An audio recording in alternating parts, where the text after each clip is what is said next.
Happy almost 4th of July, everybody. Happy almost 250th birthday to the United States of America. It is a Thursday, July 2nd. We are the Junks, coming to you live on 106.7 The Fan, Team 980, 910 The Fan. If you are listening in Richmond, and you can watch us on the Monumental Sports Network, we're celebrating 30 years of the Junks in 2026. Brought to you by our friends at Main Street Bank. Cheer local, bank local. Main Street Bank is a business-focused community bank proudly serving the DMV since 2004. Visit mstreetbank.com to learn how to put their team right there in your office. Main Street Bank, member FDIC, equal housing opportunity lender. You got a three-man junk show today, as you have had all week. Eric Bickle is... I think he's in Indianapolis. I could be wrong. That's where he is. That's where he is. That's where he said he was going. Volleyball Nationals. Volleyball Nationals. I'm Cakes. John Paul Flame is also here. What up? And Jason Bishop is here. Yep. Happy 4th weekend. We're going to get you through to the long weekend holiday. It's basically a Friday today. How many times do we start before the show talking about soccer? Only happens every 4 years. Yeah, I mean, I can't recall having done it I anytime got to recently. tell you, I actually love watching the World Cup. I love it. It is fun. It's I entertaining. plan my days around it. Yeah. I think the World Cup should be... It's kind of your jam. I think it should be every 2 years. Like the Ryder Cup? Yeah, I think it should be every 2 years. I think every 4 years keeps it special. Yeah, I get it. And I'm sure there are reasons why they don't do it every 4 years, but it would be really... I would watch it every 2 years instead of every 4. Let's go easy there, Soccer Bish. I think every 4 years, I agree with JP here. I'm Team JP. Keeps it special. Keeps you interested, builds momentum. Mm-hmm. I think I have to be a once every 4 years guy. Okay, I'd like it Personally. every 2. I mean, every game that I've watched, for the most part, I haven't watched every game, but every game I've watched has been pretty effing exciting. Sure. Yesterday was awesome. It was great. Yesterday was awesome. Yeah, it was fun. Culminated by the Americans taking care of the business last night, even a man down. Just taking care of Bosnia. I mean, let's be honest. Bosnia was never a threat. We could say that in hindsight. Maybe the first 10 minutes of the game. They looked very slow.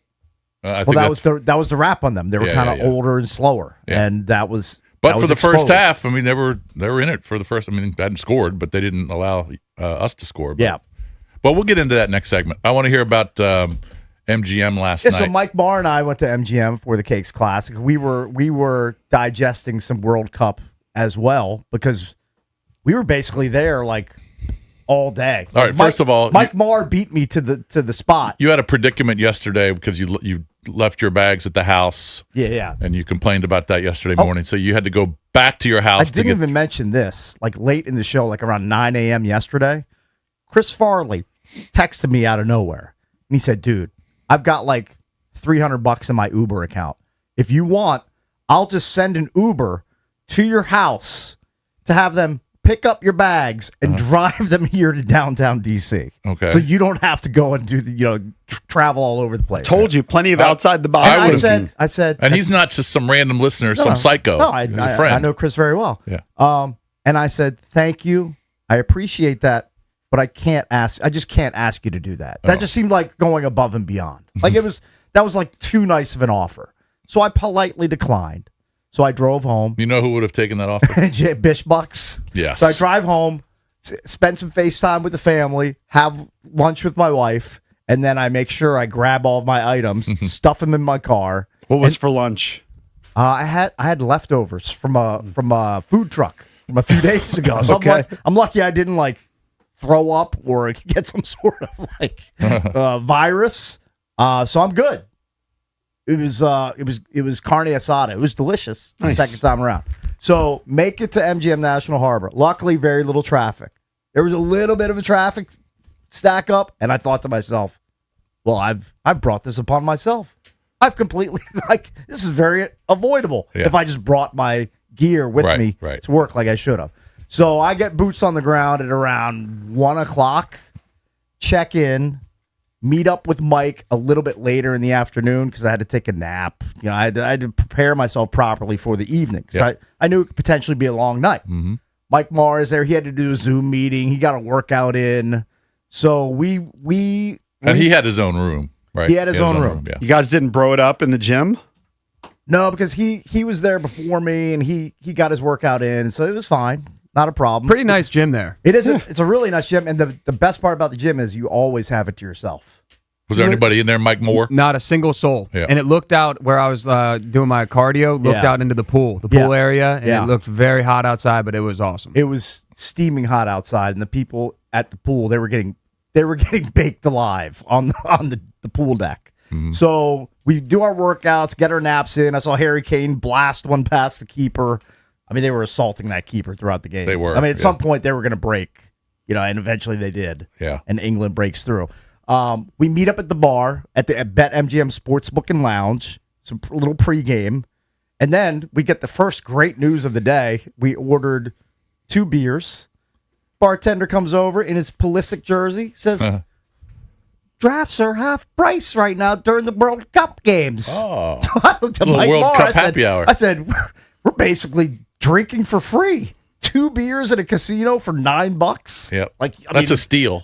It's a literal steal. Yeah. So we start drinking the beers, and I was a little bit shocked at the outset. Mike Marr was kind of sipping his first beer. Like I was 3/4 of the way done my first beer, and Mike Marr barely touched his. He was trying to stay focused. 2 factors. Yeah. You're a professional drunk. Oh, well, and 2, that's a I stretch, think he was being serious about his poker. That could have been the case. But also, it's so early in the night that slow is smooth, smooth is fast. Okay. So I don't need to just come out the gates, salt and beers right off the rip, because we still have dinner, and then obviously the showcase would happen later in the night. Yeah. So this was around 3 o'clock? No, 3 or this 4? is probably 4:15. We like texted, agreed to meet up at 4:15 at MGM. 4:15. So then, because beers are on sale, of course, I order a second round, and then we make our way to Voltaggio, get another drink at the Voltaggio bar with my buddy Chris, who was hanging out there, and then we just had a delicious dinner at Voltaggio. Yeah, so you're catching a buzz. I was doing okay at that point. 3 drinks in, like right around dinner time. I'd be catching a buzz. Yeah, I paired a nice Wagyu steak with an old-fashioned, some steak fries, butter rolls. Yeah. I mean, Voltaggio, they know what they're doing It was there. Wagyu Wednesday, so we got a nice piece of Wagyu beef and, I believe, an old-fashioned for like $95. Right. It's a pretty good pairing. Peppering cakes with some pregame poker questions, getting some good stories out of him from his run last summer in Vegas at the main event. Yeah, you set me up pretty well, I got to say. So we did Voltaggio, make our way up to the poker room, get into the field, 7:15 start, and did we do heaters before? Yeah, we did a heater before the tournament started, which is a real sicko move when it's 98 or 99 degrees outside. Just going in, breathing in cancer, and then going into the poker room. So we were navigating our way through the tournament, and of course, 2026 is not the year of Cakes in his own event. Like I can't catch a break. I expected that. I can't catch fire. I get knocked out probably, I don't know, through like the 7th level. Mike Marr is still in. Mike Marr, the poker neophyte, made it past me. He lasted longer than I did. Now he had a few live poker struggles at first, like with some of the the formulaics of it, what to do when the action comes around to you. But he adapted to it. Did you keep your cheat sheet by your side? No, he had it, but I don't think he ever used it. Didn't look at it a single time. Which makes sense, because when you're in the moment, it's kind of hard to fumble into your pocket and look for a cheat sheet. Now you can do it when you're not in a hand, but he didn't reference it once. It was tough when we started, because when we were at Voltaggio, we were talking about playing slow off the rip and kind of just seeing the cards go and taking it easy. Got dealt pocket kings second hand, so I get in a match with this guy, ended up losing. So then I'm down to like, I don't know, maybe half my stack, and clawed my way back. Bish, you said yesterday, I'll never forget, you said over under level 3. Try level 11, guy. Yeah, look at this That's guy. very impressive. So how long is that? Is that till about 10:30? Right around 10:30. Yeah, it was like 10:45. That's outside the money. That's- I know that. Yeah, I mean, but That's still impressive, To though. his credit, I think he got knocked out like 18th or 17th, and top 8 made the money. That's so impressive. He came pretty close to cashing. Was that your first tournament that you played? Yeah, first live poker tournament. Yeah. I had so much fun. Thank you so much for getting me out there, Cakes. It was a great time. Wow. I'm really looking forward to going back either in a cash game or if you bless me with a Cakes Classic down the line again. Because I'm itching. All I could do last night. Yeah, after I got knocked out, I went up to my room. And for an hour, I was just tossing and turning, thinking about flops. Yeah, you're thinking about what could have been. Yeah. There might be an addiction here coming. There might be. Yeah, and the way I got bounced was, 2 flushes back to back. Oh, really? Just bad. What happened bad on beats. the hand where you had the pocket kings? I think the guy had. Did he have an ace? No, I think the guy had a 3 in his hand or two threes hit on the board. So he hit the trips. Which kind of hosed him, which isn't great. Now we didn't win any money in poker. But we did have small wins because we hit on the U.S. against Bosnia. Nice. Ah. Now I parlayed the 2. You had to parlay with. I had a parlay with Balogun scoring and the U.S. winning. Oh wow! But nice. It didn't pay a lot because those were 2 like massive favorites paired together. I think the U.S. was -600. I think I bet $10 and I won $21.52. So I'm rolling in the money over here. Curious, when you get back to your room, did you have another beer? I did not. Oh, look at you. I did not. I got Mike and my buddy Chris a few beers while I was just railing Mike and sweating him while he was still playing. So a couple beers, couple heaters. I think the total. And a little cash. For me, I think the total drinks and heaters was 7. 4 drinks, 3 heaters. And my lungs are definitely. Yeah, you're feeling it. They're definitely feeling it. I know it's only on special occasions, but. Over the last year, you've kind of gotten back into the heaters. I think the common factor is Mike Barr. It's Mike Barr, and I'm not blaming him. I'm a fully formed adult. I can make my own decisions, but whenever I'm having heaters, Mike Barr is right there with me. Cigarettes are back. Well, they're bad, but they might be back, which could be a problem. Coming up on the show today, later at 7:45, we're going to be joined by Richard Shea. He is the co-founder and president of Major League Eating. He's not into heating or heaters. No. He's into eating and eaters. He's into eating, so he will join us at 7:45, and we will talk to one of the newest Washington Capitals later in the show as well. Alex Tuck. Rescheduled back to today, 8:45. Alex Tuck will join the show. We're the Junks coming to you on a pre-July 4th Thursday. We'll be right back.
I mean, we have to address Valdez's outfit today. He's dressed as George Washington. I mean, he's got a great. His costume is very elaborate.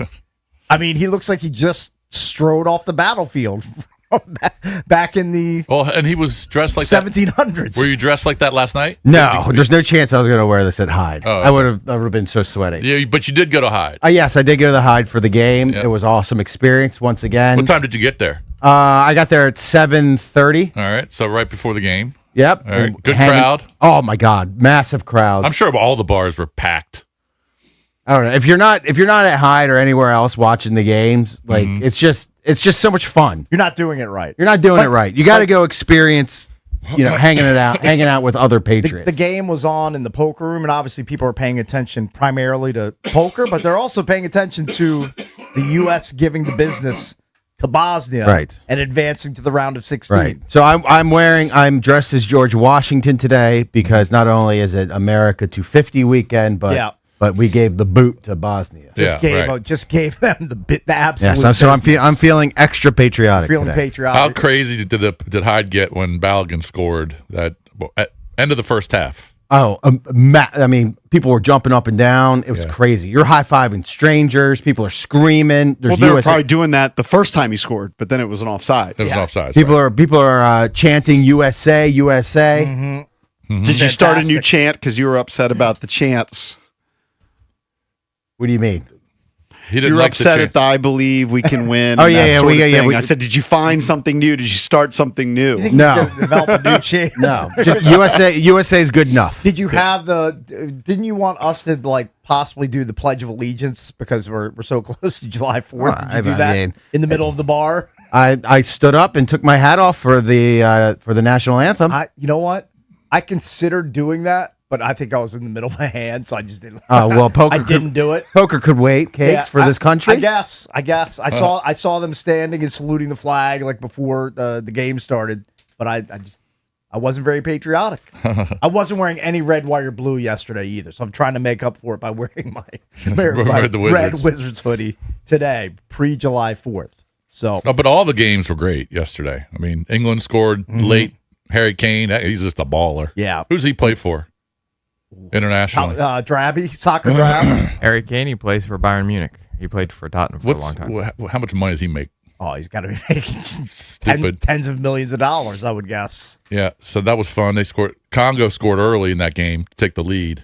I took England. I had Congo in our pool. By the way, I had Congo, Senegal, Bosnia. Okay, but none of those teams expected to really do damage. But Congo had a lead. Senegal had a huge lead with about 5 minutes left. I had a legit chance. If you're from Senegal, you're heartbroken. I mean, I had a legit chance to advance in a couple of those games. You're distraught. Yeah, just luck of the bish. By the way, luck of the bish. Soccer coverage on 106.7 The Fan is presented by Xfinity. Score the most reliable Wi-Fi. One price, 5 years, guaranteed. Xfinity, imagine that. So the United States advances. They will play in Seattle. They will take on Belgium because they had a remarkable comeback. But lucky Belgium. Senegal.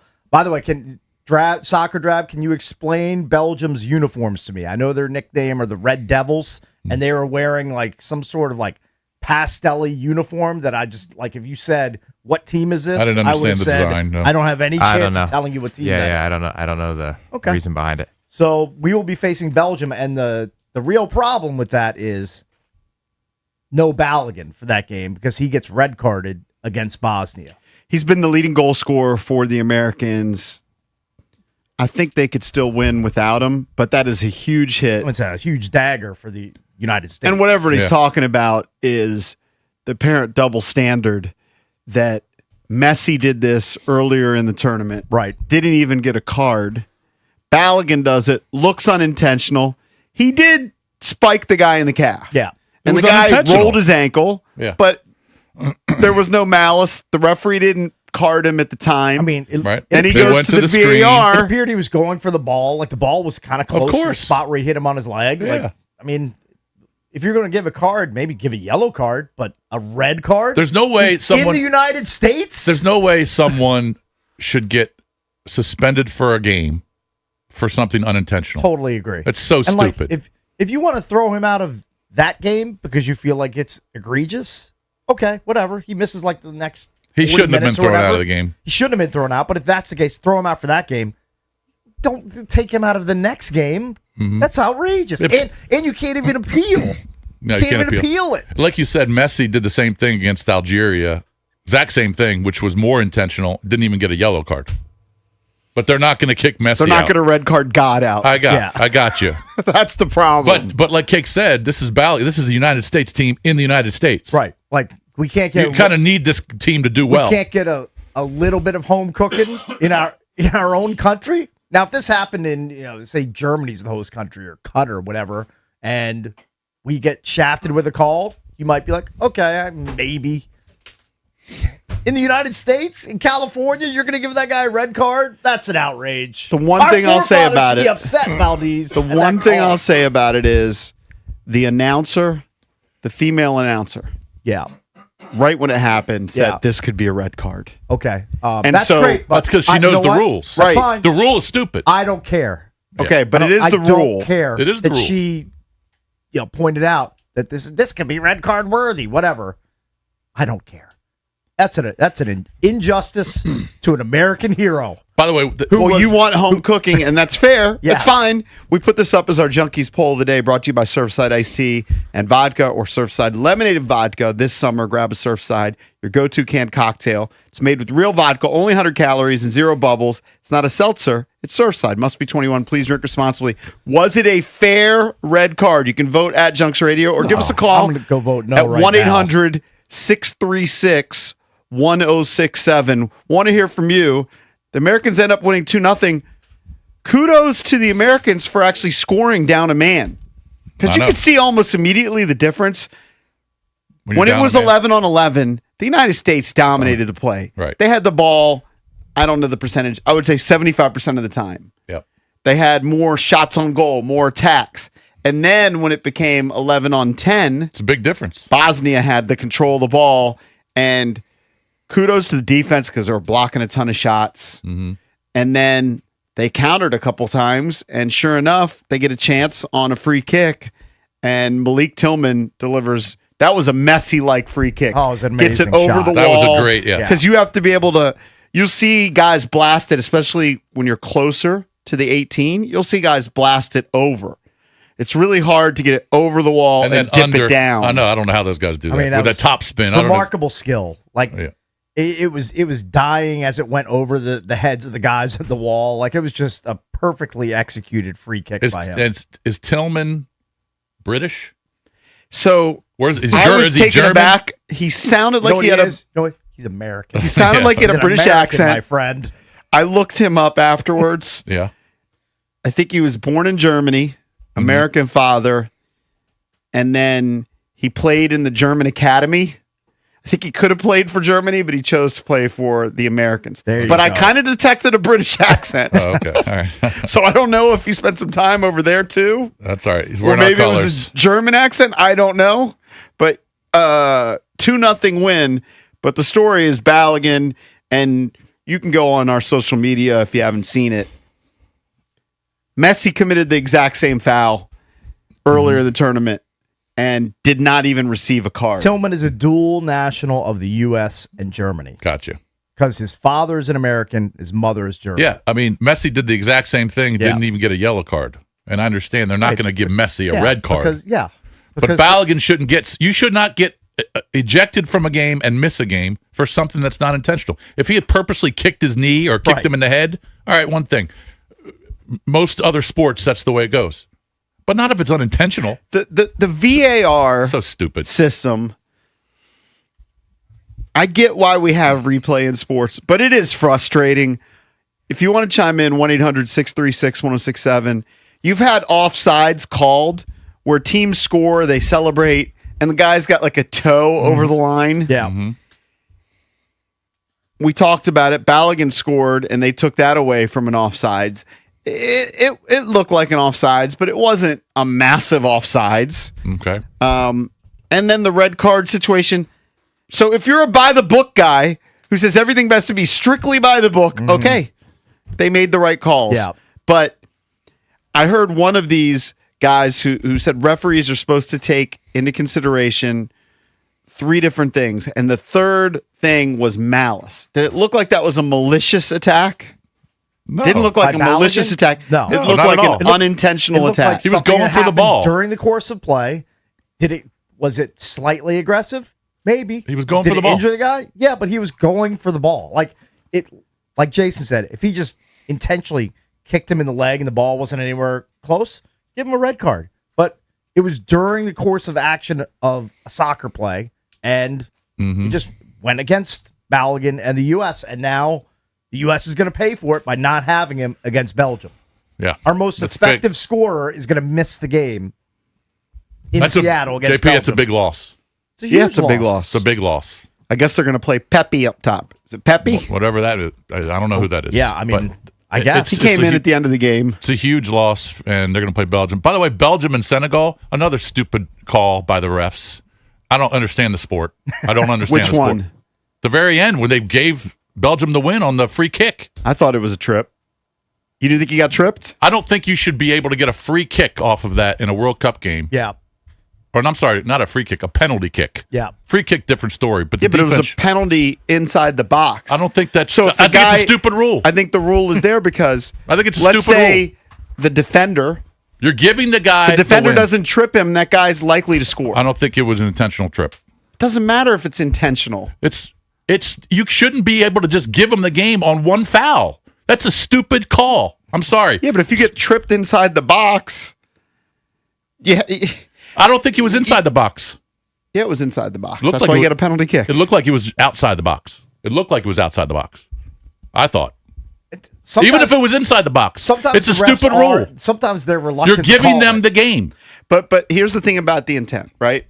Let's say you're dribbling at me, Jason. Yeah. All right, and you make a move, and He's trying to- I stick my leg out. He's trying and to I make a trip you play. over it. He's trying to make a play for the ball. I may have tried. Unintentional. I'm trying to make a play for the ball, but I trip you. It's a penalty. It's a foot game. It's a foot/leg game. Going for the ball. I mean, when Give you're him playing, give him a penalty, a free kick, not a penalty kick. when you're playing basketball, You're giving, yeah. and somebody drives on you Mm-hmm. and tries to dunk in your face, and you go up to try and shot block them, Yep. but instead of getting the ball, you're going for the ball. I know, you get free You throws. get all of his arms. It doesn't matter if you're going for the ball. It's stupid. It's a stupid rule that you're giving them It's the a game foul. because of that. Well, I don't think it was a foul at all. I thought it was a dicey clearly, call. If it's a foul, they're well inside the penalty box. They're almost 6 yards out. Yeah. But Tillman comes from behind him when he's already sliding. He steps in front of the leg kick. Mm-hmm. That to me was I have not to- a penalty at all. I'd have to go back and look at that. It's- but it's not a clear When I was penalty. watching it live, I didn't think there are was you a talking about the penalty. Belgium game now? Yeah. Yeah, the Belgium-Senegal it's game. It's what he's yelling about. Yeah. Yeah, they gave him the game. Now, Senegal choked it away, given the 2-0 lead up in the last 5 minutes, but I didn't think they should have called that. Would you care as much if you didn't have Senegal in the World Cup pool? No, I mean, I probably expected them not. to lose anyway, but Yeah. I thought it was a horrible call. All right, let's go to Carlos. He's calling in from Severna Park. He wants to weigh in on the Balogun foul and red card. What's up, Carlos? You're on with the Junks. Good morning, guys. I really don't think it was a fair card, and it sucks that they can't appeal it. I called in thinking that they were going to appeal it, and I've been watching. I take work off just to watch World Cup games and all, and I didn't even know that rule. But it's completely unfair. It sucks. And your point with all these bogus calls from the referee, it's been outrageous. I'm Ecuadorian, so I'm so salty that we got eliminated by Mexico. The first goal should have been offside. Miles, he was miles offside. Yeah, the refs are doing that great of a job making these calls, especially when it comes to the World Cup, being in the playoffs. But yeah, that's my take on it. All right, thanks, Carlos. Appreciate the call. Our poll of the day: 92% say no, it was not a fair red card. Of course. I mean, you're conducting this poll in the United States of America, JP. I'm shocked it's not 100% to 0%. Well, you might have some soccer purists who say it's a red card worthy play. I think a yellow card, everybody would have been okay with the yellow card. Yeah. would have been so happy with the yellow Because card. I think that they card it because they don't want guys coming from behind, right, to go That's for fine. balls. Understood. So it's not necessarily, even if you're going for the ball, they're not sweating the intent. I'm okay with the necessarily. yellow card. I'm fine with that. If a guy slide tackles somebody from behind and it's aggressive and it's dirty and the ball is 5 to 7 yards clear of the guy that he's going after, red card him all day long. But Balogun was making a play on the ball. The guy basically had the ball, and his foot just went in the wrong spot. That should not be a red card. The other part of the equation is the United States was kind of getting mauled in the first half. Right. If you're watching what Bosnia was doing to the American players, they're pulling jerseys. Yeah, because they're not as talented. They knew they were outmatched. They're the cheapest team I've ever seen in my life. Right. They had to. Nothing. They tried to muck it up. I don't either, but you know what I do know? Those guys are still flying back to Bosnia right now as we speak. They're probably over Spain at this point. They're just waiting to get home. They're playing soccer like I played hoops in high school when I had to go guard some fast dude. Get physical. Just literally put my hand on him and don't let him run past me. You're trying to muck it up. You're trying to slow the game down. I know what he's doing. Yeah. He's an old, slow white dude. I don't know. It's been awesome. My whole family was watching the game. I told my kid, you can stay up to watch the game. Yeah. Dylan came over. He hasn't watched soccer his whole life. He's gotten into it. The World Cup has really been awesome. Again, they should do it every 4 years. You can still throw it in Mexico and Canada, but right in this time zone. JP, United States, Mexico, Canada. This is the replay of the Belgium-Senegal play. He's outside that box. Isn't that the 6? That's a 6, Jason. What's a 6? What the hell That's is a 6? That's the goalie line, right? See the other box? So the other box is is inside the 18. Okay. All right, that's fine. I was wrong. I don't know the rule on that. But look, he's making the move first. The guy from Senegal is making the move at the ball first. This other guy from Belgium's coming behind him. How can this be a penalty to give them the game? All right, that is a terrible call. He made the first move for the ball, not the guy from Belgium. You're right. I agree 100%. That's a horrible call. And to give them a penalty kick for that, those guys should be arrested. No, they should be certainly not arrested. They should be thrown out of the country. Get out. All of those refs should be thrown out of the country. I thought this is not worthy of a free kick. I thought the guy from Senegal caught the guy from Belgium's foot. That's the way that I saw it. But I'll be honest. He made the first move to the ball. I was at a swim meet at the time watching that on my little phone. Yeah. All right. So to me, it looked like a foul. Yeah. And they went to the VAR for that, right? Yeah. It was a bad so call. They went to the video assist. It's the same thing. And the video assist saw a foul. Yeah. It's just a stupid rule. It's a flaw in the sport. That's what it is. It's a flaw. I understand why they go to the video. Mm-hmm. They did the same thing with Balogun. It's a stupid rule in the sport. I'm sorry. It just is.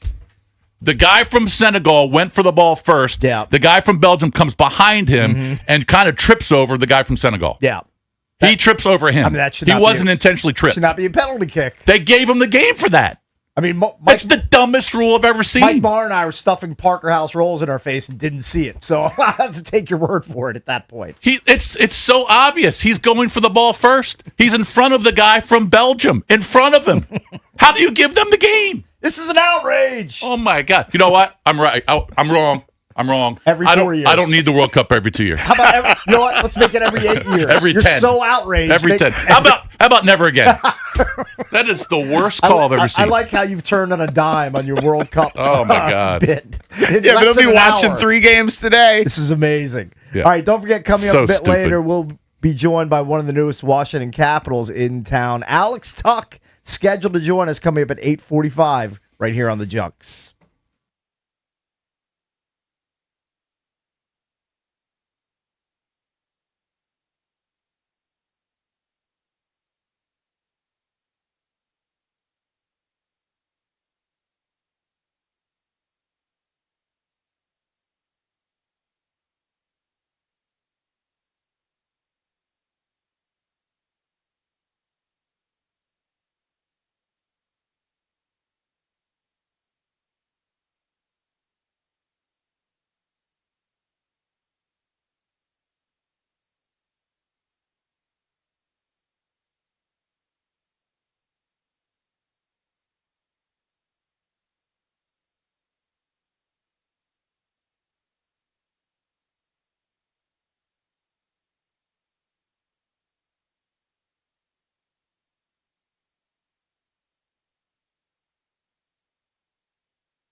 You guys should have seen the emotional highs and lows of Mike Marr during our last Marlboro Light of the evening on the smoking terrace outside the poker room at MGM National Harbor. So Mike had plans to go to Valdez's July 4th Rager. Yep. Guys. So then he looks down at his phone while we're talking, and he goes, "Oh, plans might have changed." I'm like, "What's going on?" He's like, "My buddy's got an extra ticket for the World Cup game in Philadelphia on July 4th. Not Germany. It's Paraguay against France." Okay. Awesome. So he's like, I'm going to be Philly Mike. I'm going to go get cheesesteaks. I'm going to go watch a World Cup game July 4th weekend. Yeah, I was telling Cakes about, like, you can't go to Pat's and Gino's. You got to go to D'Alessandro's. You got to go to Angelo's. I was getting into my Philly vibe pretty quick. Yeah, he was deep into it. And then I looked at him and I said, well, is your friend giving you the ticket, or does he expect you to pay for the ticket? Like, you got to figure that out with the quickness. Like, because that's not going to be a cheap ticket. That's two completely different things. By the way, you're on a heater getting tickets. Didn't you get tickets to the White House card? Yep, and then the day before the XFL championship. Yeah, he just begs. He just begs. Good run. Yeah, pretty good run. So I was like, dude, you need to figure out whether you're on scholarship here or whether you're being expected to pay the freight for the ticket, and you need to figure out how much his ticket is. So you start seeing his shoulders or start slumping. He doesn't have the same exuberance about the trip when he realizes, oh, well, this trip's going to cost me potentially a bunch of cash. Mm-hmm. So yes. How much did your friend respond that the ticket was going to go for? So just the ticket was $600, and then on top of that, there was hotel dinners that were planned. Like it would have been all in all probably. So you're going to Valdez's? Yeah, I'll be at Valdez's. All in all, it was gonna be like anywhere from like $1,200 to like $1,400. Yeah, I mean it's just too much. Yeah, and also, I mean, I would have to drive there myself. Like they're already there. Yeah. So it just would have been. It was too much too fast. Yeah. But if I didn't have to front that ticket, yeah, I'd probably be going. But it was just a lot really fast. But I like the idea of celebrating at Valdez's, possibly blowing my hand off late night, throwing down some food, some drinks. I mean, I'll be sad if one of you guys comes in missing 2 or 3 digits because you blew up a firecracker in your hand. That's going to be bad news. But we will Joan on you if that happens. Just know, we will Joan on you if you're missing a pinky when you come back after July 4th. All right, so he'll be at Matt's for July 4th party. Yes. See a lot of people responding on social media. You can hit us up at Junks Radio, Sports Junkies Radio on Instagram. Give us a follow there. That they believe the officiating is anti-American. Do you think the fix is in? This is one here from Don Juan. I don't know about you, how you boys feel, but for me, I think the fix is in to put the kibosh on Team USA reaching the World Cup finals. They clearly have the momentum to win it all, and the soccer world can't have that. I'm not a conspiracy theorist to that extent. I just think the Balogun play, look, they're not going to red card Messi. Oh, okay, but listen, they're not going to red card a lot of guys. Messi, if the World Cup Mbappe, is happening, they're not going to red card a lot of guys. If the World Cup's happening in France, okay, and Mbappe does the same exact thing, does he get thrown out? No. And he's not going to get one here either. I think Mbappe, Messi, it's probably Kane. Yes, there's a double standard on certain players. It's a star caste system is what it is. Yes. Yes. Balogun is like an untouchable. No, Balogun's not an untouchable. No, untouchable in a bad way. Like caste system and untouchable, somebody you wouldn't want to go within 50 feet of. I'm just pulling something from my brain from 40 years ago in school. Well, okay. I mean, if that's any other big star, they're not going to red card them. Correct. In fact, a lot of those guys, they don't even yellow card because they didn't yellow card annoying. Messi. Like, are they going to give Mexico's best player a red card in Mexico City at Azteca Stadium? No chance. I doubt it. Probably not. It'd have to be beyond egregious because the last time somebody got a red card and scored in a World Cup game, it was Zidane. Right. And didn't he headbutt a guy? It sounds correct, but Soccer Cakes is having a hard time tracking with that. I think he did a blatant headbutt. Yeah. I mean, I don't know if the refereeing has been anti-American throughout their games. I can't speak on that, but I don't think it was a great look to give Balogun a red card. Well, you're going to see it in the poll too, because it's 92%. terrible call? Yeah, I can check. It's probably going to be that for the entire day. The poll of the day is whether it was a fair call. And right now, 92% say no, not fair. Yellow card would have been fair. Red card seemed extreme. How do we stack up to Belgium without Balogun? Doesn't help. I mean, Belgium was beat for 85 minutes by Senegal. You can correct me if I'm wrong, if anybody followed it. I think Belgium beat the United States in their last friendly. Oh, I didn't know that. But this is a whole different stage. Stage. But Balogun being lineups. out is that's massive. I mean, that's U.S. are slight faves. Slight favorite? Okay. Ooh. We beat Belgium, then it's on. Then it's fully Well, then you're going to play one of the big boys. Well, you're going to play the winner of Spain, Portugal. Correct. We win that, then it's Final Four time. Yeah. Although Spain and Portugal haven't advanced yet. That's true. No, I'm just saying. Spain, Portugal, or the teams that they Croatia play. or Austria. Right. Okay. I mean, I'd be shocked if maybe one of those teams could upset the powers, but I'm just going to assume that Spain and Portugal are I would assume it's one of those, yes. Right. I know in Kalshi, Austria is trading at 14%. Nice. So not great chances. And selfishly, I need Portugal for my very slim pool hopes. Portugal and Norway. Is it possible they could meet in the final, Drab? Or are they on the same side of the bracket? Who? Portugal and Norway. I'm not sure where Norway is in the bracket, actually.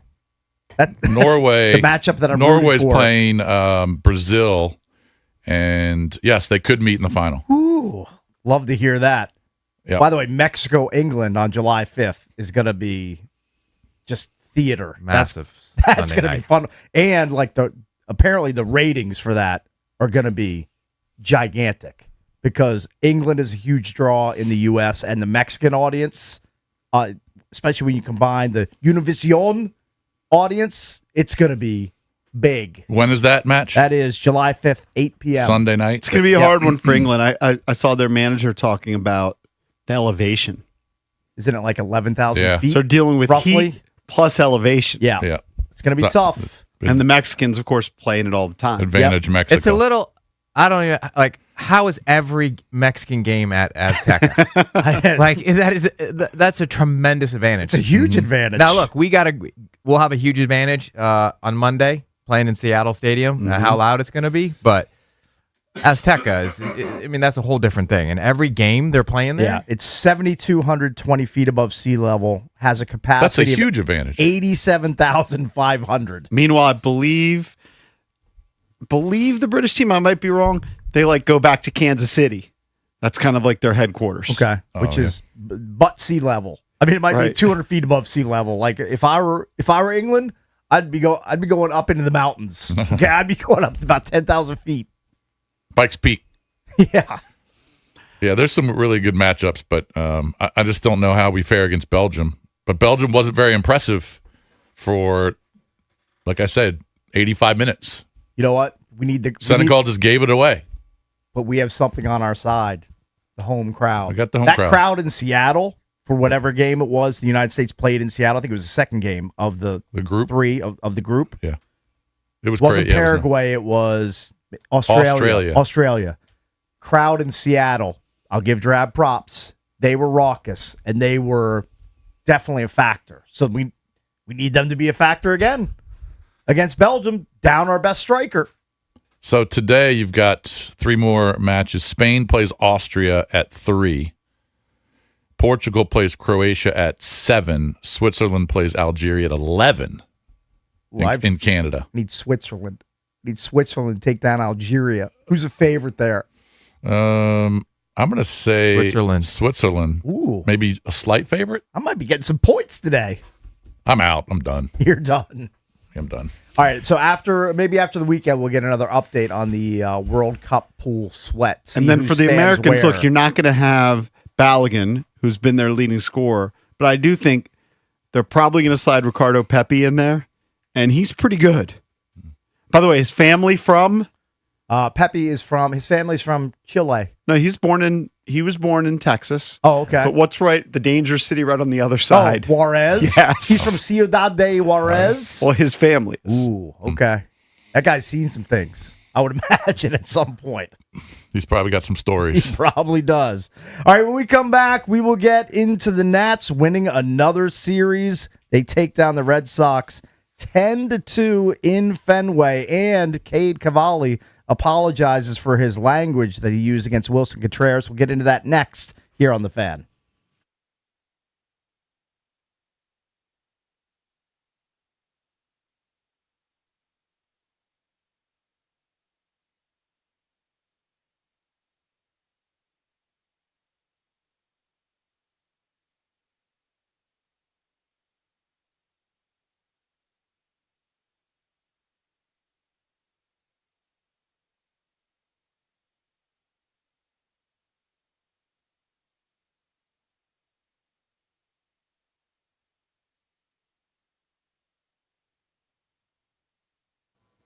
We've been talking about the world's biggest soccer tournament nonstop here on the Sports Junkies. It's heating up in the U.S. And on Kalshi, you can trade every match from the opening stage all the way to the final. How about the Americans' big win last night? On Kalshi, they're trading at 4.3% to win it all. That means a $100 trade is going to pay out $2,179.53 if they win soccer's biggest prize. It's if you roll with the Americans. On Kalshi, you trade against peers in a live market. That means there's no house, and as the probability changes, you can buy in and out of your position. For a limited time, download that Kalshi app and use the code JP. You're going to get $10 when you trade 10. KALSHI. Kalshi, trade the beautiful game. 18 or over only. Restrictions and eligibility requirements apply. Fed contract trading involves risk and may not be suitable for all investors. Prices, values, and available markets may differ from those mentioned. For more information, see kalshi.com/regulatory.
James Wood belted a 3-run homer over the Green Monster for his 22nd of the season.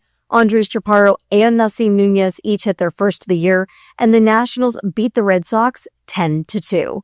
Chaparro's homer was a 2-run shot, and Luis Garcia Jr. added a pinch hit 2-run single as the Nationals rebounded and closed out a 4-2 road trip. On the pitching side of things, Andrew Alvarez worked 4 2/3 scoreless innings of relief, allowing just 2 hits after opener Brad Lord got the first 7 outs of this ballgame. Moving over to the World Cup, the United States beat Bosnia 2-0 to advance to the round of 16.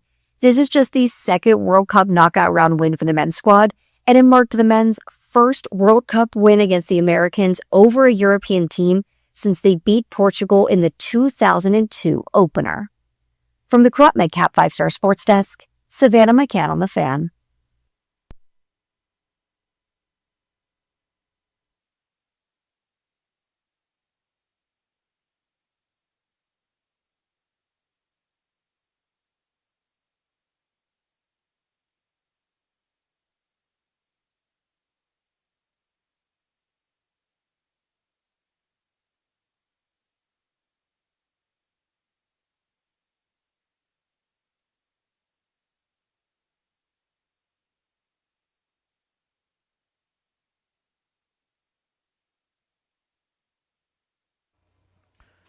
Junks coming to you live on 106.7 The Fan, Team 980, 910 The Fan in Richmond. You can watch us on the Monumental Sports Network, too. We're celebrating 30 years of the Junks, brought to you by Main Street Bank. Cheer local, bank local. Main Street Bank is a business-focused community bank proudly serving the DMV since 2004. Visit mstreetbank.com to learn how to put their team in your office. Main Street Bank, member FDIC, equal housing opportunity lender. So we wanted to get into the Nats. They take care of the Boston Red Sox 10-2 yesterday. They win another series. They're 2 games above 500 at 45 and 43. Creeping back up into the wild card race. They were 3.5 back. Now they're back to a game and a half out because a couple of teams that they were chasing lost. Yeah. Keep winning the series. So before the game yesterday, both Cade Cavalli and Nats president of baseball ops, Paul Taboni, addressed the incident with Wilson Contreras and Cavalli's choice of words ahead of Wednesday's game. Cavalli said he did not mean to use the term boy in a disparaging way and has, quote, learned a lot since Tuesday's confrontation. Cavalli said he learned there's a history behind that word and added it'll never happen again. Taboni said he thought Cavalli's choice of words was, quote, not ideal. Taboni said he believed Cavalli was not aware the term boy could cause a negative reaction from folks. After speaking to Cavalli, Taboni said the pitcher understands the situation now and will eliminate the word from his vocabulary. Good. So I'm sure Major League Baseball is probably still analyzing it, and he still could be suspended. Yeah. But hasn't yet, but he could be suspended. Cavalli seems genuinely contrite. Like, he seems upset by the whole incident. So I think we can just move on at this point. Now, it's a trigger word. We said it yesterday. It's a trigger word. Discipline from Major League Baseball. We don't know at this point. But it's a preemptive move because Taboni just addressed it. Yeah. Well, Paul probably told him, hey, you could be suspended for 5 games, so let's go out and apologize let's first. try to get ahead of it. Yeah. And take care of it. And maybe it works. I don't know. There's certain words you can't say. Right. True. And, this is a learning point for him. But that being said, the Nats pound out 10 more runs. They had 18 in the last 2 games. James Wood hit another home run opposite field. He's just unbelievable. Number 22, 3 more RBIs. I think he's got 61 now. Dylan Cruz, a couple more hits, couple walks. Actually, no, I'm sorry. Dylan Cruz is starting to make a difference. How do you feel about the Nats taking a series from your boys, Jason? In their part. Well, the Red Sox are terrible. They've been bad all year. Not very good. They've got no power. One of their best hitters, Roman Anthony's been out since May. So they're just, they're just not a good team. Don't play great defense. Starting pitching's got pretty good. Like the Nats beat 2 good starting pitchers for Boston. They had been hot, but overall, course of the year, they're just not good. Especially at home at Fenway, they're terrible. We had Paul Taboni on the show yesterday, and he said that Brad Lord was likely going to be the opener. Yeah. He did his job as an opener. Then Alvarez comes in, does well. So good win for them. And they, the Philly series was hopefully just a speed bump. By the way, Wood has 55 RBIs. Sorry, I gave him a few more, but 55 RBIs as leadoff hitter, pretty damn impressive. That's really. I mean, he's going to impressive. hit about 42 bombs and drive in about $104 from the leadoff. Yeah, that's good work from one James Wood. I told you a while back they have a superstar in James Wood. All right, Yes. you know what? And people were hesitant to call him a superstar. I'm going to agree with you on that now. He's a flat out stud. Yeah, Yeah. he is. And Abrams isn't far behind. James Wood is one of those guys that you give, $400 million to. And I claim him as one of Olney's residents, Nice. even though on his Wikipedia it says he was born in Rockville. I know for a fact that he was raised, and his parents still live in the O-Town. Yes. Which high school? Well, He's he went to St. John's, and then went he to went St. down John's to and he went to IMG. IMG. So Okay. but he's an Olney guy. Did he go to an only middle school? Only elementary school? He went to Cashel Elementary. Oh, there which you is- go, right down the street. Right down the from you. street. Yeah, so that he is one of Olney's finest. But look, him James- and John Orville. James, and they jumped all over Boston early, scoring 2 in the first. But James, couple hits, scored 2 more runs. Pretty sure he leads the majors in runs scored. You do that. Do me a I favor will and check check. that for you. Yep. Pretty sure he leads the majors in runs. Meade had a couple more hits. Chaparro came in, hit a home run, and then Garcia came in and had a couple more RBIs. Cruz 2 for 3, is up to 234. Remember, he was batting about 185. Yep. Now he's up to 234 James Wood, he leads in runs by a lot. by a wide margin. By what, 10, 12? He's 15 clear of Wow. Shohei and Bryce Terang Think about that. and Nick Kurtz. Studs. All 3 of those guys are studs, and he's got more runs scored than them. But Dylan Cruz and then Jacob Young had a couple more hits. Nunez hit the bomb. I mean, the lineup is just, there's no easy outs. I mean, if you look at the averages, you'd say yes. Okay. I mean, Millis is hitting 190. Nunez is hitting 233. Young's hitting 225. But they could beat you on any night.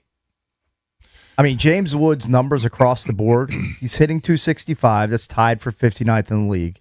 He's got 22 dingers. That's top 10, 7th. Mm-hmm. RBIs 55, tied for 17th. Yep. And his OPS is 29th. He's having a great year. What a ridiculous year he's having. Having a great year. If you look at the RBI totals for the 3 studs for Washington, Abrams is 3rd in the league with 60. All right, 3rd. Garcia, I believe, is 5th. He's tied for 5th with Pete Alonso and Dylan Dingler, actually, and Jordan Walker. So there's 4 guys with 59. So you got 2, 5, and 17.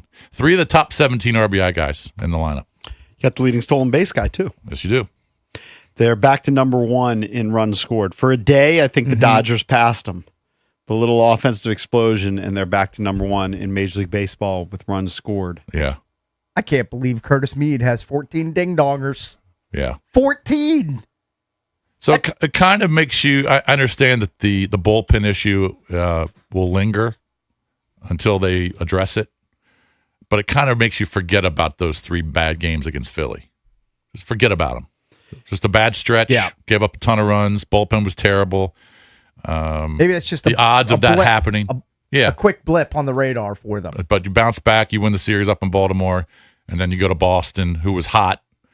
They had just beaten the Yankees in 4 straight, swept a 4-game series from them. Their starting pitching had been really good, and you beat them 2 out of 3. Now you get the Pirates come to town, and then you get Houston, and then you end with the Yankees before the All-Star break. I'm sure the crowds will be robust for the Pirates series over July 4th weekend. It's just going to be brutal sitting out in the stands in those games, especially on Saturday because it's an 11 o'clock game. Yeah, I mean that's right in the heart of the hottest part of the day. The frustrating thing about the bullpen, and if we just go with the recent series, and they blew 3 games against the Phillies, twice on the last strike. Mm-hmm. One more strike and you win those games, is that at 1.5 games back, just give me 2 of those 3. Well, you are a wild card team. Yeah. You're not out of the wild card. You are a wild card team. Yeah, you're in. And then if you expand it where they've basically blown 25 games in terms of save opportunities, if you just say, give me half of those. Yeah. Give me half of those are converted into saves that were blown Well, then saves. you're freaking leading the division. Right. Yeah, especially with the way the Braves had played. Right. Last So 2-3 weeks. I get it. We're going to, ask Taboni about it every week, and ultimately we'll see. He kind of dodged the question about will you spend money. Mm-hmm.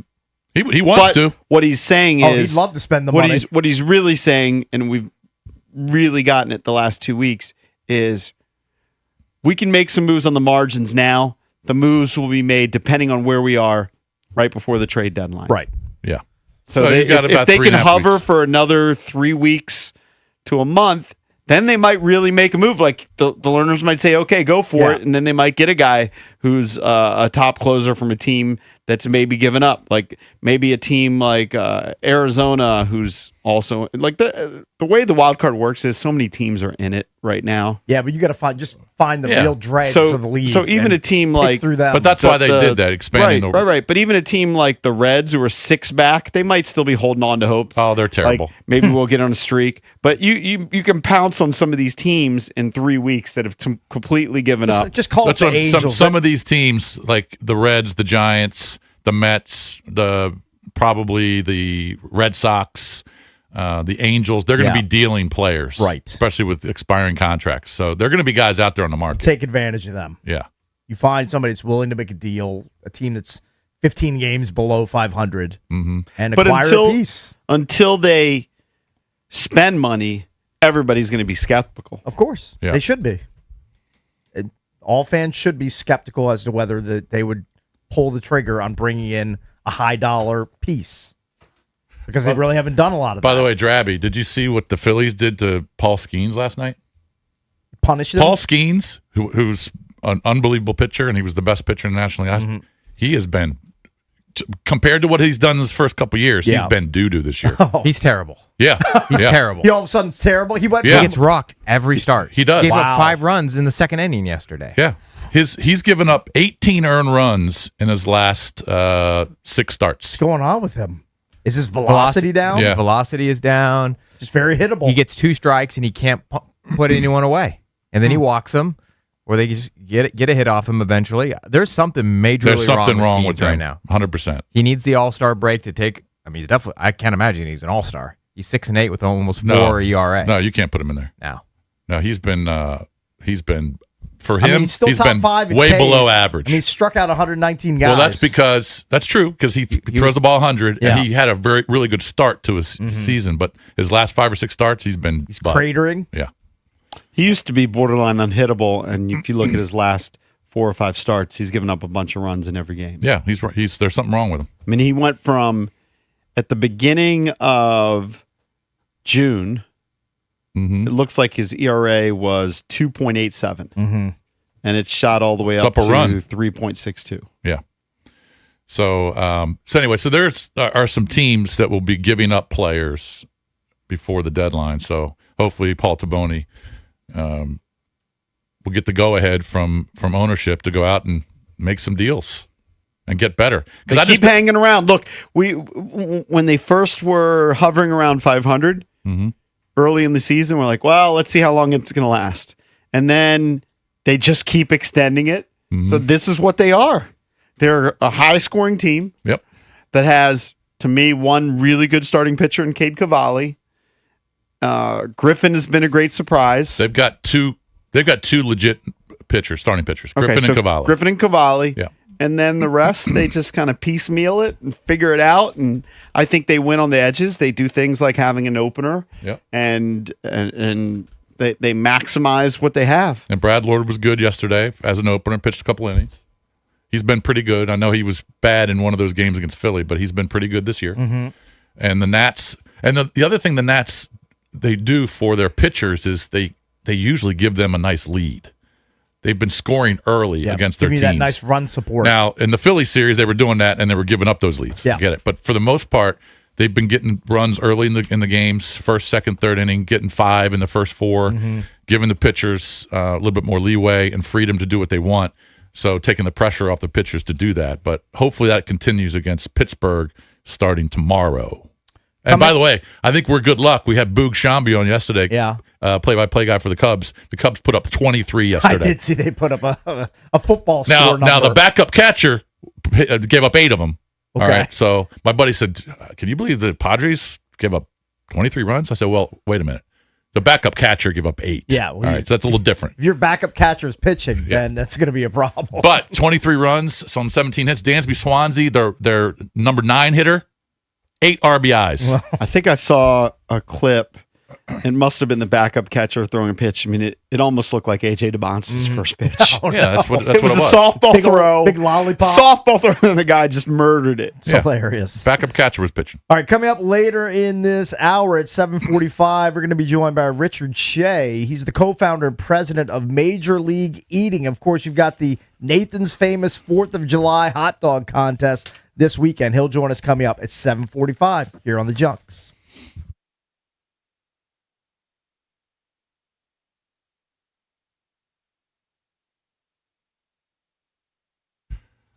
You're invited to the 4th of July sale at Golfdom, and now is your chance to check out incredible deals like 20% off all apparel, an extra 20% off clearance bags and shoes, and you get exclusive tech deals from Bushnell. Don't miss the 4th of July sale at Golfdom by Worldwide Golf. Trusted by golfers since 1982, home to the legendary 90-day 100% satisfaction guarantee. Golfdom by Worldwide Golf. Get there.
All right, I'm asking for a very specific segment of the Junkies listener base to call in for this segment. 800-636-1067. We need people that were raised in the state of Florida or currently live in the state of Florida to help us delve into this topic. This is a horrible story.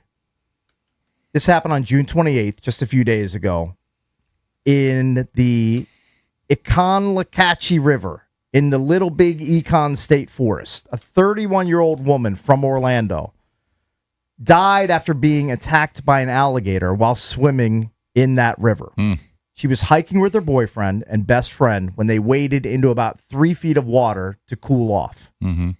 Around 1:30 p.m. that day, a large alligator suddenly bit both of her arms, severing one. Wow. According to the 911 call, her boyfriend quoted, both her arms are off. Are gone. Wow. Gone. The boyfriend also told dispatchers she's losing a lot of blood. She died on the way to the hospital. Horrible story.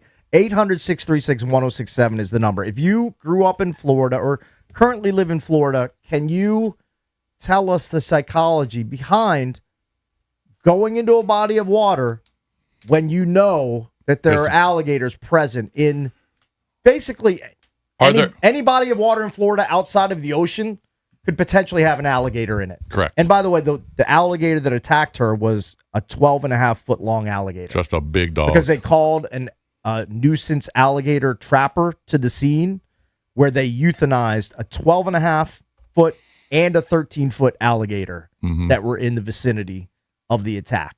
Yeah. Like there has to be signs along that river.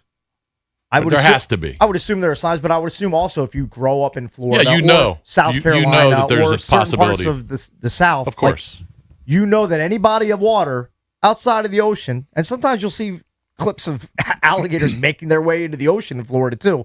Like you just have to assume that there are alligators lurking in every body of water, every single one. Like a canal, a pond, a marsh, all of them. I guess people just figure the chances of an alligator attacking me at this just for a 5-minute stretch is very low. Maybe that's it. And I'm really hot and sweaty. I need to cool off, but it's not worth it. I go to South Carolina every summer. Valdez goes all the time. Like you just know when you see like a lagoon, a pond, like you just assume there are gators in that spot. Yeah. I agree. I would never just look at a marsh in South Carolina and say, "Oh, this looks like a good place to pop in." I'm going to wade in and cool off for just 2 feet deep. Well, I just know I can't do that. They're sleeping on it for whatever reason. Sleeping on it, much like the people who go on golf courses. Now these don't seem as they don't seem as hungry. These big fat alligators or crocodiles you see walking on golf courses. Okay, but they look like dinosaurs. But that's different. Like if you're on a golf course, like you know that they're there, and you're going to be hesitant to go near like the water's edge. Well, on golf courses, there are signs right next to the marsh, right in front of the marsh or whatever lake, whatever.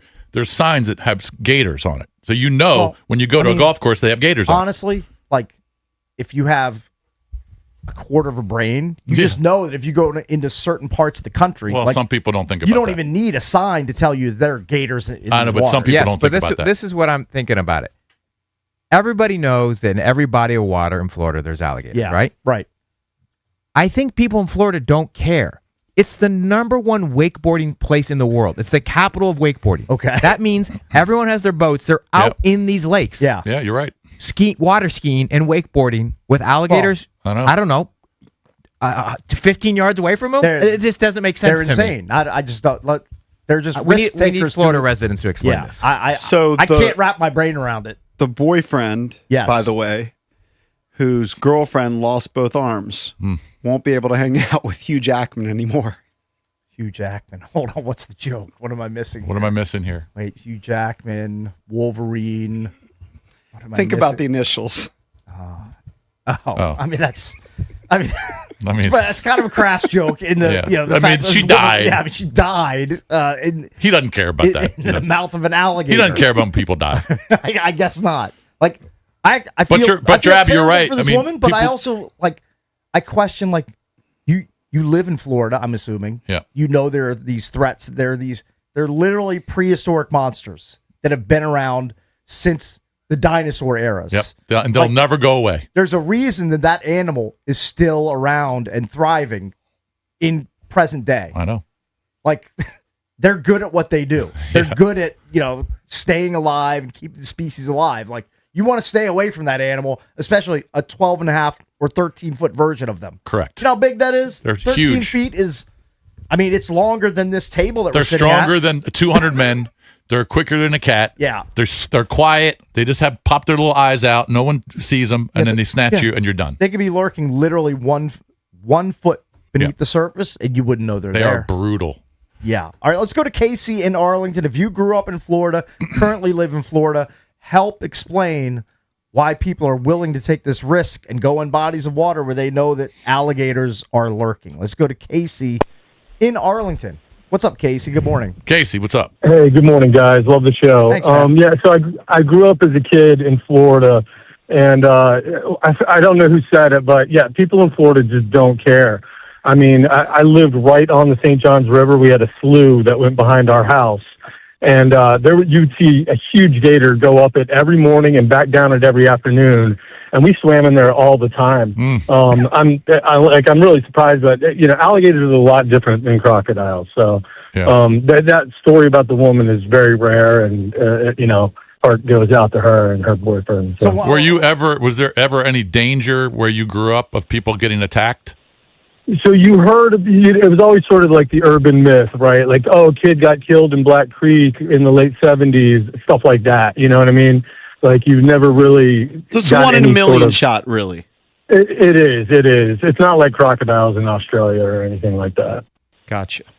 It's like sharks in the ocean. But it's a brutal story. I mean, and it happens. It happens all the time. Well, not all the time, but it happens in that state. Enough to happens in South Carolina, happens in North Carolina, southern North Carolina. But it's similar to swimming in the ocean where there are shark attacks, but think of the millions of people that use those beaches and go in the ocean every day. They risk it. But Casey, if you saw an alligator kind of sunbathing on the bank of a lake, you would just go in and swim without any care in the world? Like, no. I mean, we knew alligators were in there, but if we saw one, I think I probably would have. Like, at the time I was going in the water, I definitely would have been hesitant. But there were like little tiny lakes / ponds all throughout the countryside in Florida. Like you can see them all over the place if you're flying over it. And we would swim in those all the time too. And they have alligators like crazy. So, you're a different breed, my friend. Thank you, Casey. Appreciate the call, man. Stay safe out there, sir. I think some of it might have to do with, I think in the 70s, alligators were endangered. There weren't that many of them. Yeah. And there was a big conservation act. I think maybe people used to hunt them a lot. Mm-hmm. Now, there's a billion alligators, and I think they're massively overpopulated, and it's becoming a problem because they are everywhere now. I think JP's an odds guy. He probably would hop in one of these ponds because the chance of being attacked by an alligator, according to Copilot, kind of nubs, 1 in 3 million. I like my chances there. But I mean, it doesn't mean I'm doing a cannonball into a marsh where I know alligators live. Yeah, but you're going to the Outer Banks in a few weeks. Maybe it's even next week. I can't remember when you're going. Week. Yeah. All right. I'm guessing you're going to go in the ocean. Possibly. Yeah. Yeah. I mean, there's a chance. Okay. I'm probably more likely to go in the go pool than the ocean, but yeah, you'll probably definitely go in the pool. Yeah. But when you go in the ocean, do you actually go in? I'll go up and underneath the water, or do you just go generally thigh high? I mean, I go up to my neck at times. Yeah. I mean, it's a risk. So, there's a chance that you get a shark attack, but the odds are that you're not going to be attacked by a shark, and that's why you're going to go in the ocean. Although I'm going to actually bet the way that Cakes responded to that he's not even going to go in the ocean. So he likes to set up about a mile away from where the water is. He likes to take a picture of his water shoes, and then he doesn't even go in the ocean. Pool greater than ocean. That I don't get. When you go to the beach. Because you got pools in all of these. It's cooler down near the water. I don't understand why you like to be higher up on the beach. Something called the tide. Tide comes in. I don't want it washing my stuff away. Okay, well, if the tide starts to come in, you just back up a little bit. You can. The tide doesn't come in. He likes to back up 50 to 75 feet away. You understand? My umbrella is drilled down into the core of the earth, and I'm not moving that bitch. I'm just saying, not moving it. You don't have to be 100 yards away from the water. Understood. All right, let's go to Brian. He grew up in Central Florida. He wants to chime in about the topic. Brian, what's up? You're on with the Junks. Good morning. Hey, good morning. Yeah, I grew up in Ocala, which is like Central Florida. And when you grow up in Florida, you have to be near water almost every weekend. So you pretty much know they're there. But during the day, you're not really afraid of them. That's why this attack was a little surprising because usually they're on the bank, laying out in the sun, getting warm. Yeah. You wouldn't catch anyone in the water at night in Florida, in a river or lake. But during the day, I mean, you'd see them water skiing all the time. They'd be laying on the banks. You made sure you didn't fall near the lily pad area. That's where you sort of hang out. So stay away from the lily pads. So you're basically saying that during the day, when the gators are up on like the bank of the river or lake, whatever it is, then it's safer to go out and do your wakeboarding and water skiing, and you're less at risk. Yeah, I mean, I growing up there until I moved up to this area. I never knew a single person who got attacked. Dogs in their hand, and they love dogs. So if you saw a dog in the water, I wouldn't go that area either. But people, they don't bother you during the day, but at nighttime, you would never go in the lake at night. Okay. All right. I guess that's sound advice. Thank you, Brian. Appreciate the call. 800-636-1067. If you grew up in Florida or live in Florida presently, what is the psychology that allows you to go into a body of water where you know you're sharing it with an alligator? Did you mention that they caught the alligator that attacked her? They caught. How'd they catch him? They brought in a nuisance alligator trapper. All right, so which I guess is a thing down in Florida. Yeah. You have nuisance alligators, and this one attacked and killed a woman. So they euthanized 2 gators, a 12.5-footer and a 13-footer. Did they make a horror movie with a gator or crocodile, like after the success of Jaws? I feel like when I was 10 years old, there was some sort of big gator movie. They probably that was in the sewers or something. Tried to capitalize on the Jaws success, and it didn't really land with the same effectiveness. I don't recall what the title of it was, but I'm sure it exists. Lake Placid was a horror alligator movie. Oh, that's true. Like a big monster gator. Big like monster a 30-foot gator. Yeah. All right, let's go to Joseph. He apparently grew up in Miami. He's calling from the Everglades. What's up, Joseph? You're on with the Junks. Good morning. Oh, hey. I'm actually calling from Alexandria, but I did grow up in Miami. Okay. And we'd go out to the Everglades all the time and up into Central Florida. Actually, I spent a lot of time in Ocala, like that last caller. The scariest time I've ever had around gators was in a place called Silver Springs near Ocala. Mm-hmm. You just go out and swim through this river network, and then I walked along it after and went over bridges and saw that I had been amongst, 20 or 30 gators the entire time. Wow. As for the I was like 10, and I was like, I can't believe my parents let me do that. But at the time, the psychology is like there is sort of a Florida man thing where you're like, whatever, you don't think about it. Yeah. I will say there was a couple verified attacks like throughout my whole childhood. Like that's a long time, and maybe 2 that showed up in the newspaper, and they tended to be the same way as this one you just talked about, on a riverbank in like murky water where you just come into the water and you stir up some mud, and the gator probably can't see what's going on. So I think there's something to that, like avoiding the more dangerous things. Whenever you'd be putting in a canoe, there'd be signs like, watch out, especially where you guys can't see each other, you and the gator. Yeah. That said, I won't be doing it again. Yeah, it's probably better stay away. Years. All right, Joseph, thanks for listening, man. Appreciate the call. By the way, there was a movie, 1980 horror thriller. I was correct. Straight up called Alligator. Oh, very good. And it featured an alligator working through the sewer systems. Look at your killing memory. People. Right, Man-eating alligator. Let's go to Brian calling in from Burke. We'll sneak him in. Brian, you're on with the Junks. Good morning. What's up, fellas? What's up? I grew up in Miami, and then also up in the Daytona area, and even lived in the Keys a little bit. It's a dangerous state, from sharks, poisonous snakes, and the alligators. The scary thing about an alligator is you can look at a body of water and think it looks peaceful and serene, and there's nothing there, and he's sitting 5 feet offshore on the bottom, completely camouflaged. Yeah. And as soon as you get in, he awakens, and he's going to eat what he wants to eat. Dogs get taken all the time. I'm not surprised this happened. No. I find it tends to happen with younger people because we're all braver when we're younger. Yeah. I won't go in those waters anymore. I just won't do it. Just can't. Yeah. You know, Too risky. of course, I'm 57 now, and I think a lot different. You know?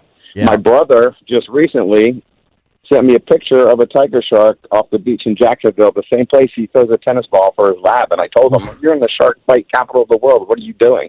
"No, man, it's fine." A week later, guy catches like an 8-foot tiger shark and used a drone to take the bait out. Yeah. Everybody's swimming. This guy's shark fishing. Yeah, they just don't care down there. Tiger sharks very aggressive too. Yeah. Like they'll. Oh yeah, they're known man eaters. They don't can wanna bite mess a with sea them. turtle in half. We ain't nothing for them. I remember. Thanks, Brian. I appreciate the call, man. And I told this story many times, I'm sure, but if you haven't heard it, I was in Bald Head Island, which is off the coast of southern North Carolina, and went to play golf there. Got a great golf course, great country club. And when I checked in, they said, "Just beware, there's a 14-foot gator that hangs out on the third tee box." Right. And they called On it the tee box. Well, near the tee box. That's right there on a little marsh area. Yeah. And they called it Butch or Buster or something. Okay. Just watch out for Butch. Yeah. I went up there, and that MFer was sitting right in the water. And how big was he again? 14 feet. I mean, that is. And he's probably still there. It's a massive animal. Because Did those you things, stay calm for your tee shot? I took a bunch of pictures of him, and then I quickly sped up my tee ball and hit it way right. Yeah. And then got right back into my cart. All right, when we but come to back- see it live Yes. was incredible. I'm sure. Coming up next, Richard Shea, the co-founder and president of Major League Eating. He will join us. We're going to hype up the 4th of July, Nathan's famous hot dog eating contest at Coney Island. We'll be joined by him next here on The Fan.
Let's head out to the Ruud guest hotline. Ruud, the most reliable heating and air conditioning products in the DMV. We welcome in Richard Shea. He's the co-founder and president of Major League Eating.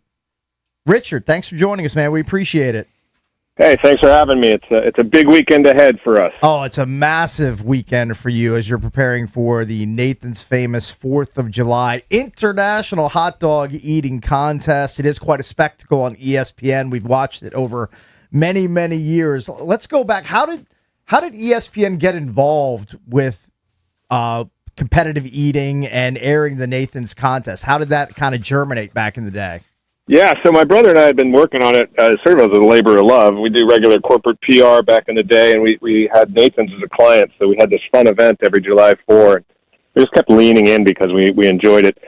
So that was probably late 90s, 97, 8, 9, and then it just kind of got bigger. I mean, our labor maybe paid off, and the eaters, we got more international eaters involved, and the attention went there, national attention, international attention. We got a call from ESPN. And they said, hey, we'd like to talk about possibly putting it on our air as part of a Great American Events series. And that was 2003. Was Kobayashi the first big star? Well, there was a guy named Nakajima before Kobayashi. So it was Ed Kracz, who was an American, Nakajima, who was Japanese, and then Kobayashi came in and dominated for 6 years. I feel like he was your first huge star. Yeah, he was definitely a huge star. So when he ate 50 hot dogs and buns, it really it resonated with the world. Uh-huh. And like the legend, there was like myth that he had 2 stomachs. That's right, 2 stomachs, extra sharp teeth, all that stuff. Yeah, a lot of myths. Well, I mean, the latest legend, obviously, Joey Chestnut, who's won 17 Nathan's Famous Hot Dog Eating Contest titles. Is that consecutive? And you know the belt he gets cakes, right? No, not consecutive, but world record 17 times. You know the belt he gets, right? He gets the mustard yellow belt. Of course he does. And he's the favorite again. How has he been so good for so long? And it's not only hot dog eating for Joey Chestnut. He holds 55 world records across 55 different disciplines, according to his Wikipedia. Yeah. So he's just good at eating everything, not just Nathan's Famous hot dog. How does the guy do it physically? It's incredible. He's the most dominant eater. He focuses. He loses on occasion, but he's the most dominant eater we've ever seen. And when it comes to hot dogs, I mean, if you look at Kobayashi's 50, that was in 12 minutes. We actually repaired the contest to its original 10 minutes, and that year Joey set a new world record of 66. He owns the world record of 76 in 10 minutes, and he always keeps saying he wants to break it. He's a machine. Like, how does he even have people that want to compete against him? Like, how does he even have any sort of competitors that come close? Like, he's so dominant. In hot dogs, the margin is like 10, 12, maybe 15. Meaning these guys cannot catch up. In other events, he might win by by 1 or 2 units of food or a half a pound of food. It's just his focus out there in Coney Island.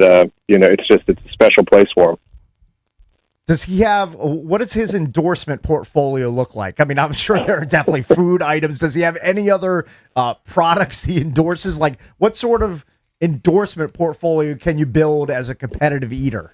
Yeah, he does very well. Most of our competitors do have day jobs, and they could be a doctor, lawyer, postman, whatever you might think. But Joey and Mickey, that their sole profession pretty much is competitive eating. I know that this year we're lucky to have Polymarket on board as the prediction market partner, and I know that Joey's dipping his beak there, I think. But he does things all across the world and all various brands, primarily food stuff, though. And you mentioned Mickey. Who is the all-time greatest female eater, and is she? I think last time she pummeled 33 hot dogs and buns. Yeah, so she has a world record of 51. She actually fell off last year, and in fact, if she does 33, she's exposed this Saturday. She's going to have to do more than that, or she might lose her belt. But she's won 11 belts. I think the most dominant eater she may be now. Sonia Thomas from Alexandria, Virginia. Can't remember. Yeah, she was a dominant 16-time Nathan's appearances, and she won multiple, and she was a cross-discipline athlete. And Sonia, I think, would still hold that mantle as the most dominant eater because of the exposure and the time during which she was competing. We're joined by Richard Shea. He's the co-founder and president of Major League Eating. Of course, you have the Nathan's Famous 4th of July International Hot Dog Eating Contest on ESPN on July 4th. Another cool thing that's linked. See what I did there? I didn't even mean to do that. Links for hot dogs. You're donating 100,000 Nathan's Famous hot dogs to the food bank for New York City prior to the event. So you have a charity component tied in as well. Yeah, thanks for mentioning that. In fact, I just sent a crew out to Brooklyn for a ceremony this morning. Each year, Nathan's donates 100,000 hot dogs to the food bank. We're super lucky, obviously. Gas is $4 or $5 a gallon, and they still race NASCAR. You just have to be cognizant of how lucky we are to be able to do this when there's so much hunger in the world and in the country. Hey, Richard, when did the hot dog buns get introduced as you have to eat the bun along with the hot dog? Isn't that relatively new, or am I missing something? That's been there since day one? That's from day one, and the history goes back to 1916. There were 4 immigrants hanging around Coney Island, and Nathan Handworker were at a hot dog stand, and they were arguing who was the most patriotic, and he said, whoever eats the most of my hot dogs, and this guy ate 13 in 10 minutes, Jim Mullen, an Irish immigrant, but it's always been the bun-dog combo. Kobayashi Kobayashi was separating dog from bun. Nakajima before him would crack dog and bun in half. You'll see Joey do 2 dogs and 2 buns, meaning 2 buns in one hand, 2 dogs in another, and dunk the buns. Yeah. But basically, you have to eat both dog and bun. So if you eat an eighth of a hot dog and not the corresponding eighth of bun, that wouldn't count. Oh, I didn't realize there were so many rules. Yes. Well, you're talking to somebody who, based on your contest on this radio show years ago, did 15 hot dogs on a bet, and he then had to quit eating hot dogs for a couple of years. First of all, I did 15 hot dogs. I barely got it in the 15 minutes. And without buns. But you won like $2,000. No, I didn't win that much. I think it was $600. I was underpaid for that. And I've never felt worse for the 3 days following. You felt terrible. Like, does Joey Chestnut, after he, down 70 dogs, does he ever show any ill effects of it, like that day or a few days later? Is he just... He's just built for this. He's built different. Well, he's sort of built for it, and he'll go out to like the nighttime party with the other eaters. You can see the stress on his face after that one, though. And if you watch that ESPN broadcast afterwards, he hangs on the stage and does like 45 minutes of interviews. Yeah. But the other thing is it's typically more hot than not out there. So this year is a classic year where it's going to be in the 90s, which is just another sort of like ding on these guys. So it'll be interesting to see if Joey, he wants to break his 76 record, but when you get to that temperature level, I wonder, does your body say, I'm up by 10, why don't I just coast? We'll see. Yeah. Richard, how are these competitive eaters so skinny? It's funny. That was a shift. I remember even like doing a call, like a ESPN call, probably 2008, and I noticed that there was I built a stat that the average weight of the competitor had dropped by like 40%. So as we became more of a recognized sport, more traditional athletes sort of started coming onto the circuit. And these guys now, you'll see Nick Wary, James Webb, they're all super fit. And there was a theory that if you have a fat stomach, that actually inhibits your stomach from expanding, meaning the fat pushes against your belly and you can't compete. Maybe that theory's been borne out. Hey, Richard, how many people do you pack into Coney Island for this event? Because I watch it on ESPN. It looks like 25 or 30,000 people. Maybe I'm underestimating how big the crowds are. That's the number I would typically say. Okay. And we don't have a gate, so it's not ticketed. That's what the sort of local authorities, the 60th precinct, always puts it around 25, 30. Okay.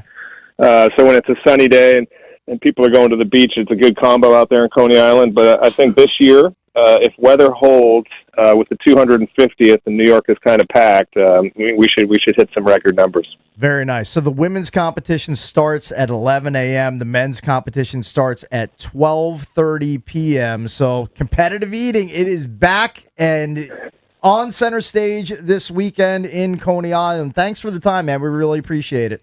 Hey, guys, I really appreciate it. Have a lovely holiday. Thanks, man. You too. That's Richard Shea. He's the co-founder and president of Major League Eating. You've got the hot dog eating contest on July 4th, an American tradition. Jason, I think you're going to remember via the nickname, he mentioned Sonia Thomas. She was known as the Black Widow. Yeah. I do remember that. And the Black Widow used to actually take on Joey Chestnut, and I'm reading here, once in a wing eating contest, she ate 183 chicken wings in 12 minutes. Wow. Joey Chestnut ate 191.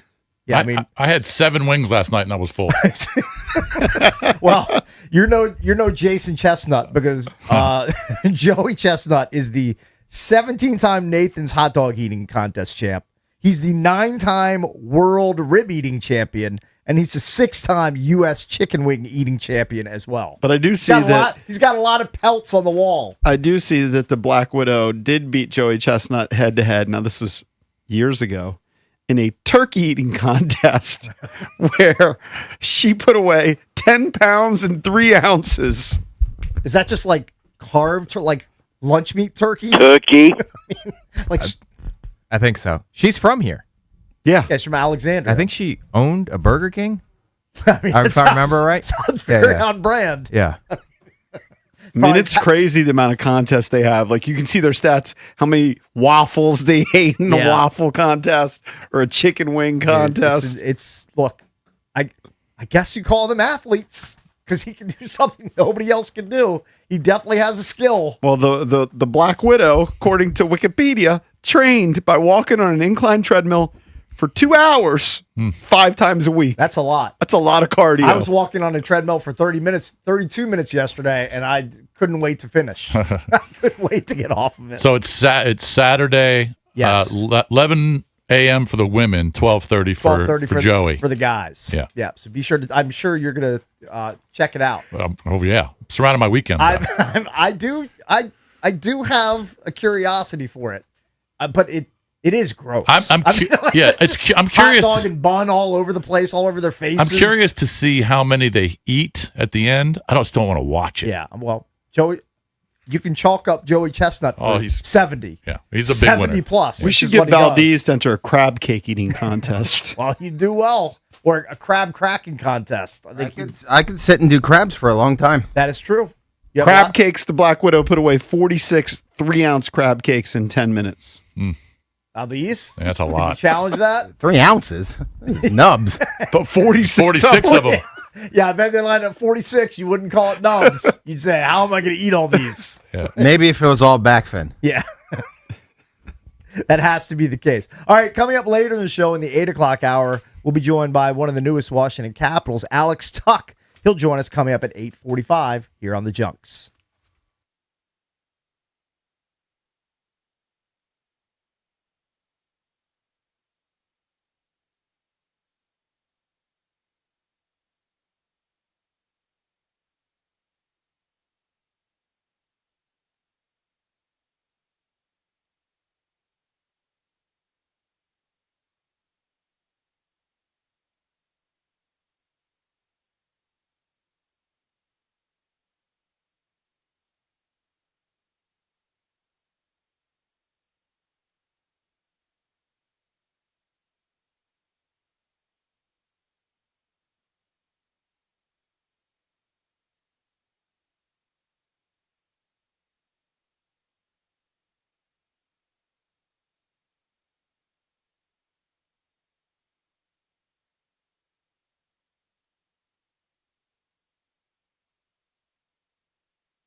And after all of that, the Nationals won another road series in convincing fashion. The Nats got homers from Andres Chaparro, Nelson Nunez, and James Wood to take 2 of 3 from the Red Sox, getting the win 10-2 and earning their 7th win in their last 8 road series. They get the day off today, and then they return home to face the Pirates for a July 4th weekend series. And the good news, the United States men's national team beat Bosnia 2-0. Now the not-so-great news. If the Americans are going to continue advancing, they're going to have to do it without their top scorer. Valerian Belgram scored what proved to be the decisive goal for the United States just before halftime. That's his 3rd of the tournament. But then he was sent off with a red card just after the hour mark in a very controversial decision that's going to see him suspended for the round of 16 match against Belgium. From the Crop Medcap 5-Star Sports Desk, Savannah McCann on The Fan.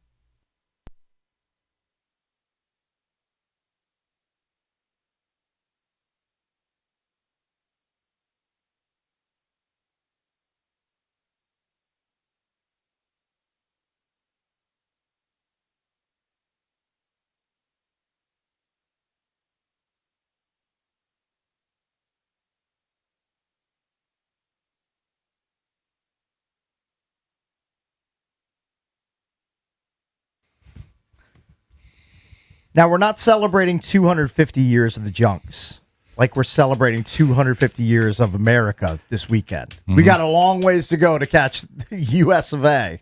Okay, but we are celebrating 30 years of the Junks in 2026. Brought to you by Main Street Bank. Cheer local, bank local. Main Street Bank is a business-focused community bank proudly serving the DMV since 2004. Visit mstreetbank.com to learn how to put their team in your office. Main Street Bank. Member FDIC, equal housing opportunity lender. All right, so I didn't see The Substance. That's the movie with Demi Moore. Yeah, I've not seen that either. And I don't even know if this is exactly what it is because I didn't see the movie. Yeah, but I think she took some sort of magic elixir and it got her youth back. Mm-hmm. Yeah, if we could take, but she has to pay a price for it. Yes. Like there's a steep price. Yes, she's paying. Yes, you've asked this question before. No, but since he brought up. We're only celebrating 30 years. Yeah, I mean, it's kind of weak. It's like the country's 250th. USA celebrates If you could take something right now. Yes. And it said 20 years you're younger? going to be able to live till 250. Okay, so I can live till I'm 250 years old. Would I do it? Yeah, but am I going to be in a bed for 100 of those years? Yeah, I mean, like, what's my health like? Dude, like, does my family get to take the same pill and I get to coexist? Like, can I still play golf at age 250? There's no guarantees. It's just the only guarantee I'm giving you is you're going to live to 250. I don't think my 401k can last me till I'm 250. No, you couldn't. Especially if inflation just keeps climbing. Yeah, what am I going to do? I'm going to say no. Am I going to work till I'm 230 years old? I mean, I doubt it. Nope. I'm going to say no, I guess JP. I would have to. They're going to freak out when I apply for a job and they ask me how old I am, and I'm going to say 215 years old. Like, I still need to work. I don't have savings to get me to 250. 100 years from now, you're still doing this show. I remember when Jaylen Brown got traded. Oh, man. I'd be watching Jaden Daniels the 5th or the 7th play football.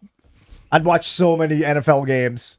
Well, have so many fantasy teams. The one thing we do talk about every 4 years is the World Cup. That is and true. Especially this year because it's in North America. Mm-hmm.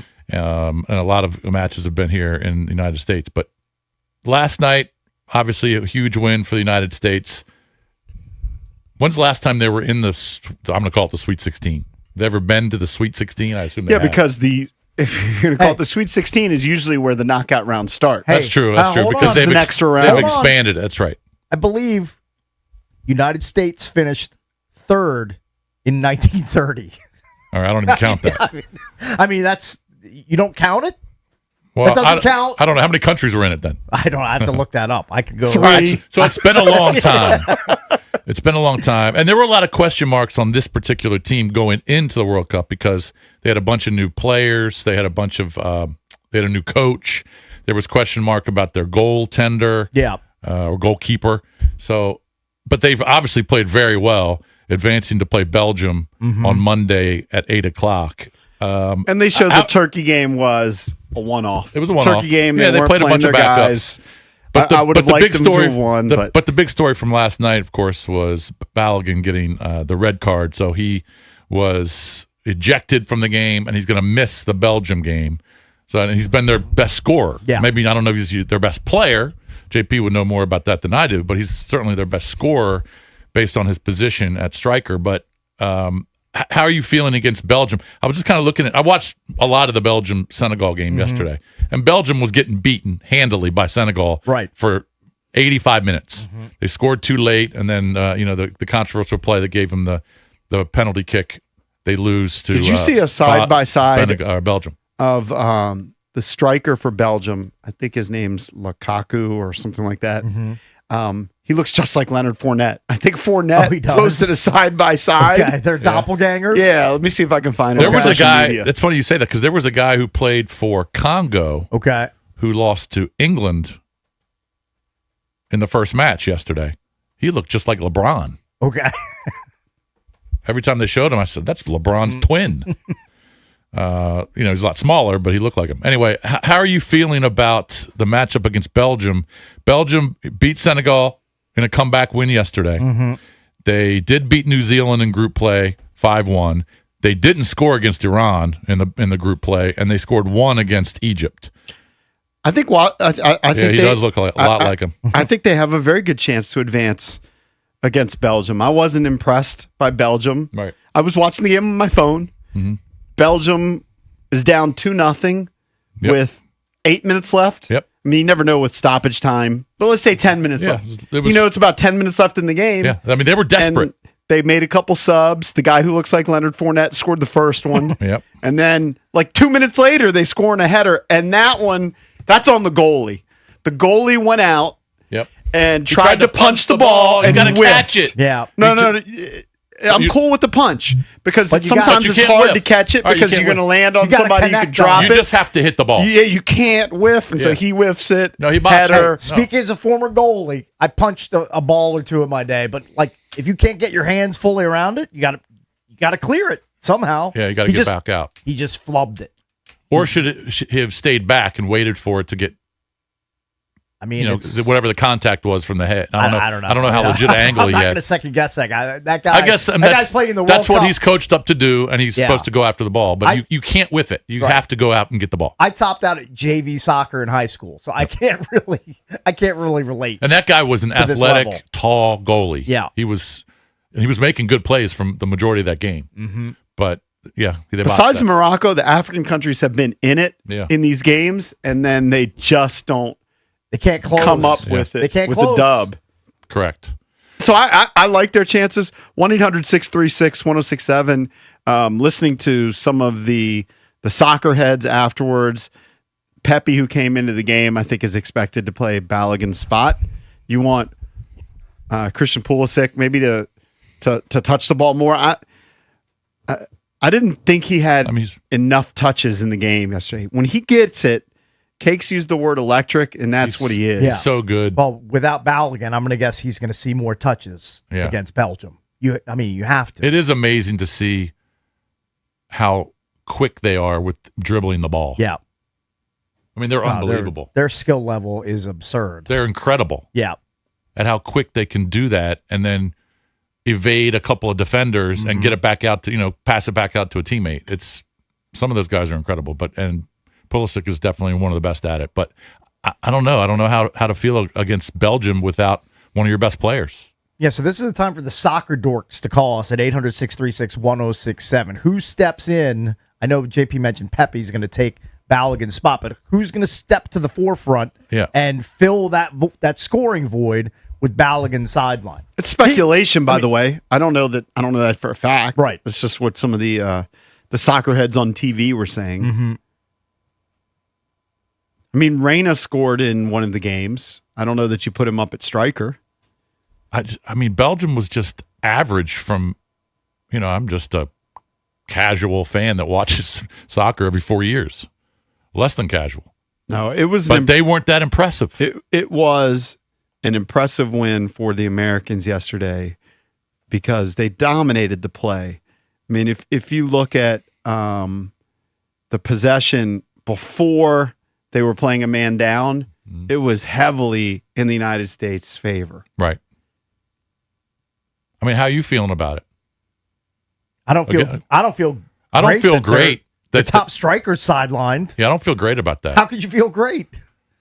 I mean, you feel good that you got a home game against a Belgium side that looked like they were struggling to put away Senegal. Yeah. And they got lucky They got lucky with those. And look, Senegal was pretty good. I mean, they were athletic. Right. But, Belgium just looked a lot slower. I would assume the U.S. will be a little quicker. But you're going to have home field advantage. Yeah, I know. I don't feel great about it when you lose your best scorer. No, you can't feel good. And again, that was a terrible call. And we were robbed. That was a terrible. Every American, you were robbed by that call. That was a terrible call. You should feel personally insulted. Yeah. So down to your American core. Do those refs get graded? I got to assume they get graded after some form each of match. grading system. And I don't know how they pass that. You know what I'd give them? F minuses. Yeah, I agree. F minus. I see them at plus 150 right now, the Americans. Oh, they are plus. Oh, so Belgium is the favorite. Unless I'm misreading it. USA plus 150. Where are you reading that? ESPN. Oh, yeah, those numbers. I don't know where they're getting their numbers because when I go to, FanDuel or one of these other sites, the numbers are a lot different. You guys are probably looking at different things. JP's probably looking at in 90 minutes. Possibly. Yeah, USA's minus 118. By the way, I'm glad you brought that up, Drab. It is a travesty that if you bet a game to win, that if the game ends in penalty kicks, it's considered a draw. Some of them will say no. Some of them will say the overall result. Oh, really? Because I think sometimes you got to know what you're looking at. You got to read the fine print. Yeah, you definitely read the fine. If you're betting soccer, if you're a soccer betting noob, you better make sure you know what bet you're placing. Yeah, USA right now is minus 118 to qualify for the next round. Yeah, that includes so PKs if you bet and extra time. Yeah, correct. Now some sites might bung you and do that. Yeah, because gotta be careful. Yeah, but I think you got to know what you're getting yourself into. But I think now that you're into the round of 16, if you're betting on a country, if they do qualify for the next round, that's when you win. Right. Now, this is not a good trend. The U.S. has lost the last 6 meetings against the Red Devils. Their second most recent match was at the 2014 World Cup.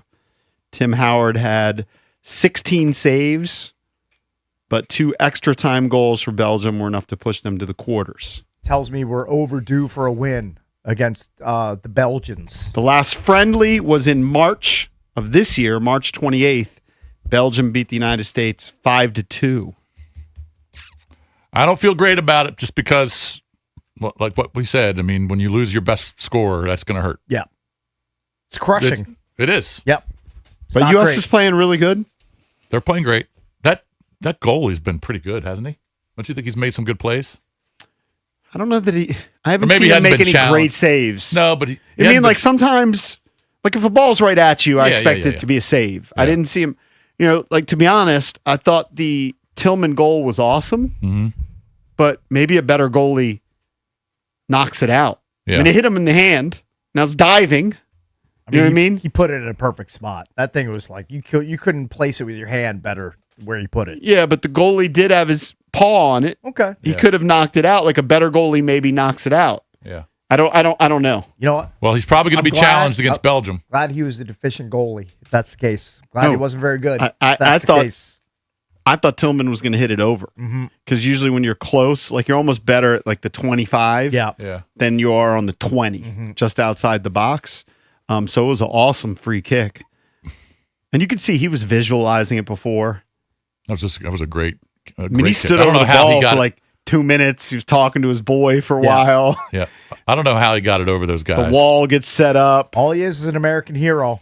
Yeah, that guy's an American hero on July 4th weekend. We need him to do it again. Would you be the July guy? 6th. Now, they didn't do it in this particular case. Yeah. But you grew up playing soccer, so I'm sure you were part of a wall at some point. Yeah. Would you be the guy, like now there's a trend, at least some of these teams will set up the wall. Let's say it's a 5-man wall. Okay. And then they'll have one guy lay down because the guys in the wall are jumping up. Yeah. Would you be the lay down guy? I was wondering how long. You know what? Because sometimes people have gone under walls. If the coach asked me, I would be the lay down guy on the wall. Sure. Coach, what do you want me to do? You want me to lay down for the wall and stop the ball that's going to be kicked 90 miles an hour right at me? Sure. Also, how do you feel? Somebody tweeted us this, and I was fine with it. How do you feel that the post-game celebratory song is Country Roads? Love it. That's a great American song. Mm-hmm. 1,000 heart emojis. Love it.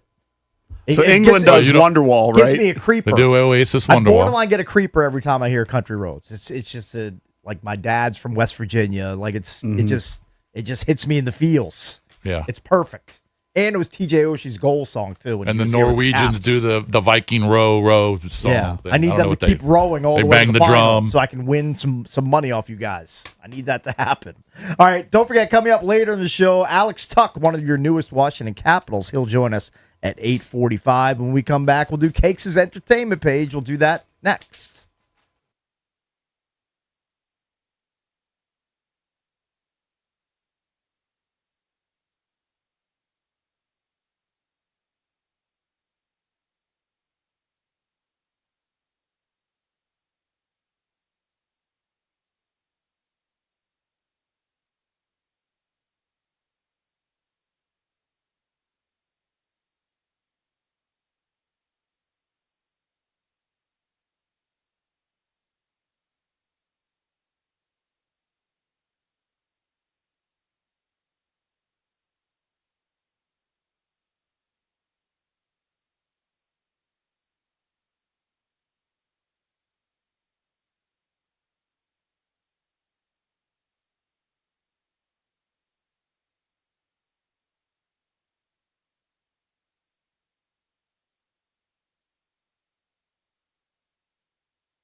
We'll get to the EP in just a bit. We're going to take this call first. This is Neil in Woodbridge. Apparently, he's headed to Philly for a big sports weekend on tap up in the city of brotherly love. What's up, Neil?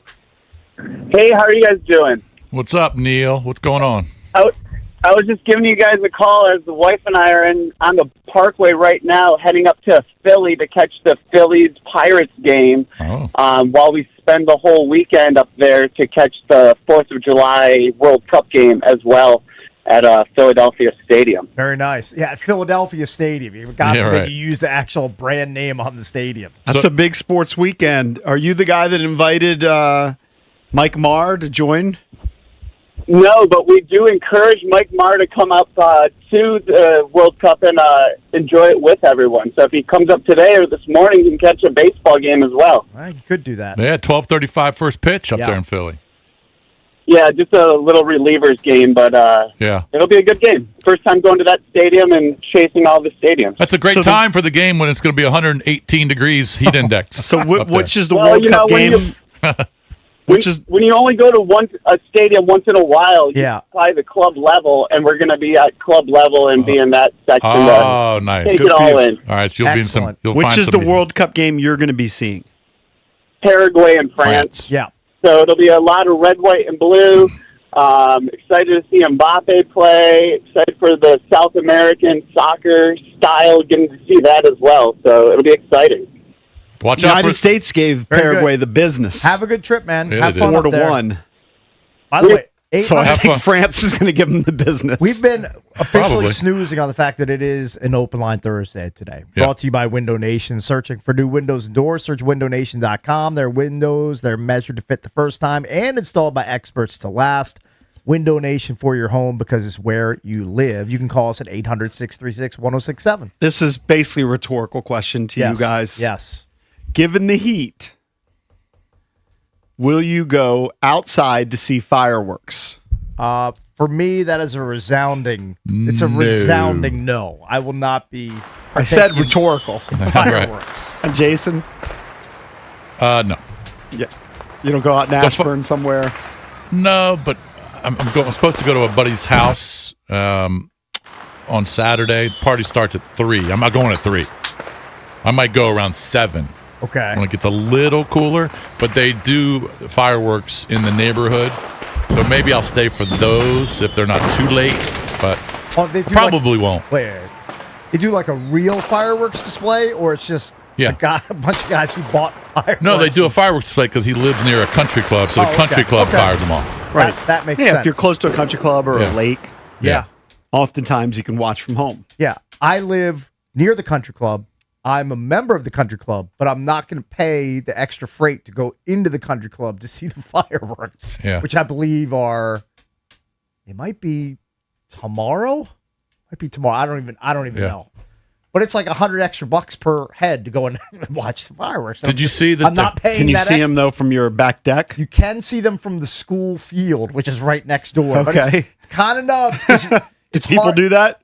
Oh, a lot of people do it, but it's kind of hard to see them over the trees. Like you don't get the full McGillicuddy display. You know what I'm saying? Like, Right. It's a little nubs, but if you really are into fireworks, you can do it. Do you think it's acceptable for America 250? Yes. Valdez is dressed up as George Washington. I want your opinion. Yes. To opt out on fireworks because of heat.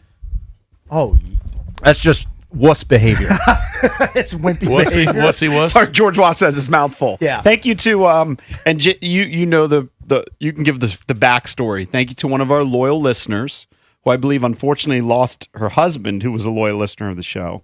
You have the background. Yeah. He was he died of cancer, and then it's a happy belated birthday to Ricky. He would have been 43, I believe. Wow. Happy belated, Ricky. So happy belated birthday. Yes. But they buy us breakfast every year. No, Thank you to them. It's very nice of them. They don't have to do that.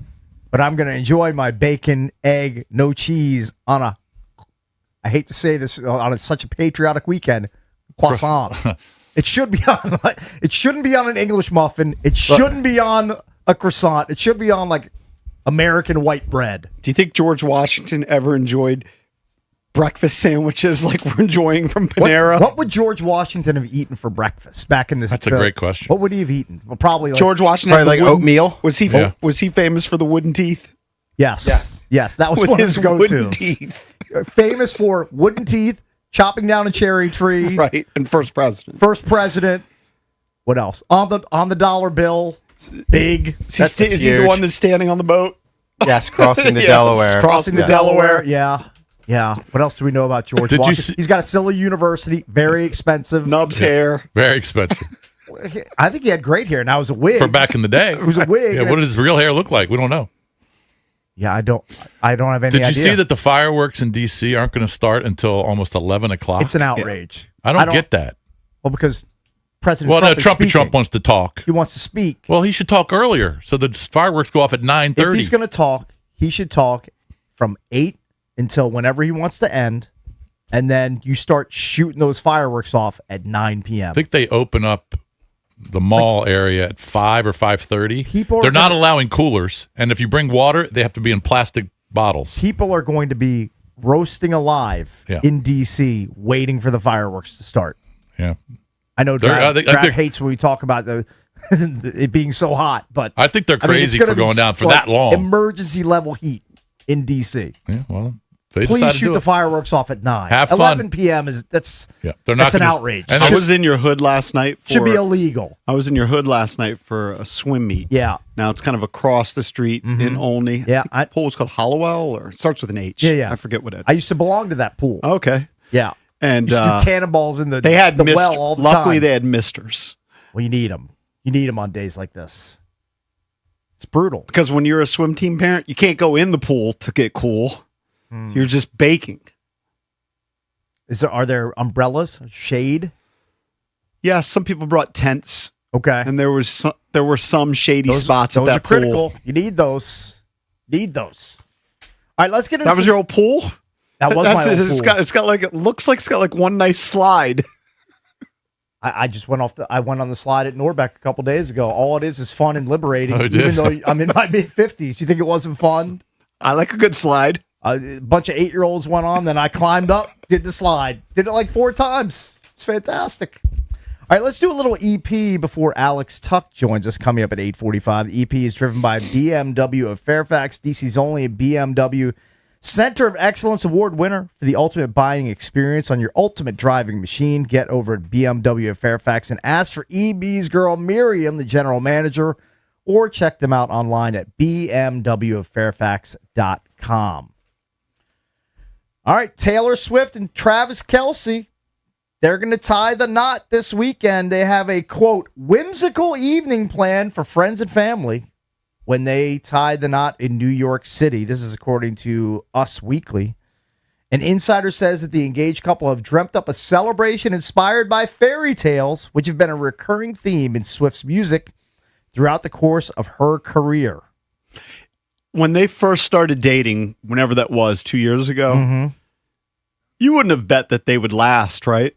I think that there has to be a bet in the book betting against them still being a couple at this point. I'm not sure who's on which side of it, but I distinctly remember. I think Bickle that there's bet a bet against him.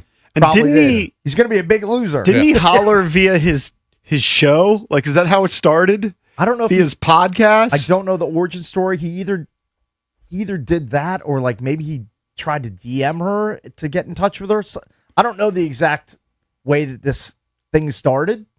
But look, they're winding up getting married.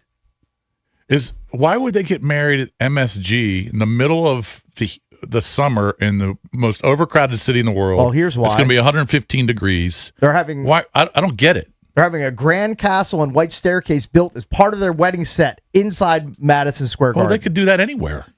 Yeah, but I think they have 1,000 guests too. Well, yeah, they could do that anywhere. I don't know if that's anywhere. You need a pretty big venue for 1,000 guests. Well, but I'm saying there's bigger venues, privacy in cooler areas. Privacy. Supposedly that there won't be helicopters flying over it. Yeah. As for the guests, a source I was about to call it US Weekly, Us Weekly, shares that attendees still do not know exactly where the wedding is actually taking place. But the guests have been instructed to be in New York City between July 2nd and July 3rd and that MSG will be used as a meeting place. Mm-hmm. So there could be part of the ceremony like it's not at there. MSG, but it might not, like the actual wedding might not be taking place at Madison Square Garden. By the way, there's a lot of mystery around it. My daughter yesterday, she's working in the city for the summer. Yeah. And she looked out her window. She can see the Empire State Building. Okay. She saw those two crazy people at the top of the Empire State Building. Yeah, it had a banner. Yes. Something about love. Crazy people. I mean, that's now this is what they do. Right. I mean, they do it for social media. They do it for attention. Isn't it like almost 1,500 feet Yeah, high? 1,500 feet. I mean, they that's went all the way to that. What's the guy's name that climbs the Alex building? Honnold? Alex Honnold, yeah. Yeah. It's basically Alex Honnold and his fiance. That's insane. All right, let's go back to the phones. It is an open line Thursday. They're nuts. Joe is calling in from Mount Vernon. That's the home of George Washington. He's going to tell us what he thinks George Washington ate for breakfast. Maybe he knows. Hey, Joe. Hey, what's happening, guys? What's First of all, congrats on the 30 years. Thank you. I work at Mount Vernon. I'm a history interpreter. Oh, okay. And George Washington's favorite breakfast were called hoe cakes. What was that? Kind of like an 18th century pancake smothered in butter and honey. How were they prepared? Sounds amazing. They'd be fried just like pancakes. Yeah, like in a griddle. Architect. They have silly non-stick griddles back in the 1700s. They didn't have silly He used a Blackstone. They have Calphalon back in the 1700s. GW got a Blackstone. Cast iron pans. And what was that? They had cast iron pans.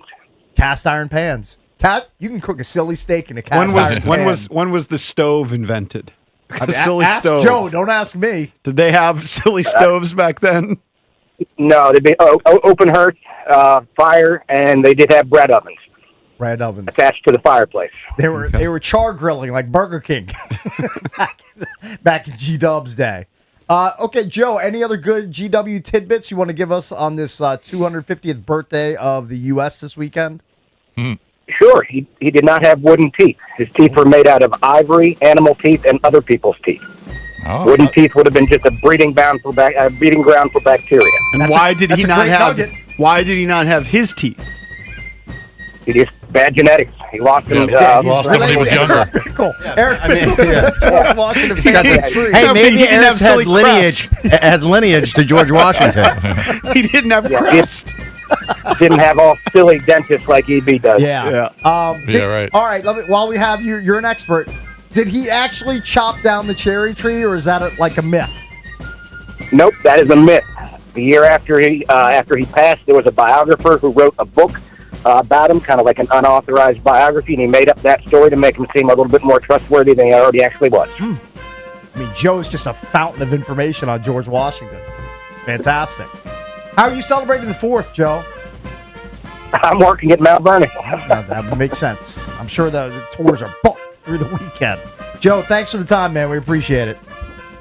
Thanks, guys. You're a patriot. You're of course, a true George American Washington, hero.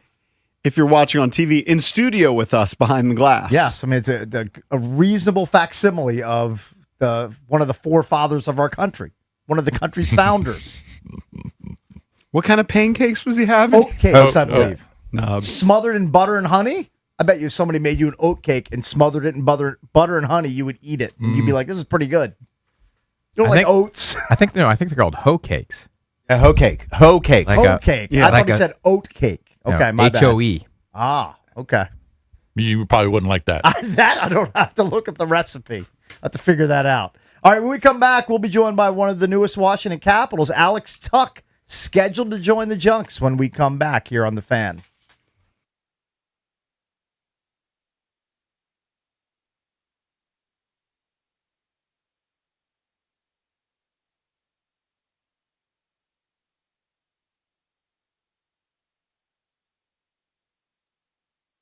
Every great team has a game plan. Coaches spend hours breaking down film, calling the right plays, and staying prepared for every possible scenario. But here's the question. Do you have a game plan for your retirement? At Trajan Wealth, that's TRAJAN Wealth.com, their fiduciary advisors act like your personal coaching staff. CEO Jeff Jr., a Marine Corps vet who knows the value of independence, founded Trajan Wealth as an independent firm. That means their advisors can customize a financial strategy designed specifically for you. with your goals, your risk tolerance, and your timeline in mind. Maybe you've got an old 401k sitting with a previous employer. Maybe you're not sure how rising interest rates and changing tax laws could affect your retirement savings. That's where Trajan Wealth comes in. They're going to help you call the right plays to reach your goals on your timeline. Call Trajan Wealth today, 1-855-TRAJAN1. That's 1-855-TRAJAN1, or visit TRAJANwealth.com. Advisory services through Trajan Wealth LLC, SEC registered investment advisor. Additional services through Trajan Estate and Trajan Tax. Actual client, paid advertisement. Additional disclosures at TrajanWealth.com.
Welcome back to the show. Junks coming to you on 106.7 The Fan, Team 980, Monumental Sports Network as well. It is an open line Thursday. It's brought to you by our friends at Window Nation. Searching for new windows and doors, search windownation.com. Their windows are measured to fit the first time and installed by experts to last. Window Nation for your home because it's where you live. Let's head out to the Rude Guest Hotline. Welcome in one of the newest Washington Capitals. Let's say hello to Alex Tuch. Alex, thanks for joining the show, man. We really appreciate the time. Yeah, thanks for having me. Yeah, Happy 4th of July. A couple days early. So, welcome to D.C. Have you gotten your family settled after, obviously a lot happening in the last week with the sign and trade? You get the news of on an 8-year, $84 million deal. You're a new member of the Caps. What has it been like for you this past week, kind of adjusting to your new life as a Washington Capital? Yeah, well, my wife's from Vancouver, so we were actually out there visiting her side of the family, little family vacation in Vernon, BC, actually, and when it all went down. So we actually just got back to Buffalo yesterday, and we're going to move out to the DC area there at the end of the month. But yeah, it was I don't know, a lot of phone calls, a lot of just figuring stuff out, and kind of a waiting game and seeing what was going to happen. And really excited to be a Washington Capital and how it all went down, and just we're kind of just trying to figure everything out. Trying to sell our house here in Buffalo, trying to buy a house in Virginia, and it's pretty crazy right now with 2 kids and a third on the way. Oh, wow. Congratulations. That's awesome. A lot going on in the Tuch family. So for those that don't know, and as we get to know you, you grew up in Syracuse, right? Yep. Born and raised. Who was your guy growing up? You were probably really young during Melo's year there. Do you remember Carmelo Anthony playing in Syracuse? Like, who was your guy growing up? Yeah. I mean, I watched Melo for sure. I was just more like, and then I've never been to a Syracuse basketball game because I always had hockey games growing up. So I never really. I wasn't like crazy into basketball, but I would always watch the SU basketball games, and I watched that amazing run there, and that was really cool. I got to meet I think it was Devendorf years later, so Eric Devendorf was pretty cool, and he was like a white 3-point shooter, right? Yeah, he was good. He was a little bit of defense too. He's a little bit of everything, but Jerry McNamara was the 3-point shooter. Yep, nice. He was incredible. So, Alex, you grew up in Syracuse and you played a good chunk of your career in Buffalo. So when you come here to play in Washington, you're going to see a city when it snows like an inch and a half. It's shut down for 4 days. Panic everywhere in the streets. Like people just rush to the grocery stores. Yeah, I mean, I played in Vegas, so I get that. We had an inch of snow, I think once or twice when I was there, and it was pretty funny. But I'm going to be. If you see anyone like going over the speed limit when it's snowing, it's probably going to be me. Well, in Buffalo, if it snows an inch, people are probably in their shorts and t-shirts. Yeah, exactly. They just don't care. By the way, real quick, we're glad that you're here in Washington, but what was pretty impressive, Alex, about what you did in Buffalo 2 years ago, I was just kind of looking at the standings. You guys were near the bottom, if not at the bottom of the Atlantic. And then this past year, you won the Atlantic. I mean, that's an unbelievable turnaround. Yeah, no, it was a really special season. I thought we put a lot of really good work in, and I think we're a really good young team, and we just needed to start. I think in December is when everyone pretty much wrote us off, and at that point we were like, "Hey, screw it! Like, we might as well just try to do something here." And I just started playing the right way, and just being a little bit more unselfish and sacrificing a little bit more, and it just started to end up like rolling into a few more wins here and there. And then we went on a 10-game win streak, and then we were like, "Oh, okay, so we have something special here, so we might as well just keep going with it." And it was awesome. I was really proud of the group, and we did something that 14 other Buffalo Sabres teams couldn't do in the past. So we didn't want to let it get to 15, and I'm proud to say that I was on a group that kind of broke that cold streak there. Yeah. Joined by Alex Tuch, one of the newest members of the Washington Capitals. I'm wondering, what was your perception of this Capitals team the last couple of seasons when you played them and Coach Carberry and the system that you're going to now be part of? Yeah, no. So a couple of years ago, obviously I think they won the Metro, and coming in and playing against the Capitals, they were miserable to play against. I thought they were heavy, they were hard to play against. They moved the puck really well out of their D zone too, which was something I was looking around and I was like, holy crap, these guys look like the Harlem Globetrotters breaking the puck out, and really? They're all connected and 5-man units coming out of their zone. And even this year, I thought it was very similar. But I just think they ran into a little bit of injury trouble, and I mean sometimes teams can get derailed. I mean, Florida Panthers won back-to-back Stanley Cups and then didn't make the playoffs, and they were obviously very injured, and they had some of the highest man games missed in the league this year. And so I think the Capitals are up there too. And you have one of your best centers. I know Dubois only played like 20 games this year. I mean, that's huge to miss out on a guy like that. And so that can derail your season. And so I think coming in, I was like, okay, I don't think this team is very different than they were 2 years ago when they won the Metro, and then they were looked at as contenders. And so coming in, I just wanted to give them a little bit of an extra jump in the offense, plus give them more depth, and allows everyone to slot in nicely and kind of find a role, and making sure everyone kind of continues to push to be better. And I just want to bring in a lot of my tools and experience and try to help the team win. So, Alex, like you mentioned the fact that you have to keep up with everything with your own family, getting here to D.C., selling your house. Like, that's a lot of flux in your life. But are you also keeping up with all of the other moves the Caps are making? They've been super aggressive as far as bringing in talent. They're not messing around. They bring in Jordan Kyrou. He gets dealt here to D.C. They just signed yesterday a new defenseman. They bring in Boone Jenner from the Columbus Blue Jackets. Like, they're loading up to try to get back into the playoffs where this team's used to being. Yeah, I mean, it was the Kyrie thing happened pretty much almost at the same exact time that my stuff was starting to go down, and I was almost a little bit surprised at first, but I was like, wow, that's a great addition. And playing against him, I think he brings a lot of speed and talent up front, and he's got several 30-goal seasons, and he's a player that's gonna give us a lot of firepower. And then playing against a guy like Jenner, it's never easy.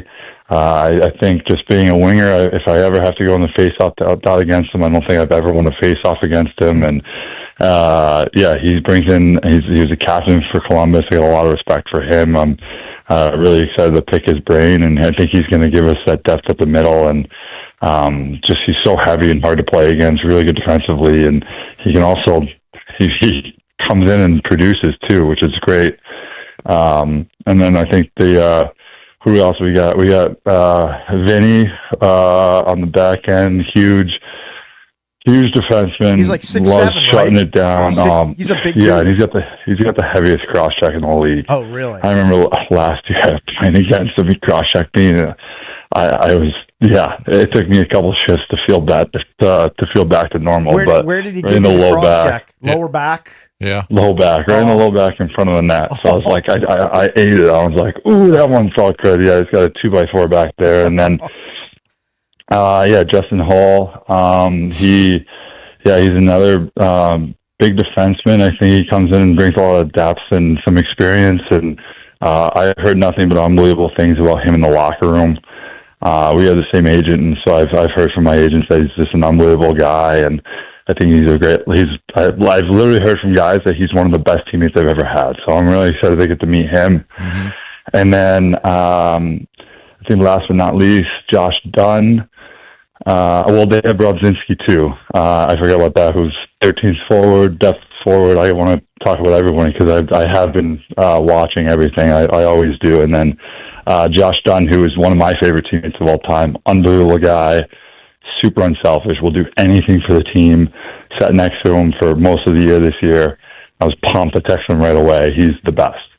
Awesome. Have you heard from any of the actual Capitals? They give you a call? Over half the team. Oh, wow. Oh, cool. Yeah, no, it was crazy. I was within 2 days. I was trying to text everyone back, and everybody from the first guy I talked to was Logan Thompson. He actually texted me in the morning. It all went down randomly. It was like, hey, are you coming, or what are you thinking? I was like, wait 12 hours and then you'll know. But talked to Wilson, Dubois, Strome, Chikrin, Bovilia, everyone texted me, so it was awesome. It was great to see. Well, Alex, we're pumped to have you here, man. We're going to look forward to watching you this fall. He wears number 89, so get used to that new number on the ice. Alex Tuch, we're pulling for you. We're big Caps fans, and we're glad you're here. Oh, yeah. We're big Caps fans here.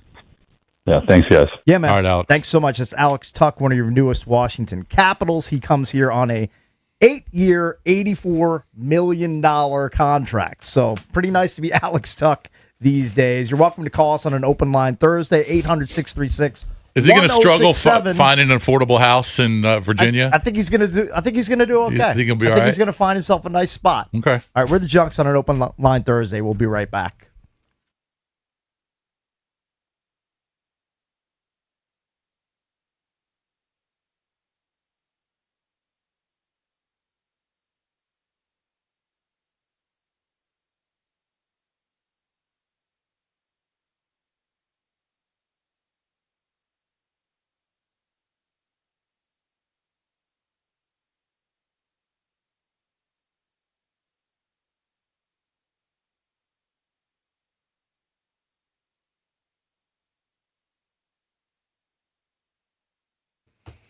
JP from the Junkies here. I love being part of the Michelle Radley Automotive Group. I got my Traverse over at Michelle Radley Chevrolet in Leesburg. She's got 3 spots in Fredericksburg.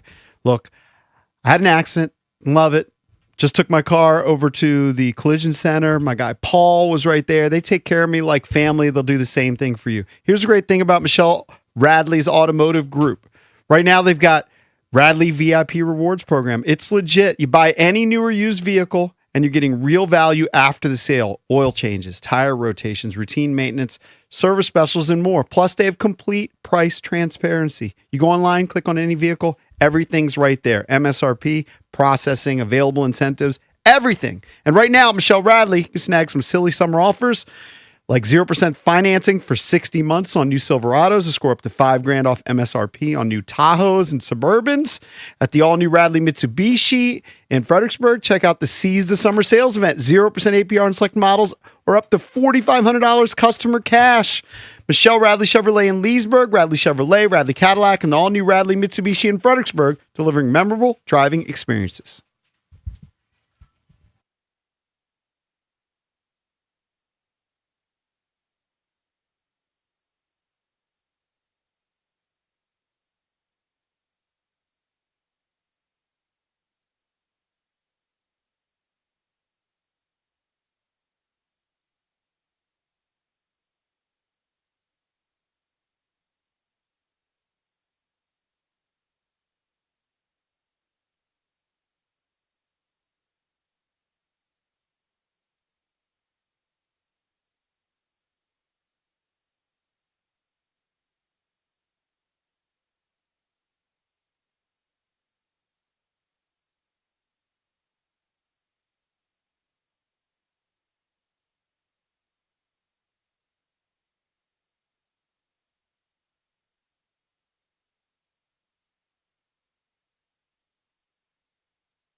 This sports update is brought to you by Mervis Diamond Importers. Nobody pays retail anymore? Why should you?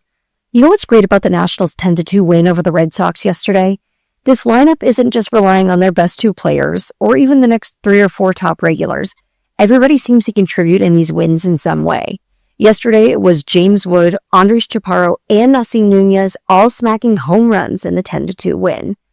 Moving over to the NBA, Jaylen Brown has a new home. The Boston Celtics have agreed to send former NBA Finals MVP to the Philadelphia 76ers in a blockbuster trade. The 76ers are sending Paul George, 2 first-round picks in 2028 and 2031, and 2 second-round selections in 2028 and 2030 to Boston to complete the deal for Jaylen Brown. And the news yesterday, the U.S. men's team has beat Bosnia 2-0. They advanced to the round of 16. From the Crop Cat 5-Star Sports Desk, Savannah McCann on The Fan.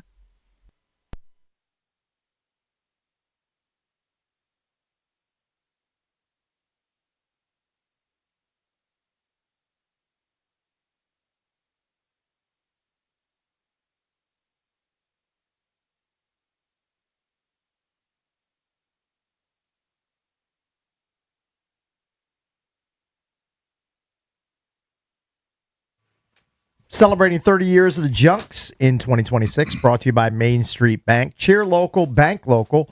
Main Street Bank is a business-focused community bank proudly serving the DMV since 2004. Visit mstreetbank.com to learn how to put their team in your office. Main Street Bank, member FDIC, equal housing opportunity lender. All right, so we wanted to get into the... Jason loves doing that. He does. He likes finishing that. Well, because he usually does it. Yeah. So.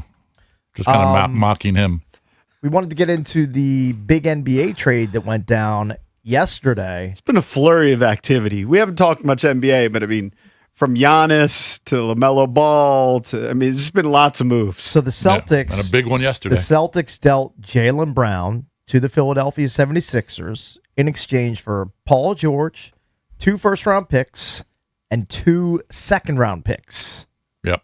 So according to ESPN insider Shams, Philly sent Boston a 2028 first-round pick that could convert from a first to a more favorable swap for Boston, a 2031 unprotected first-rounder, a 2028 second-rounder, and a 2030 second-rounder as well. I mean, they stole them. That's what it seems like. Because you're giving up Paul George, who's 37, I believe. Yeah. All right, obviously, great in his prime, but clearly past his prime. And you're giving up 2 second-rounders, nothing. And the 2 first-rounders are probably going to be later first-round picks. I mean, the Sixers aren't going to be bad. They chose Tatum over Brown. Yeah, there's something. That's what it comes down to. There's something we don't know about this deal because they basically just gave him away. And this is a guy who was the Finals MVP a couple of years ago. Yeah. He averaged 27 a game this year. He's a great scorer. He's a good defender. But there's something we don't know about this relationship that he's got either with Tatum or other teammates. They clearly soured. Like sure, they wanted to get rid of him. Yeah, they didn't want him. Right. One of the things that people had a problem with was after this season, on his own podcast, I believe, he said that this was his most enjoyable season. Mm-hmm. And a lot of people took offense to that because they won the championship. Yeah. How can this season where you get bounced in the first round be more enjoyable than a season when you won the championship? By the way, you get bounced in the first round to the team you just got traded to. Right. Yeah. And so some people took offense to that. You're right. There must be more going on. Mm-hmm. And Brad Stevens and the Celtics said, enough. The return seems paltry. Oh, I will say, there's nothing coming back. Paul George can still produce. Like Paul George averaged right around 18 points a game this year. He's 37. Yeah. He's certainly not 36, but who's counting? Okay, 36. He's certainly not in his prime. Yeah. But in his prime, before he had that terrible injury, he was a top 5 player in the league. Okay. Like some people were saying he was the number 2 player in the league. That's my point. Well, he also deferred. So on that team, Tyrese Maxey has become the leading scorer, ball in his hands all the time. The only reason to say Maxey's the one is because Embiid is hurt all the time. But when Embiid is out there, him and Maxey are 1-2. They drafted Edgecombe. Yeah, they got 3 and so guards. Paul George is kind of deferred. And so in Boston's system, he will be a contributor. He's not going to be as good as Jaylen Brown, but there's been this narrative the last couple weeks. I watch a lot of those national debate shows, whether it's First Things First. That's the one that I watch more of with Nick Wright. Yeah. And you love those some shows. analytics. Well, there's sports shows. I'm a sports fan. They're talking basketball. I'm a basketball fan. Some analytics people are not as high on Jaylen Brown as others. And Jason pointed out during one of the breaks earlier today, he goes, do you know what the Celtics record is without Jaylen Brown? In 4 years, 47-10. Without Jaylen Brown. When Jaylen Brown was either hurt or just sitting out, resting. That emboldens them. That tells them we can win without him. Yeah, and you can dive into the analytics, guys. And I don't know where they pull their numbers. I mean, there's so many of them, and there's so many different metrics you can look at.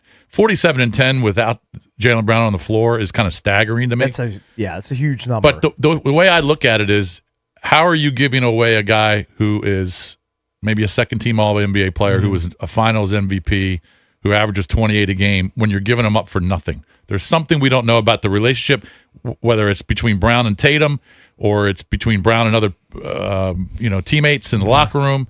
I don't know what he's like as a teammate, or is he coachable? But Brad Stevens knows the team. Yeah. All right. Brad Stevens is no dummy. He knows the team. On paper, it looks like they're getting worse, but they didn't want Jaylen Brown for a reason. We just don't know what it is. ESPN gave the Celtics side of the trade a D-. Sure. A D-. Sure. And that makes sense based on the production and what you're getting back.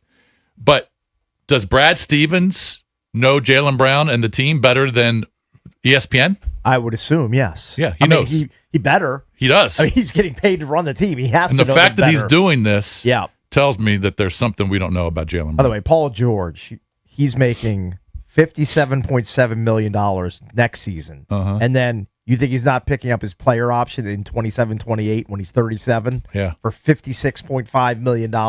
Yeah. I mean, that's just a poisonous contract that somehow the Sixers were able to shed. Remind me, I'm just blanking. Who's the guy we always have from Boston, the old Boston Herald?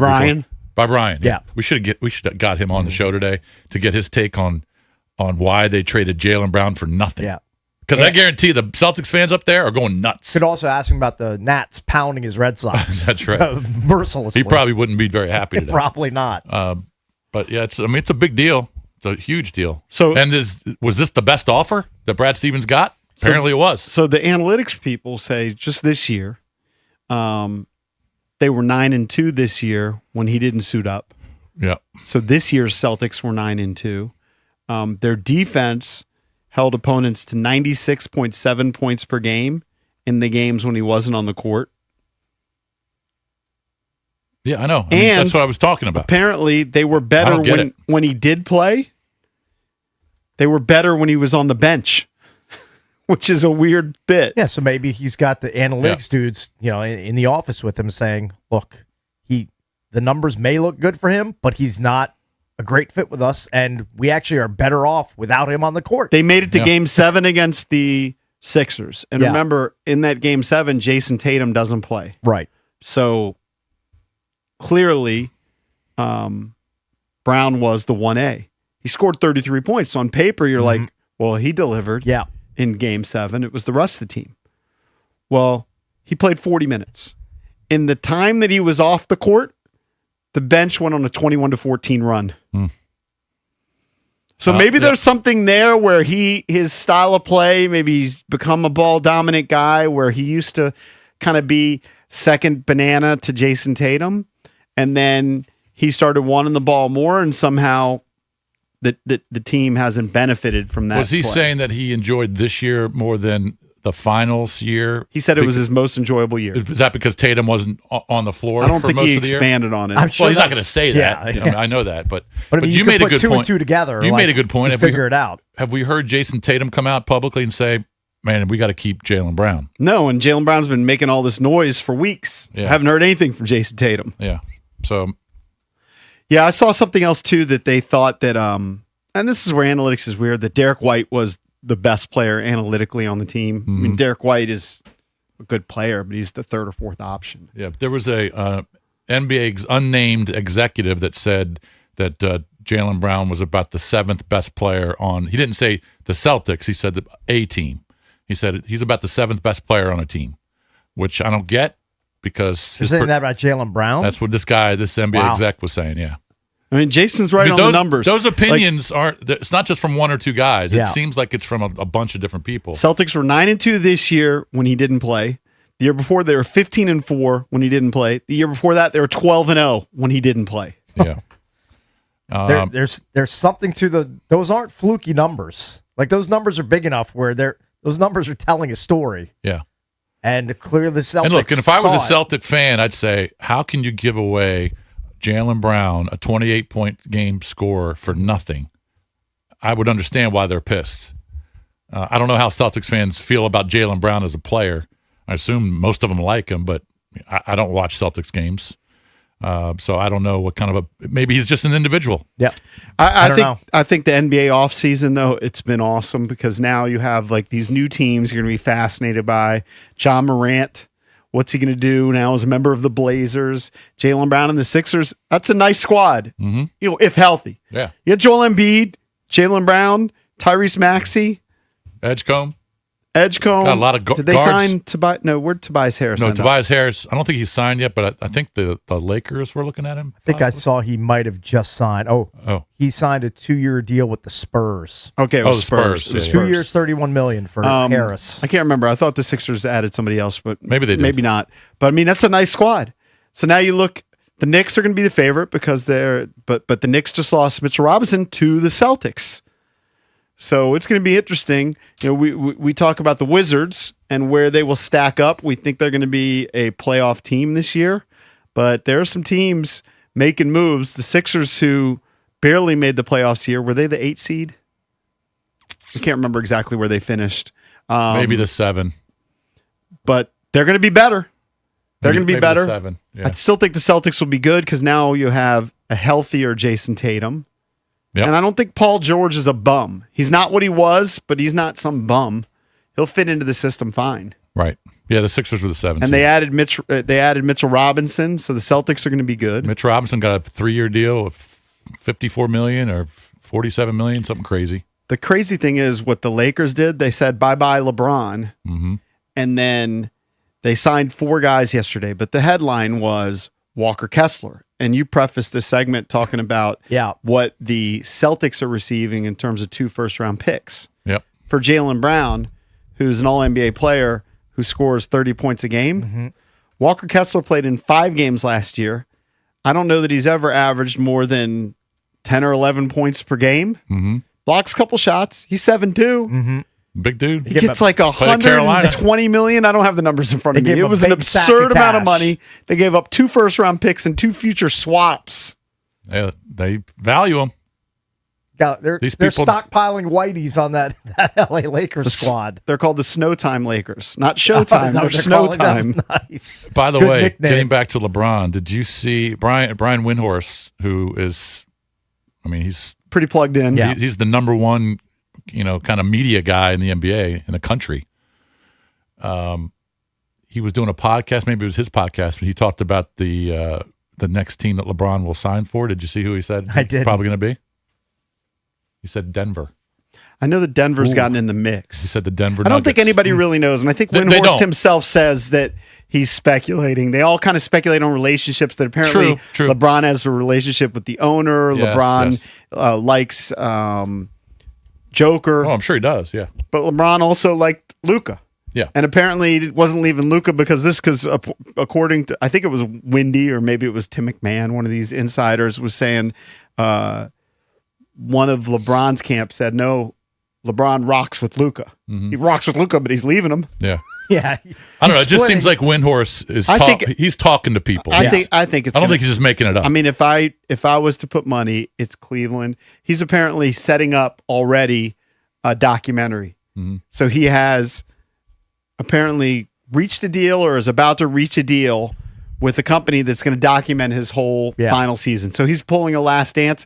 And what would be better? The better thing is to return to where you started, right? True. It's a better and they're a good story team. arc. I mean, it'd be the 3rd time he's been there. Well, that's a doc that, unless he signs with the Wizards, it's a doc that I will not be watching. I will not be watching LeBron propaganda unless he's playing for my NBA team that I support and that I root for. Yeah, there's some crazy stuff happening in the NBA. Yeah. All right, coming up at 9:45, we'll give you a chance to win a $50 gift card to Paisanos. So you want to keep listening for your chance to win that. That's coming up at 9:45.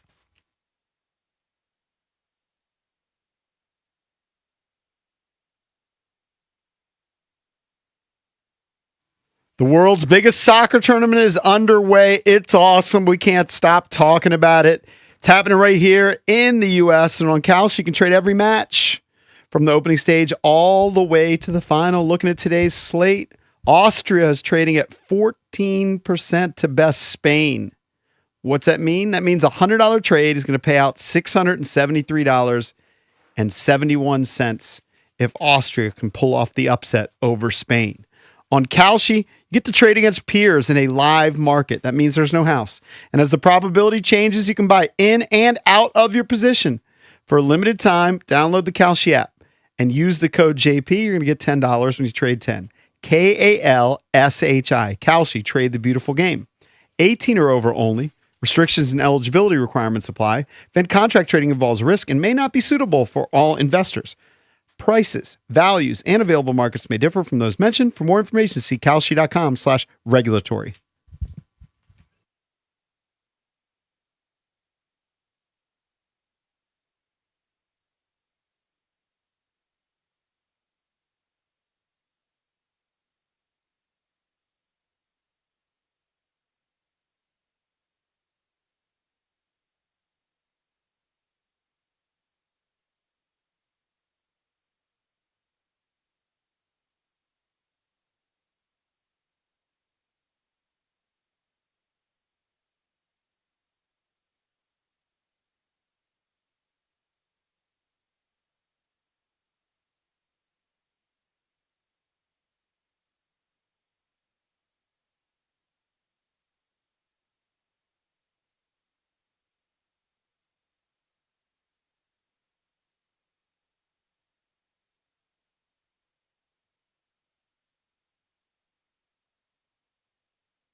I mean, Valdez is going to make me borderline cry on the show by playing Country Roads. I love the fact that this is the U.S. men's soccer team victory song. And the stadium's all just singing along in unison. It just hits me right in the nostalgia feels. I don't remember when your father passed away. Yeah. I remember going to the funeral and everything. There was like a reception afterwards. I just remember a reception. Did you play this song? No, I don't think so. Not that I recall. It's like but I mean, it just reminds me of my dad and being young and not being an old washed 55-year-old. So I wanted to. It is an open line Thursday. 800-636-1067 is the number. You're welcome to call us throughout the remainder of what's left of the show. We also should mention a pretty good giveaway at the end of the show, and we're going to do a 4th of July inspired game show. I don't know what that means, but that's what Jason we're going to be doing. and I are working on it. Okay. I think I got it. You guys work on it. While you're working on it, I have to bring up this story that's EP related that I didn't get to. You guys don't know this name. There's a Hollywood producer named Carl Rinch. Rinchy. He was just sentenced to 2.5 years in prison after being convicted of defrauding Netflix out of $11 million for a sci-fi series that he never completed. Now, he's most known for directing the 2013 samurai movie 47 Ronin, starring Keanu Reeves. So he's done work in Hollywood. So he agreed to do this series for Netflix called White Horse.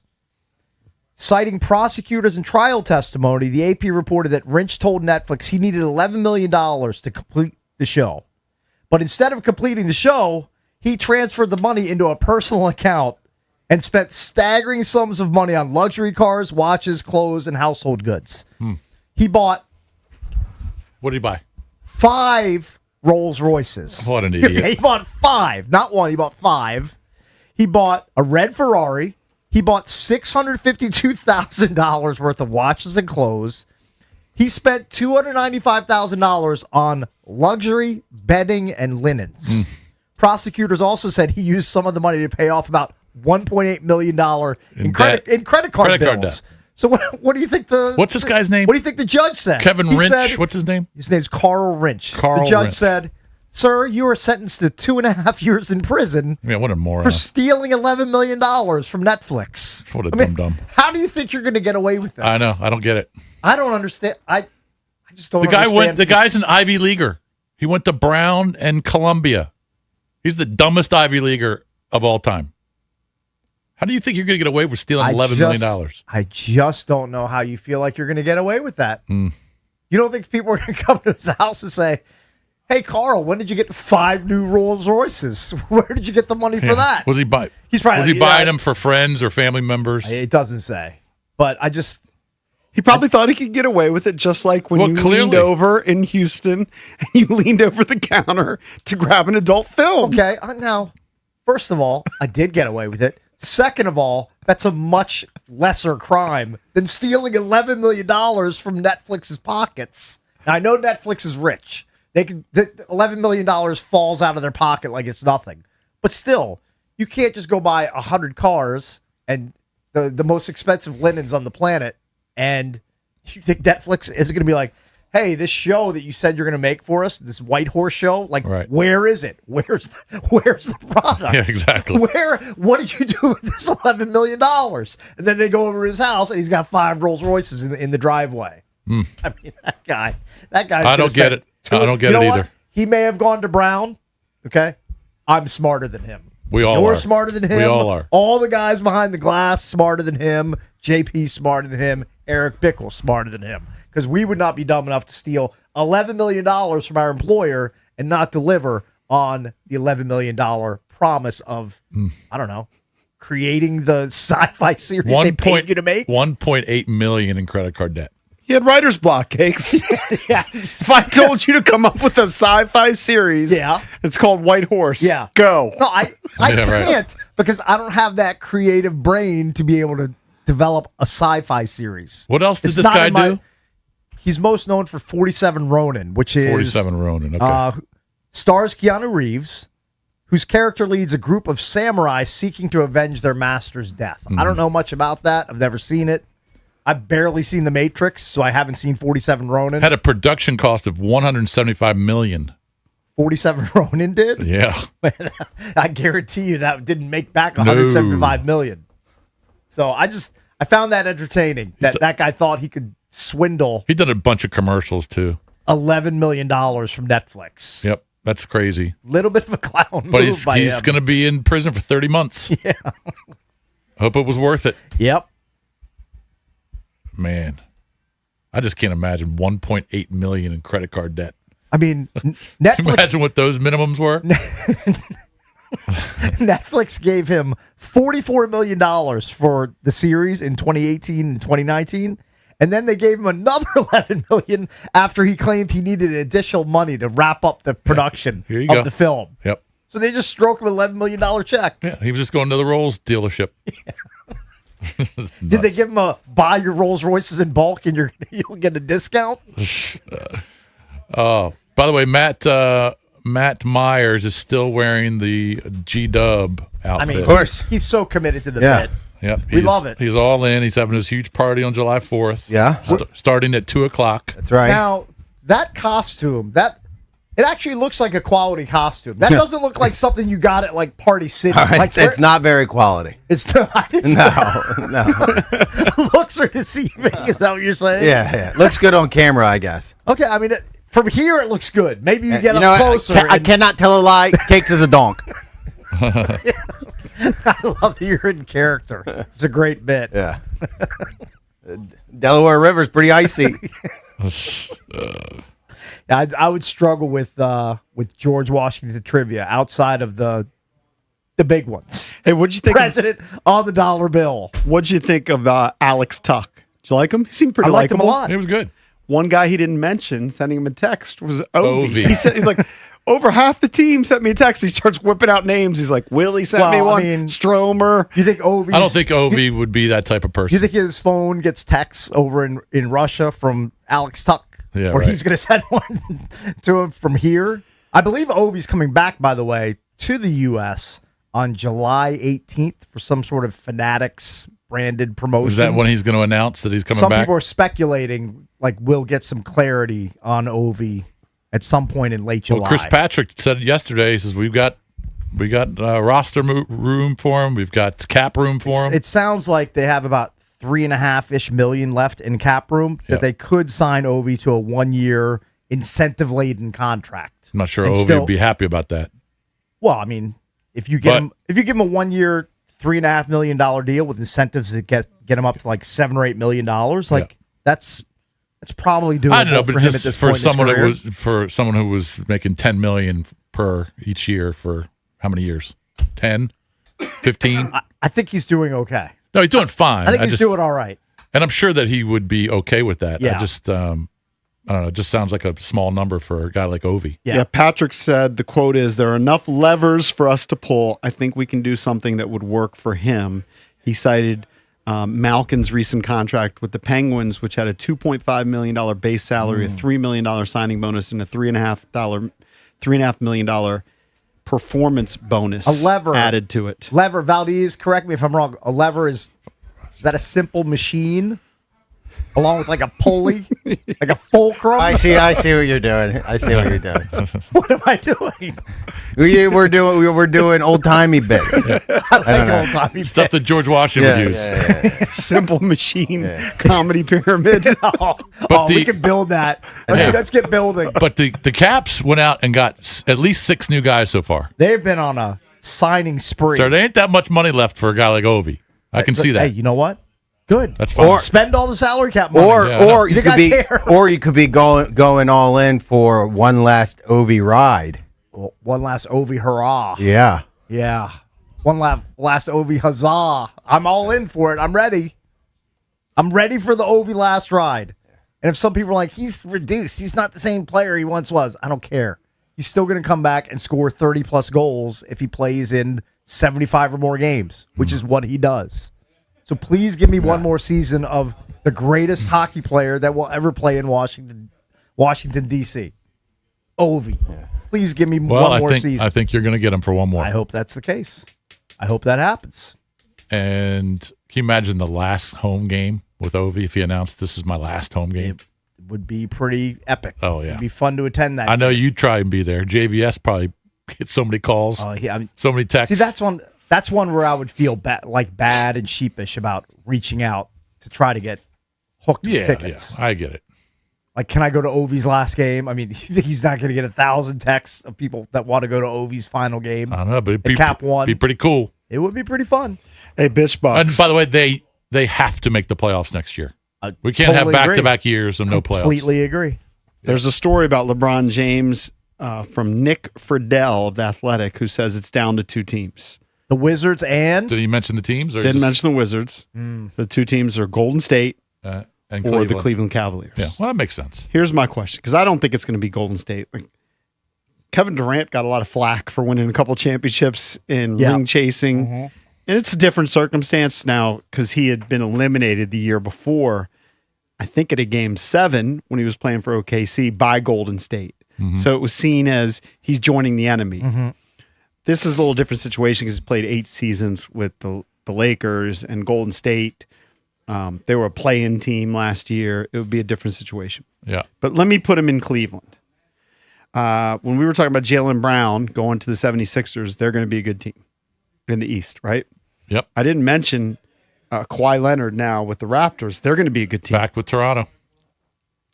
Put LeBron in Cleveland. They're going to be a good damn. team. They already were a good team. They were, I think, the 4 seed. They were the 4 seed. With Donovan Mitchell, James Harden, Knicks Evan are Mobley. obviously a good team. They're pretty good. Knicks, I would put it number 1. But of those 3 teams, which would have new acquisitions, Kawhi and the Raptors, Jaylen Brown and the Sixers, or LeBron in Cleveland, which one do you like the best? Probably Cleveland. I mean, they were 4 games back of the Celtics this year without, adding LeBron. I would probably pick them, but it'd be tight. I'd be interested if. By the way, Detroit. You didn't even mention Harden Detroit. back. Detroit had 60 wins. I mean, they led the Eastern Conference in wins. So, but they were such a disappointment in the playoffs. They were terrible in the playoffs. I get it. And I don't think they really added anybody. They lost Tobias Harris. They lost to Harris. I might be wrong, but I can't think of anybody. They added John Collins, I believe, signed with the Pistons. You're right. They averaged 14 a game. I mean, he's not a great player. He's a good player. He's a pretty good player. Solid player. He's okay. He's fine. Or what about the Wizards? If Mystery team? If AD, no, I'm saying I don't think LeBron's going to sign with the Wizards, but I think the Wizards are going to be, if they stay intact with the roster, I think they're going to be. They're not as good as any of those teams. They're not. I would say they might be a 6 or a 7. Yeah, I would take it. That's a you would playoff take it. team. You would definitely take it. That's a playoff team last time I checked. You got to be around 45 wins for that. Yeah. That's a big jump. That is a big jump. It's a big-ass jump. Big jump the Wizards are hopefully ready to make. But for LeBron, wouldn't it look bad if he's coming back for one more year? He's going to play one more year. Year 25? Maybe he plays 2. I think it's 24. Is it, maybe it is 25. I thought it was 24. Okay, so let's just say he plays one more year and he does it in Golden State and doesn't come back home to Cleveland. It's kind of a weird look. It is a weird look. That's why I probably, if I had to put money on it, it would be Cleveland. Valdez, just to update you, some other simple machines we forgot to mention. Incline plane, wedge, wheel and axle, screw.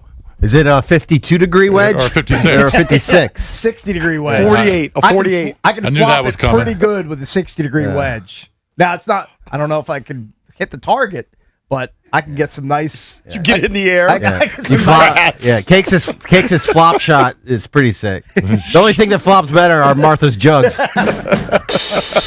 Nicely done. All right, 800-636-1067 is the number. You can call in now and compete for a $50 gift card to Paisanos. We will give that away next here on The Fan.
Lee Greenwood? I mean, this is a smash hit. How much money has he made off this song over the years? Has to be into the millions, right? Has to be. It's got to be. Yeah. Good for him. Good for him. All right, we're going to give away a $50 Paisanos gift card for a to-be-determined game that is going to be played. Not sure what the game is. It's Who Am I? Okay. 4th of July edition. Ah, very good. Love it. So we're going to have 3 callers lined up, and then we will give clues. If you guess correctly, you're going to win a $50 gift card to Paisanos. It's that simple. Yep. It's pretty It's that easy. simple. We can do an example, Cakes. All right, let's do it. I'm a singer. Okay, I'm a singer, yes. All right. I have a lot of tattoos all over my face. I know Cakes. Who is Post Malone? Yes, it's not Jeopardy. Okay. You can just say Post Malone. No, I always feel like I have to answer in the Jeopardy vein. Post Malone, born on the 4th of July. Oh. Hence, 4th of July edition Very good. of Who Am I? Excellent. All right, let's punch up our contestants. All right, we've got them punched up. We've got David. Hello, David. David. Yes. David, What's up? you'll be competing along with Jason Jason, say Hey, hello. good morning. What's up? and Josh. Josh is going to round out our threesome of contestants. All right. Josh, are you there? Yep, I'm there. All right. Here we go. All right, David, Jason, and Josh, we will give you a series of clues. If you know the answer, say your name. You'll get a guess. If you miss, you're out of the contest. Okay? Right. We're going to keep it simple. All right. Okay. All right. Who am I? I am 82 years old. Okay. You know me from TV. 82 TV. I once hosted my own daytime talk show. I am known for my mustache. Josh. Oh, Josh, go. Josh is in. Dr. Phil. It is Oh, not it's not- Dr. Phil. Oh. Josh is out. Josh is out. Sorry, Joshua. Down to 2. I am Puerto Rican. David. Jason. David. David got in first. David in. Geraldo Rivera. It is Geraldo Rivera, born on July 4th, 1943. All right, you Man, win. I can't believe he's 82 already. You've got a $50 gift card to Paisanos. From football to football, one thing is for sure. Paisanos is the MVP of any watch party. Now use promo code JP35 to score 35% off orders of $40 or more. Plus, you're automatically entered to win a fully catered Paisanos watch party for up to 20 people. The more you use code JP35, the better your chances to win. Paisanos, not just pizza, something for everyone. You know what? Nobody likes a quitter in life. Yeah, that's true. And look, I'm divorced and remarried. He's done that 4 times. He's been married 5 times. So I'm saying divorced and then remarried 4 times, right? Can you imagine those? But he's lawyer gotten fees? better because I'm looking at it. So his first marriage was Yeah. 65 to 69. Okay. Second marriage, 71 to 75. Nobody likes to quit. Next Okay. one was 10 years. So the first 2 were both 4 years. Yep. Then he cranked out a 10-year marriage from Okay. 76 to 84. Well, Yeah. not quite 10 years. Then 87 to 2000. So he's getting better. They're 13. lasting longer. And then now 2003 to the present. He's mastered it. I'm going to guess that this is going to be his final. This is one. it? I think mean, so. he's 82, right? He He's 82. Turns 82 On Saturday, yes. So would you say his 2 most famous shows? I know there was like a second one. Okay, I think the most famous show was when he's going to open Al Capone's vault. giant dud. Right? I remember watching that. Was on pins and needles trying The to see something mystery cool in there. of Al Capone's vaults, which was 2 hours, and it was, I think it was live TV, and was then they live. finally opened it and there was nothing in there. Yeah, it was just a bunch of trinkets and dust, just garbage. And then, was he the one that said he was going to do his show? Yes, and at the site of John Benet Ramsey's murder, Right. He's going to stay in Boulder, Colorado, forever. I don't think he's still there. I think he's left Boulder, He doesn't Colorado. do any other TV work now, does he? I don't. I don't think so. I have no I idea. thought he was still on Fox, but Is he really? maybe not. Haven't seen him. Haven't paid attention to him. Mr. It looks like he's on News Nation. The only thing I've been watching lately on Fox is football. And I'll be watching more of it this weekend. Dude, the ratings are going to be bomb diggity. Oh, they're going to be gigantic. What time is the game Monday? 8 p.m. 8 o'clock. Monday night? It's going to have football-like ratings. Yeah. Probably. It's going to be American football-like ratings. massive numbers for the And US. if they win that game, their next game would be, which would be the quarterfinals, it would be I think Saturday night 8 o'clock game. Okay. If you look ahead. No, I think it's Friday at 3. Really? I thought so. I thought it was It'd be July 10th. So that's Friday. 3 o'clock. Pretty sure. Ooh. 3 o'clock on July 10th. I might be wrong. All right. I thought for some reason it was Saturday night would be going up against the Conor McGregor fight. That's a biggie. July 11th. Well, it's a biggie for some people. It's a biggie for you and the guy with his hat turned back. So, Cakes. That's all. Well, in this group, that's who it's big Cakes, with. you're not going to be here next week because you're going to the Outer Banks. That's Are correct. you going Monday? No, leaving Tuesday, coming back Friday. So you'll be able to hopefully watch. I'm avoiding traffic on both ends. But God willing. But you'll be able to watch the U.S. game here on Monday. Yes. And it sounds like he's going to be a beach guy, but not an ocean guy. Definitely walking on the beach. Definitely like shins down, at least in the water. We'll see what the waves look like. We'll figure it out. Are you staying in a hotel or Airbnb? Rodney Hampton Inn, right on the ocean. The Rodney Hampton Inn. Yes. Gotcha. Yeah. Free breakfast, silly. Of course. I'll eat continental breakfast. You got to every take day. advantage of Who that. was the left-handed pitcher for the Astros named Hampton? Oh, Mike Hampton. Mike Hampton. I met Mike Hampton. Oh, I didn't meet him. I saw him eating at a Denny's. Are you the king of the Hamptons? I might be the king of the You Hamptons. saw him where? I saw him An in a airport? Denny's in Florida. I'm sure it was during spring training after the Rockies paid him way too much money to come pitch for them. Yeah, they did. In the trampoline park known as Coors Field. And he was eating like a grand slam by himself before he went to practice. I said, that's silly Mike Hampton. And everyone at my table said, who cares? It's Mike Hampton. You're going to have great weather because it's going to cool off a little bit next week. So Good. you're going to have great weather. Because I don't want to go to the beach when it's 100 degrees. Of course not. Of course not. You know who's at the beach when it's 100 degrees? JP Finley and his family. Oh, is that where they are right now? JP, I think he's at Bethany. Because Zabe is sitting in for JP Finley. Oh, Zabe. So it's B. Mitch and Zabe today. B. Mitch and Zabe, yes. Well, George Washington's going to be grilling in his backyard with a bunch of people on Saturday at his house. I love the GW hustle, but there's no chance you're wearing that costume when it's 100 degrees outside. Yeah, I'm gonna wear it. I'm gonna wear it during the party. You're gonna wear it. When Maybe not the entirety of it, but I'll have it on. Yeah. Okay, nice little. He's gag. going to greet people with it. Nice Very little good. gag, and then I guess when everyone's over and the party gets settled, I'll change. Excellent. Mm-hmm. But you think it's not funny when GW is G-Dub. flipping burgers I think or squeezing crushes. Did you invite Chris Caputo to your party?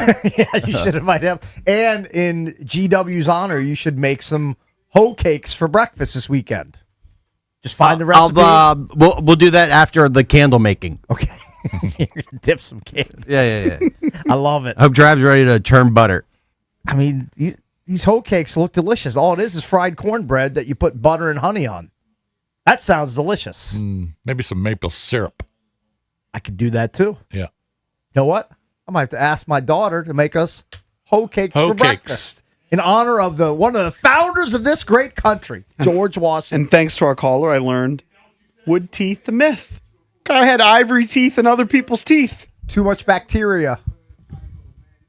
I could do so many Eric Bickle dentist jokes right now. Dental jokes right now. We should be doing those. All the advances in modern dentistry. That guy's in the dentist every other week. I think Bickle's having fun watching 14 hours of volleyball every day. Hold on. You think he's actually watching He's watching his kid play volleyball. Well, you know what I mean. Yeah. I cannot tell a lie. He's run out of vacation days. That's well done. This GW bit is slaying me. It's too good. We shouldn't just reserve it for Vacay days are cooked. Basically doing this once every 250 years. Yeah, this is it for us. This is We're not making it to 300. No. I doubt we're celebrating 260. Probably not. I don't think that's going to happen. Oh, well, you boys have a great holiday weekend, extended weekend. Yep. Enjoy the World Cup, Bish. I am. World Cup and the hot dog eating contest. You need to check in to see if Joey Chestnut wins his 18th yellow mustard belt. See if you get the Balogun red card overturned. What did he? Yeah, right. Did he eat 77 last year? What was his number? I think his record is like 77, but last year I think he did 71 or something in that neighborhood. Over 71 this year. Yeah. Although it's going to be hot. All right, everybody, have a great July 4th weekend. We will see you next week. B-Mitch and Zabe coming up next right here on The Fan.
The Nationals won yet another road series, getting the win 10-2 yesterday over the Red Sox. James Wood belted a 3-run homer over the Green Monster for his 22nd of the season. Andres Chaparro and Nasim Nunez each hit their first homers in the victory. And after experiencing the best season of his Boston Celtics career, Jaylen Brown is headed to a new franchise. Brown is traded to the 76ers, ending his decade-long stay with the Celtics. In exchange, the Celtics will receive 76ers star Paul George, according to ESPN. The Celtics are also receiving 2 future first-round picks in 2028 and 2031, and 2 second-round picks in 2028 and 2030. And yesterday, the U.S. men's national team advances to the World Cup round of 16 with a 2-0 win over Bosnia. The big story, though, Bellebrand gets the red card, so he will be ineligible to face Belgium with his squad. From the Crop Medcap 5-Star Sports Desk, Savannah McCann, The Fan.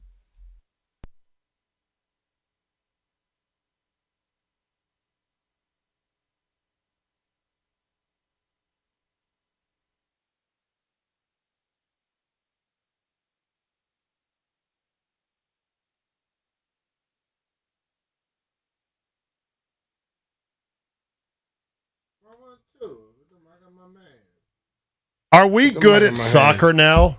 This is a question I'm going to have to wrestle with. How you doing, everybody? B. Mitch and Finley. El Boldo in for JP today. Brian is here. It's July 2nd. The USA beat Bosnia and Herzegovina 2-0 yesterday. Yeah. And all everyone's talking about is the dirty, dirty red card delivered to our best guy from the bottom of the FIFA deck. What can be done about this? This is an outrage.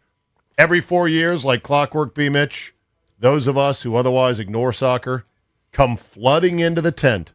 Totally. With our big-ass opinions and our completely half-baked takes. And I can assure you, for those who really love the beautiful game and follow it 24/7, 365, we're going to annoy you as the newbies in the tent, as now the USA is through to the round of 16. That's just how it works. That's how it works, but they should be happy because, let's be real, we're in the tent. You got extra people coming along. Exactly.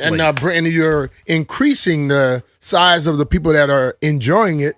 But I think when you look at the United States, the women's soccer team got a lot of people that did not care into it a few years ago. And now with all the soccer going on here and even the women professional league, you got more interest. Yes. And then you look at this soccer team now that we have, they got some players. Oh, they got some players. And you think I have a big interest because Antonio Freeman's my buddy. Yeah. His son, Alex, who I've known when a little kid. Isn't that wild? He's on the squad now. And every time I kept hearing the guy at Freeman, I was like, I was smiling. It made me feel good because, a lot of people start saying, man, I'm getting old. I'm like, hey, I remember this was a little kid. I enjoy being able to watch these my friends got like sons and daughters doing big things. Yeah, I bet Antonio is just over the moon. I mean, sure, his son won't make as much money as he did, but he won't have CTE. So there's that. And you never know. All of that, the way they kick these balls, hit them with their head. Yeah, and the headers as well. This hour being brought to you by Rude, the official show sponsor of B. Mitch and Finley. Don't melt this summer. Upgrade to high-efficiency HVAC and enjoy budget-friendly financing options with low monthly payments. Keep your cool and your cash. Find a Rude Pro partner at Rude.com. If it ain't Rude, it ain't right. Did you see the tweet from the mayor of New York, Mamdani, who said, hey, it's a heat wave. We all have to do our part to make sure the grid doesn't melt down. So here's the guidelines. Keep your thermostat at 78 during the day, at 82 at night, and 85 while you sleep. And the responses to that were absolutely gold. People are like, if I come to your house and it's 75, I'm swinging at you the minute I walk in. I understand what he's trying to do, but I'll give him a one-finger salute on that. Yes, exactly. Listen, I work hard to spend my money to use it how I'm going to use it. Well, that's the thing. And many people said... 75? Well, many people said 82 when I'm sleeping. If it's 82... I can't sleep. I'm not sleeping. There'd be no sleeping going on. It's not happening, brother. No. So we got temps today expected to soar into the low hundreds. Well, I saw 92 when I was leaving the house. So that's a little that's toasty. Can we Walker, Stallion? Good to see you, boys. Brian, good to see you. So can we just get a mark on when we cross the century mark, temperature-wise? Keep an eye on the weather apps. Let's see where we're at right now on this. I just want to note when it is. Remember, the Doug Kammerers of the world are going to hype up the humiture and the heat index, and these are, phony-ass meteorological, let's scare people terms. It's hot. It's going to be hotter than hot because it's humid. Let's not make up numbers, okay? Fake numbers. It feels like 107. Okay. Now, if you better believe in them numbers they give me right there. I don't believe. If it's 100 degrees and it feel like 112, it can hit you. No, it's like me golfing, B. Mitch. Whenever I say how many yards to the pin, I just want the raw. Don't give me uphill. That plays like downwind. It does. I'll do that calculation myself. I use everything based off the raw. Can you calculate that weather? No. You know why? Because I don't try to calculate. I grew up in Louisiana, and I'm telling you, humidity. You want to know the difference. Okay. Today, now, what I compare everything to August 20th, 2000. What is this? 26 now. 2024. That was my first year doing Bike to the Beach. Oh. We got to Union Market at 5 o'clock in the morning. It was 98 degrees. Jesus. And I'm hyped because I had never done the ride. But about 50, 60 miles into this ride, I'm like, look, bro, we got to start drinking water because normally when we get 60, 70 miles, we start drinking beer, whatever. Let's drink extra water. So we had a truck following us. And every time we stopped at a stop, I got in the truck. Huh. My buddies weren't. And these are guys that were stronger riders than I was. Right. They quickly realized they should have been getting in that truck. They were, man, why are you getting in the truck? Lower your body temperature. Right, exactly. And then get back out, ride again. He's going to go get back in there. But nobody got in the truck. And I saw guys that had to get IVs and get sagged that never got sagged. So when I walked out of my house this morning, I felt that. Yeah. And I'm like, okay. Yeah. Well, whatever they say the temperature is, I'm going to believe it. I know. Well, okay. But here's what I just give me the raw temp, and then I'll know it's worse because it's humid. Just like if you give me the yardage to the pin, if it's uphill, I know it's one more club. I don't try to calculate a number. I just know, hey, it's 150, but it's uphill. So it's really another club off of my 150 club. It's going to be bad today, really bad. But then again, you already know that. Temperature is expected to be over 100 today, tomorrow, and probably on the 4th. Let's hope it's not too bad. Stay outside.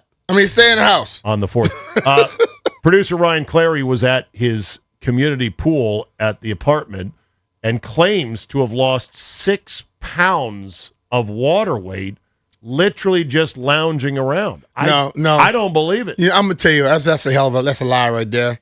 6 pounds, B-Mitch. He lost 6 pounds. That's because he was dehydrated because alcohol dehydrates you.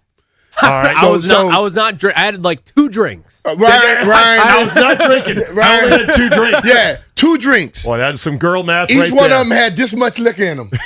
So let's break it down. So when I was in Philly, Hollis Thomas, like, yo, man, I keep missing this bonus because I come in overweight. I said, come hang out with me and Deuce. So we hung out on a That'd be Monday Deuce night. McAllister. Deuce Staley. Deuce Staley, right. Okay. And we did some excessive drinking. And then we got in there in the morning and we went into the sauna, steam room. He made his money. Get out of here. So he's like, man, you do that? I say, bro, I never missed a weight. So I say, if you are missing weight, then you're not investing into it.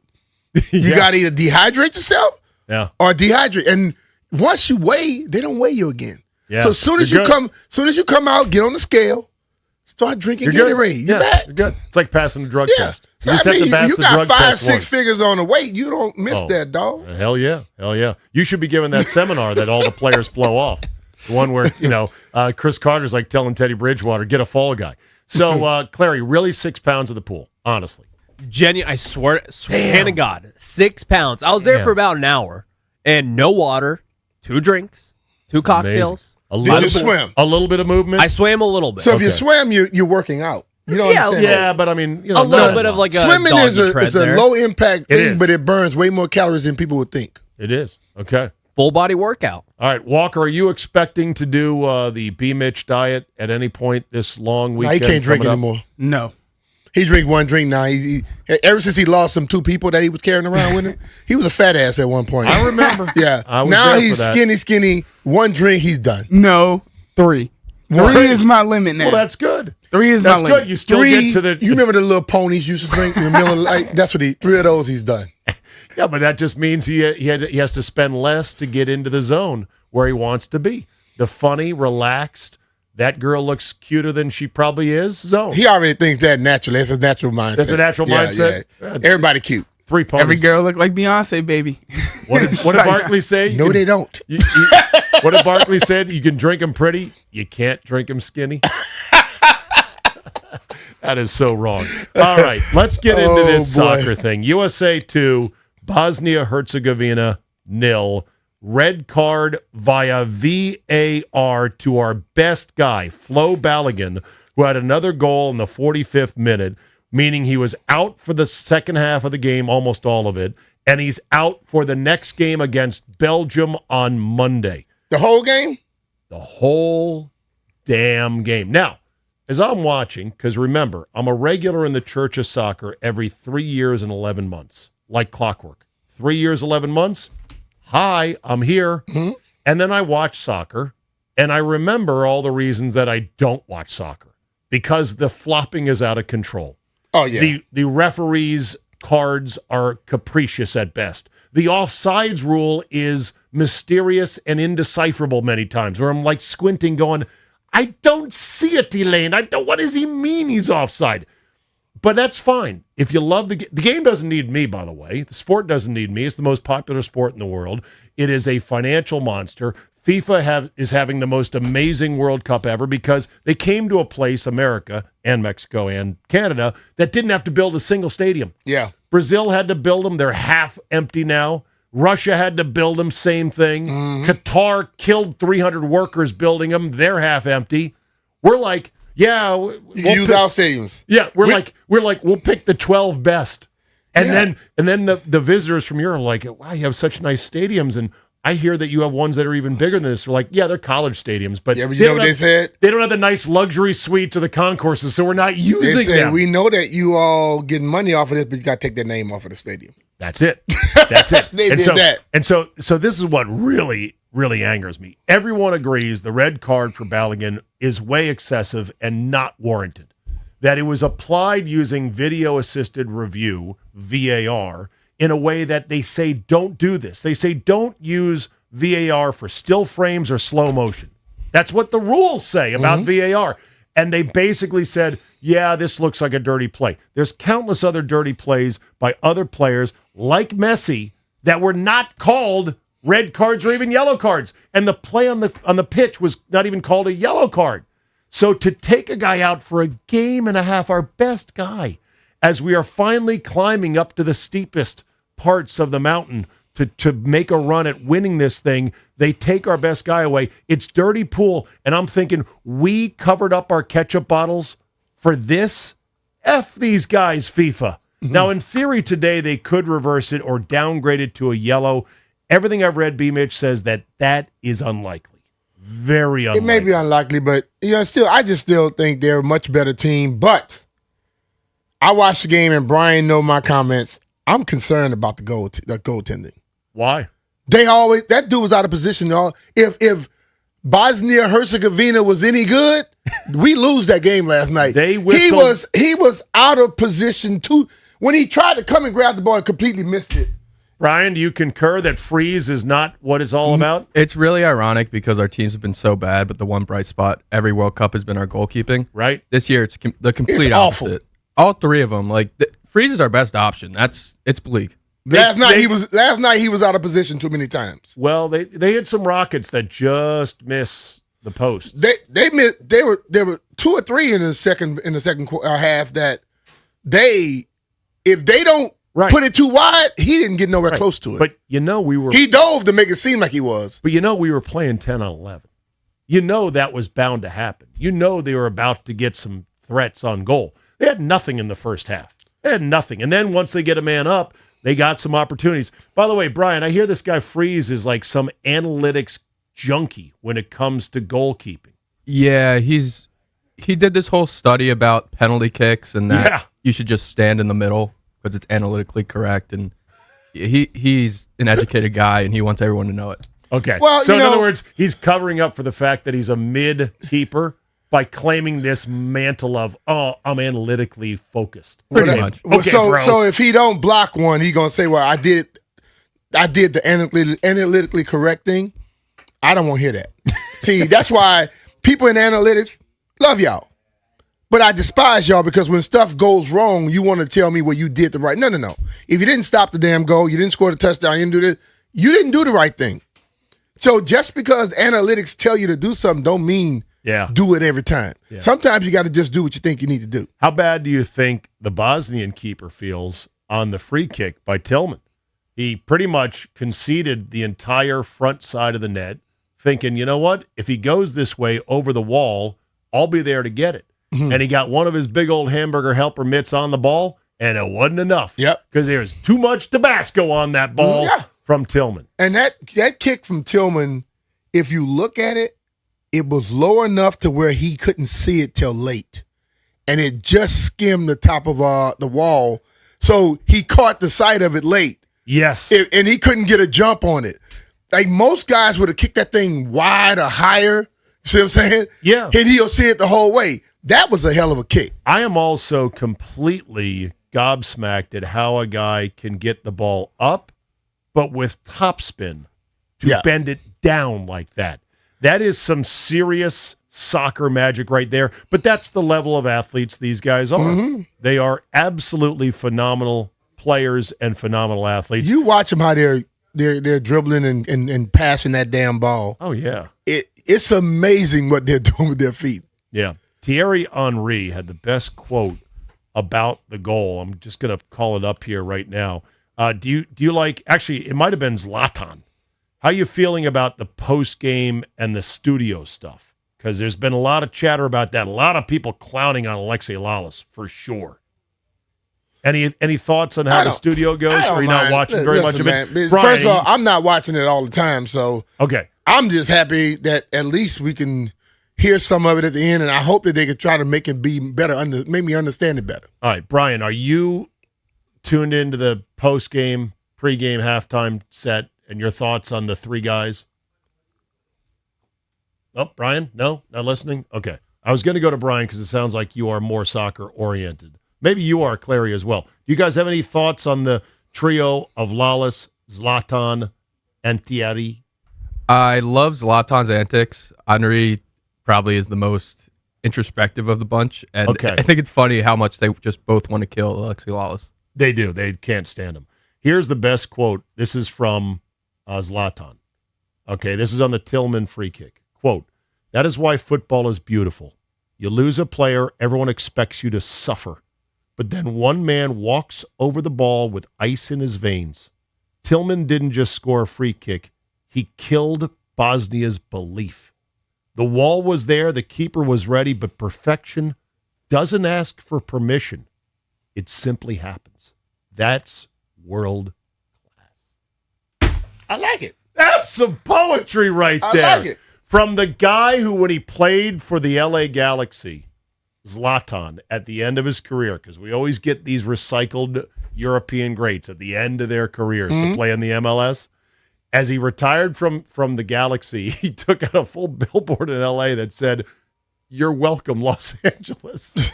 He has leaned into that act as that guy. That is fantastic stuff. So we'll see if there's any news today about FIFA changing their mind, which they should, because we are giving them a phenomenal, record-breaking World Cup where we didn't have to build a single thing for them other than put new grass in the stadiums. That might piss them off. I know. Then that new grass thing is becoming a big thing in football. Oh, you can put grass for this damn soccer. You can put grass for the people that's making you all these damn millions and billions.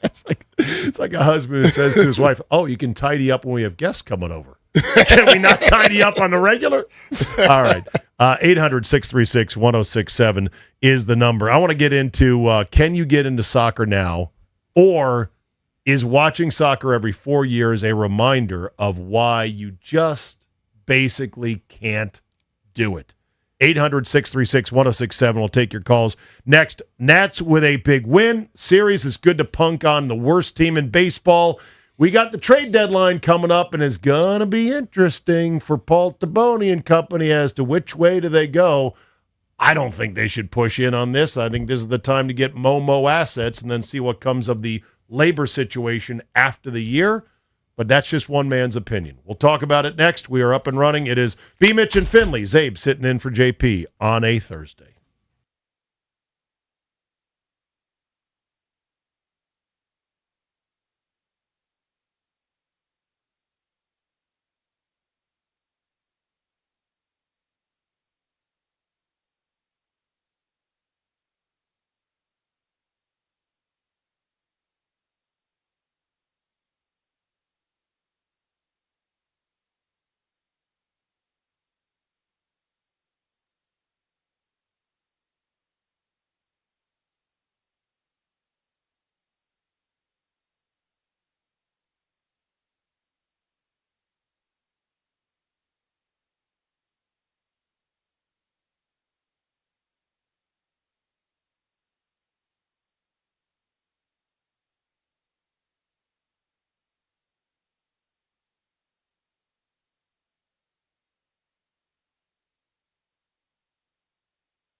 This sports update is brought to you by the Reynolds and Power Home Team, Keller Williams Realty.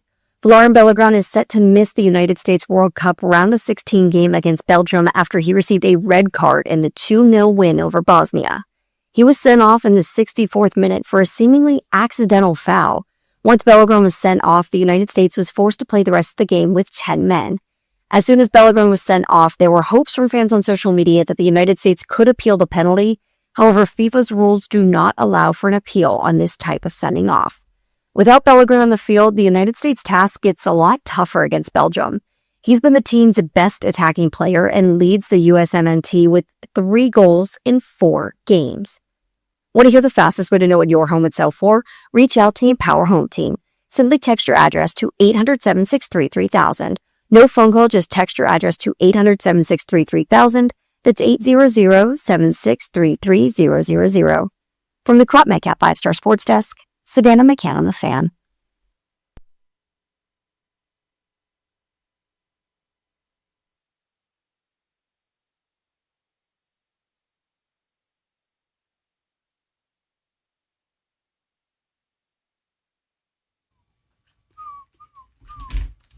B. Mitch and Finley, Zabe sitting in for JP on this Thursday, July 2nd, 2026. Good to have you on board.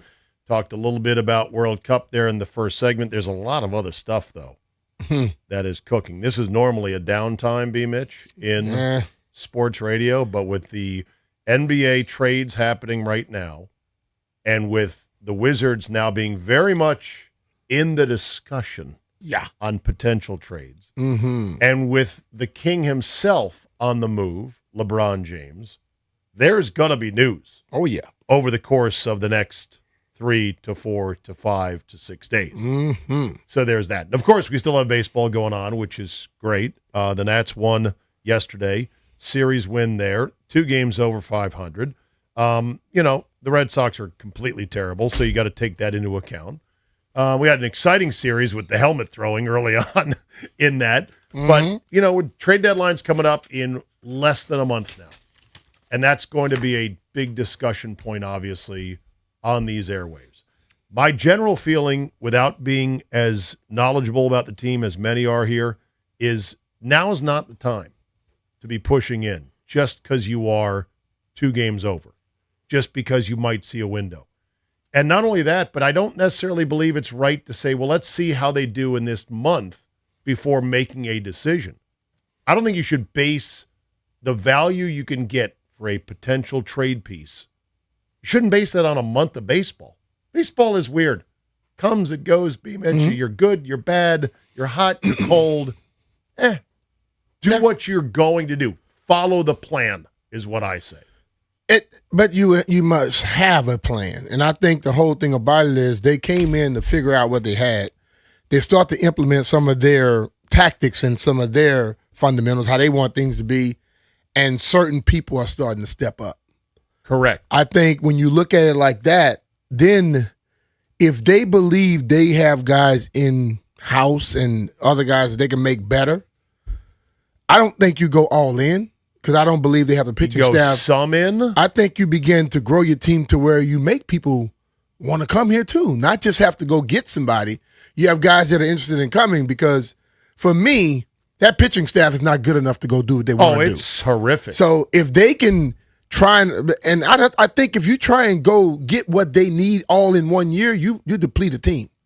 Yeah. And then you're basically back where you started. Yeah. And so they got to figure out a way to improve incrementally. The toughest thing about pitching is to buy it on the open market, it costs an arm and a leg. It's outrageous how expensive it is. The best way is to get young arms and get them under team control at reasonable prices for a good stretch of time to get your window nice and open. So I don't know if they can do that, if they can say, well, we want to keep what we got, offense-wise, positionally, and then we'll go buy some help in the bullpen. Go buy some help with a starting pitcher. Well, you're going to pay through the nose, number one, and you need so much of it. If you buy one starter who's great and one reliever who's great, you still got problems. Yeah. You still got problems. But see, the thing about baseball and the way it's getting out, listen, But it's the Marlins and the Rays. They've done stuff being cheap. Look at how good the Marlins are now, by the way. But that doesn't happen for most teams. Oh, I know. So I think if you look at the Marlins, what they've done and how and then the Rays before, how they've done it without spending a lot, that's a small percentage of the teams in the league. Right. Most teams that do it and do it at a high level spend money. So either you're going to have to not spend, and the chances of you being good is not very high, or you're going to spend. But you got to spend something. And if they spend and they spend correctly, nobody has a problem with it. Yeah. Even they wouldn't have. When they pay for Scherzer and they pay for all these guys and when they won the World Series, wasn't no complaints. That was 2019. Yeah. And it hadn't looked anywhere close to that since. Rays have the best record in the American League at 50-33. Mm-hmm. In the National League, the Dodgers have the best numbers so far. As we've just crossed, by the way, the halfway mark numerically of the season. We know the All-Star break coming up is the sort of perceived halfway, but it's beyond halfway. Dodgers have 56 wins. That's best. Second are the Brewers at 53. And that's another crazy story. Can you imagine if we're heading towards a Rays-Brewers World Series with the Rays playing in a temporary ballpark? Oh, my MLB God. won't let it happen. They won't let it happen. They'll issue red cards like FIFA does. They'll find a way. Red card, red card, red card. You're out, you're out, you're out. But the thing of it, when the season starts, Seattle, Dodgers will be somewhere close to it. Mm-hmm. And what they do, spend cheddar. Yeah. What's happening down in Florida, it's cool right now. Don't happen like that. You don't open the season immediately thinking that it's going to happen for them. Yeah. Marlins are also 46-41. So they're having a good year. They've been completely irrelevant and bad. And how about the Mets at 36-51? Holy crap. See, that just shows you 36-51. I think people look at that and say, look how much money they spend. Well, they just spend money badly. They do. They did what Snyder used to do. Yes. Spend all this money on the wrong damn people. Yep. They have a billionaire owner who loves the Mets. Steve Cohen wants them to be great, is willing to write checks. But don't listen to the right people. They sign the wrong guys. The culture is terrible, and they're going through managers like paper towels. Yeah. Just get out one after See, another. the thing I would tell people over and over again, growing up in a military household, you had the chain of command. You knew how stuff was. If a owner always gets rid of the manager, you empower the players to believe they can do what the hell they want to do. Right. And if you keep doing it, your team stays stagnant. Nobody's going to walk in until you empower them and make it different. So if that owner thinks that the way he's doing is working, obviously he doesn't pay attention. You got to make sure that whoever you hire as the manager has your blessing, and the players know that. I don't care what sport it is. If you can walk past your coach, your manager, straight to the owner, you will not have a lot of success. The other big story today was Jaylen Brown was traded overnight from the Celtics to the Sixers for not very much. Paul George is the main piece coming back. He is an expensive, old, and rickety-legged guy. His numbers comp decently if you just squint your eyes a little bit to Jaylen Brown, but this is not what Celtic fans had hoped. They thought they were going to have a sweepstakes for Jaylen Brown. There was no sweepstakes. This was a dump. This was a panicked dump, according to most experts. They got 2 first-rounders back. One of them is decent. The other one is kind of a mystery box. And there is widespread confusion and anger about what are the Celtics doing. I saw a good They're trying to please the other guy. Oh, really? They're trying to please Tatum. And listen, this is what I look at. It's Boston. Yeah. Tatum seems to be the clean-cut guy that they could promote. Jaylen Brown, a little different. Smart as hell, but he's going to challenge you and test you. Right. They want that around. So Tatum gave him an ultimatum, me or him. They chose him. Yeah. You better hope Tatum stays healthy and can carry you. Because I would say this, Jaylen Brown without Tatum carried that team to 56 wins. Jaylen Brown's a badass. He plays offense and defense. Right. Tatum plays offense. And sometimes he disappears. That said, if you go back prior to Tatum's injury, apparently the Celtics had won like almost 70% of their games without Jaylen Brown in the lineup if you go back 3 or 4 years. I couldn't believe the stat when I saw it, and I had to look it up a couple times. I'm like, yeah, okay, this is from multiple people. So there must be a belief that as good as Brown is, they can survive and live without him.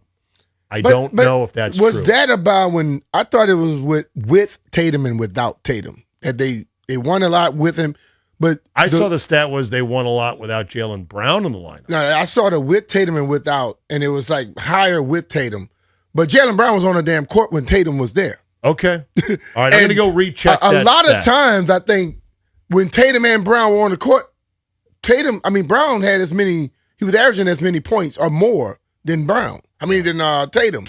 So listen, you can. So the next question is going to be, how does this affect the Wizards' thinking, as far as it goes with AD, and who do you believe when it comes to the rumors and the sources and the reporting on whether or not AD is really on the market? I will tell you this: being around professional sports since 1990. I believe nothing no one says about we're not thinking about it, because everyone thinks about it when they get the right offer, right, or haul. Mm-hmm. But we can't look at AD like Jaylen Brown. AD hadn't been on the court. I know. And when he's on the court with other teams, he's not on the court all the time. Jaylen Brown's always on the court. True. Jaylen Brown plays his ass off all the time. AD is not there most times. So to as a Wizards fan, don't think about what he did when he was completely healthy, because he's not always healthy. Right. You have to think about if someone comes in and offers him all. Now, the Wizards have the upper hand. He doesn't have a pot to piss in right now. Right. To be able to say, I'm going to demand. No, you haven't been healthy. His demanding days ended when he forced his way out of New Orleans when he was 24 and he had not had all these injuries. Yeah. And he was a 22 and 14 guy every single night, if not better. Yeah. Them days are over. So the Wizards have the upper hand, but do I believe that they are not thinking at all about trading him? Hell no. I believe that the right number, the right haul, the right offer has not been handed to him. Okay. 800-636-1067. You want to chime in on that. When I come back, I'll explain why, once again, I've realized you can have soccer. I'll enjoy the World Cup every 4 years because of the pageantry and the passion and the characters, but I can't get with it with the sport in between the 4 years of the World Cup. I'll tell you why next. It's B. Mitch and Finley on The Fan.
We're back. B. Mitch and Finley. Steve Zabin sitting in for JP, who's enjoying his extended 4th of July weekend. We hope that you will as well. Somebody tweeted, though, saying, just remember, this weekend is the last weekend that somebody is going to have all 10 fingers. Please don't JPP yourself this weekend, all right? Be very careful out there.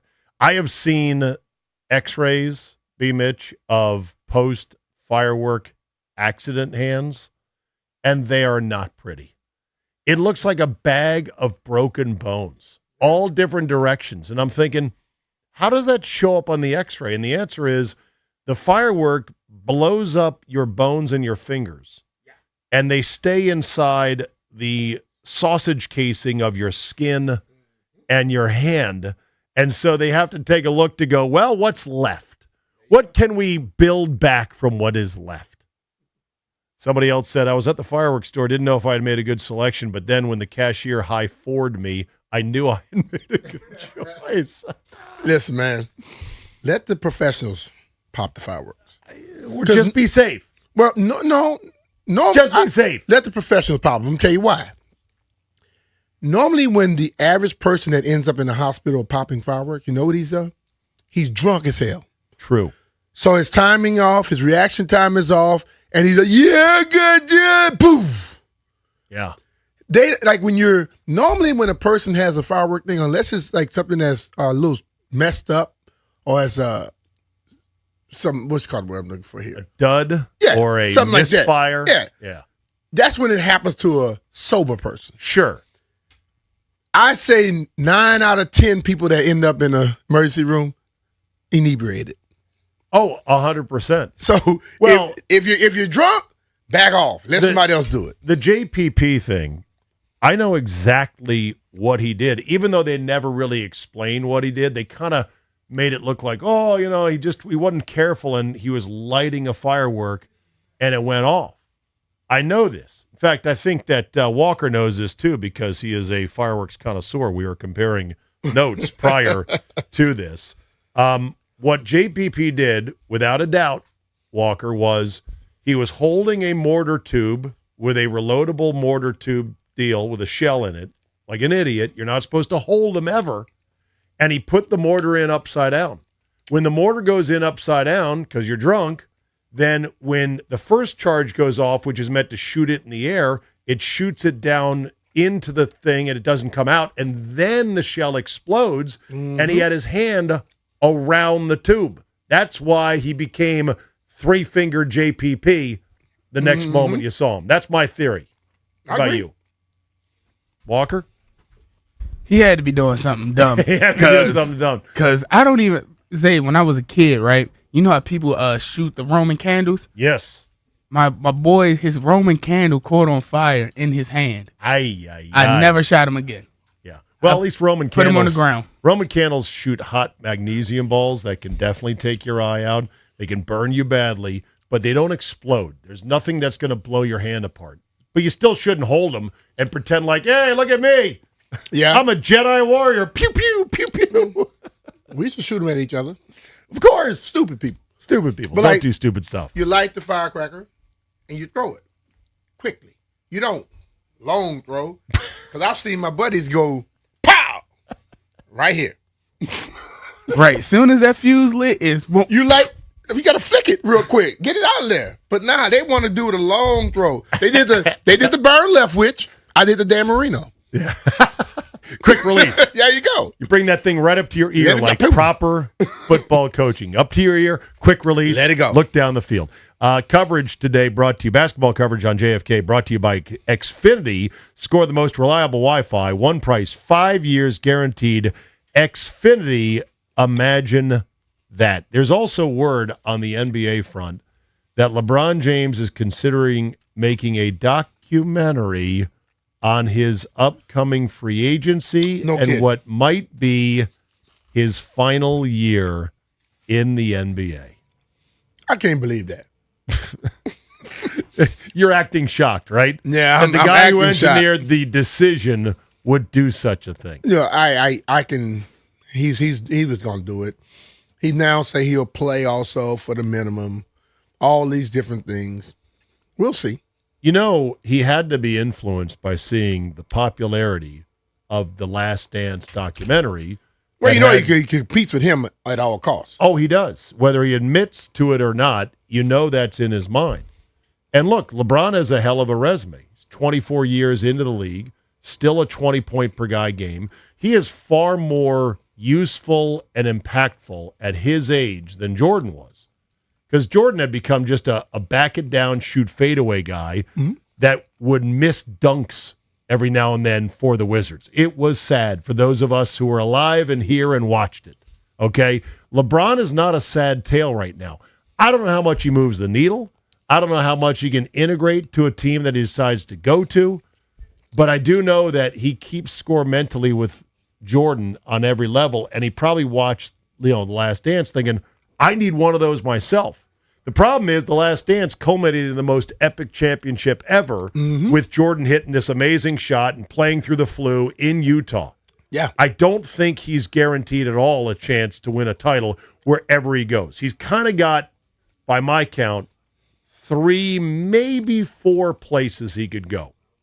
And they are Golden State, where he would be part of the Olden State Warriors, as they're joking. He could go to the Cavaliers to make it like, okay, full circle, going back home. He could go back to Miami with Giannis, but he's already been in Miami, and so that's kind of repetitive, more so than Cleveland. He would do it, that history repeat itself. He would go join somebody else that already got him in contention, and he'll go and act like it was him when it was them, more than likely. It might, yeah, right. Or when Michael never did. Or now there's talk of, hey, wait a minute, why not Philly? Like, for the right price, since he can dictate how cheap he comes, he can go a lot of places and not impact teams. The question is, will he want to do that? I don't know if he want to go to Philly, because if he go to Philly, they're going to expect Philly. They're going to expect him to be what he used to be. I would love to see Philly fans. And they'll let him have it. Some of the most rabid, psychotic, provincial fans in all of sports. How would they respond to a guy who is airdropping in, trying to be the kingmaker and just scoop a ring? It'd be interesting. Oh, he'll get an earful. All right, so here's my deal with soccer, just to finish this off. Real quick. The goals are too far and few between. I think a good game would be 5-4 or 4-3.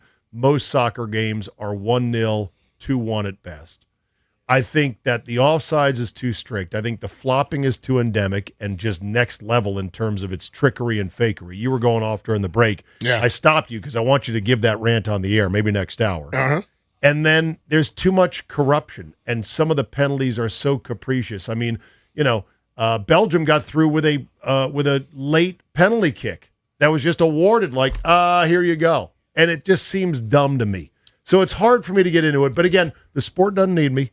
It's doing great without me. I just realized once again why, asking me to be into it, it's going to be a hard sell for the next 3 years and 11 months. But go USA, Monday night, where they're slightly favored against Belgium. Oh, by the way, even without Flo Balogun, that is kind of crazy. Yeah. Hour 2 coming up. We're going to get into next hour some football. Ben Standig will join us. And we've got later on the show, Ask B. Mitch Anything. And I've got my 4th of July versus Thanksgiving Tale of the Tape, an annual classic. Stay with us, B. Mitch and Finley on the Fan.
This Sports Update is brought to you by the largest fireworks store in the East Coast, Guerrilla Fireworks.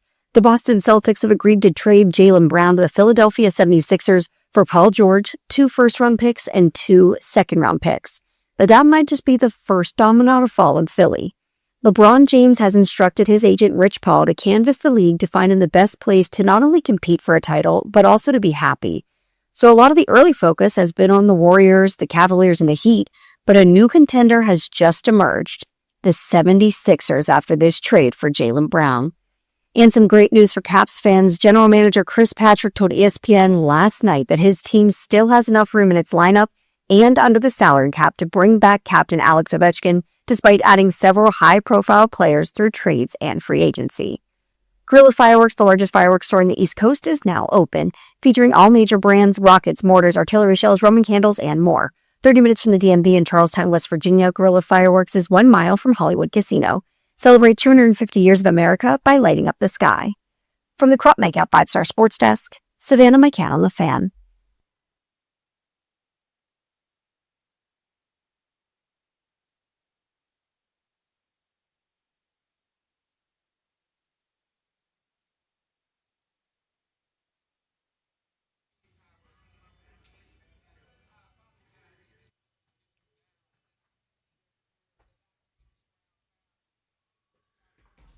Who do we got here, Walker, as a song and artist?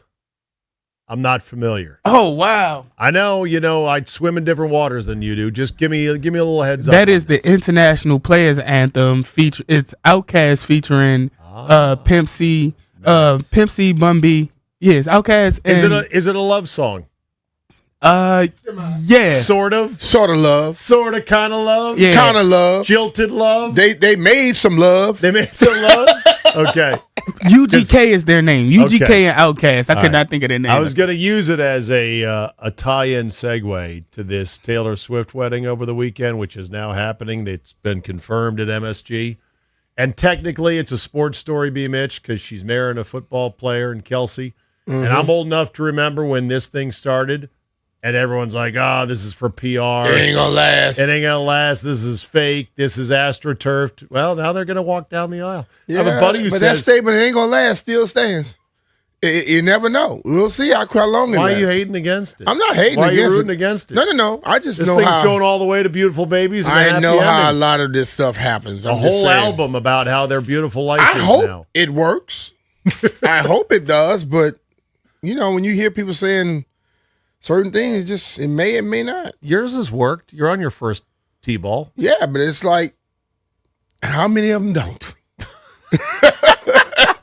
That's the thing. All right, this hour being brought to you by Rude, the official show sponsor of B. Mitch and Finley. Don't melt this summer. Upgrade to high-efficiency HVAC and enjoy budget-friendly financing options with low monthly payments. Keep your cool and your cash. Find a Rude Pro partner at Rude.com. If it ain't Rude, it ain't right. All right. Ben Standing, my running mate tomorrow here on this very station from 2 to 6:30, joins us for some extra duty today on a Thursday. Good morning still, as I look up at the clock. Good morning, Benny. How you doing, buddy? I'm doing great. Thanks for having me on. Good. Now, tomorrow, you and I have been texting about what are we doing. It's the Friday before 4th of July. Ain't nobody going to be in. We're going to be completely unsupervised house cats, you and I. So we're going to kind of do whatever we want. I actually have a crazy idea. I want to see if you're up for it. We got 4.5 hours tomorrow, right? You ready? I'm ready. You don't sound excited. Look, man, spit it out, Ben. Damn. Top segment. Here's my idea. Co-hosting with you for 4.5 hours, I feel like it's like a high wire act. I'm ready to go. All right, here's my idea. Top segment of each of the 4 hours. We go through 4 games of the Commanders last year. Rat-a-tat-tat. Just real quick. Bullet point, bullet point, bullet point. This would be the hard reset as we get ready to launch into next year. It'd be a way to remind people, oh, yeah, that happened. Just real quick, 15 minutes. We'll get the whole season done, top of each hour tomorrow. What do you think? Yeah, I mean, I'm certainly down with that. I was going with the Jane Daniels mindset of like, the past is the past, but no, it's a good it's a good point. I mean, no. I'm just saying. I think like the it's past is important as a comp and as a lessons learned going forward. We know this is a new year, new team to a large extent, but it's good to remember this happened. AT. No, I get why Jaden Daniels doesn't.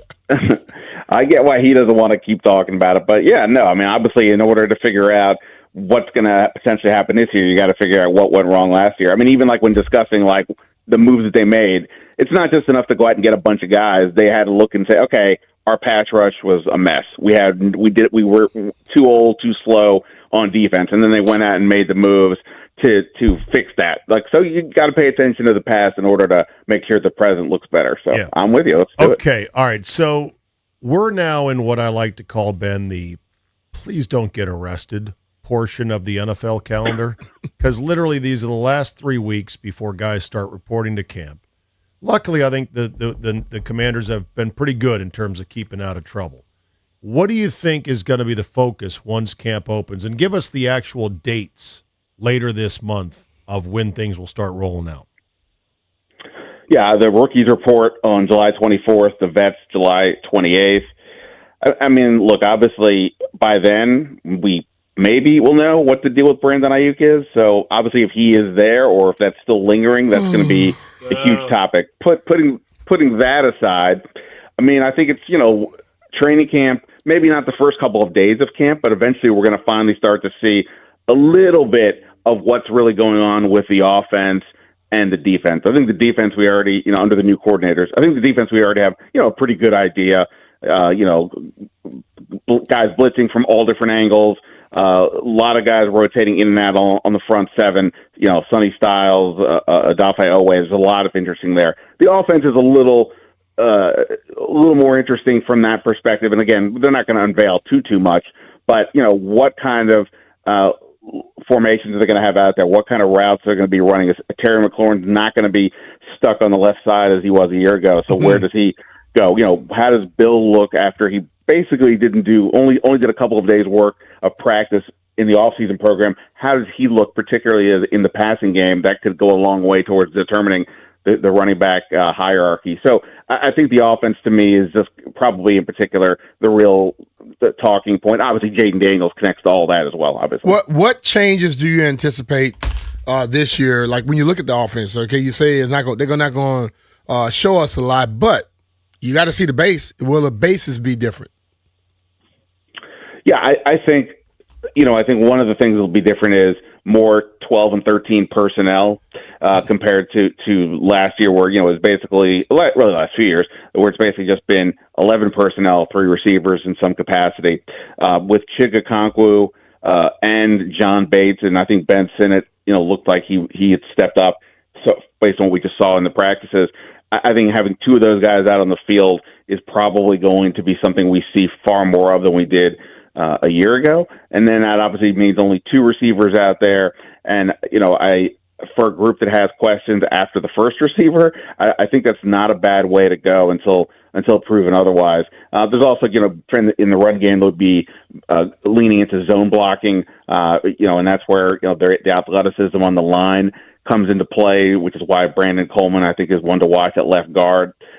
So I think those are probably just some of the highlights. I mean, there'll be, different route combinations as well, probably more crossers and things underneath compared to a year ago. But, I think those are probably some of the changes. And, like we said, we won't see a ton of it until the season starts, but they have to at least be in formations, right? They at least have to do something that's going to suggest kind of where this is headed. Do you think more participation in preseason is needed so we can at least see these guys show us a little bit of what they know, or we wait till the season start? Because if that happens, then their preseason start. Who plays and how much they play? This is the eternal question now for August in the NFL.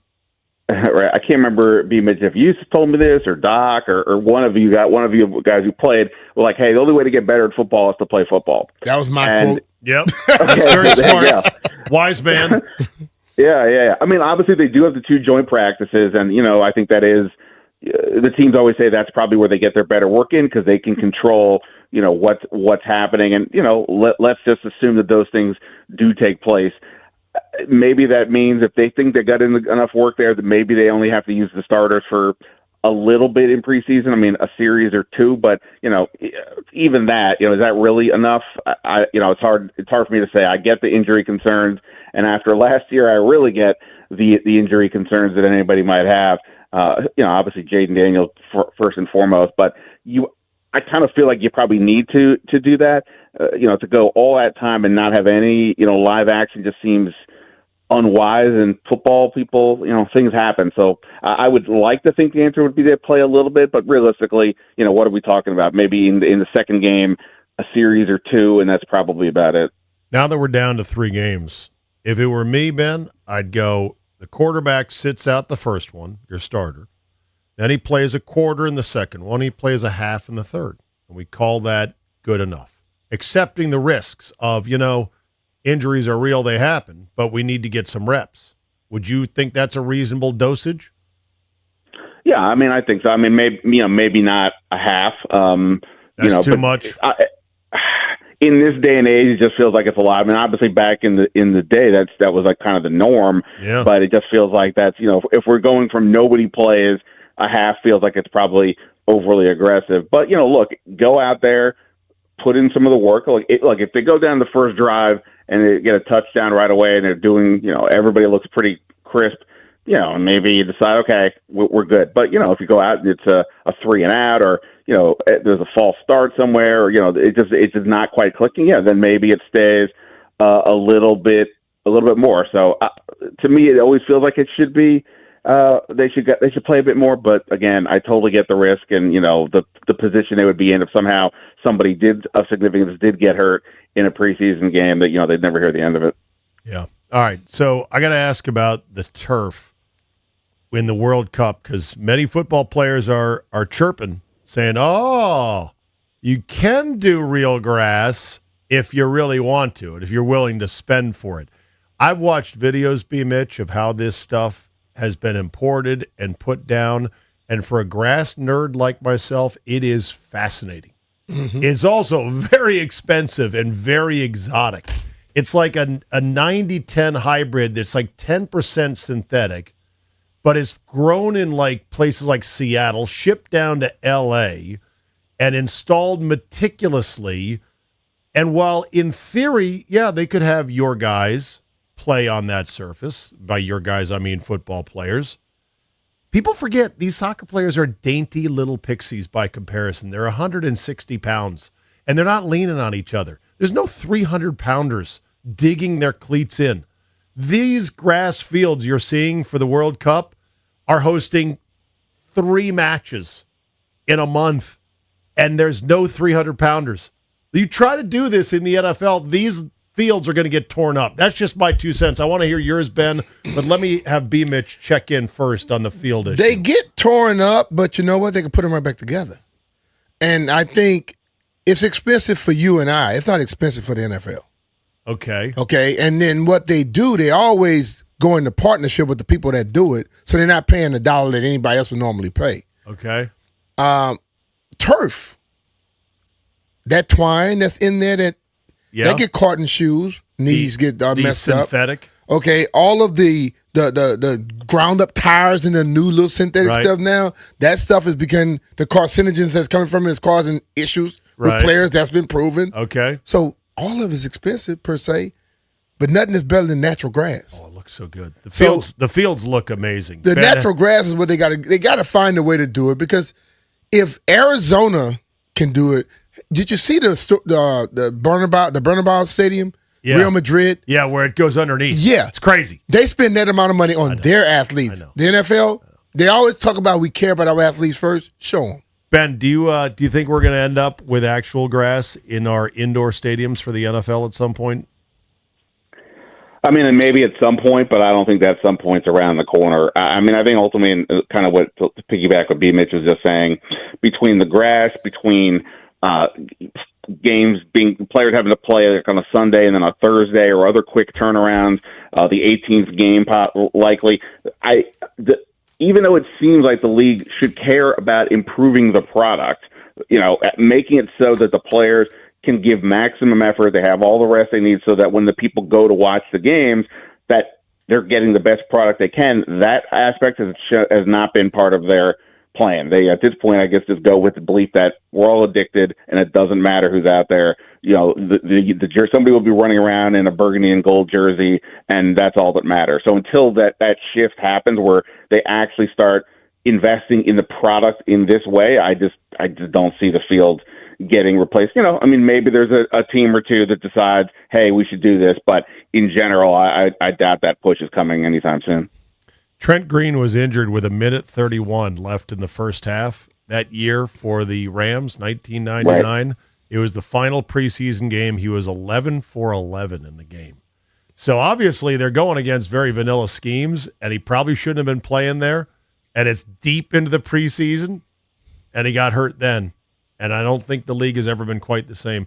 Obviously, veteran guys are not going to play at all. McVay in L.A. has said for preseason, I'm not going to play, Stafford. Why would I?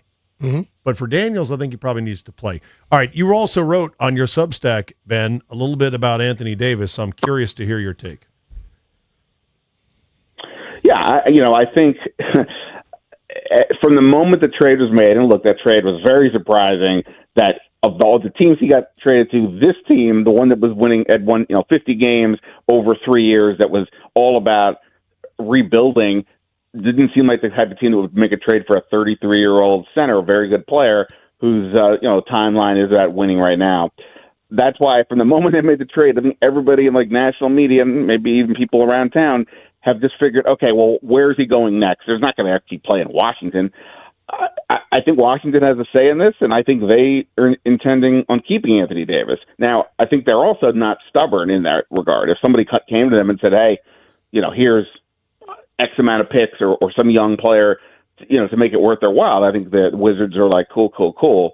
But similar to the Trae Young deal, the goal right now is to go from being the bottom of the league to trying to make the playoffs, and more specifically, helping their now 7 first-round draft picks develop and take that next step, understand what it takes to become a playoff team, things like that. That's the investment they're making here with Trae Young, and if they keep Anthony Davis, I think the same thing. Now, I will also say that if Davis plays 55, 60 games, which would be for him a decent amount, and Trae Young and Trae Young looks like a guy who's been in 4 All-Star games, at least has some of that mojo going, and these kids continue to develop, I think the upside is potentially like a 6 seed. Now, I don't think that's the likely outcome. Likely it's probably battling for a play-in game, but with Davis, who is still, I would argue, one of the 15 best players when he plays. I'm not saying the not playing. Yeah, you got to put that part in there. When he plays, yes. When he plays, yeah. The not playing part would ding him on any list you're looking at of who are the best players. But he's still a hell of a player, and I think he's got things to prove. Blah blah blah. So I think they could be pretty interesting if he's here, and I think he will be, unless some other team says, okay, here's the Godfather offer. Let's do this tomorrow. 2 to 6:30, me and Benny. It's a company holiday. This building will be a ghost town. I'm bringing in a smokeless hibachi grill and some meats. Nobody's going to know any different. We're going to make it a party in here. I have no idea who's pushing the buttons beyond the board. Probably Ben bringing the Chris. tequila, he said. Oh, yeah? Okay. I mean, you're touting some new tequila that you say is next level. Unbelievable. What is it? Cava de Oro. Cava de Oro. Unbelievable. And where is it from in Mexico? Oh, I don't know. You don't know, don't care. I just know it goes down Delicious. smooth. Yes, okay. indeed. Is it expensive? Nah. Cava de $100 a bottle. Okay, it's not that George Clooney tequila, No. is it? No. Is that any good? No. I didn't drink it. I think you need. Oh, there it is. $89.99. Yeah. Beautiful. Brown. Get the extra añejo.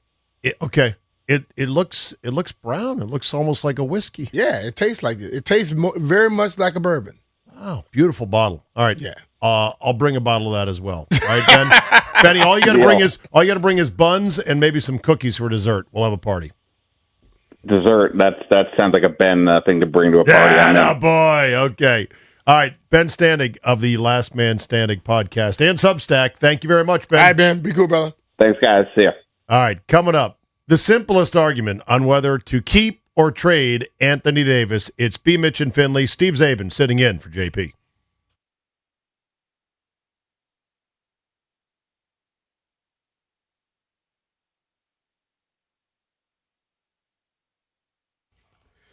If you want comfort and convenience wherever life takes you this summer, then you need to turn to Rude. With Wi-Fi compatibility, you have full control of your cooling system right from your phone. Forgot to turn up the AC before heading out for vacation? You can adjust it in seconds and stop cooling an empty house. Plus, you'll get alerts if something's not right. These guys are the best, and they've installed new systems in my house, and I felt the cool, crisp difference instantly. And here's the best part. Rude systems are whisper quiet. No more noisy interruptions while you're trying to relax, just peace of mind. Rude's variable speed compressor ensures precise temperature and humidity control, operating efficiently even in the absolute peak of the summer heat. It's confident performance, perfectly balanced. Also, don't forget about the savings. Make sure to visit Rude.com to learn more about the different ways you can save on your home HVAC products. Rude, the most reliable heating and air conditioning products in the DMV. And remember, if it ain't Rude, it ain't right.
This sports update is brought to you by Mervis Diamond Importers.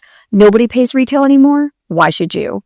Capitals general manager Chris Patrick spoke to ESPN last night and was asked if he was optimistic that Alex Ovechkin would return next season.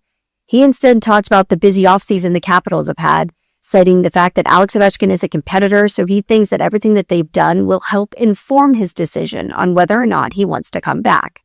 He also said that while he hasn't spoken to Ovi yet, head coach Spencer Carberry did reach out after the team traded for Jordan Kyrou.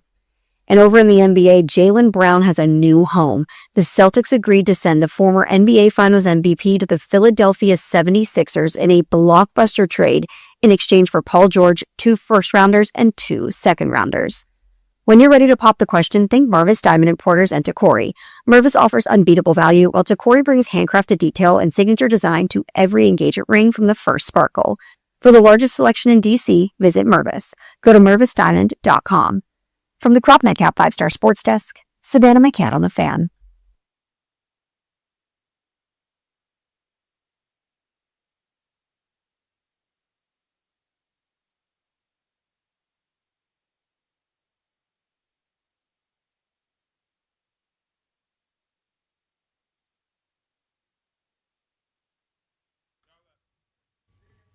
One of my mild regrets when I was back at the old station, B. Mitch, was that I didn't keep records of big decisions or big moves by the teams in town with all of our hosts and producers as to who was in favor or against.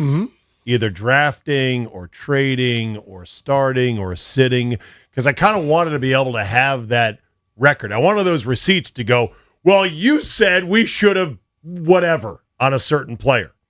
Question. Does anyone know where all of the hosts here on 106.7 The Fan currently stand on whether or not the Wiz should trade Anthony Davis? I don't think so. Is there some waffling? Like, let's start with the Junkies. Have the Junkies gotten on record as to keep them, flip them, keep them, flip them? Listen, I've always said this, and this is where I don't know what the other guys are saying, but my whole thing is knowing that he's a guy that's injured a lot. If they offer you a haul, okay, you take it. Okay. But if you don't, and it depends on what a haul is. Like when he's healthy and playing, you know what you could have probably got for him as a young Anthony Davis. Now he's in his 30s. And he has some tread on those tires, some miles on those legs. Oh, so yeah, the rims have been rebuilt. And but if somebody they're scuffed up, yeah. But what if somebody steps in and they feel he can be that piece to something, and they come in off, you make that move. But if not, and you have the upper hand, which I believe the Wizards do, you're gonna play here. Okay. So, Rhino, do you know, generally speaking, where the Junks fall in this whole situation? I think it's a mixed bag at this point because I know they've been talking about it. Okay. All right. And B. Mitch, you're not committed one way or the other. What about JP? Is he also being the UN JP right and now? I think we're on the same level where, you know, if you can make a move from him, but we thought if a move was going to happen, it was going to happen closer to the draft. Okay, Grant, now the draft's gone. Grant and Danny, have they planted their flag on this, or are they still keeping open options? I don't have a clue. Okay. Well, let me just start with me, and then I'll ask you guys. To me, the simplest argument about whether or not to keep or trade Anthony Davis is this. You're already thinking about it. If you're already thinking about it, then yes, of course you should trade him. In fact, it may be almost too late to trade him. By the time you start thinking of trading a guy, it is often too late. Look at what the Celtics did to themselves with Jaylen Brown. They let this thing get away from them. And they ran his value down to the point where what they got back for him is not good in any way, shape, or form because they waited too long and they let the league know unmistakably we can't hold him. We can say we don't want to trade him, but they know our situation. They understand his personality. And he is out there on social media, Jaylen Brown, making it clear he ain't happy.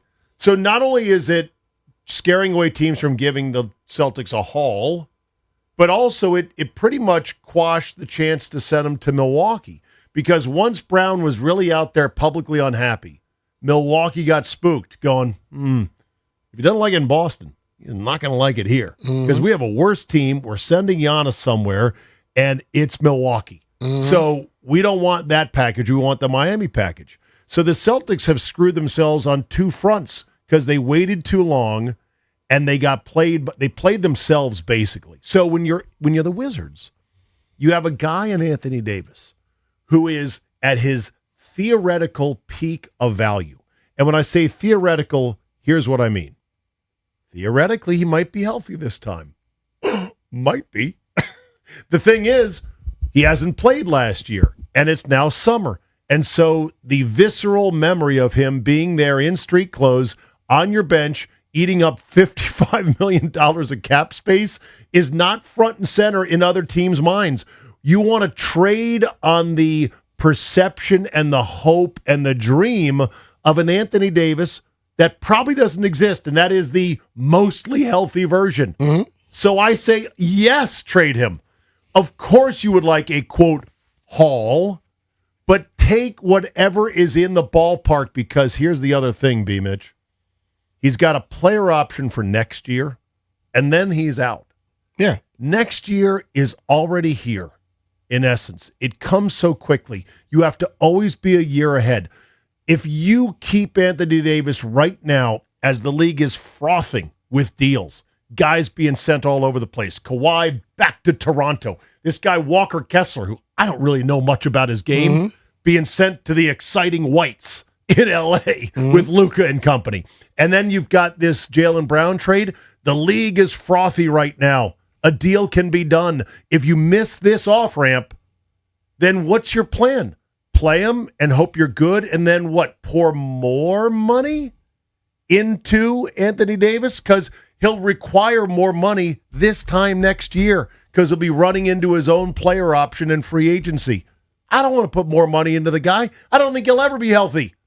So my answer is get out now because you're already thinking about it.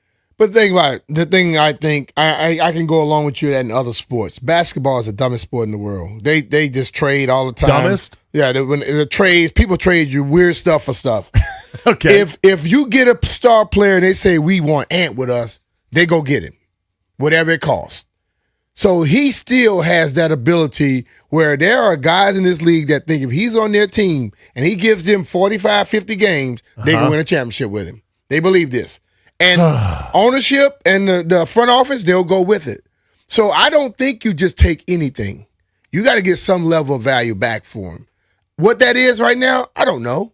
But if somebody coming off me a ham sandwich, I'm not taking it. It offered me a steak. Okay? And I just believe that he's never shown them thus far that he's into this. Trey did. Anthony hasn't. So when they come out and say, oh, we're not thinking about it, that's to make other teams think. You're not thinking about it. The thing of it is this. I haven't seen the Wizards bash him and make him look bad like the Celtics were doing with Jaylen Brown. The Celtics took a side. They did. So they basically told the league, of course, this team has played it as close to the vest that they really like Anthony, they want to be around. So it still make other people say, well, they ain't saying nothing bad about him yet. All right. Sounds like you're not ready to plant a flag. Oh, no. You're going to stay neutral. See, my whole thing is you should never plant a flag because when you plant the flag, you miss out. No. That's as a team. I'm asking you as just a fan and a media person. I think on a level as a team, I can't not ever think like that. All right. Clary, where do you stand? I'm keeping notes right now, at least in our house right here. I'm trading him today. Trade him today. Okay. Trade him today. For Don't what? look back. For whatever you can get. Honestly, if you can get a first round pick within the next year or two, take it. If they give a first round pick I think they would have done it yesterday. Oh, here's the problem there, Clary, is you're going to have to take something back. Like when they were talking about the Golden State trade, included coming back here was Jimmy Butler, and that is a turd of a contract. We don't want any part of that. I get that, but if you find a trade where you don't have to take anything onerous back, or if you take you're gonna have to take something back because it got to match. In the NBA, it got to match. Right, but if you take something back, let's hope it sunsets quick, like within a year. That's all. All right, Walker, where do you stand right now? Trade or no trade? If the right package come in, like if for instance Golden State, if Golden State was like, okay, you got to take Jimmy Butler, but we'll give you Yaxel too. Ooh. I will take that because now it gives us a true big man down there. We could put Sarr at the 4. So if it's coming with a young center that could bang down there on them boards and, clean up the dirty laundry, I would take him. Okay. So you're open to it. Yeah, but if Anthony Davis can stay healthy and give us a dominant presence in the paint, I'm going to keeping him as well. White Brian, where do you stand right now? I'm keeping him. I really like what Ben said about having to win. The Wizards haven't learned how to win. And you look a couple years ago, the Spurs brought in Chris Paul. He kind of taught them how to win, and now they were in the NBA Finals this year. Okay. I mean, to me, Anthony Davis might want to play very good this year so he really can get to a team that he want to be at. Well, then that would be bad for us. I'm trying to think to me, there's 3 outcomes of keeping Anthony Davis, 3 basic outcomes. Mm-hmm. The best outcome is he's healthy-ish, plays great, and the Wizards are great with him, and they sign him to, yes, an expensive deal, but not one that buckles our knees, that he wants to stay here, and that he signs a deal that is not knee buckling, and then this is all part of the best case, he stays healthy going forward in the next 2 or 3 years to maybe get somewhere special. But see, that has to be discussed, I think somebody mentioned, in August. I know, but here's That's the thing. coming up now. They may have to think about that. When I describe to you my best case scenario, does that not sound like a fantasy almost? Like, yeah, sure, that'll happen. Yeah. All those things are going to happen. A, he's going to stay healthy. B, they're going to be good with him. C, he's going to want to stay. And D, you can sign him to a new deal that is not knee buckling. Good luck on all of that. Mm-hmm. That's an inside straight you're asking to hit. So if that's the best case, let me go through some of the worst cases. Worst case is you keep him, you miss this frothy window to move him in the NBA where there's a lot of things being flung around, and then he's still hurt.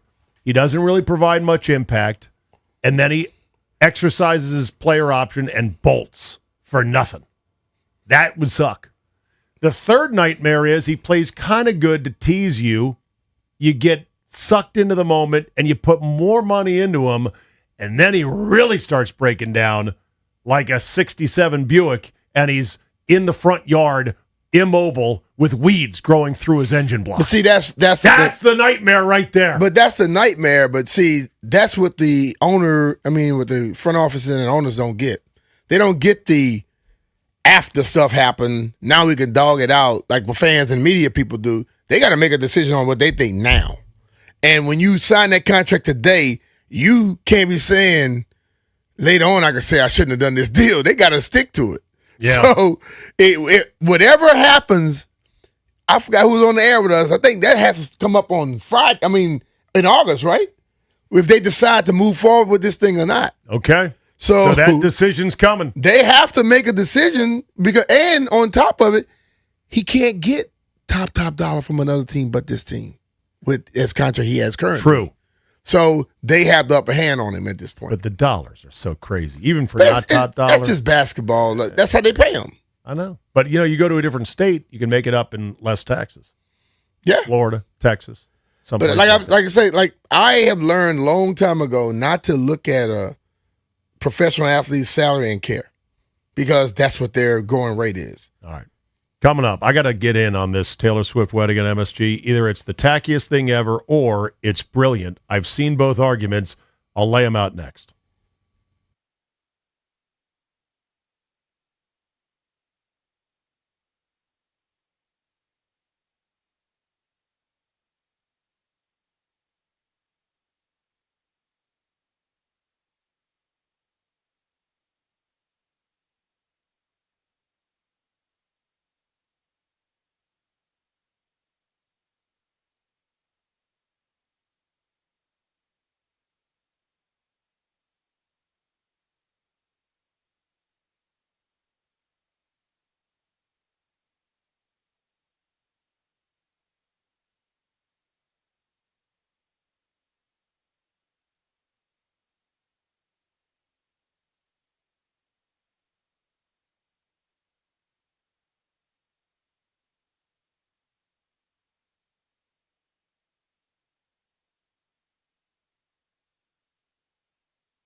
Oh, this has got to be killing Walker to be playing this right now.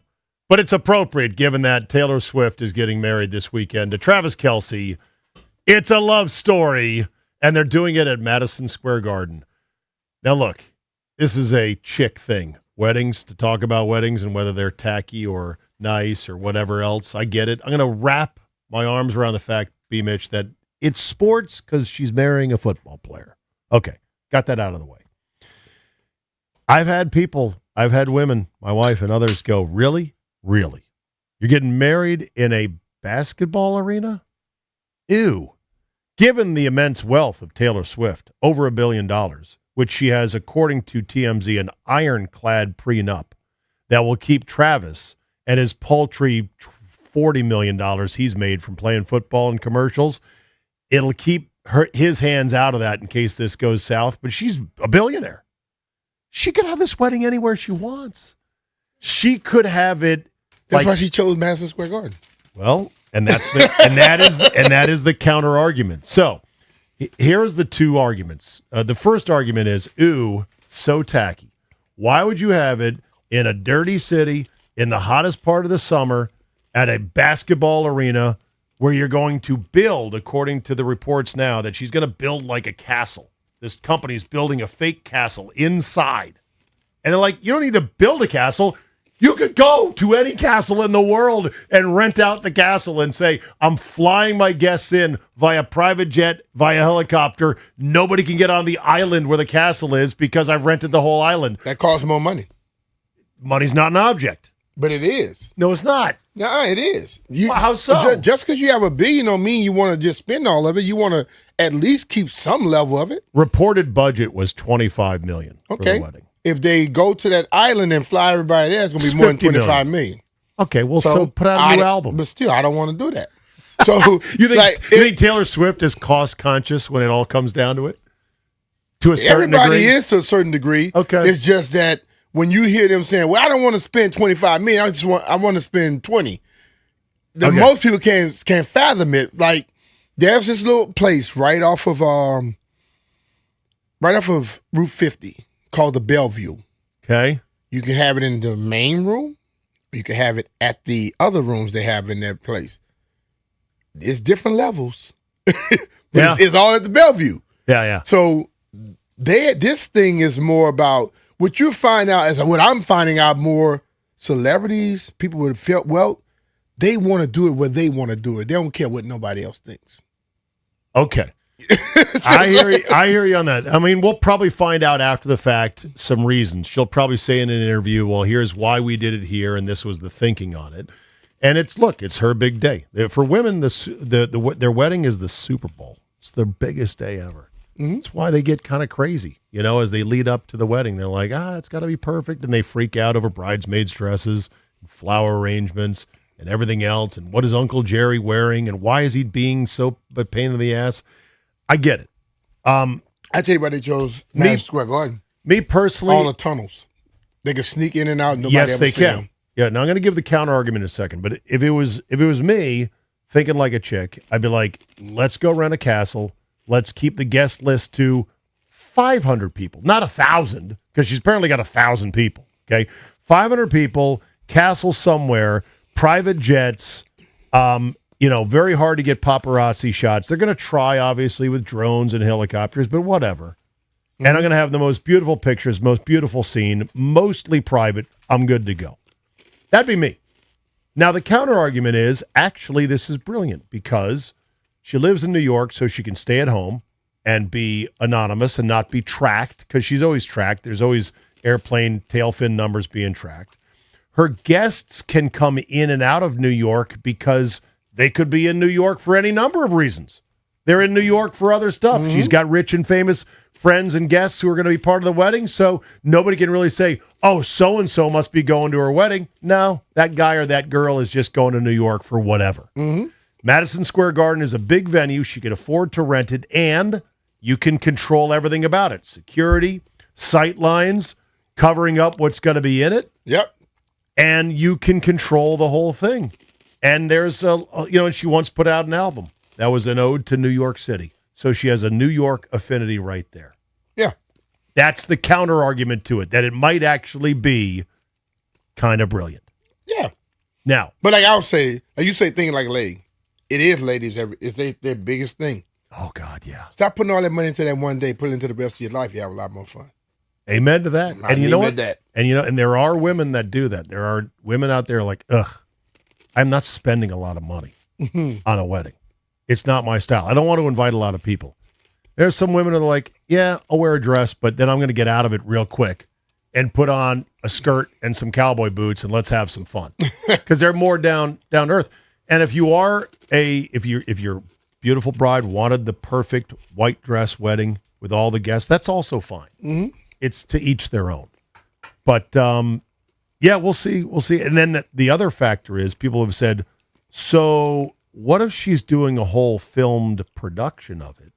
And what if she is going to sell streaming rights and or DVDs afterwards?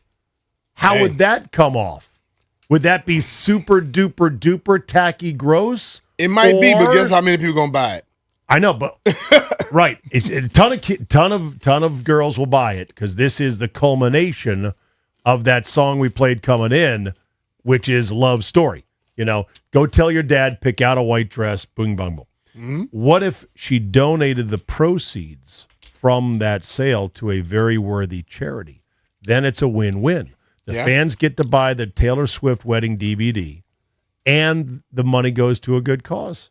I wouldn't be against that. I wouldn't be against it, but you will still find some people be against that. Oh, too. God, yeah, of course. So, there can be some people that talk crap. That's why I say you do what you want to do, and one finger salute to the world. You keep moving. Where was your wedding? Church in Baton Rouge. And how many guests attended? Could be the people at the wedding, but the reception was at the Centroplex. So okay, so not too many. It was not extravagant. Oh, it was. Oh, it was? Yeah, it was. Your wife's dad went full bore. He went significantly into his pocket. You paid? Yeah. Wow. Just like my son-in-law did. Wow. Yeah. And how old were you? 22, 3. And this is on your first NFL contract. Going into my second one. Okay. Yeah. So you had a little scratch. Yeah. Not a lot. But a little. I had a good bit. I did a little autograph signing that gave me a lot more than I made that year. I had to sign, what was it, about 5,000 cards, and it was like per card was nice. Nice. And did the cost of the wedding buckle your knees? No. Okay. It wasn't nothing like that. You know, it looked way more expensive than what it was. Nice. That's how you gotta play it. You gotta know what you're doing. Nice. Well done. All right, lunchtime hour, second half. B. Mitch and Finley. Zabe sitting in for JP. Coming up next right here on The Fan.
This sports update is brought to you by the Reynolds & Power Home Team, Keller Williams Realty.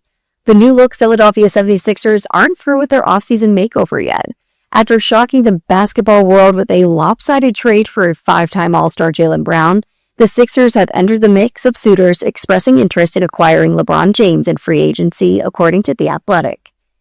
And Capitals general manager Chris Patrick told ESPN last night that his team still has enough room in the lineup and under the salary cap to bring back captain Alex Ovechkin, despite adding several high-profile players through trades and free agency. He said that he plans on talking to Ovi soon and noted that Spencer Carberry has already spoken to him this offseason. Want to hear the fastest way to know when your home would sell for? Reach out to the Empower Home Team. Simply text your address to 800-763-3000. No phone call, just text your address to 800-763-3000. That's 800-763-3000. From the Crop MidCap 5-Star Sports Desk, Savannah McCann on the Fan.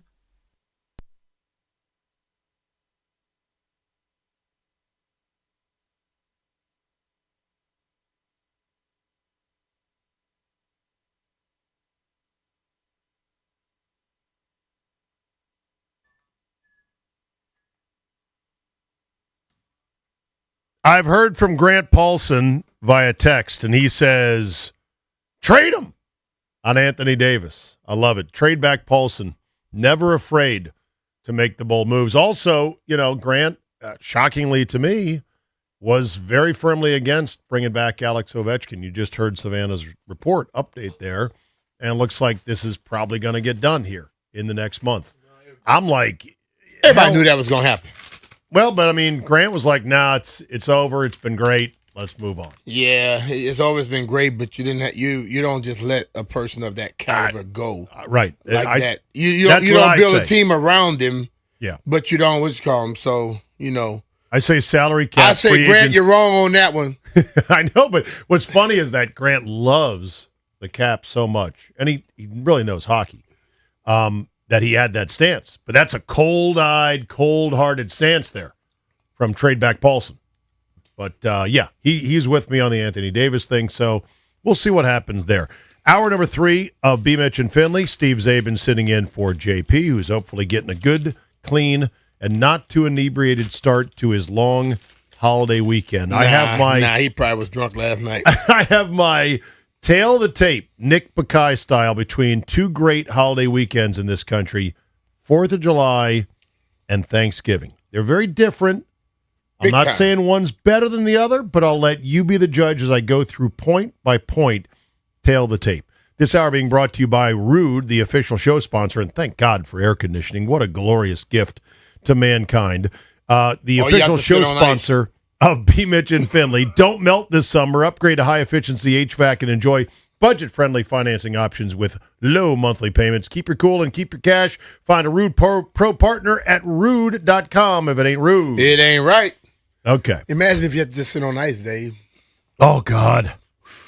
Or constantly be fanning yourself. I'd rather sit on ice. Yeah. Yeah. I've done some outdoor remotes in this city, radio remotes, in which I'm like, this is miserable.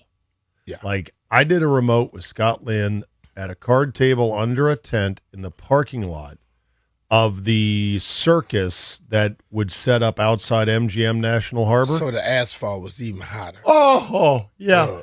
And, of course, it rained cats and dogs. We're desperately trying to keep the equipment dry. And once the rain shower blew through, it was steamy as all get out because all the water is sitting on that hot pavement. Yeah. Nah. We were being steamed like a bucket of jumbo crabs. I heard you talking during I'd rather the break. boil them. Oh, you're a boiler, not a steamer. Yeah, steam. Why? Because it just tastes better. Get a lot of water in them then.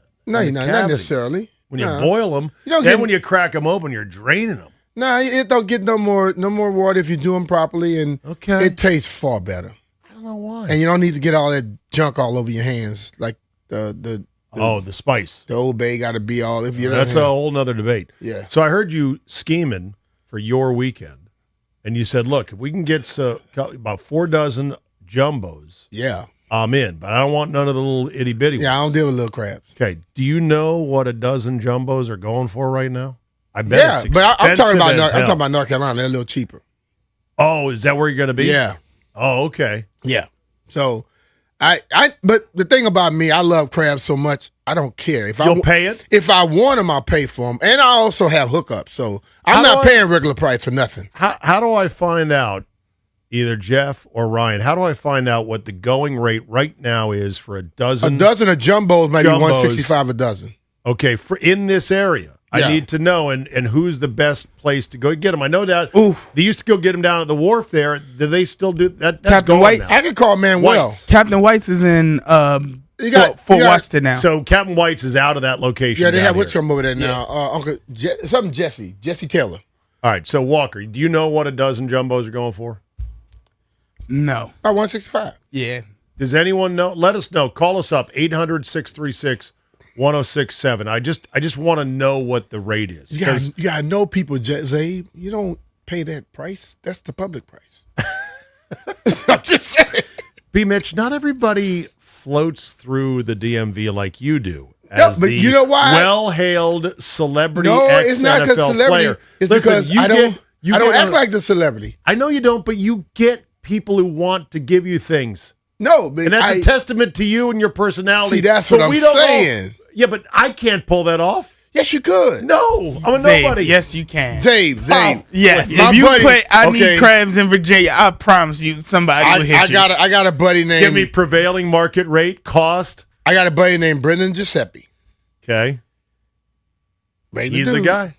He knows people at Jesse Taylor just like I know people at Jesse Taylor. Okay, you know these. When you go there, you talk to them, you be cool, you tip a little bit extra, you get better prices. Oh, now I'm tipping. Now that raised the price. No, tipping is price. If you tip when it was a certain price, you don't pay that price next time. So it's cheaper. Oh, so now I'm on the long con. Yeah, man. Now I'm trying to develop a relationship. Bam! So eventually my price per The dozen question I asked you- jumbos will come down to cost minus, but I've got to feed the machine first with tipping and relationship building. Do you only eat crabs once a year? I would prefer not. I want 3 or 4 sessions a summer. How many times do you eat them per year? Me? Oh, I would say at least 20. At least 20? Bro, I'm Lord, a crab guy. have mercy. And year round, I want them. I don't care about the month. I know they come from Louisiana, people. All right. I would love, and North Carolina. Yeah, a lot of them come from North Carolina. But they're not always Maryland crabs, just so people be thinking that. They're all the same. I hate to be blaspheming on here for some people, but let's be honest. The Calonectes sapidus, or beautiful swimmers, they're the same everywhere. They're the same if they're Carolina, Baltimore, I always get, well, Maryland. They're not blue in Louisiana. Yes, they are. They are the same. It's the same damn species that lives in the shallow, brackish, or saltwater areas of those places. All right, we got a caller on line 1. Kevin in Northeast. Go ahead and punch him up for me. I'm probably hitting the wrong button. Kevin, you got me a line on the price.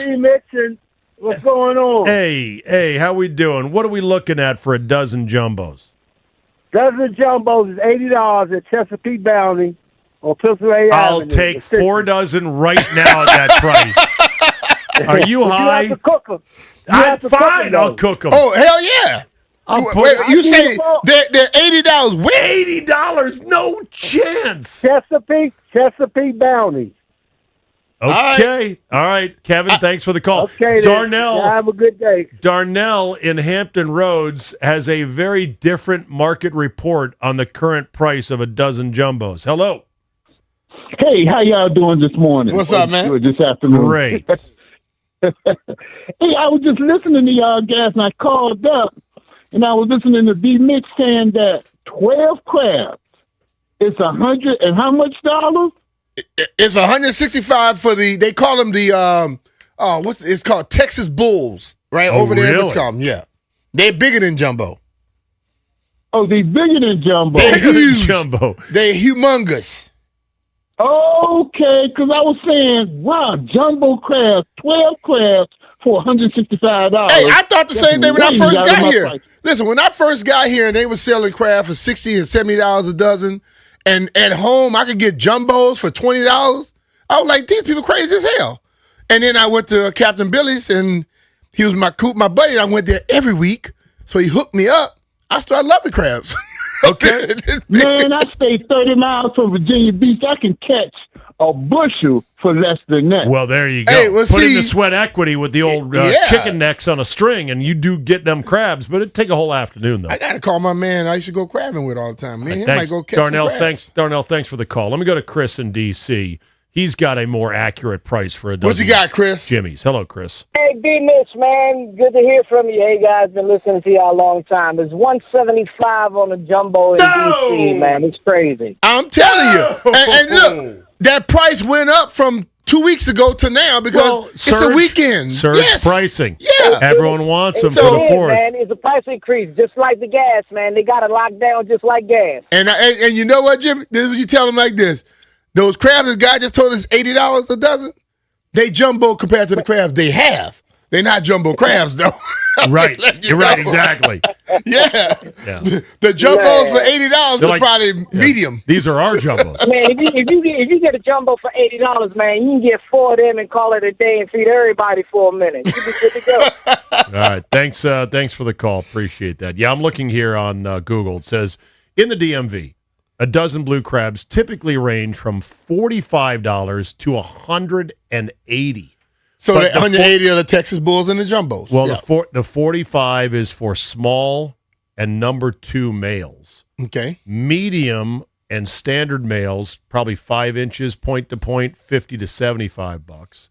Large males are $90 to $115. The extra large males are $130 to $150, and the jumbos are $160 to $180. They don't tell you what the females are? It says females and mixed grade dozens are usually cheaper, often running between $35 and $65. I don't bother with the females. I like know the that female crabs too. They're you good. do? Oh yeah. Well, they're just smaller. That's all. They're Some of them smaller. are. You get some of the big ones. They're good. Big Betties? Yeah, they're good, bro. Big Bertha? I'll take them. Okay. All right. Tail the tape. 4th of July versus Thanksgiving. These are both typically 4-day weekends. Yeah. Some people only get 3 days for 4th of July weekend. Luckily, we've run through the awkward actual 4th of July dates like Tuesday, Wednesday, Thursday. We're now on the Friday, Saturday, Sunday cycle. I believe next year it marches forward a year. I think last year was Friday. Saturday, 4th of July. Tomorrow's easy. Most companies give everyone the day off. Friday, yeah. I'll be working because you guys are all off here, so I came in. Me and Ben Standing will do it, but it's usually a 3 or 4 day weekend. Now, Thanksgiving is a set in stone Thursday 4-day weekend because it's Thursday every year. It's the 3rd Thursday of November. Mm-hmm. I wish they would make 4th of July fixed to a Thursday, even if it's not technically the 4th of July, because that would make planning for it and doing stuff and going places a lot easier. When you know, hey, I've got the company holiday on Thursday. I'm taking a PTO day if my company doesn't give me Friday. We got 4 days. Let's go to the lake. Let's go to the beach. Let's go here. Let's do this. I'd prefer that. I don't know if there's a movement for that. I'll take Friday every year. Okay. That said, I'm going to do a tail of the tape, and you tell me. We're going to go around the horn real quick, okay, with you, Ryan, and you, Jeff, as well. On tail of the tape, Thanksgiving versus 4th of July. Holiday vibe. Thanksgiving. Hey, behave. It's Thanksgiving. 4th of July vibe. Go ahead. I dare you. Advantage? I say 4th of July, I guess, in that aspect. Advantage, B. Mitch? I still like Thanksgiving. Advantage holiday vibe, Walker? It's definitely Thanksgiving. Jeff White been to my Brian, house you want to the day get in on before. this? Advantage? 4th of July. 4th of There's July. no football on the 4th of I July. did it. We're going to get to it. Did I'm just saying. Sit to the days off. Thanksgiving, 4-day weekend. 4th of July, 3-day weekend usually. Advantage? I say 4th of July. Thanksgiving. Yeah. Advantage Thanksgiving. Okay. Historical celebration. Thanksgiving. Broke bread with Tonto to celebrate surviving one stinking year in this uncivilized hellhole known as America. Holiday historical celebration, 4th of July. Telling Nigel and company, piss off, mates. We can make our own tea and we don't want no stinking king. Advantage? 4th of July. 4th of July. 4th of July. 4th of It's gotta July. be. Gambling opportunity. Thanksgiving. Glorious 3-game NFL run. Is it 3 or 4 now on Thanksgiving? It's 3. There's 3 They games. They had one on Black Friday. Black Friday. 3 games on Thanksgiving, NFL, a Black Friday game, college football after that. And then Sunday games. Gambling opportunity, 4th of July, 3-team WNBA teaser. Advantage Thanksgiving. And World Cup. And World Cup. This year we got World Cup. Sports-related activity, Thanksgiving. 2-hand touch. 4th of July, whipped cream twister. Advantage push. I'm going to call that a push. Thanksgiving. What is a whipped cream twister? It's a co-ed thing, you know. You get some whipped cream, you get some gals, you get a little twister board, you go on that. Table manners. Okay. Table manners. 4th of July, caveman. Thanksgiving, Martha Stewart. Advantage, 4th of July. 4th of July in that aspect. Y'all still haven't come to my house for Thanksgiving. We changed on that, huh, Jeff? Yeah. we be lit before 7 o'clock a.m. Food served Thanksgiving: turkey, gravy, mashed potatoes, green beans, cranberry sauce, stuffing, etc. 4th of July: fried chicken, burgers, dogs, barbecue, corn, coleslaw, fries, beans, and chips. To me, advantage 4th of July by a mile. Thanksgiving for me on the Thanksgiving food. for me I on the love food. Thanksgiving food. Love it. Because it's a multitude of things that people eat on Thanksgiving. And, like, if you come to my house, you got chicken, you got turkey, you got ham, you got the crunch, sweet potato crunch, you have dressing, you have rice dressing also, you have mac and cheese, collard greens, you might have brisket. All right. Bourbon. All right. Alcohol A lot of bourbon. Alcohol consumption. 4th of July, 16 Schaefer Lights, followed by passing out on a dirty blanket. Thanksgiving, 5 glasses of red wine, followed by passing out on the couch in front of your aunts and uncles. Advantage? I'm going Thanksgiving because the Wednesday night before Thanksgiving is the biggest drinking night in the world. All right. Best looking chick to look at. 4th of July, Kylie, a 23-year-old paralegal who happens to work weekends at the strip club to save money for grad school. Callie. Best looking chick to look at Thanksgiving, cousin Sally, who's 4th a of July. 33-year-old accountant. 33-year-old accountant who looks like Renee Zellweger in Bridget Jones's Diary. Advantage 4th of July. Landslide. Chances for getting some. 4th of July, like walking into a women's prison with a fistful of pardons. Thanksgiving, virtually no chance of getting some. Advantage 4th of July. 4th of July. Pants, 4th of July, optional. Thanksgiving, Dockers. Advantage 4th of July. 4th of July. Yeah. Mayhem moment. Shooting a Roman candle in your buddy Sal's top-down convertible, 4th of July. Or Thanksgiving, the dining room clearing out when you blast a silent but deadly onion casserole nose curler. 4th of July. Hey, you gotta realize now, people are frying turkeys these days. They burn down houses. Best thing Thanksgiving. Best thing that can happen. 4th of July, your car is where you left it in the morning. Thanksgiving, the Lions cover a 13-point spread with a straight-up win and a $500 two-team moneyline parlay. Advantage Thanksgiving. Hell yeah. Worst thing that can happen. Thanksgiving, your family doesn't speak to each other for 10 years because of one slightly off-center remark. 4th of July, worst thing that can happen. Dude, she's got a boyfriend, and he's into MMA. Hey, not talking to some of those family members for 10 years might be good. Okay. Just saying. All right, you can ponder the tail of the tape, but there it is. 2 great holidays, 2 different vibes, Thanksgiving versus 4th of July. B. Mitch and Finley on the Fan.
This sports update is brought to you by FH Fur.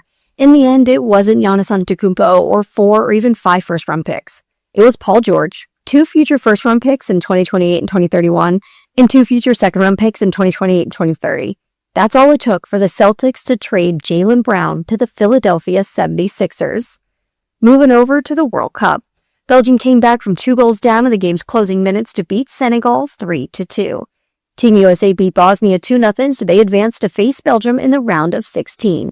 However, Team USA has an even bigger challenge now as they advance because they're going to have to do it for this game without Flargo Balogun. He got a red card, which means he is suspended for this match. America is turning 250. To celebrate, FH Fur Plumbing, Heating, and Air Conditioning and Electrical is taking $250 off a whole home water filtration system. Get clean, crisp water from the team that is absolutely the best. Call 877-CALL-FUR or visit fhfur.com. From the Crop My Cat 5-Star Sports Desk, Savannah McCann on the Fan.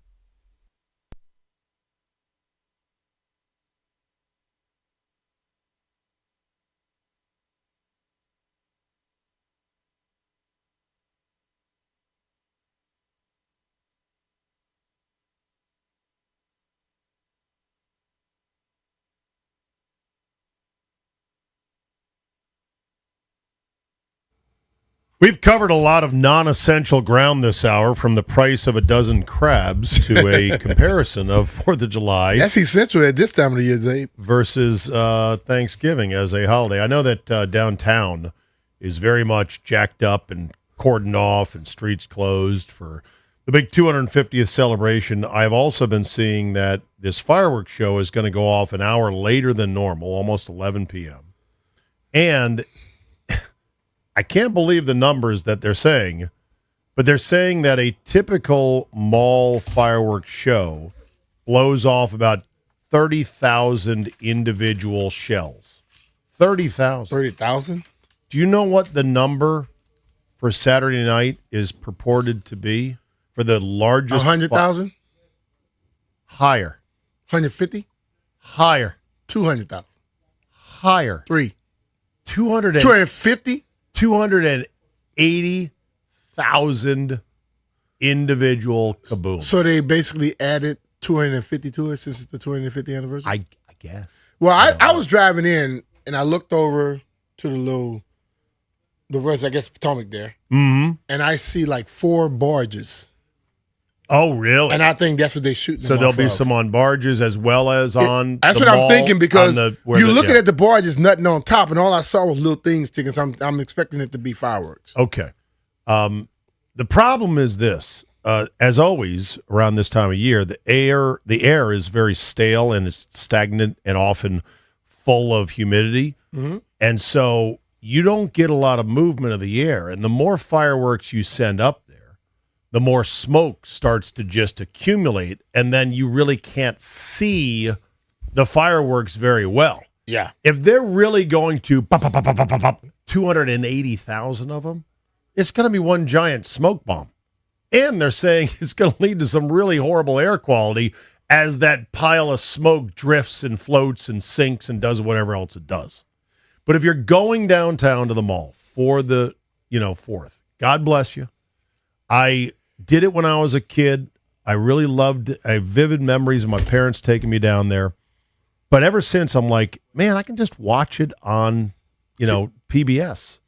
The fourth, the All-American 4th with the Marine Band, and they usually have a celebrity or two, and they've got a couple hosts, and they got nice shots, and you're like, oh, isn't this great? And then they got wonderful high-definition video of the fireworks. I'm at home. Mm-hmm. I'm in my air conditioning. I got no commute. I don't have to go pee somewhere in a porta potty, for God's sakes. Yeah. So that to me is crazy. If you're going to go do it, more power to you in 100-degree heat, and with extra security apparently, and with the thing going off an hour later. Yeah. Hey, the best time I've ever had with it was when I went out and I'd sit on the boat. Oh. Yeah, that was the best. The boat you sold. Yeah. Well, no, that wasn't on my boat. It was on one of my buddy's boat. But like now, I just sit in my backyard on my deck. Yeah. And Chantilly always have it. And I can see everything right above the trees. Nice. I don't have to leave my house. I said to B. Mitch before the show, I'm like, man, I'm living out there in good old Purcellville, and we love it out there. It's far out, but once you're out there, you like it. And got some property, but I don't have a pool. And I said to B. Mitch, I'm like, man, I've thought back and forth over the years. Should I get one? Should I not get one? And then every time I really think about doing it, I'm like, it's so much money and there's so many problems that go with it. But then I get to something called July and August every year. And when you're out on withering, bone dry, 4 or 5 acres of grass that you're looking at that's dying in front of you, and it's so hot with no water there, with no pool there, it feels even worse, B. Mitch. You feel like you are dry docked in a woodsy hell almost. I know. And you said to me point blank, without flinching, get a damn pool. Get a damn pool. I'll say this. Just looking outside at it, soothing, changes your whole mindset. Doesn't it? Because if you go outside, you could just dive into it. Okay. All right, go ahead. You don't have to drive down the street. You don't have to go somewhere else. Like, that's a community pool, but I don't have to go to that. I got my own. And the community pool got a lot of people peeing in that pool. you know you're not peeing in your pool, and if you do, you're the only one doing it. Everybody else at the community pool, you might be diving into a whole thing of urine. Do you know a good pool builder who could also give me a good price on a dozen Jimmies? I'm sure I can. I'm sure I know somebody there too. Yeah. Okay. The newsroom is abuzz right now. Are we ready yet, or am I slow walking this just a little bit more? Okay, I'm slow walking it here. Just say this. Something is a brewing right now, and that could be very interesting.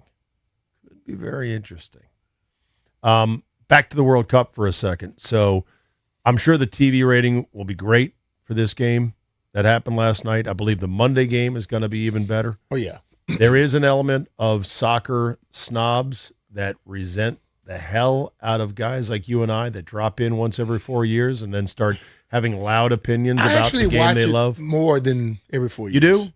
Yeah. What do you watch? I'm amazed at the stuff they can do with their feet, dude. Okay. And I like checking out certain people when I know something's going to be on, or if I catch it on TV. Certain guys I will watch, and it's normally the big names. I like watching Mbappe because I think that dude is a magician. He is silly. What's the other one we used to play? Was it Kaká? Kaká. Yeah. Him. Kaká. But I even start watching. I watch more of the NWSL than I do the other. Oh, really? Here, yeah. Okay.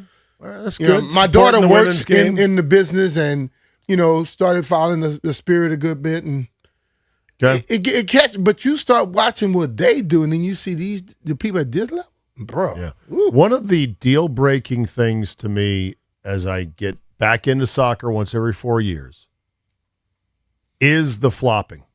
But more on that in a second. We have breaking news.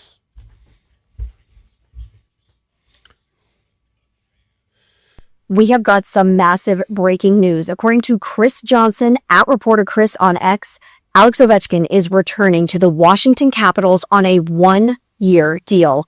Ovi is back in Washington. From the Crop Metcalf Sports Desk, Savannah McCann on The Fan.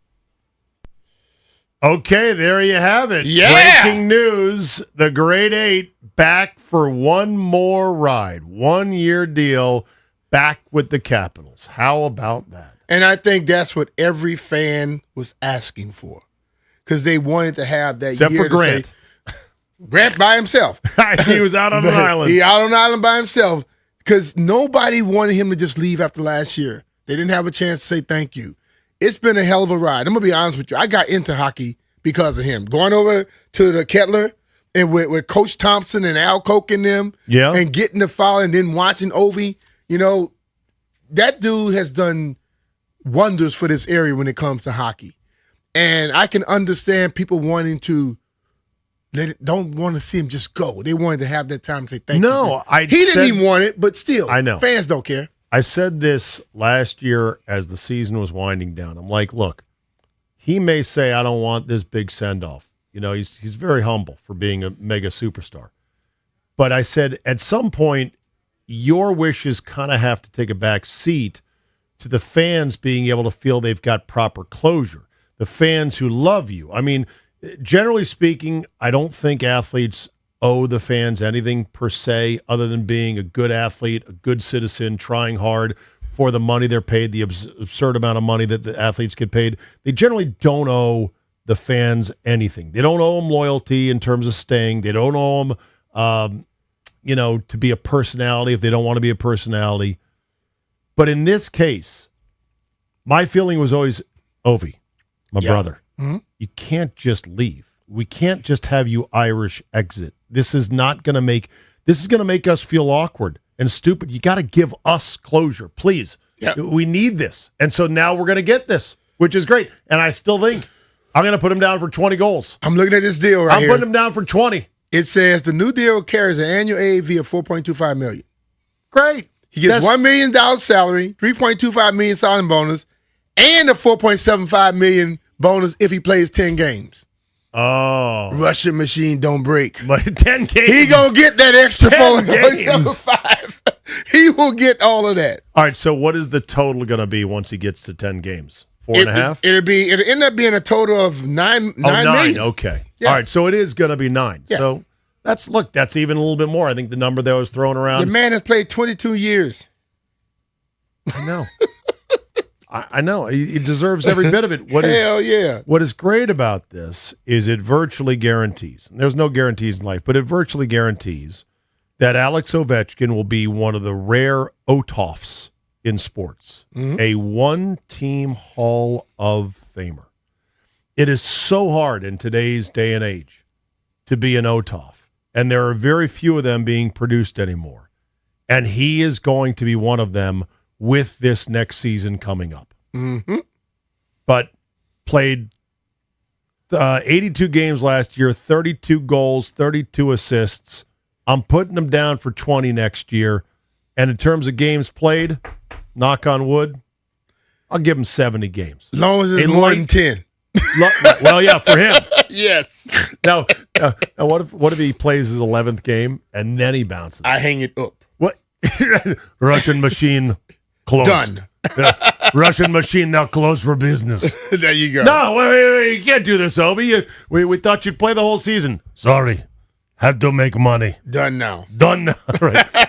Very tired. Nah, but I'm serious. Must rest. He's been a cool dude. You watch him play. The guy was, like, when you talk about stars that get paid and don't play, he's there. All right. He's been there. Let's open the phones, 800-636-1067. Alex Ovechkin back for one more year.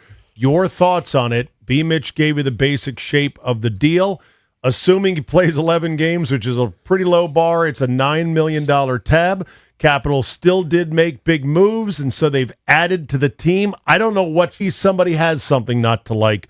Your chance to weigh in next. 800-636-1067 here on The Fan.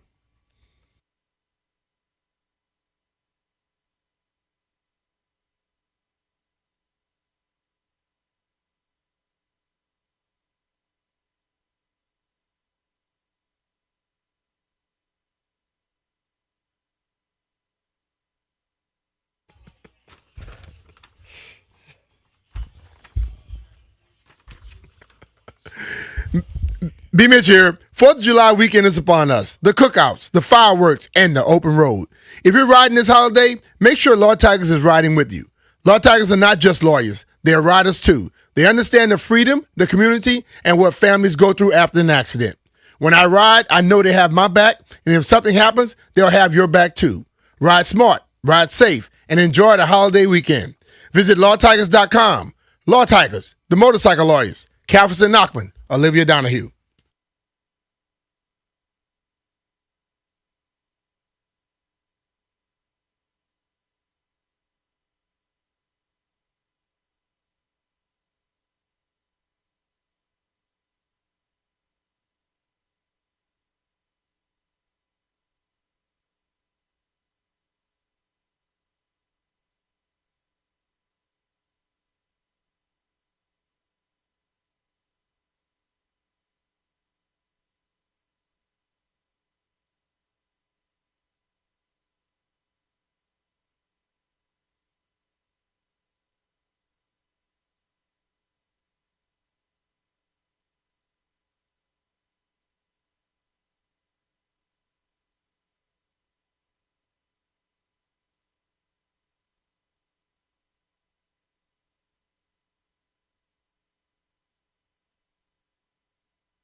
Kind of feels like it's your birthday. Ovi back for one more year. 1-year deal. It was announced today. Not announced today, but it's been reported that Ovi is coming back to the Caps for one more year.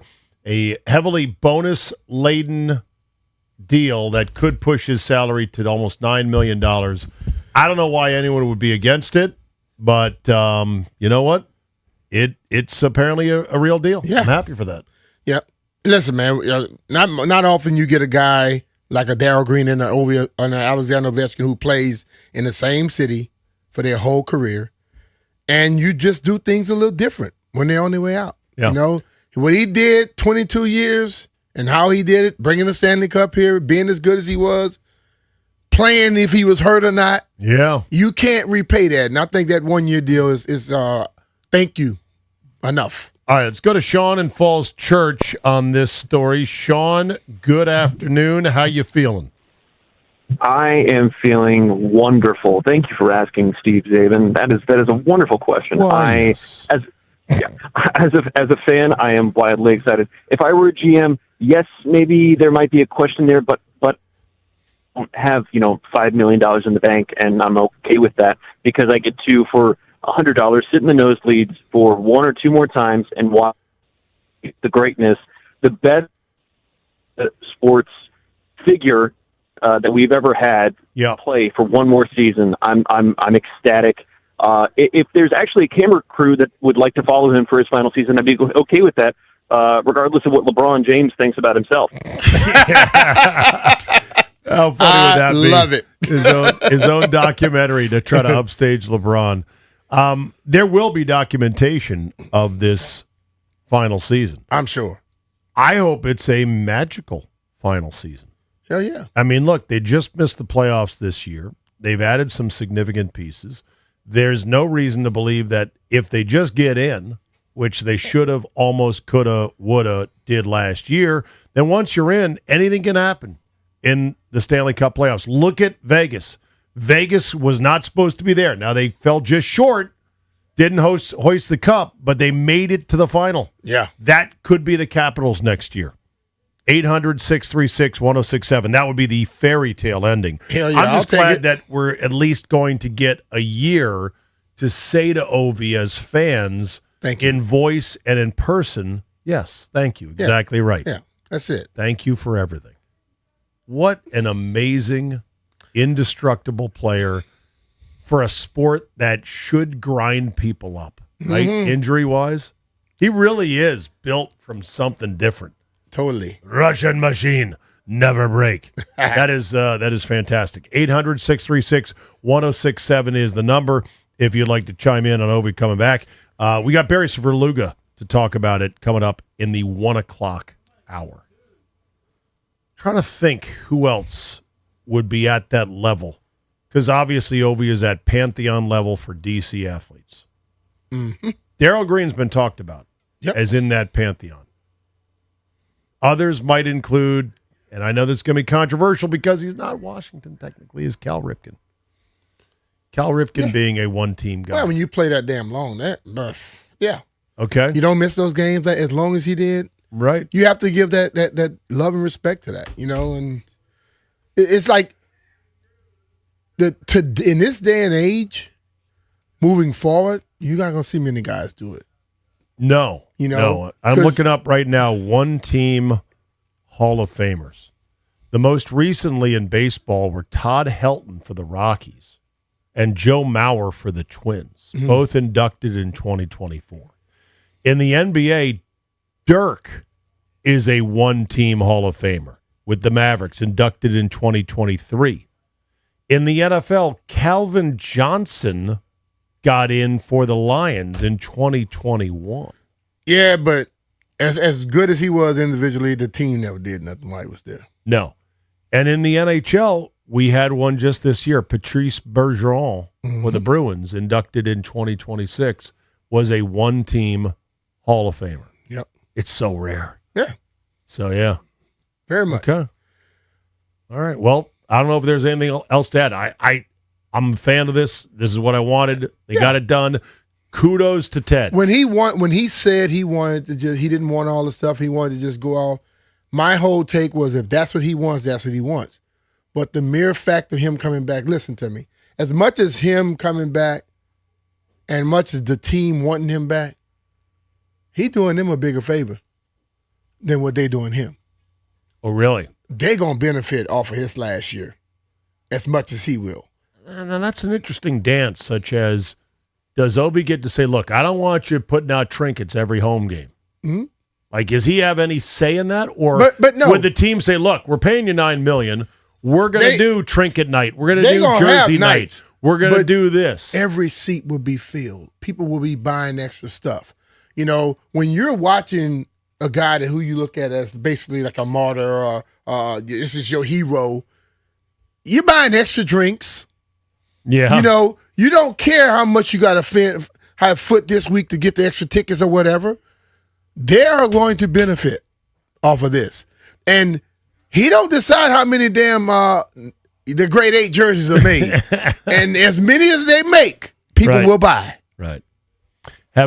Speaking of incredible things, have you seen the stat on Mexico at home at La Azteca Stadium, which is called the Fortress? The altitude? Well, it's at people. It's at 2,200 feet. Yeah, that's for starters. Yeah. They've only lost 2 games in 56 years. Damn. At home. They've won 70. They drew 17. And they've lost 2. They're 72-17 at Azteca Stadium in the last 54 years. So that is so crazy. England comes to town on Sunday. And the coach of the England team from England said it's going to be impossible for them to get used to the altitude. Oh, absolutely. So he making an excuse early? We lost because of the altitude. That's what he trying to set up? I don't know. That's what it seems like to me. I do know this. The celebration in Mexico after they won the other night against Paraguay was so incredible because there were so many people packed on the main boulevard that surrounded their giant statue that was in the middle of the town square in Mexico City, and then they shot fireworks off as soon as the game went final. I did not know until I saw all that they have never played a 5th game in the World Cup.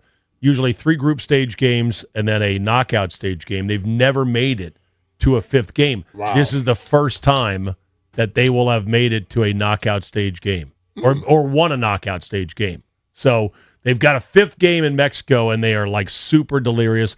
England has also underachieved badly in the World Cup since their last one, which was in the 50s. So this is 2 proud soccer nations that'll be clashing at altitude with a lot of disappointment in their history. This is why I'll watch this on Sunday. This is why I'm in. It's summer. What else is there to watch besides golf and baseball, which I will keep on the side screens. But as far as the main event, hell yeah, definitely going to watch. Okay. Anything else quickly before the break? We're going to talk to Barry Svrluga top of next hour about Ovi coming back.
This sports update is brought to you by the Reynolds and Power Home Team, Keller Williams Realty. The Washington Capitals have just tweeted out some of the best news you've heard in a while. The Washington Capitals have re-signed captain Alex Ovechkin to a 1-year contract extension. His contract will carry an average annual value of $4.25 million, but the news here, Ovi is back in Washington for 1 more year. Want to hear the fastest way to know what your home would sell for? Reach out to the Empower Home Team. Simply text your address to 800-763-3000. No phone call, just text your address to 800-763-3000. That's 800-763-3000. From the Crop Metcalf Sports Desk, Savannah McCann on the Fan.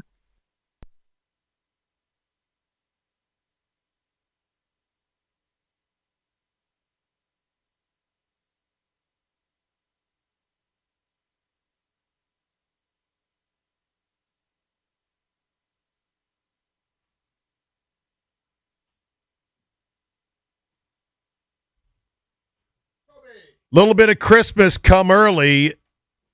In case you haven't heard, Ovi is back, baby.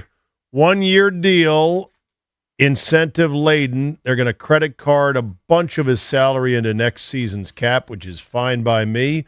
But the grade 8 is coming back for 1 more year, and I'm very happy about that.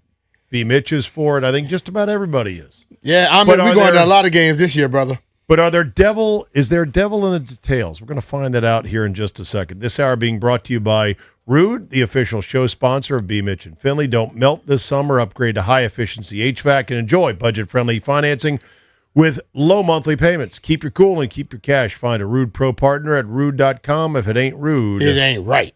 It is right that Alex Ovechkin is coming back, and Barry Svrluga from The Athletic joins us now. Good afternoon, Barry. How are you, my friend? Trying to stay cool, guys. Hope you are. Oh, yeah. Was this a foregone conclusion months ago, or was there some drama along the way to this day? Yeah, I think people interpreted it as a foregone conclusion because Alex kind of indicated at the end that he didn't want to be done. He didn't want it to be his last game in Columbus. The team missed the playoffs. That was really important to him. People made a lot out of, he led the team in goals with 32 and points with 64. Maybe that was going out on a high note.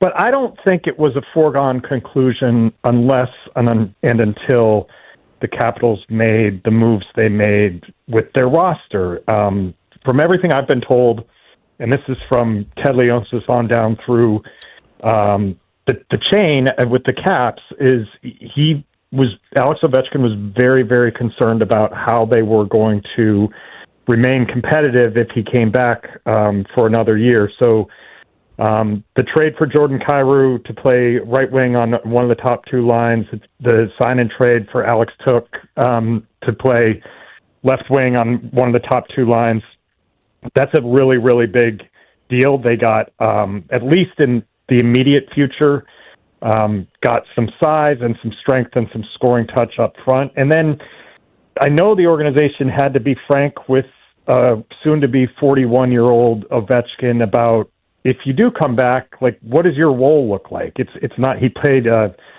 career low 17 minutes and change last year. That's not going to go up. If anything, it's going to go down because I think the days of him playing the entire power play is probably over. And from everything I've been told, he was amenable to all of those, what could be difficult discussions for a player of his stature. We're talking about the all-time goal scorer in history. So we'll see. I mean, it's exciting for sure. I wonder how much he has left in the tank. The power play was terrible. He was kind of a problem on the power play last year. But he did score those 32 goals that didn't come from, nowhere. They didn't gift them to him. So he's still got something left to offer. All right. So can I just get the actual numbers out there from what you've heard, what is now available? Like, how much is he costing? Is the price right? How have they structured it? So it's a very interesting structure in that he's only making $1 million in salary, but this is financial semantics. He's going to get a $3.25 million signing bonus. he's going to get a $4.75 million performance bonus for playing 10 games. So if he can't make that threshold, he's not worth it anyway. That all adds up to $9 million, which is about what he was making last year. But because of some wrinkles in the CBA that allows for players who are 35 years and older to have performance bonuses distribute over years of the cap, they can kick most of that money to next year, and he costs only $4.25 million against the cap this year. It's a lot like an NFL player restructuring their deal so that they can free up cap space to create more roster flexibility. It's a mini version of that with the NHL. And again, from what I've told, what I've been told is his driving motivation here was not to make sure that he made $9 million for playing another year. It was, what does the team look like? How can I fit in financially and roster-wise, lineup-wise with that? It could have gone a lot of different ways. Guys who have accomplished what he's accomplished in any sport can misassess their value in real time as they get older and older. And it sounds like Ovechkin didn't do that in this case. He really wanted to work with the Caps. I mean, nobody's going to cry for him because he's going to end up making $9 million. But Yeah. to be able to be flexible and allow them to build their team first so that there was a place for him to fit in was a kind of a cool way to go. The 10-game thing seems to me as much they want to help him as much as he tried to help them out. So I don't see a problem with this whole deal because 32 goals is nothing to shake a stick at.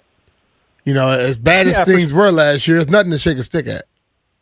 No, for sure. And I think what you want is a world where, maybe he can contribute 25 goals again because, he just seems to get out of bed and that he rolls out with that total automatically. But it's a world in which he does not lead the team in goals next year. You've got Tom Wilson, who's a 30-goal scorer. You've got Took and Koivu, who I just said that each of them have scored 30 goals 3 of the last 4 years. Pierre-Luc Dubois is coming back. He missed a huge amount of the season last year, which was a big reason they missed the playoffs. He's got scoring ability. And then you've got up and down the lineup, the young players in Alexei Protas, his little brother Ilya, who's going to be a big-time player. Ryan Leonard was injured for part of last year's season. He's a good finisher. They're no longer going to be what they were when Ovechkin was at his peak. He was scoring 50 goals and they were kind of flying. They're going to have to get offense up and down the lineup. Mm-hmm. And that's not it's not really a stretch because not only do they have players who have proven they can do it in the guys that I just listed, but real up-and-comers that Ovechkin was energized by playing with Leonard and the young Protas and the defenseman Cole Hudson at the end of last season. That's the core of the Caps in the future. They're going to be playing a big role in the present of 2026-27, which is almost certainly Ovi's last run. All right, pardon the dumb question from the back of the class for the kid who came in late, but why was Ovi a problem on the power play last year? So if you watch the Caps power play, they have an enormous amount of trouble entering the puck into the zone. And part of that is if you watch Ovechkin, he's not participating in the entry. He's standing at the blue line on the left wing and waiting for the puck to either be dumped in or carried in by a teammate, and it essentially creates a 4-on-4 situation, and you lose the man advantage if all 5 guys are not participating. And why does he do that now? It's an energy conservation thing. He can't skate it's like Lionel Messi at his age. Yes, picking his spots. Yes, exactly. But there is a real trickle down to the power play. If you can't enter it cleanly on the first time, the clock is ticking and you're losing that advantage. The power play stunk last year. Ovi scored only 5 of his 32 goals on the power play, which is an extremely low number for him. Over the course of his career, he averaged 16 power play goals a year. So I mean, they'll have to work on that. I think, like I said, the days of him, he would double shift on the power play all the time and play the full 2 minutes while the other 4 skaters, subbed out. I think those days are over. His ice time is going to be limited, not just at 5-on-5, but also on the man advantage. I asked this question, though. I mean, he got slower on the power play, but isn't it their job to find other people that can step up instead of having to make him go out there all the time? Well, I mean, if you take the power play, the flip side is if you take the power play away from Alex Ovechkin, then what do you do there? That's been his bread and butter. Yeah. Ovi's office from the left circle for going back to the beginning of time. I think what they're going to have to do in the conversations that they've had is we're really going to manage your minutes in the it's like a load management thing in the NBA. The guy's going to be 41. It's reasonable that he wouldn't play the heavy minutes, 22, 23 minutes, like back in the heyday. And I think the honest conversations on his way out the door helped prepare him mentally when he went back to Russia to really think about, why am I doing this? Why would I do this? And I wouldn't have said this always about Alex Ovechkin through his career, but all the discussions have been really team-centric this time.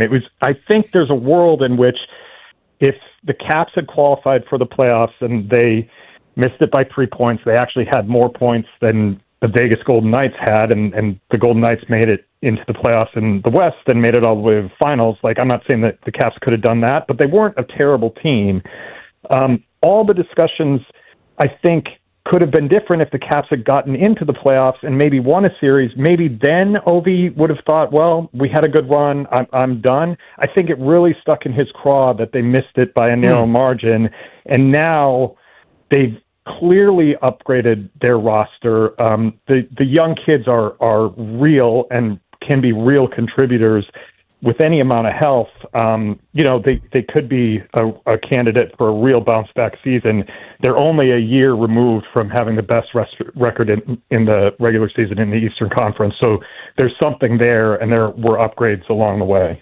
Who's the better addition, Kyrou or Tuck? Because I'm looking at their grids here on Hockey Reference, and last year something happened with Kyrou where he played 10 fewer games, but his goal production dropped in half. Other than that, he was a steady 37, 31, 36 guy. Tuck is similar, a couple years older. Which one is the sexier get? So it's interesting when you think about it in terms of the contracts, because the Tuck contract is probably, he signed for 8 years at $10 million a year. That's not going to age well. But no NHL contract of that length age well. See, TJ Oshie or the back ends of those deals are usually pretty tough, which is why it kind of signals that they're in very much win now mode. I think the idea of Alex Tuck and Tom Wilson playing on the same line is just like, they're both 6'4", 220 something, and aren't just meatheads. Like, they can score. Each is a 30-goal scorer. So that kind of physicality, if they play on the same line, or if they spread out the kind of Thunder over a couple lines, and the Caps are able to play a really physical brand of hockey. I think with Koivu, the interesting thing there is, from what I've been told, he has been a little bit difficult for some coaches to handle and maximize, and the same could have been said about Pierre-Luc Dubois when he came over in a trade with the LA Kings. Spencer Carberry, at least in the early going first 4 years of his NHL coaching career, seems to have a real knack for drawing the maximum performance out of specific players. I know he really loves the idea of individually developing players at the NHL level. He puts a lot of work into, one-on-one conversations. What do you think is the maximum you can get out of your game? How can we help you do that? So I think that'll be a really interesting one to watch. But in a binary way, Zabe, I would say I'm more interested in Tuck, just because he has a history of, he's a good playoff performer. He's such a big body, and the pairing with Wilson has me really intrigued. The Ovi as we known him is not going to be there. who is the person that they think on this roster can become that guy in this year or next year?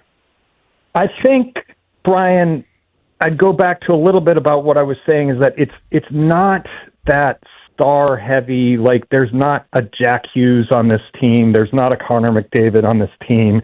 What there is a collective, really good group of potential scorers that, you might have a situation where you have 4 or 5 30-goal scorers and not a 50-goal scorers. I would say, though, that they were very, very encouraged by Ilya Protas centering a line late last year. I think he's only going to be 20 this season. That's a lot to handle for a young player, but he's got an older brother on the team. He fit in really, really well last year in just a cameo appearance, and the potential for him to be out there for 82 games. There will be ups and downs. He's going to be 20 years old, but there's real skill there, real talent, and I think people will be excited to see, like, okay, here's the next guy that can be here for 10, 12, 14 years, whatever it is. Cool. All right, so what's a good season for next year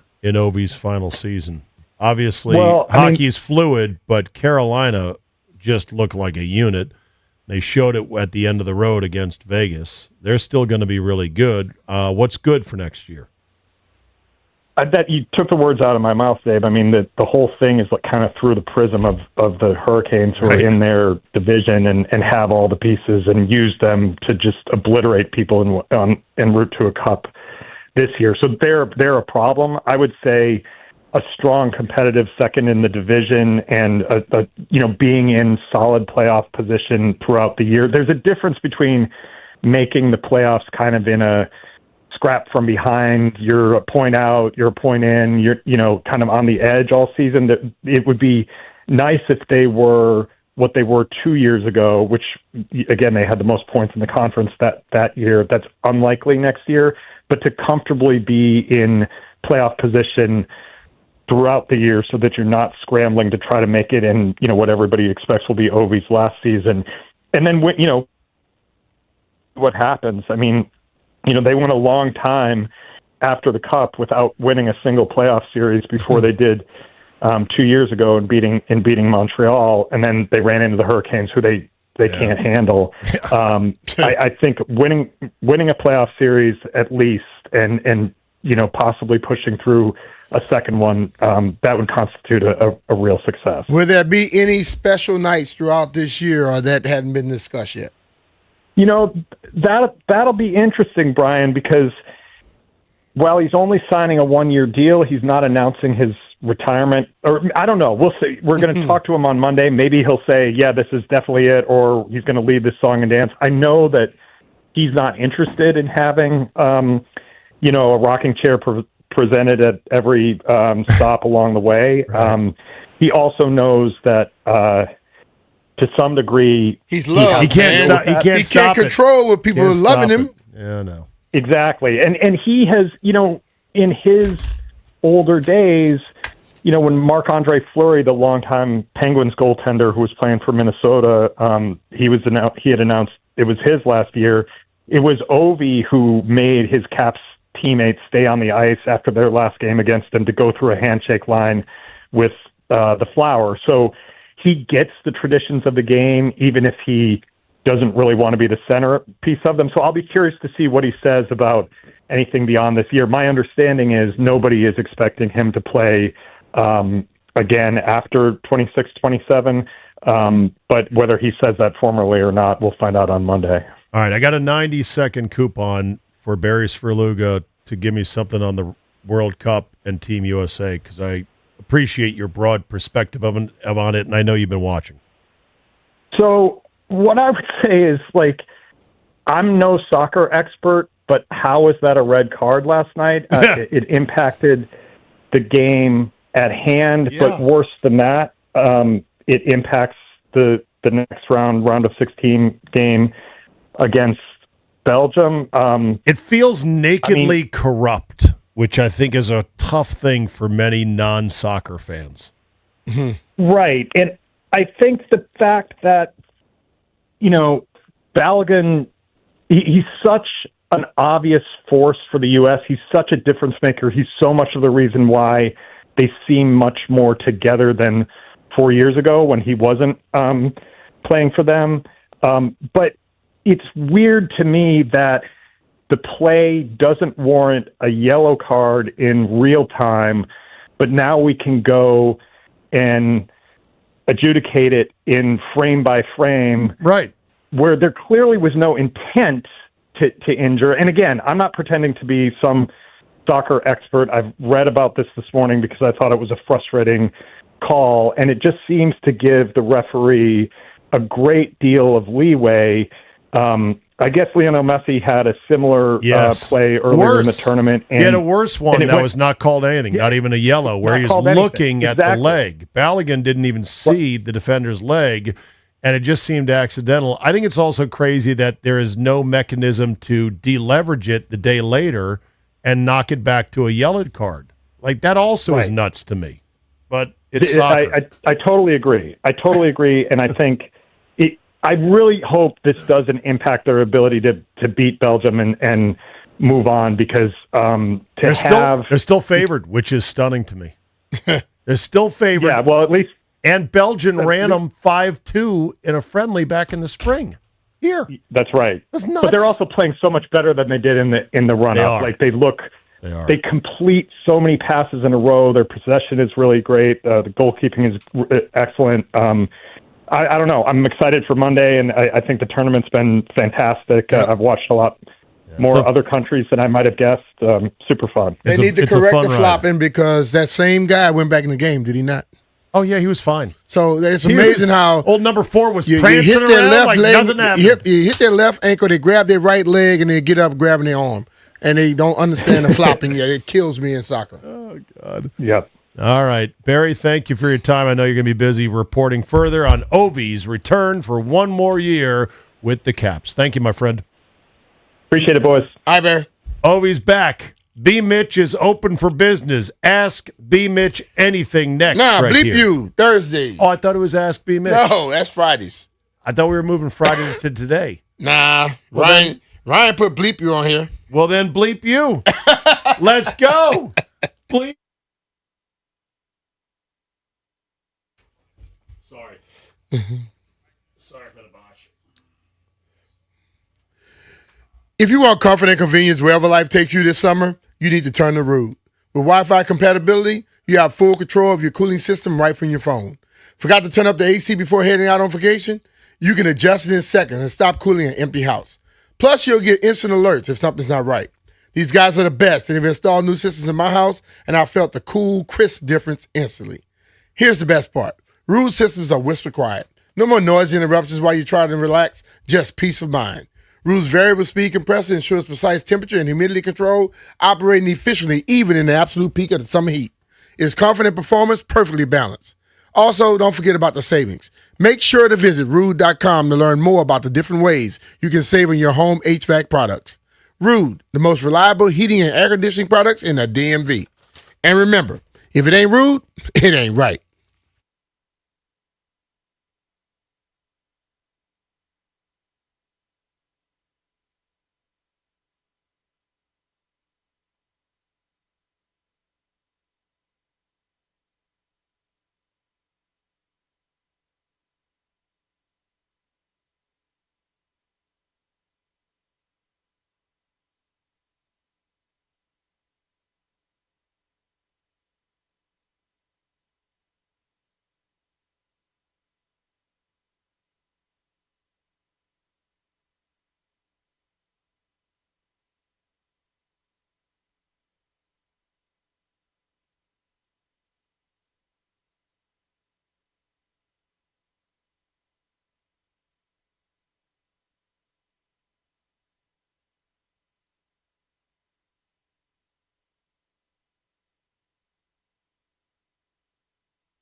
This Sports Update is brought to you by FH Fur. The Washington Capitals have re-signed captain Alex Ovechkin to a 1-year contract extension the team announced today, so it is official. Ovi will earn $1 million in salary, a $4.75 million games played bonus of 10 games, and a $3.25 million signing bonus. Ovechkin's contract will carry an average annual value of $4.25 million. But Caps fans, your captain is back. Alex Ovechkin on a 1-year contract extension. America is turning 250, and to celebrate, FH Fur Plumbing, Heating, Air Conditioning, and Electrical is taking $250 off a whole home water filtration system. Get clean, crisp water from the team that's absolutely the best. Call 877-CALL-FUR or visit FHFur.com. From the Crop Med Cap Sports Desk, Savannah McCann-LaFan.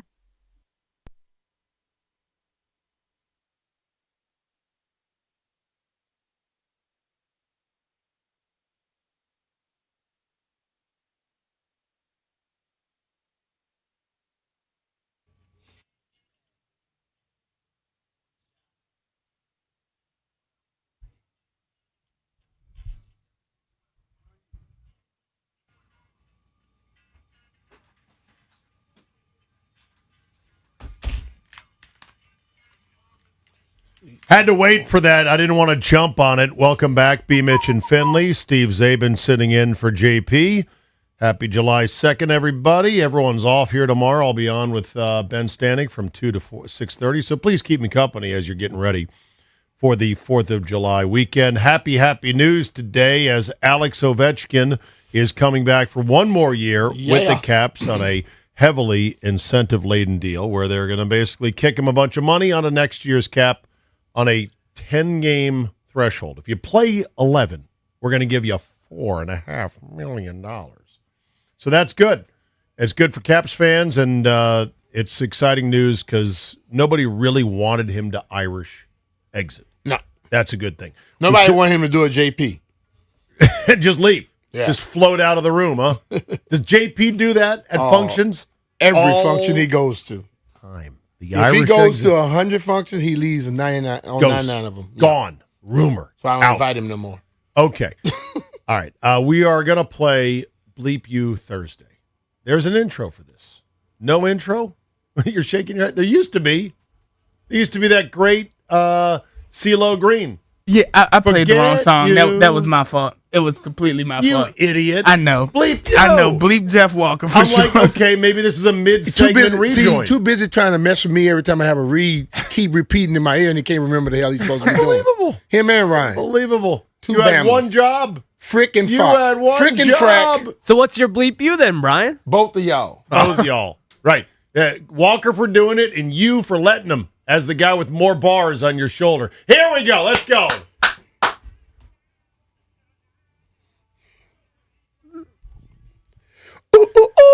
So, what is CeeLo Green doing these days? I haven't really been catching up. Is he trying to find the next big hit? Getting a little thicker. Well, sure. You know who's real thick is Bobby Bonilla. Yesterday was Bobby Bonilla Day. Oh, he got his money. Got his $1.53 million in deferred money, which will go on 2033. Damn. So he been getting that a long time. Yeah, and he's eating well on that, too, I got to say. But look, being a retired athlete is tough. You work to keep in shape, B. Mitch. You cycle like a maniac. Yeah, I do now. I had gotten I was about 260 at one point, Jay. You look great now. What are you at now? 228. And that's a good fight weight for you. I'll take it. You're happy with it, right? Hey, I'm going to get down to 220. Then I'm going to challenge Jeff to a real match. Okay. I choke him out every time I see him already. I'm too big for him right now. Whatever. Okay. He's too light in the ass for me right now. Too light in the ass right now. Okay. I got some bleep yous. Bleep you to FIFA. FIFA, you owed us better, okay? Because we're hosting a smash-up World Cup for you that you're going to make record amounts of money. And we're not asking for a complete, total homer push. We're not asking for the company push with our soccer team. We're good. We can hang and bang with anybody now on the world stage, and I'm happy about that. But, my God, you cannot allow this red card to stand. Yeah. Step in, change the rules. I don't care what other countries say and what they bitch about. This cannot stand. FIFA, bleep you. That's 100%. That's my first one right there. My second one is, okay, can I not say that? Did you reach for The what, quick? dome? Bleep you. Yeah, We bleep say you. bleep You you, gotta not- say believe you, yeah. Wow, this radio has gotten soft. You can't even say that. So what's the heat dome? That's what we're under. Oh. That's a meteorological term. They call it a heat dome? Heat dome. You know, when I picked this up, this was just a regular day growing up in Louisiana. I was going to say, this is just another day down on the bayou. Yes, indeed. For Brian Mitchell, just another day. I also have a bleep you for Tarek Muramovic. He was number 4 for Bosnia that went down like he had been shot. Watch the replays of him screaming in pain, slamming the turf for effect. And then as soon as things died down and they had given the red card to our guy Flo, he's up prancing around like a little prancing pony. I'm fine. La, la, la, la, la. I see 4 going back. I see 4 going forward. I'm like, that 4 ain't hurt at all. Have you ever noticed that once they stand up, they start laughing and smiling? Yes. And if the ump or the referee can't understand that you just got bamboozled, You got played. You got to be able to say no, retake. Yeah. And throw the card on them for faking. Exactly. And then I got to say bleep you to this kid who is being called the Milwaukee Messi. Did you know that they had on Bosnia a kid who actually played in the U.S.? He was born in Appleton, Wisconsin. Esmiel, I think is his name. Like played youth soccer all the way up, even played 1 year professionally on our team. But he had dual citizenship. Now, the reason he was born in Appleton was because we took his parents in the aftermath of the horrible Serbia-Bosnia war, whatever the Bosnia-Yugoslavia war, whatever it was. He owes us. How dare you go play for your homeland? I don't care about, I feel an affinity for it, whatever. Who took your parents in? Shielded you from the bombs and the bullets. So, I'm sorry. Bleep you, my friend, the Milwaukee Messi. You're as American as apple pie. You were born in Appleton, for God's sakes. Play for us. Okay. I saw in the Brazil-Japan game, I'm looking in goal, and I'm like, that's a brother. You like it? Wait a minute. But they say his dad was from Ghana. His mom's from Japan. Okay. He's American. He was playing for Japan. I'm like, a lot of these guys have multiple citizenships and national teams recruit. I get it. The reason we have Flo is because literally his mom couldn't get on an airplane and therefore gave birth to him here in the States. So there's that hook that we can use to have him be on our team. So we can thank the flight attendant. Yeah, basically, yeah. Somebody joked, let's create a statue of the flight attendant who denied boarding to Flo Balogun's mom. Okay, who else has a bleep you on this bleep you Thursday? I have one. Let's go. Bleep that big yellow thing in the sky. And that's all I want to bleep today. That big yellow fire burning thing in the sky. Bleep you. Just cool it down a little bit. I could do 95, 94. We know we don't have that today. We got 105 today. In fact, let me see what the temperature purports to say on my app. We're at 99 until 2 o'clock. Ooh, okay, it's down to 97. I'm gonna just tell you, stop messing with. Don't bleep you higher powers, dog. Don't mess with them. I will say it literally just hit 100 degrees on my current app, and the feels like temperature is 114 degrees. Gee, my God, get out of here. Yeah, see, my only real problem is that, like... Yeah, look, even the cars are having extreme... Oh, man. If a pick was just sit. Oh, man. And we got to drive today. I'm in trouble. Okay, let's go to the phone. Put some water. Hey, make sure your car hydrate. Let's go to the phones. Bleep You Thursday. Derek in L.A., you are first up on a Bleep You Thursday. Hey, good morning, B-Mitch. Good morning, Zay. What up, brother? Hey.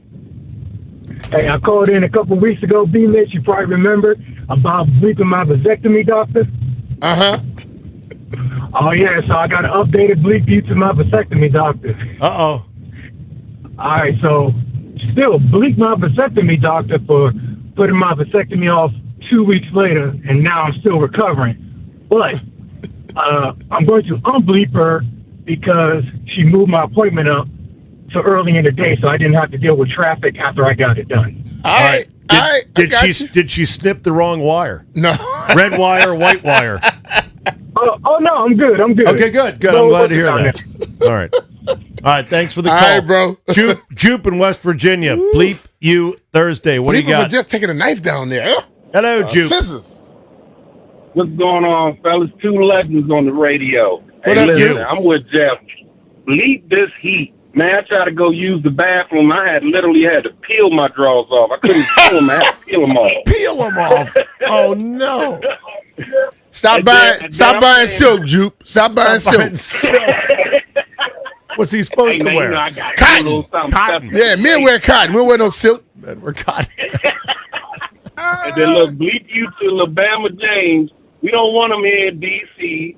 And I'm saying bleep you to EA Sports. They screwed me over in a Madden match yesterday. I was using Washington, dudes using Ravens. He scored, I scored second quarter. He scores a touchdown, and right when he was about to kick a field goal, the game cuts off, and back at the loading screen, and they gave me an L for it. I'm like, yo, what if I came back? Sound like you. Bleep you to EA Sports. Sound like that was your fault, Jupe. Oh, boy. Hey, Jupe, while you're at it. You already know. Jupe, while you're at it, bleep you to PlayStation. They announced that starting in 2028, no more physical games, only downloads. Yeah, I know. For your PS5, PS4.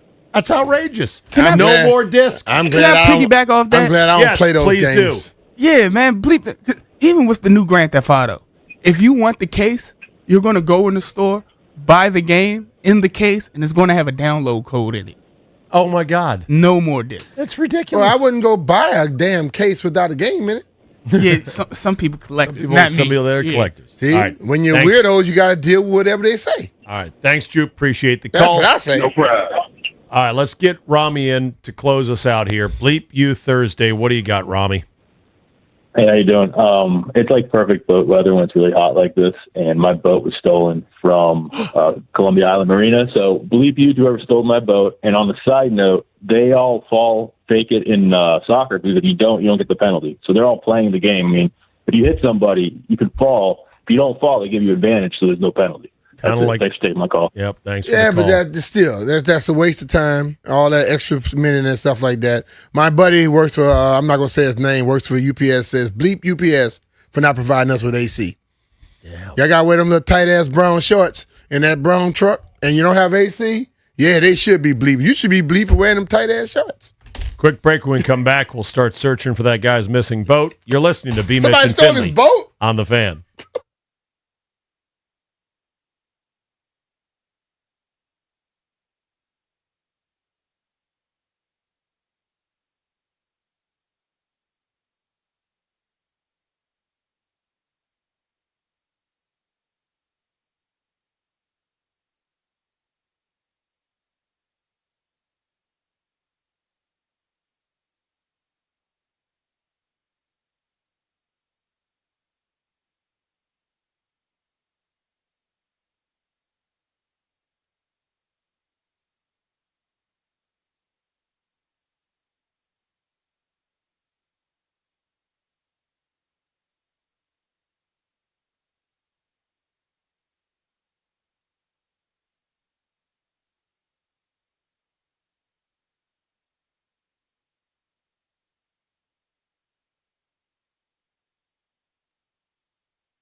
All right, we got 6 minutes left in the show, and because I don't know when I'm going to be next with you guys, I got 60 days, Walker, to set this matchup between you and B. Mitch at East Potomac, because it's going under in September for the renovation. That's been announced. All right. So we got 60 days. If they don't change it by then. This is what we'll do. We'll look up the next schedule, see when we got an early day, and we do it there, and I go beat you and beat Mitch. I would love to see that. Film it for YouTube. Make some social on it. Have a in trash talking. But oh, yeah, absolutely. Okay. I thought you would. Speaking of trash talking, Brandon Ayuk. This guy, someone needs to tell him to log off. Put the phone down. It's every day there's a new social media video or post of him trying to blast his way out of his contract with the Niners and to become a Commander, to the point where it's quite embarrassing, I think, if he's capable of embarrassment. I watch the videos going, oh, God, dude. Really? Like, these are not going to age well. In fact, they're not even aging well right now. Brian, do you have any advice for one Mr. Ayuk? Until you not under that contract, stop giving them ammunition. Right. Because you are still under contract, and that little saying, conduct detrimental, it can come back to haunt you. Can catch a lot of things. It has so many different things. And after you heard people last week say that they may start looking for money that already has been given to him, I'll back off a little bit.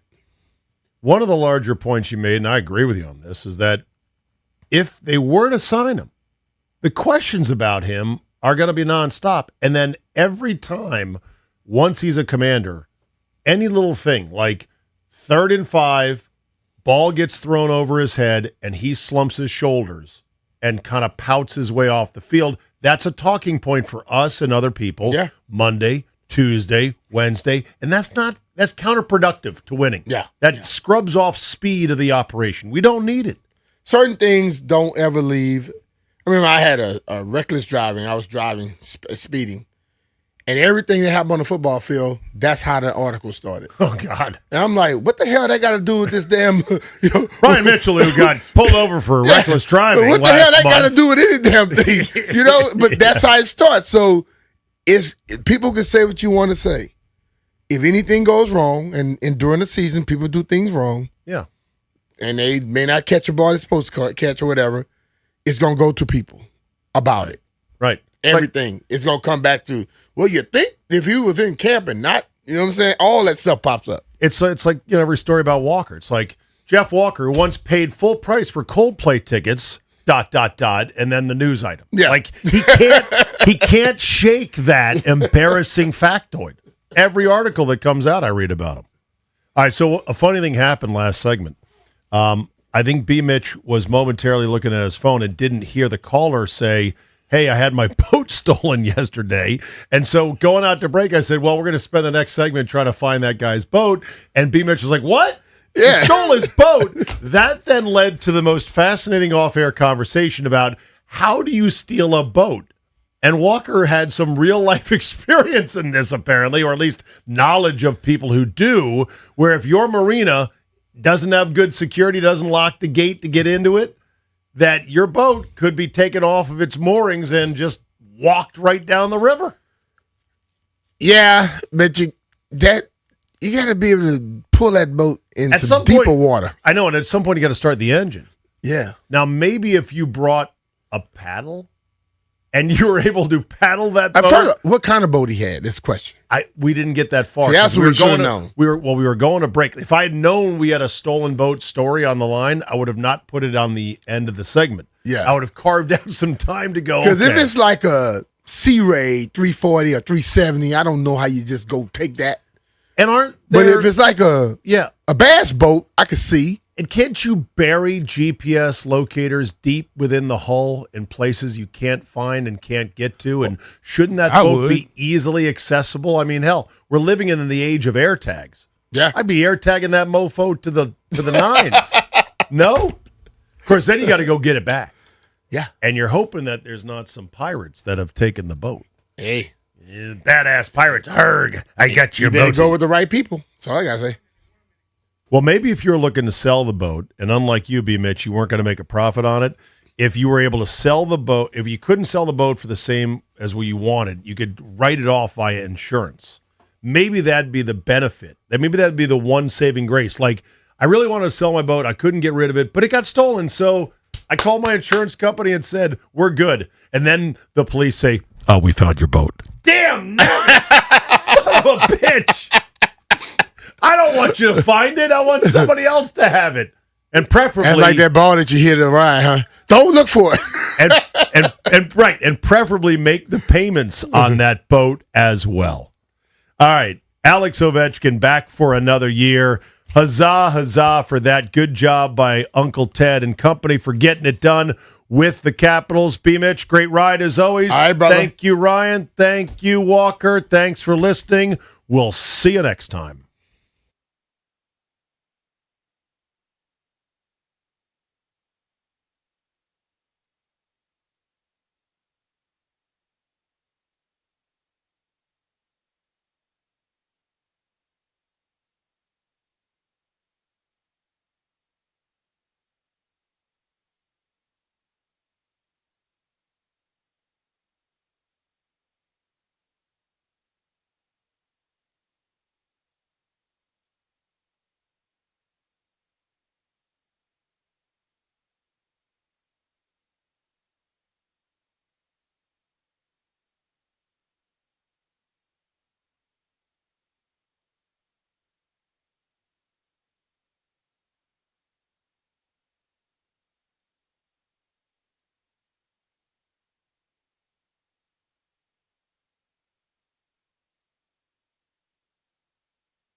This sports update is brought to you by Mervis Diamond Importers. Nobody pays retail anymore. Why should you? The wait is over. Caps fans, the Washington Capitals have signed Alex Ovechkin to a 1-year contract for the 2026-2027 season. Next year will be his 22nd in the NHL. His salary will be $1 million for the year, and he has a $4.75 million bonus at 10 games played and a $3.25 million signing bonus. But Alex Ovechkin is back in Washington at least for one more season. Celebrating her birthday, discover the stunning collection of Tacori fine jewelry at Mervis Diamond Importers. From engagement rings and anniversary bands to necklaces and bracelets, at Mervis you'll find the largest selection of fine quality diamonds and Tacori jewelry in DC. Go to mervisdiamond.com. From the Crop Medcap Sports Desk, Savannah McCann on the Fan.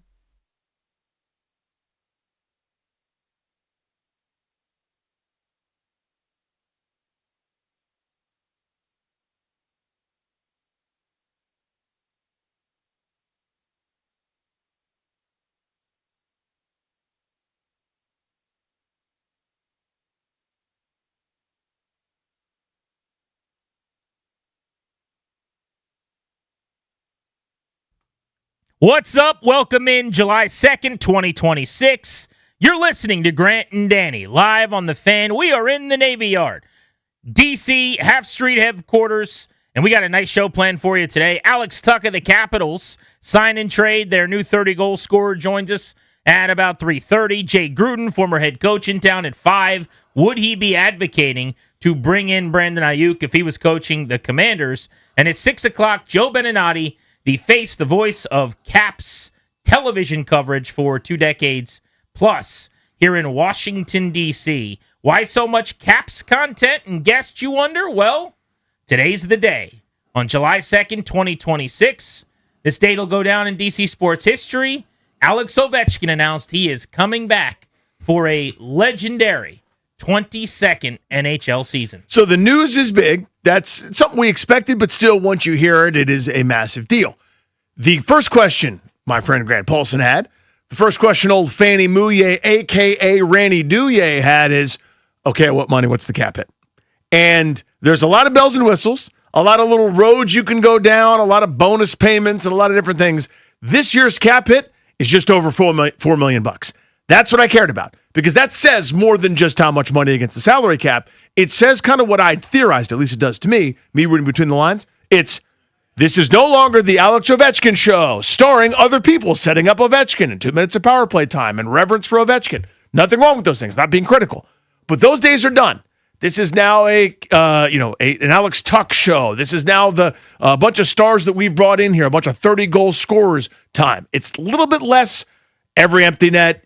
We're trying to feed Ovechkin. Every power play is 2 minutes. All the ice time is featured. You're now part of the machine. You're welcome to be here, but you are no longer the guy. You are one of the guys. The hardest thing to do in sports, possibly, is to thread the needle that the Capitals are, which is properly respecting, revering one of the all-time greats, not just in your organization where he's unequivocally but the anywhere, one seed, but all-time in your sport, while also trying to win as that player gets older and the skill set declines some, which is happening. Now, can he score goals at this point? Of course. And I would expect that he could bounce back and go out and score 35, 40 goals next season, potentially with enough opportunities.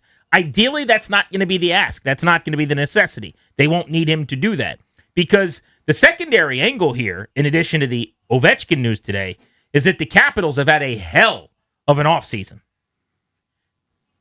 I think you could be a national person covering the NHL, ranking teams as to who's improved themselves the most, and you'd be hard-pressed not to have Washington, whatever your top tier of clubs is, your number 1, number 2, number 3 slot, somewhere in that order. Throw it into a blender, I don't really care, but they have added a ton. Few teams have done as much in terms of forward depth, in terms of goal-scoring ability, to acquire Jordan Kyrou in a trade, a 30-plus goal guy 3 of the last 4 years, to have gone out and gotten Alex Tuch, who we will be talking to at 3:30 today about playing with Alex Ovechkin now. Tuch is a monstrous big dude. You put him on a line with like a PLD and a Tom Wilson, that'll be one of the most physical, feared, skilled power forward lines in the National Hockey League. He has scored 30-plus goals 3 of the last 4 seasons. You've got Ryan Leonard coming off of a 20-goal rookie season. You've got Wilson, who's the best power forward in the sport. Alexi Protas has poured in 30 goals in a season. His little brother, Ilya, now ready to become an important center for this team. Pierre-Luc Dubois is a tremendous two-way player. Dylan Strome's going to need a bounce back. I didn't like his season. I wonder how much of that was based on playing with Ovi last year, but he'll be an interesting storyline going into the year. I think the ascending talent, Justin Sordiff at center, is the real deal. They signed Boone Jenner in free agency. They actually made 4 big signings yesterday, but Jenner was the one legitimate forward that they added. They are absolutely loaded. The Caps are ready to whoop some butt and take some names with what they've done this offseason. Chris Patrick is going for it. And the expectations going into the season should be very, very high because they spent a lot of money, they were ultra aggressive, and they pushed some chips in here to try to not only make the playoffs, the expectation for this coming season should be a playoff run. They should be able to, at minimum, win a playoff series, and an Eastern Conference final is very much possible with the talent that they've assembled this year, assuming Logan Thompson can play the kind of goal that he did last year and in recent seasons. But the story here is Ovi coming back and trying to figure out eventually what is his role. But Danny, we talked about it all offseason. Mm-hmm. I did not love the idea of him eating up a ton of cap space, being a $10, $11 million player, being still a top-line guy who plays 120 seconds or so on the power play. And to your point, based on $4.5 million against the cap, even if he maxes out with bonuses and incentives around $9 million, it does seem like, and we talked to Spencer Carberry about this, he is on board with taking a lesser role to win hockey games, which is awesome. Yeah. So, again, there were 3 prongs of how this could have gone. Retirement, thank you so much. Celebrate, even though you won't be here. Maybe you'll come back a couple times. We could throw roses at your feet. Exciting. Path 2 was, it's still the Ovechkin show, where you write your own salary down. Whatever you put on the napkin, we'll pay you because you're Alex Ovechkin and what you've done. The goals record, the chase, the joy, the fact that kids around here play hockey because of you, the fact that the fan base is excited and bigger, the tent's bigger because of you. Those things are undeniable. I didn't have much interest in that, to be honest with you, because looking at the team, as you've correctly pointed out, 1 playoff series win since the Stanley Cup win, and sort of limping along with a just okay roster while he chases the goal record, it's not that much fun anymore. You either need to tear it down or build it up, and they went the latter big time, and that goes the Goldilocks route, which is what they were able to do. I get the sense it was more, if you'd like to come back, we'd love to have you. Here's how it has to go, and good for him for being on board with it. Because, again, we can no longer do the Ovi show. It's no discredit to him. It's no disrespect. The career's the career. The Hall of Fame's the Hall of Fame. He's going to go into the Pro Hockey Hall of Fame, hopefully only having worn 1 jersey, the Washington one. He is great. We owe him everything. It's now also enough time removed where we've been kind of pussyfooting around here, sort of spinning to neutral, needs to start revving forward here. Yeah, the multitasking that needs to be done is the second plate to spin is talking about what he's meant to this city. Mm-hmm. As far as hockey goes. Impossible to overstate that. And what he's meant to the National Hockey League as the greatest goal scorer in the league's history, right? I think both can be done simultaneously, and we will today. To your point, I don't know how we got here, if that was the Caps telling him, here's how we're going to move forward, let us know what you think, or if it just worked out that the way he sees the world moving forward for the Capitals and the way they do is simpatico. I actually think it's probably more that one. Like, I don't think a Ted Leonsis run organization is calling Ovi, whether it's Patrick or McClellan or Carbs or anybody else. And I don't think they're calling Ovechkin up and going, hey, man, we're signing these guys. If you want to come back, you got to be on the third line and take $3 million. I don't think that conversation's happening. My guess is when Ovi, for multiple years now, has been kind of 1 foot in, 1 foot out, and certainly last season, when you start to think about it, I think there's a realization that you kind of know things are changing. And my assumption would be that he was very, very aware that the best case scenario for this team involves him taking a back seat to whatever they can do from younger, possibly higher end goal scorers. I'm not even convinced that Tuck, who's very good and can score 35, 36 goals, or Kyrou, who's very talented and will probably score 27 to 32 goals or whatever. I'm not convinced those guys are better goal scorers right now than Ovi will be this season. I think some of that has to do with usage and opportunity, and we'll see. But I just think that Ovi probably had the correct mindset in all of this, which is I don't need to take up a ton of cap space, and I do want to win. That's something Spencer Carberry said to us on our show last week when he joined us. Above all, O wants to win. I know sometimes we lose track of that because the goals and the individual accolades, and he's 41 years old, and you're like, he genuinely wants to win. So as we improve the forward group, if now all of a sudden we've got 2 more 30-goal scorers, and that means O plays a minute or 2 minutes less of 5-on-5, and we're a better team, he is going to raise his arm and go, yes, I love this. Welcome back, Alex Ovechkin. The Capitals right now have the best forward group in the National Hockey League. I mean, they have gotten deep, and they are better. Chris Patrick's had himself an offseason. There's always going to be questions. Like, there's no such thing as the 27 Yankees. I got my questions defensively, I suppose. They certainly added some talent yesterday, and that will help. They'll get Rasmus Sandin back eventually. Goaltending in the National Hockey League can be volatile. You don't know if year over year a guy's going to play at the exact same level. Think about Charlie Lindgren. I think Logan Thompson's a higher caliber player. But my point is, he may not be the Vezina-type goalie that he was for stretches last year. Maybe he comes back to the pack. But there's certainly a path where their defense is, a tick above league average or around there, and your goaltender is good. And with this forward group, with the 12 that they put together, and I don't even know how it's going to work. Like, is Anthony Beauvillier getting traded for picks to open the door for one of the young guys? Is Ethan Frank just out of luck? Is Andrew Crystal completely blocked? They're clearly, this is why I keep saying they're pushing some chips in and going for it, Danny. Mm-hmm. After the last couple seasons where they were obviously leaving open the possibility for growth for your Protuses and your McMichaels and your Hendrix Lapierres, 2 of the guys I just named have been traded. Yeah, don't play her anymore. And there are other guys that are just like, but what about me? Where do I go? But in the meantime, you're bringing in players in their prime. The Tuck contract's a ton of money. It's going to be an awful contract in the last few years. My guess is the Caps would privately admit that. But you're worried about trying to win a cup or two in the next 5 years. Yeah. And they got a window. So I'm so excited. I want to hear from Caps fans today. 800-636-1067. We will have Tuck on the show at 3:30. Joe Beninati at 6 here on The Fan. But specifically, reacting to Ovechkin coming back for year 22, what that means for your fandom and for you as a fan of this team. I mean, some of the particulars here, I feel like that we've run out of things to talk about and say when it comes to his greatness. He turns 41 in September. I just want to start with that.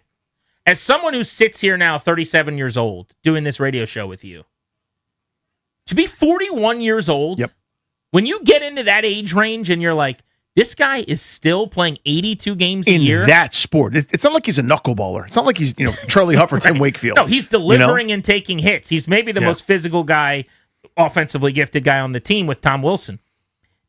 That's insane. Like, we could do 30 minutes just on that, right? The Stanley Cup in 18, that flag will fly forever.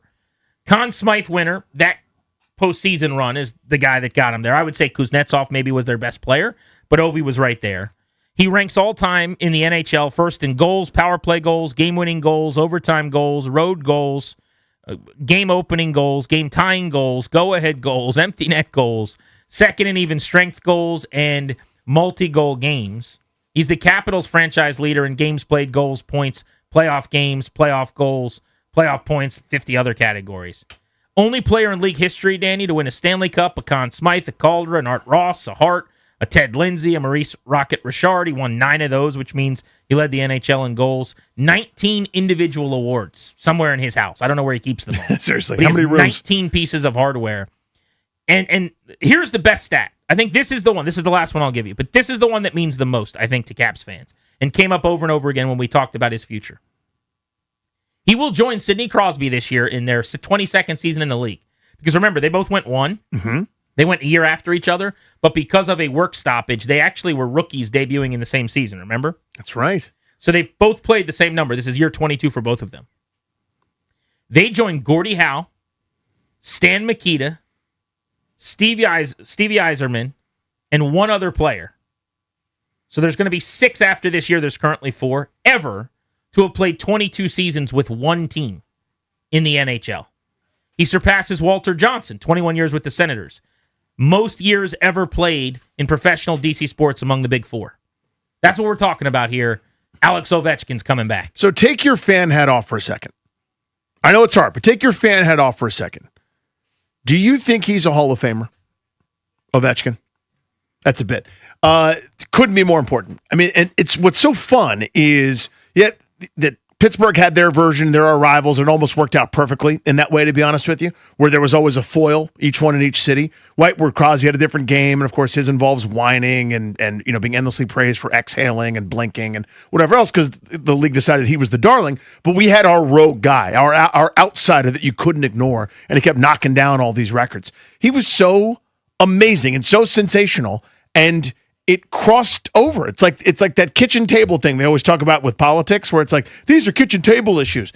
That's what it became for hockey, where I was there in Landover, Maryland, with tens of you. I did it. I went and watched the Capitals a million times over, whatever the thing was called, everything from US Air Arena to the Capitals Center to everything in between, watching pretty good teams, honestly, go about it. And the fan base was the fan base. This became that crossover event. It became that fun thing to do. And it was because of him. Yeah, it was great marketing and great taking advantage of it. And the team was fortuitous that it was the 1 year. It wasn't a Kwame Brown type year. It was an Ovechkin type year when you got that first pick. But my God, was he so much fun. And that's really the part that I'll take with me and remember, and I'm glad I get one more year of it, in some capacity, is the joy that he plays with. Flashing that crooked smile, yelling with his teammates, making that play, and the jubilant, immediate post-goal reaction is the thing that will be indelible to me and so many Caps fans forever. And it's cool that it's again. And it's on, to me, the right terms here, where everybody understands where we are. There's no, hopefully, damaged feelings from it. Everybody kind of gets it. It's no insult. Max Scherzer 2016, different than Max Scherzer 2026. Time, it is undefeated. It is not an insult to say that Ovi's not the same player he was before. He can't do the same things he did before. So let's not put him in that role where that's expected. It looks like that's going to be the case this year. First sports book I'm looking at here has the Carolina Hurricanes still heavy favorites in the Metro, understandably. Has the Capitals fourth in the East behind the Panthers, the Hurricanes, and the Tampa Bay Lightning. And it's fairly close between Washington and Tampa Bay. But on paper, you're talking about a fringe top 3 team in the East and a team that should squarely be in the middle of the playoff picture. You replay last year, I think most people feel like they would have made the playoffs. They had the PLD injury and some other things that got sideways. But that was by way of a lot of the metrics and the analytics when you look at expected goals and wins and all those things. That was a playoff type team. They had more wins in the regular year than a team that played in the Stanley Cup, just as an example. Wasn't their year, didn't work out, that's fine. They have missed the playoffs a couple of times in the Rock the Red Ovechkin era, where the postseason is just this spring rite of passage. But the big man is back. Alex Ovechkin's coming back. I made no bones about being very, very candid, and we had, I think, some very honest conversations that you guys deserved as DC sports fans. We were willing to say the quiet parts out loud on this show, and I'm prideful in that I thought it was important to not make next year about Ovi again, and to not spend all of the money and basically build this thing in his image so he goes out and scores another 45 goals or whatever. They didn't. And they threaded the needle, and it has worked. They have had the big offseason. They are not paying him a lot of money. He is taking less cash than was projected by most of the experts. And part of that is that maybe the role is smaller. But we want to get your reactions next at 800-636-1067. How about the Capitals? Maybe the deepest forward group in all the NHL after the last 10 or so days. They've added a lot of firepower. And today, Alex Ovechkin announced that he is coming back. By the way, he did it with 3 words. He put it out his own video, signing the contract at what looks like some kind of hotel resort wherever he's vacationing. This is what Ovi said. I'm back, babes. That was it. That's it. I'm back, babes. And then he signed the contract, which was hilarious. The actual news broke via the Caps initially putting out this video that was kind of cool. It was like a little teaser, if you will. But it was just, real ones knew. Like Caps fans knew. Everyone else is like, what on earth is this? But it was just zoomed in on ice skates that were being laced. But the laces were yellow. They were gold. He wears yellow laces. Have you ever noticed that? Ovi was tying up the laces on the skates, and you knew big man's coming back, and the celebration was on. 800-636-1067, G&D on the Fan.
Alex Ovechkin is back. The Great Eight is returning for another season. He signed his one-year contract to return to the Washington Capitals, worth $4.25 million. He can earn up to $9 million in bonuses, but Alex Ovechkin is going to be back for the Washington Capitals. World Cup last night, the United States advanced through the round of 32 to the round of 16, beating Bosnia and Herzegovina 2-0. Flo Balogun and Malik Tillman scored the 2 U.S. goals, but Balogun is surrounded in some controversy after he was showed a red card in the 64th minute after VAR review. He's going to be suspended for the round of 16 match. U.S. can't appeal the suspension, and FIFA is going to review the foul to see if further punishment is warranted. United States back in action on Monday for Monday Night Football, July 6th against Belgium in Seattle. Baseball, Nats have the day off today, and they welcome in the Pirates for a 3-game series over the 4th of July weekend. From the Crop Metcalf 5-Star Sports Desk, I'm Toby Altizer on The Fan.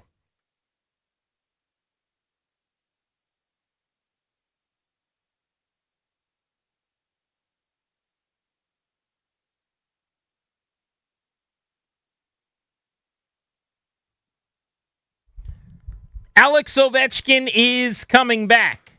We'll talk to Joe Beninati about that later in the program at 6.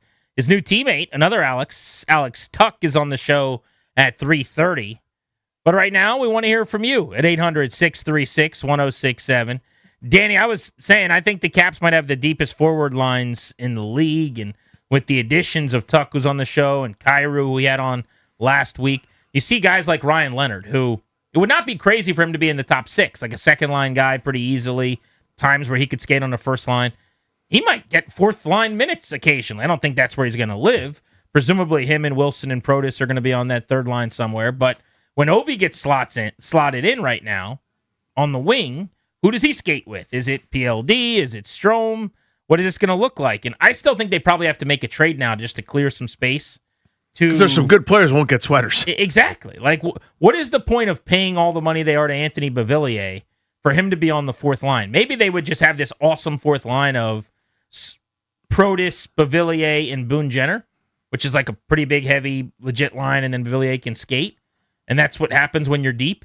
But it's a good problem to have. Chris Patrick might not be done yet. Yeah, I'd rather have the issue than not. So the question I have also is, again, a lot of times we're a product of our experiences.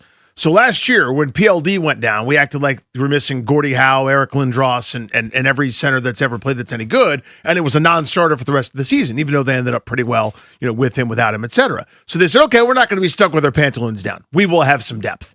So maybe it's a way to keep guys fresh. Maybe it's a way to not get worn down. Maybe that's something where they go, the way we want to play is to knock people in the next week, and we want to scramble and press and do a lot of things that require energy. Maybe it's okay to not play guys, 22 minutes a night at the forward spots, et cetera. Maybe it's okay to roll 4 lines in some depth and give guys some nights off here and there. I don't know the approach, but to me it looks like a couple too many quality skaters for the spots that they've got, and I'd probably move on and go cost effective and maybe that a couple of those fourth line roles, et cetera. But as you said really well, I would rather have this problem than go, who the hell's going to play on this third line, and why can't we solve that? Yeah, those days from a year ago long gone are done. I mean, I look at daily face-off every day to figure out what the line combinations are, and that's not gospel. They all rotate. But it's got Tom Wilson on the third line.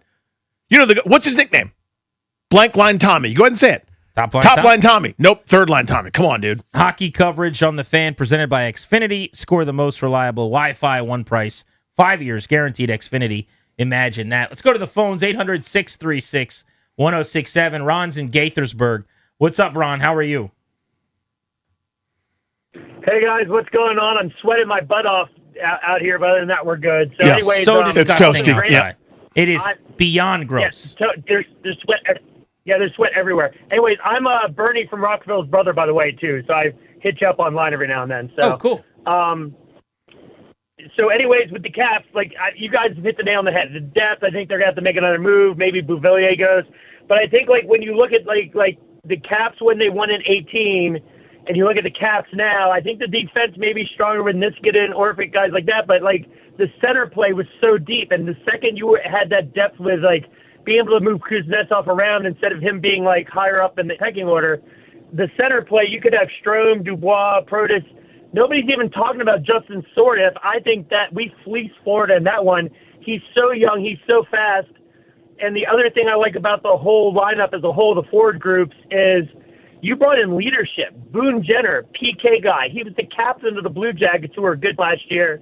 Had to deal with the Johnny Hockey stuff, unfortunately. Alex Tuck, another leader. So and the size is ridiculous. There's no Huge. team, and we beat Tampa in that Eastern Conference Final into oblivion back there when we won. So Yeah, they're so big, but they can skate. That's what I like. Now, ideally, you find a way to get Ethan Frank into the rotation here. They don't seem to be as high on him maybe as I was because I wanted to keep a spot for him. But whether it's him or Beauvillier on the fourth line, someone who could skate, sort of can fly. Strome can, he's not fast by any means, but is a decent skater. But you got power forwards who can skate. Guys like Tuck and Wilson and Alexi Protas. It's not like it's just a big team that's slow, which I think is important. But I guess if I have a gripe and it's picking nits, Danny, it's a guy like Justin Sordiff, if he got to move up the lines, I think could actually flourish and become a stud. It's really hard to do that if you're buried at the bottom of the rotation. I guess I just shouldn't care about that right now. Like, he's still going to be good and useful and very helpful. Getting Justin Sordiff to max out is not necessarily the goal. We talked about that with Carbs, actually. See if you can find that clip from that interview. I asked him something to the effect of developing young guys while trying to win, and he said it's the hardest thing that he does. It's his hardest job. It's toward the end of the interview. But you get what I'm saying. Yeah, of course. Like an Ilya Protas. There's a world where Ilya Protas plays huge minutes and gets great opportunities this year, and by the end of the year is like one of the top young players in the NHL, maybe. I don't think we're in that multiverse because he's just going to have to get in where he fits in. And there's a lot more of that. Ryan Leonard's a great example. Maybe Ryan Leonard could have scored 25, 28, 29 goals this year in the right situation. Now you're just trying to get back to 20 if you're skating in the bottom six a whole bunch. But that's okay. That can be okay if it's what's best for business for this team. And they're cup caliber. Let's go to Kevin in Arlington. What's up, Kev? Hey, guys. Thanks, Graham, for taking my call. How you doing, Danny? Good, buddy. I want to focus on what was nearly impossible to envision back in 2023, and that was the Sabled threading the needle. They've now done it twice, first in the summer of 2024 and now in the summer of 2026, to the point where, without having to tear it down, they have youth, they have talent, they have elite talent, they now have speed, they now have goal scoring like they've never had, or at least not since the Rock the Red days of the early part of his career. I just think that Chris Patrick has stepped up and shown, hey, I can do this thing. I was questioning because we weren't able to really make it happen with deals, et cetera, last year. And I just know how good Mac has been for the organization, and he's been kicked upstairs. But, hats off to Chris Patrick for pulling together, which is potentially you could argue that from top player to last player, it's the most talented pro team that is going to play for the Washington Capitals.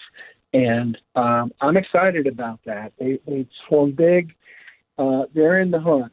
The last time I felt this way about a team was in the summer of 1991.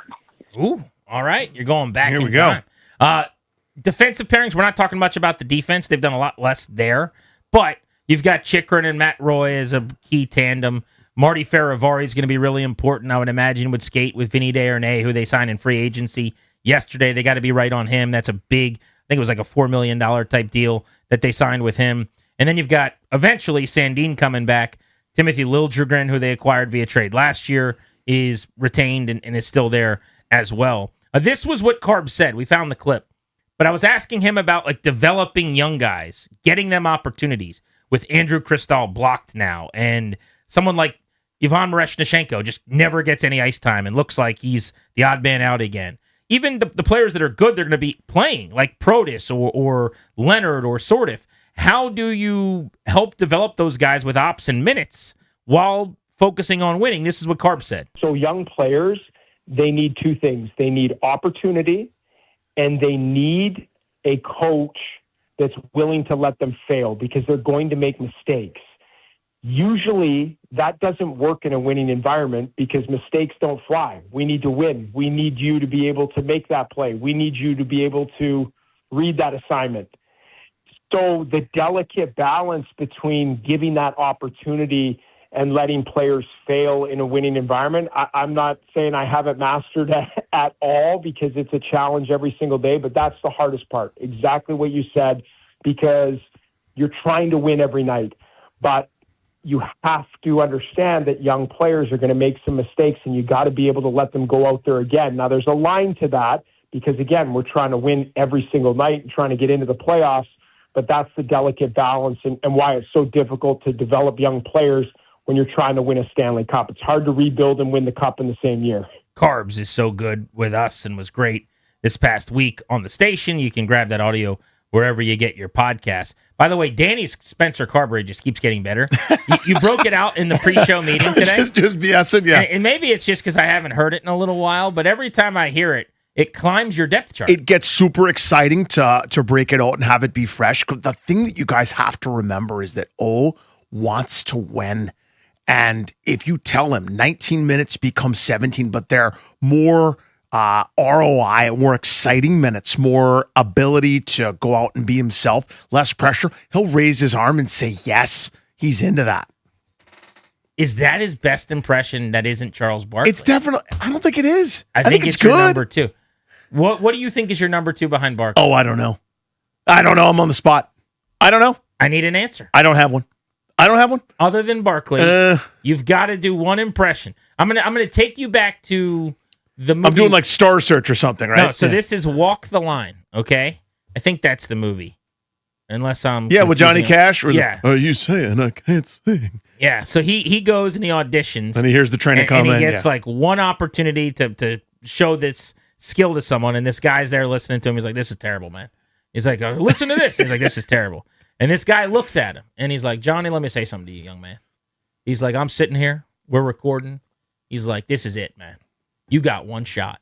You mean to tell me I drove in here, your mama paid for you, you did all this to get here. You got one opportunity for the rest of your life to show me you can sing, and this is what you would do? And then he like pauses, and he's like, I hear the train a-coming. And that's like how the movie gets That's that going. one, yeah. So, Danny, I'm telling you right now. But I can't do Barkley. You can't do Barkley. Oh, my You got God. one shot to win a crowd over. What impression are you doing? Oh, I'm freezing. All of a sudden, I'm under pressure that doesn't really exist. Oh, my God, what would I do? So is it Carbs? Is that what you're telling me I got to do? I think your Carbs is number two. It's my second best one. Weirdly, your Capitals impressions are good because you have a good John Walton as well. Yeah, so I was going to say maybe my Walton is because I feel like I sound like John Walton. Your Walton's not as good as your Carbs. Really? Your Walton's very good. It's a terrific impression. So if I may. Your Walton's a 60. That's a plus impression. Wow. I think what I'm saying is your Barkley is an 80.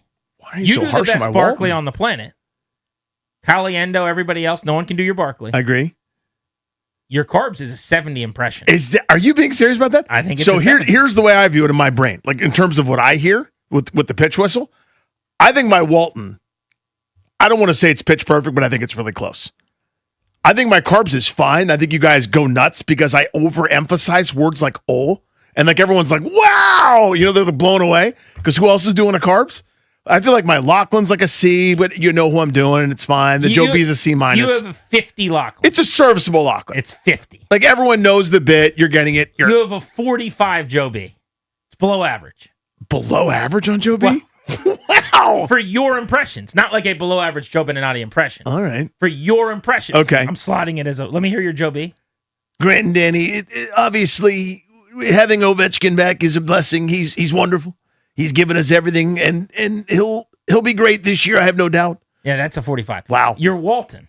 Give me your Walton. Let's show up. We welcome Ovechkin back. He's been vacationing next to a polar bear. Puck drops. So to me, your Walton. You always mix in wacky things and say something funny. Yeah, that doesn't make the impression better. Wow, and it's a good impression. Jeez, you're focusing on the wrong part. This is what you did with your Tiger Woods thing. This is not what I did with anything. This is you just trying to. You're in the midst of a compliment. When you wind up to give me the forehand compliment, you're smacking me with that backhand on the recoil. I'm just telling you have a bunch of great impressions, and you're taking issue with You're going, that's a C minus. You say funny stuff in the Walton. That makes it.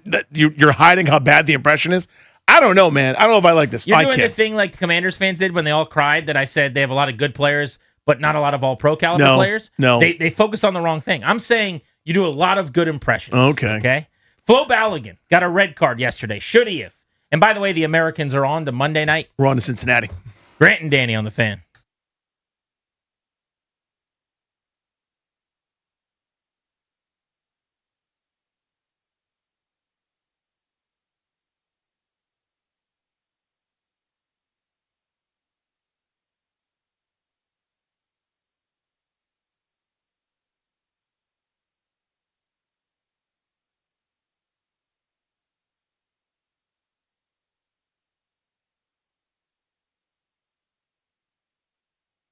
What's up, guys? Danny Rouillet here. We all know that life moves fast around the DMV. One minute, you're enjoying your dream home.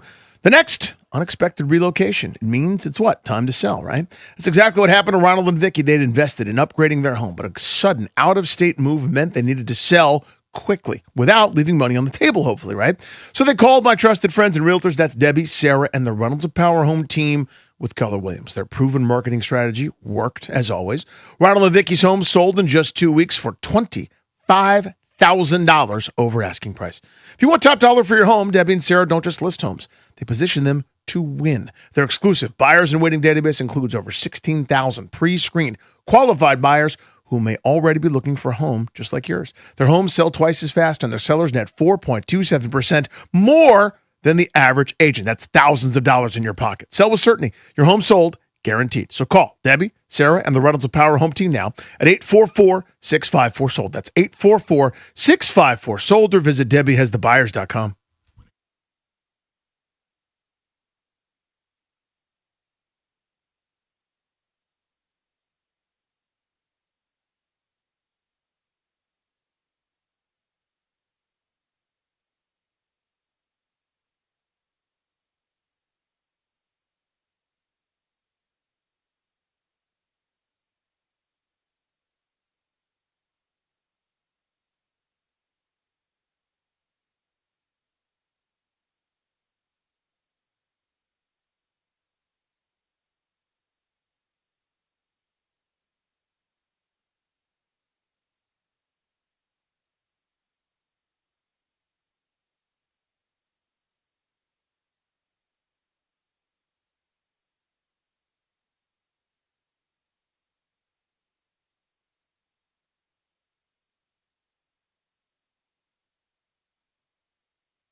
Gensel will go long.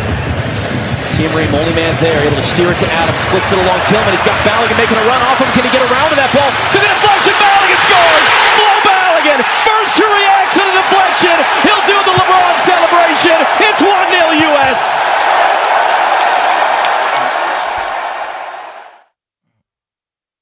American hero Flo Balogun getting the boys on the board. 2 goals negated yesterday. Yeah. People forget. United States put 4 goals in the back of the net. 2 of them counted. Both the negated ones were offside. I mean, the first one was real close. Yes. And I kind of wish it was the old way where if you're even, you're leaving, and it was fine. Second one to Pulisic, definitely offsides. Fowler and Balogun scores again. 1-0. The second goal when they were a man down, by the way, by Malik Tillman. I'm not going to sit here and pretend to be a soccer expert, but I also think if you played soccer, which I did my entire life, and you watch a little bit of soccer, which I have, you have a pretty good appreciation for what that was. You understand that shot is pretty special. That was pretty special. That was unbelievable. Now imagine you imagine throwing a curveball. Because that's what you're doing, right? Yeah. From an arm slot that goes over one group and down below enough, and it's got to have that vertical to get over and enough dive to get under. Now do it with your foot. Okay. Bloody foot. Yeah. I don't know if you saw the pictures I saw. post-game, but he had switched cleats because he got cleated and he had bloody foot. It was pretty disgusting. But the story of the game, other than just, how about the United States of America, by the way? Mm-hmm. Pressure's on the boys, so the pressure's on the team. I'll say the team. Changing the lexicon after the lads recent conversation. The fellas. Pressure's on the fellows, right? Mm-hmm. And they came out and they delivered the goods with the world watching. You have to feel good about where we're at right now.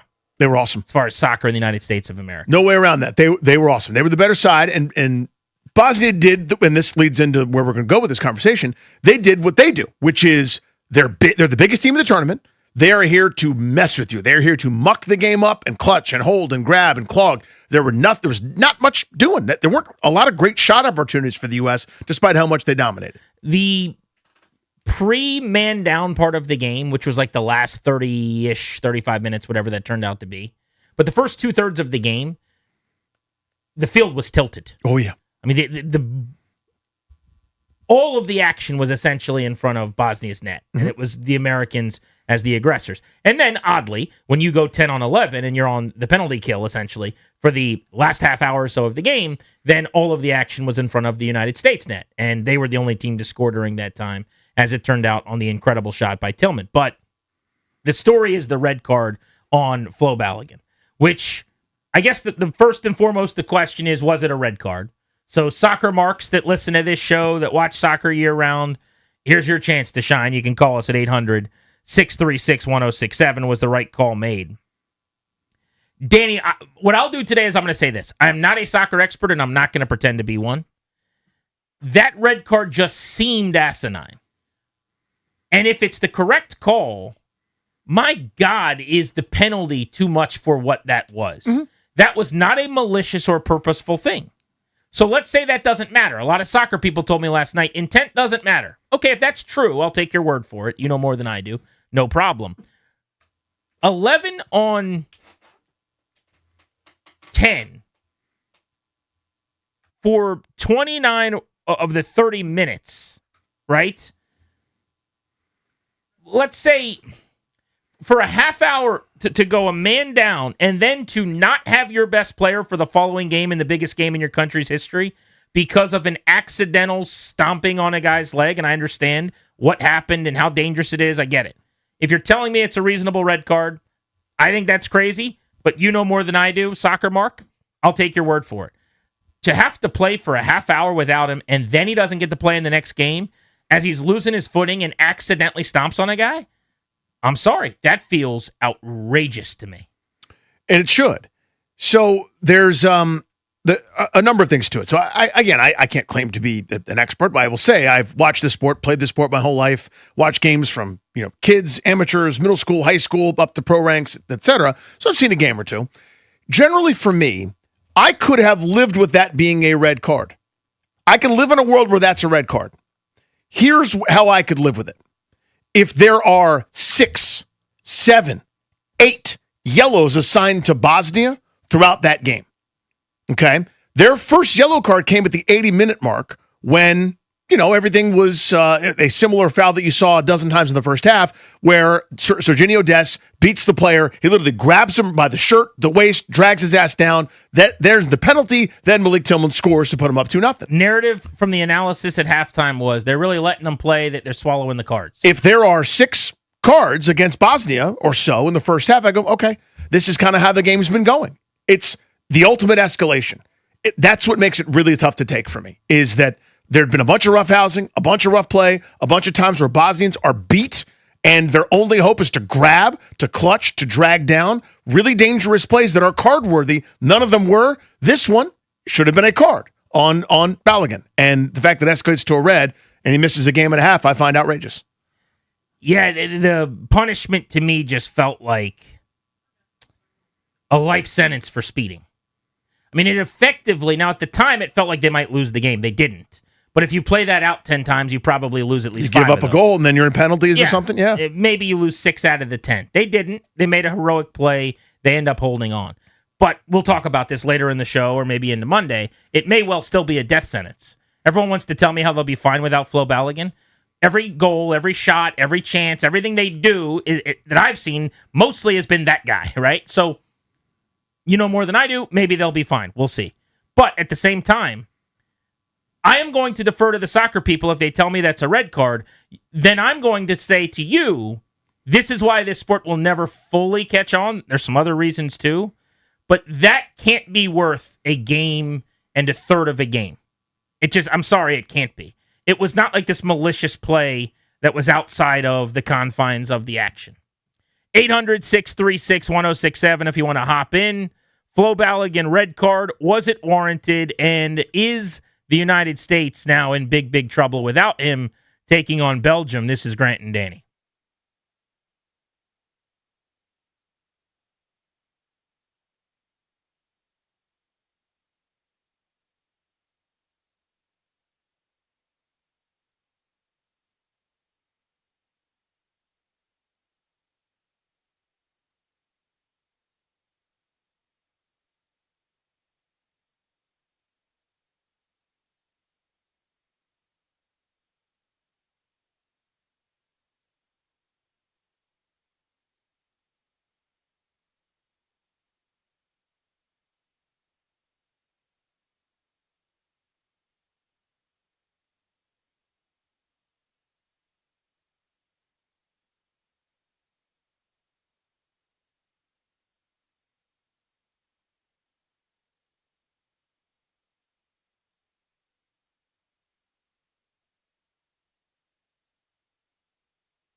This update is brought to you by the largest fireworks store on the East Coast, Guerrilla Fireworks. The Grade 8 is back. Alex Ovechkin signing a one-year deal with the Capitals, 1 year, $4.25 million. He can earn up to $9 million in the contract with the bonuses, but Alex Ovechkin back with the Capitals. World Cup, Spain taking on Austria. That about to kick off. Portugal will take on Croatia at 7, and then Switzerland will take on Algeria at 11. Nats have the day off today, then they begin a 3-game series against the Pirates tomorrow night. Guerrilla Fireworks, largest fireworks store on the East Coast, is now open, featuring all major brands, rockets, mortars, artillery shells, Roman candles, and more. 30 minutes from the DMV in Charlestown, West Virginia. Guerrilla Fireworks, 1 mile from Hollywood Casino. Celebrate 250 years of America by lighting up the sky. From the Crop Metcalf Sports Desk, I'm Toby Altizer on The Fan.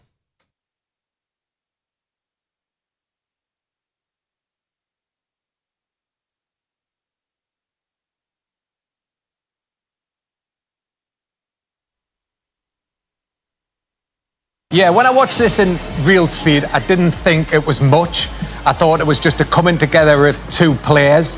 And what you do see is that Balogun's challenge does catch his opponent on the back of the leg, and then when it comes down, it catches his ankle, and that's when the twist of the Bosnia-Herzegovina player's foot twists underneath him.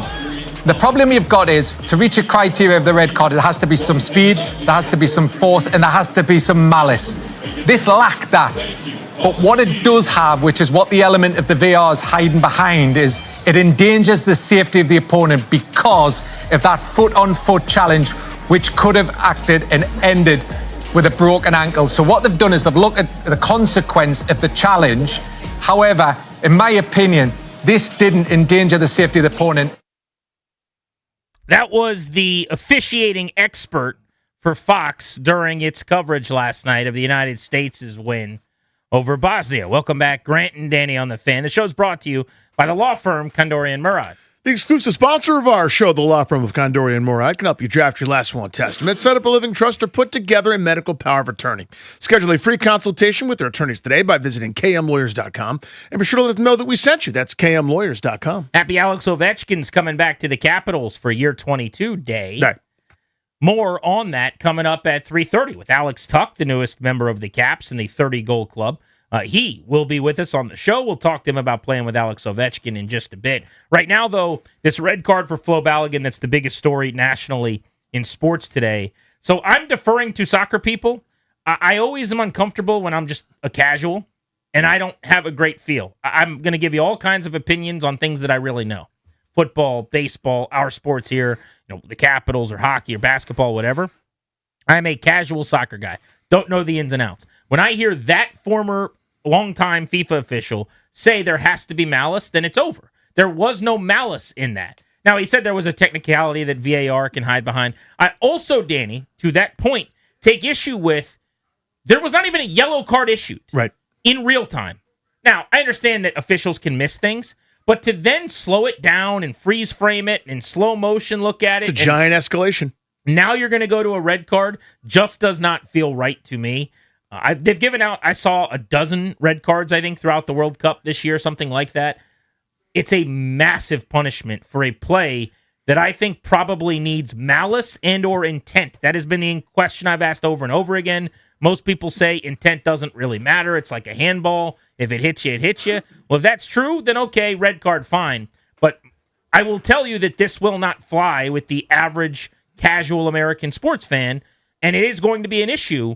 It's just a 10-year sentence for jaywalking. Well, that's where it turns murky, too, because in general, here's where you usually see red cards.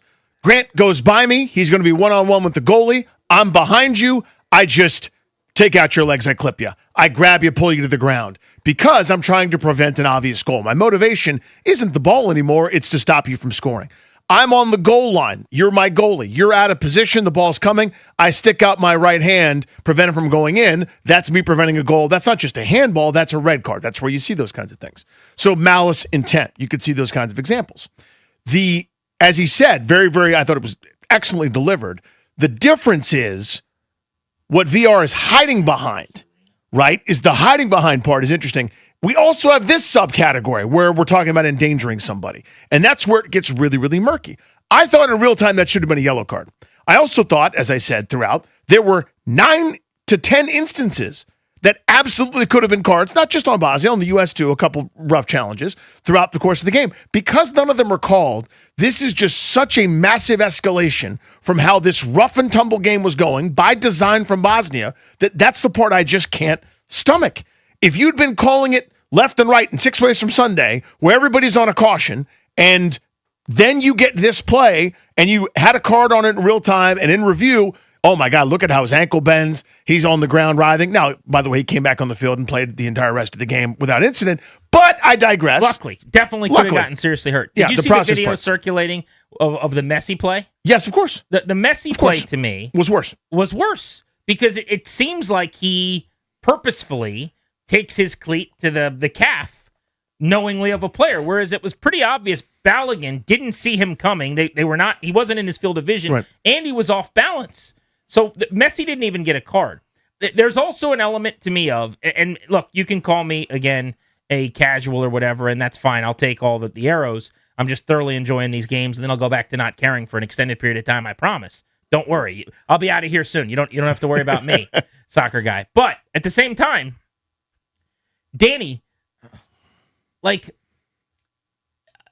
as I watch that, I think there has to be a way. There's got to be something better for this sport. It's just not going to work if, like my son said to me, well, Dad, why is he getting kicked out? He couldn't grasp it. He wouldn't go to bed last night. He's watching the game. And I'm like, because of the play. And he's like, well, what did he do? And all I could say is he stepped on his foot. Like, it just didn't feel right. It just didn't sound right. And it's like, you might have just ended the World Cup for the United States of America. We're sure this was Bruce Arena, who, when I was going to DC United games as a soccer-obsessed kid growing up, one of the great all-time coaches. Played soccer, Team USA. He's a longtime soccer coach. This was Bruce Arena. I'm hearing intent. Intent doesn't matter, you know. It's a dangerous play, and that foul, he could have broke the player's ankle, you know, and you can see it there. And obviously, there's no intent by Balogun, but it's unfortunate. But you know, this you got to take into account the safety of the player, and that's a dangerous play. If the referee issued a yellow card, I could see that. But with VAR calling the referee over, and he sees that foul in slow motion, I think it's conceivable that he's going to issue a red card. So he had no problem with the red. Mm-hmm. So there are those opinions out there. What I was getting at real quick, this will be my last point. We can hit the phones and you can react to this. But as someone who's just on the outside looking in, there is this feeling with FIFA that it's so corrupt and because it is. Like it's almost like the Olympics with like the score of a figure skating or something. It just seems like it's so inconsistent that there's always question. Like, what if that was Messi? What if that was Ronaldo? It's just the same thing. It's Flo Balogun. It's the United States. I don't know. I mean, call me a conspiracy theorist, but I don't trust anything FIFA. Well, I was gonna say it's fair to ask questions. I mean, there's a great documentary on Netflix about it, where like the old guy Sepp Blatter. Oh, the level of corruption! It's ridiculous. It's preposterous. We won't stand for it. His number 2 ascends, and the machine continues. Yeah, it's all the same. I've watched that, by the way. And again, it's a show. It is a show. So yes, and the way they get you, the same way all the other sports get you, so to speak, is the product on the field is so good, and they know the billions will watch it, is they can get away with whatever the hell they want. They kind of know that. But to me, again, I don't have any problem with Arena's explanation. And as I said at the beginning, so people just don't say, you're just a homer, you're mad that it happened to the U.S. Hey, yes, I am, but I can also put the other hat on. I can absolutely live in a place where that's a red card. I understand that. I need it to be reflective, though, of all of the rest of the game being called correctly. If that happens and there's 6 yellow cards issued and maybe a couple of yellows and a Bosnian player sent off, I go, you know what? Based on the tone of the game, based on how that was going, that feels like a red because nothing had been given a card. Nothing. Not a single thing where players are grabbed by the jersey because they are beaten and they're thrown down, Grant. I'll show you the video in a second, but there's a play where it's inside the box. Balogun's right arm is completely grabbed. It was the almost goal. Yes, exactly. Yeah. He hit the crossbar. But his entire arm is grabbed. He's pulled back from getting to the ball. Oh, yeah. He ends up fighting through it. Like, it's the most obvious foul ever. Nothing is called. No VAR. Right. That's, to me, is a red card. It's clearly keeping him from scoring a goal. And this is my point. If that's the standard, then you have just gone, okay, so here's our level. And this is now a rocket ship. This is now a million miles away from what the standard we set for how the game is going. All right, but that's the part I can't get to. So, which I appreciate. But I think that's a different, like, whataboutism question. Was that play in a vacuum worthy of a red card, yes or no? I would say no, but again, I don't think it's crazy that it is. You don't think it was like an egregious thing? No. Okay. Let's go to Edwin and Laurel on the Fan. Edwin, how are you? Hey guys, how you doing? Good, buddy. I'll touch on everything. First of all, from the back to the front. Pause. Whether it should be a suspension or not, it's a suspension because it was a red card. Mm-hmm. That's just how it is in the World Cup. That's how it is in soccer. I mean, it's a highly intense, emotional tournament. People will be doing whatever if you didn't, just to advance to the next stage, if you didn't suspend people in the next game if they got a red card. Now, But why? I guess what I would say, though, Edwin, you can keep going here in a second. If the penalty is that big, then we got to be really sure. That's all I'm saying. And if you're really sure, fine. Watching that, it just feels to me like I drove 60 and then I served a month in prison. That's a lot for an accidental collision, essentially. Okay, I'm telling you, as somebody who's watched soccer for like all my life and who's played, that's just how it's called. One thing they want to avoid in soccer is when people use the bottom of their cleats, the studs, to hit somebody else, because that's where you get a lot of injuries. Totally. And when you see Cleats the up, replay, the replay is what killed it. Because in lifetime, the referee can say, "Well, I didn't see it." You can't give a yellow card because it's like saying, "I saw the incident," and once you acknowledge that you saw that it happened, that's a red card automatically. So you think it was a red card? You think the right call was made? Absolutely, because the studs of his studs. What makes it a red card is his studs went on the guy's Achilles. There's no doubt whatsoever. Once you see the replay, he stepped on the guy. Oh, yeah, I've seen it 1,000 times. Yeah. So if the point is, it's as simple as once your studs step on a guy's heel, Achilles, whatever, then it's a red card. Well, then there's nothing to debate. That happened. If we're saying intent doesn't matter, did he mean to do that? Did he see the guy? Like if there's nuance, like there is in the sports that I'm used to, then let's have a conversation. But if your point is, it doesn't matter how we got there. If that guy just kind of is underneath of you and you step on his calf and all of a sudden now it's over, it's a red card, then fine. I would ask, why did Messi not get carded? Let's go to Rick in Germantown. What's up, Rick? Hey, how are you? There's a big statement in the FIFA rule book that says, in the opinion of the ref. That's first thing you see when you get your referee license. That has not changed into the opinion of the VAR ref, okay? In my opinion, and I'm going to bring a basketball analogy, how many times has LeBron fouled out of the game? None. So Messi doesn't get it. Balogun, unfortunately, got it. It was not intentional, but according to the rules, it's a red card. So you didn't have a problem with it? I didn't have a problem with it, but I would suggest the referee, because they're from South America, both the VAR and the Brazilian guy, they're used to rough play, and in their opinion, this was a rougher play than they're used to. Appreciate the call. So I was just curious, and I looked it up. I'm not correcting him as much as I think this is interesting. LeBron in his career has fouled out 7 times. That's it. 5 times in the regular season. Pretty amazing, isn't it? And 2 times in the playoffs. That is Initiating wild. a lot of contact. You don't think ever? Never? Never? 23 Shane years. in Fairfax, what's up? What's up, Commander? What's up, Lieutenant? How you boys doing today? Good, buddy. I'm with you, Grant. I left 4 years. I'm a soccer fan. After that, then who gives a rat's ass? But here's the thing. The thing about it is, it is a red card. It is a red card by the rules. A face mask is a face mask, right? So does it suck for us? Yeah, because it's our star player, one of our best players. It's not going to be playing in the next round in the 16. So, yeah, it sucks as I'm American, and I want us to do good. But I'm with you, Grant. Every 4 years, I'm a soccer fan. After that, I can get, like I said, I can give 2 points. Well, it is amazing how into these things I can get. Like, I was in my basement last night. I was even joking with you during the show. You were like, what would you rather? And you're asking me these things. I'm like, I don't know, man. Neither of them are that important. But then I'm in my basement watching this game last night, and when Balogun scored, I screamed. I mean, I'm jumping around like the Caps scored a playoff goal. And it's like, why? How did this happen in 2 weeks? You know, it is pretty cool and amazing in that way. And it happens every 4 years. It's not like it hasn't happened before.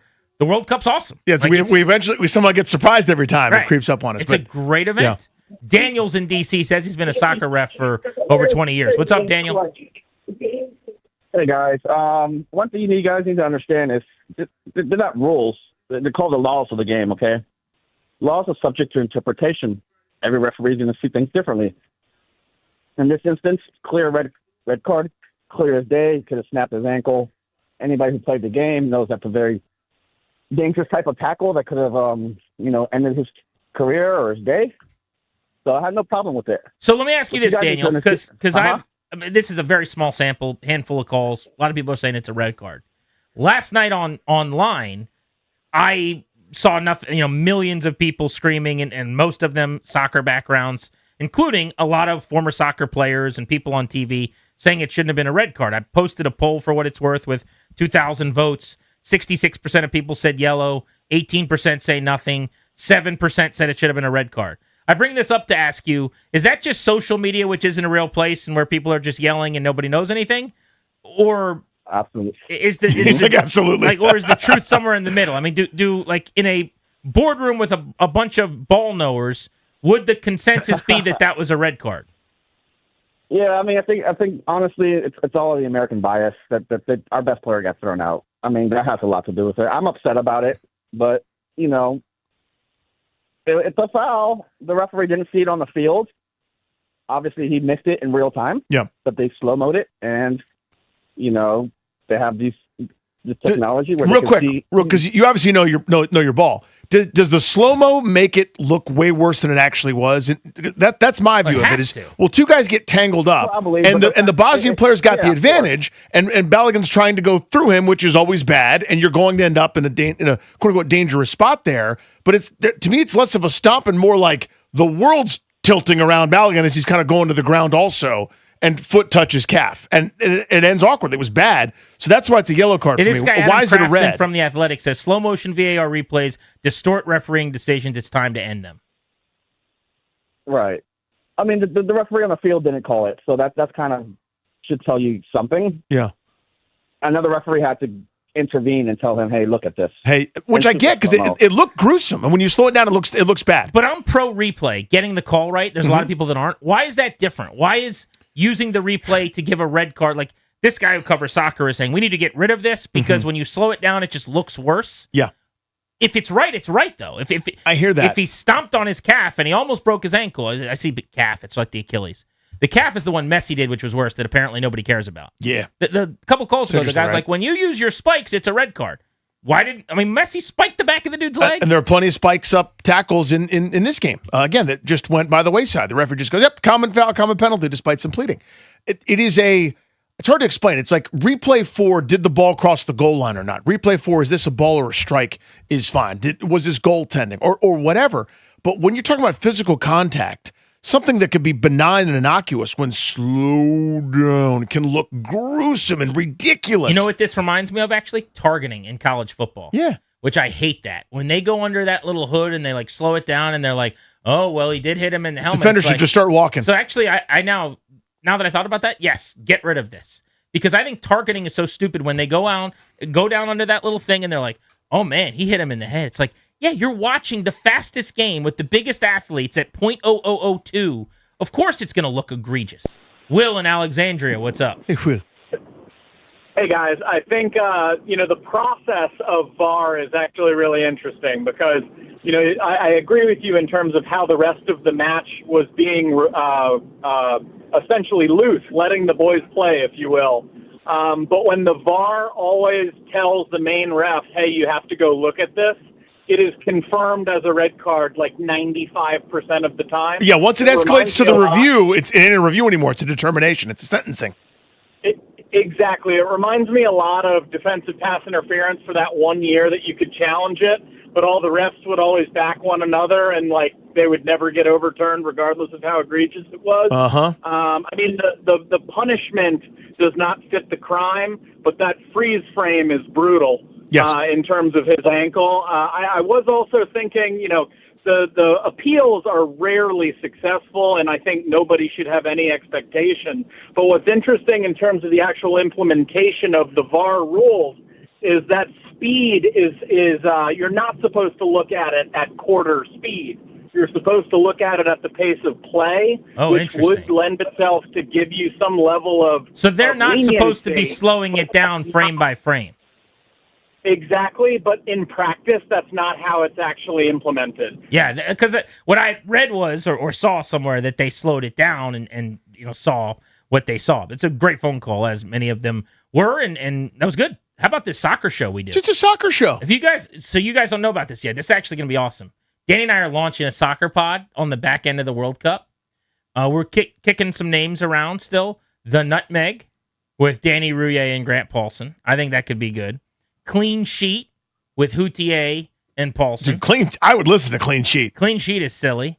Stoppage Time, which is the worst thing on the planet because it's so incorrect. But Stoppage Time, Rouillet and Paulson. The soccer show. What about GAR instead of VAR, like Grant and Rouillet? Oh, that's not bad. See what I'm saying? So we could get some calls. Yeah. Really wrong? Yeah. That'd be fun. But yeah, those are some of the things we're workshopping. The fat back four At instead of a this flat point. back four formation? I Nothing? like All right. penalty area with Rouillet and Paulson. I think that could be fun. Stunning too. result with Grant and Danny. Yeah. Soccer show. We will talk a little bit later on about how cooked we are, or if they can win without Balogun against Belgium. Yeah, the stove's on. They're about to level up. You think they're done? I will say that all of my most soccer ball knower guys, and they might just be singing Country Roads while they're saying it, they all still think that the United States is going to give Belgium all they can handle and think they might beat them. They might. Because every Listen, one of them says Belgium's not that good. Well, here's what happened. The Belgium that I knew was the one that took belt to took us on the U.S. 5-2 a couple months ago.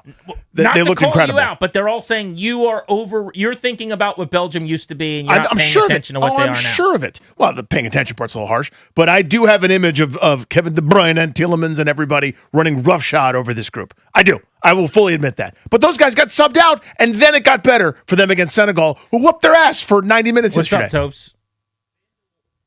FanDuel currently has the United States as a slight favorite. I know. By the way, I know. And you keep screaming at me that we have no chance. And FanDuel's that was got us before as a favorite. yesterday. No, but what I'm saying is you're doing your bit where we can never win. I know woe what is I'm me. doing, Grant. Yeah. And everyone I talk to is like, I don't know why he's saying that. The United States without Balogun still has I a decent convinced chance. myself that Bosnia had 11 Pelés That's what and I'm like saying. and 9 Henrys You coming off the pretended bench. like we were going to lose all week. So Yes. I'm not listening to anything you have to say. In What? fact, now the new podcast is me and Toby. We're going to do the soccer Oh, pod. it's happened before. Bustin' Loose Soccer? Yeah. Bustin' Loose is the new podcast, by the way. Grant and That's Danny. such an inside bit. That is a good bit. Alex Tuck, who is the Caps' new winger, is going to join us next. Ovechkin's coming back. What's it going to be like for him to play with Ovi? We're going to find out on The Fan.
This update is brought to you by Mervis Diamond Importers. Nobody pays retail anymore. Why should you? The Great 8 is back. Alex Ovechkin is re-signing with the Washington Capitals on a one-year deal worth $4.25 million. He can earn up to $9 million on that contract with the bonuses.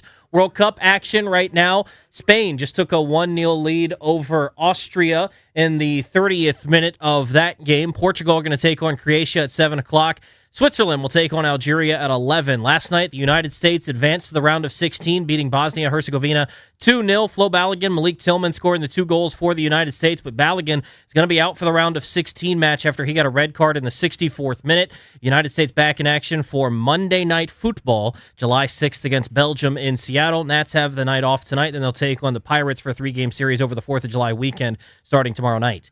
Getting engaged or married? Visit Mervis Diamond Importers for the finest diamonds and best value at Mervis. You'll find the largest selection of Tacori engagement and wedding rings in D.C. Together, Mervis and Tacori help create a ring as extraordinary as your love. Go to MervisDiamond.com. From the Crop Metcalf Sports Desk, I am Toby Altizer on the Fan.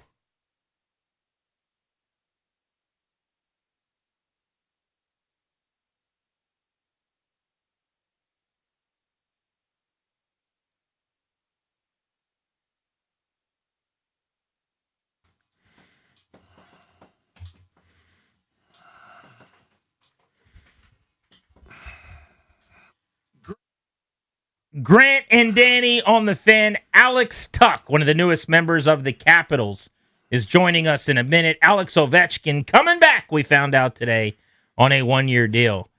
Danny, you sleep on Malik Tillman. I just wanted to tell you that.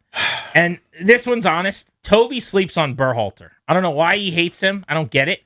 He was really good against Turkey. I think I have to say Turkey. And he showed up again last night. He was noticeable a couple times in some big moments. You sleep on Berhalter. Yeah, I'll be honest. I do sleep on him. I sleep on Sebastian, and I sleep on Greg.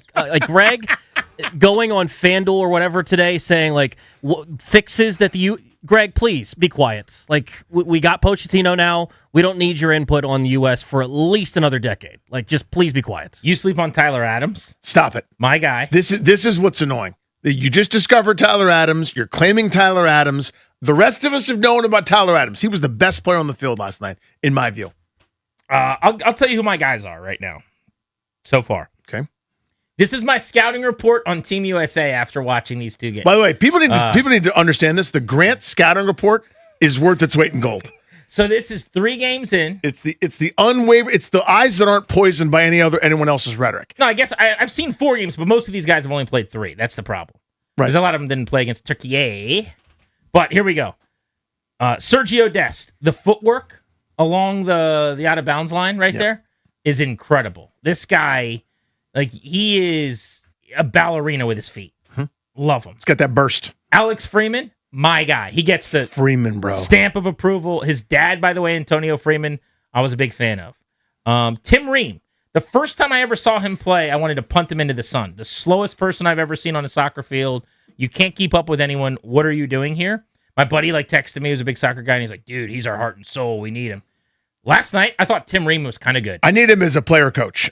Somebody that with a little bit of pace, a little bit of jets is going to run around him. It's going to cost us at some point, but he was fantastic last night. I think it's called through passes. Yeah. Which is passes that cross over a line of defense. Mm-hmm.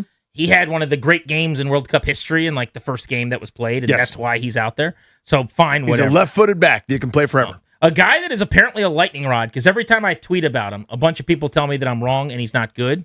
That I love, who I think you guys are wrong about, that know more than me. Chris Richards is silly, the defenseman. So I've encountered this a little bit in all sincerity. I do not understand why U.S. fans are out on Chris Richards. That's a badass. That is a world-class fullback in my view. Anthony Robinson, dog, big fan. I'm not going to say he's my guy, but Chris Richards, my guy. He's on my guy team. Alex Freeman, my guy. And, those are the 2 so far. Then I'm going to say my guy would be Tyler Adams, my guy, for sure. Mm-hmm. You can have Weston McKennie. He's a good player, don't get me wrong, but he's not my guy. Berhalter I'll take because Toby hates him so much. He needs a place to stay. Who else is my guy? Who else? Going through the roster. Flo Balogun. Definitely not your guy. That's your guy. Definitely not Toby's guy. My guy, I discovered him first on the scene. And then Christian Pulisic, who you sleep on. Very, very good. Very talented. Pulisic, we've heard about him for years. This is going to be the next great American. blows past people, very nimble, very shifty with his footwork. He does a good job. He's just very deceptive, I would say. Like it feels like he, more than anyone I've seen in this World Cup, when he has the ball, is like advancing with speed past defenders. I think Pulisic is very steady, and all the stuff you said about him is wrong. That's kind of where I'm at. Stuff that I said was wrong? Yes, you weren't a Pulisic guy. Wow. Those are my guys. Those are the ones. So that's where I'm at. That's a pretty good list of guys. Thank you. So we're gonna all have to become Ricardo Pepi guys real quick here. Now, I've loved Pepi for many moons. You know this about me. I have over-talked about Ricardo Pepi and his role.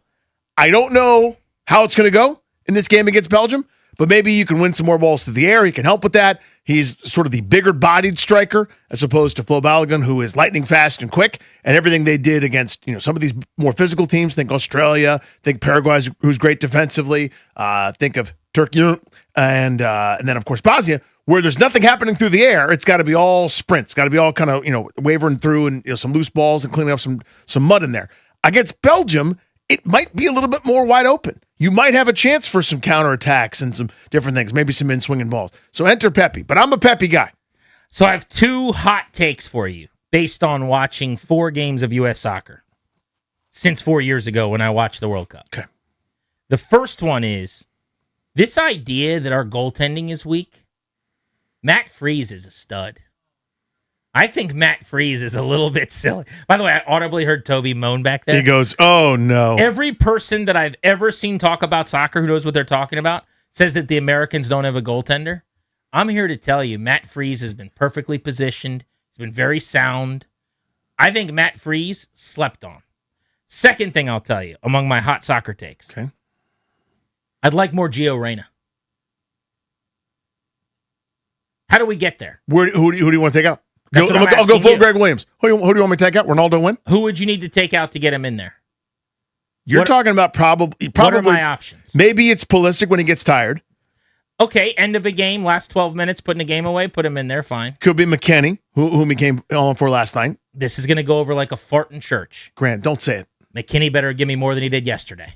Okay? That's what I'm saying. He wasn't noticeable. Wow. Did you notice him? Did he play yesterday? Yes. I don't know how many times.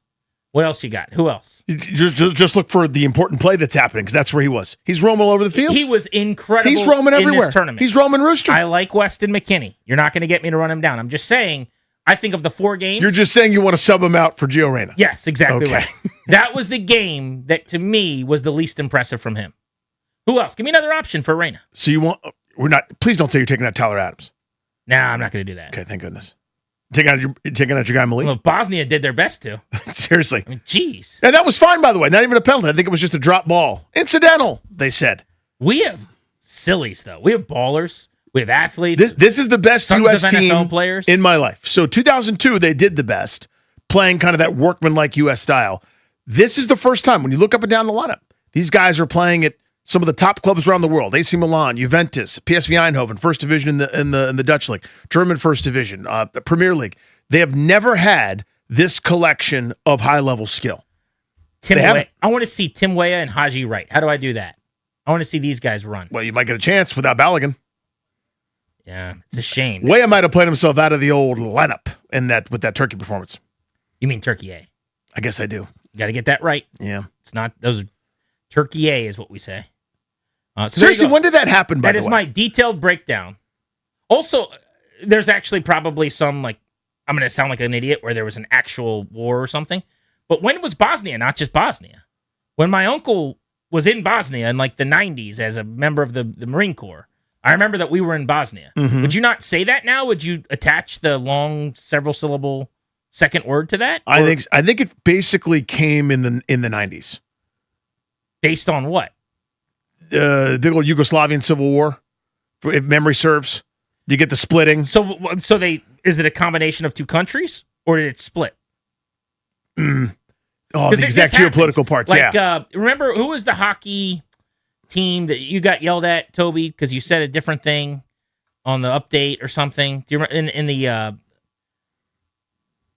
Olympic hockey tournament, Chechnya or something like that, instead of Czechoslovakia? Yeah, Czechia. This stuff changes, right? So I'm just wondering, when did that happen that it was Bosnia and? I've heard so many countries said like Turkey A. I've never. I know that's not the same thing, but right. Everything is different than what I learned when I was a kid. Because it was just turkey, and it was just turkey. It's always been turkey. No one ever meant any disrespect to anybody. It was just turkey. That's turkey right over there, right? You know where they're at. They're in that part. And then right at the start of this World Cup, there was an accent mark that had never been there before, and then an E on the end. I went, huh? What?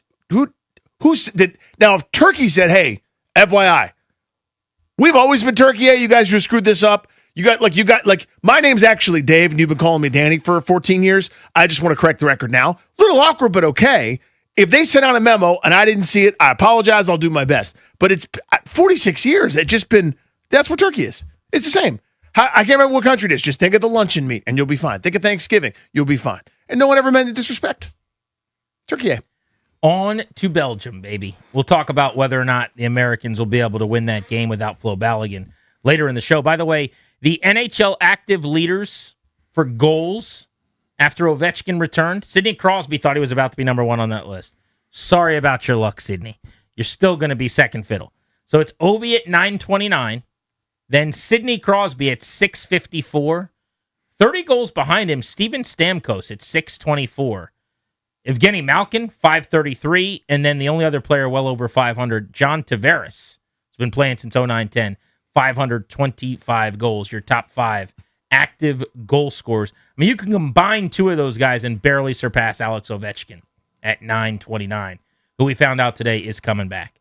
Our double play is next to what's going on in our lives, nothing to do with sports.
They just showed Jaden Daniels for like 8 seconds on TV watching Spain play today in the knockout round of the World Cup. They're in L.A. Yeah, they're in Los Angeles, so not far from his hometown. He's been in a few of these games, actually. They do this thing because they get the world feed where they just show someone randomly, and the announcers have no idea who it is. So they'll just be talking about the game, and then it'll be Jaden Daniels on the screen, like sitting in a suite eating a potato chip for like 8 seconds. They'll never call attention to it, and then they'll go right back to like, and a useful pass there. And an early cross into the box, a dangerous play for Spain, cleared aside by Austria. It is time for our double play. What's going on in our lives, nothing to do with sports. Sponsored by FH Fur for 45 years. FH Fur has set the standard for premium comfort to celebrate. Go get 0% financing for 72 months on a qualifying new system. Plus a premium EnviroAir IAQ 5-inch filter, absolutely free. FH Fur plumbing, heating, air conditioning, and electrical, absolutely the best. In the words of Elaine Bennis from Seinfeld when speaking to David Putty about the potential for going to hell, I use this quote to apply here today. The heat, my God, the heat. This is the only thing I want to talk about. As an adult, I don't know when this happened to me, where, and I was a kid, you would just go, yeah, the weather's the weather, you deal with it, it's raining, it's not, it's sunny, it's cloudy, it's cold, it's hot, whatever. I only want to talk about how hot it is. I don't know when that shift happened in me. I don't know what happened to the fun person that used to exist. I know he's dead. He's gone. This is my life now. It's so prohibitively hot. There's no movement. There's no breeze. There's no relief. There's nowhere to go. There's nothing that you can do. So I've got children, of course, who are at home. There's no activities. Everything's canceled. There's nothing really going on. And it's like I can't get them out of the house because it's wrong to get them out of the house in this miserable, terrible heat. It's wrong to have them go do any activities in this prohibitive, stupid heat. I hate it so much. I hate it. I hate it. I hate it. It's disgusting. I thought last night if I waited till it was really late, I could go out and go for a walk. And I left my front door last night at like, I'm not exaggerating, Danny, because I had to tape a couple pods and do some things. It was like 11:20 p.m. Yeah. And I was like, all right, I'll just go for a quick walk, get back into the house by midnight and try to get to bed, whatever. I walked outside and I was like, it still feels like, it felt like a sauna. It's not just the temperature. The humidity's disgusting. It feels like you're quite literally sitting in a sauna turned up to 126 or whatever. But yeah, it didn't matter that it was 11:30 at night. It was still awful. Got into my car yesterday. I've never seen this before, like a Jacob Mizorowski fastball. My car, because I parked outside, 105. And every few minutes driving down the road, it would lower to like 104, 103. Eventually got down to like 94 by the time I got to my driveway. But I don't think I've ever seen that in my life. It's like a missed fastball sitting there. 105 on my dash. I'd just never seen it. 104. I did something similar last night where I wasn't exercising or anything, but I had to take out, like, you know what I had to do? I had to break down a cardboard box. And I went outside at like 11:15 and I went, no. Terrible. This is reserved for noon. This is midday heat. This is desert stuff where it's like they do that music as like an establishing shot in Breaking Bad, and like you can see the heat waves coming off and there's a lizard. That's what's supposed to be happening. And it was damn near midnight and it was exhaustingly hot. I hate it. I hate it. It's time for my double play. There's no way for me to ask this question without sounding like I'm being a jerk or like, I don't know, picking on someone's proclivities. But I like this. Here we are. Why is Taylor Swift getting married at Madison Square Garden? That is so strange to me. You have all of the money. You have billions and billions of dollars, presumably at this point. Your husband's a millionaire. You're a billionaire. They're getting married at Madison Square Garden. Does that not just sound so tacky to you? Yeah.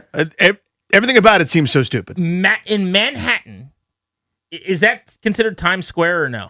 No. Okay. Might as well be. We're talking about like tourist trappy. Mm-hmm. There's just going to be people all around.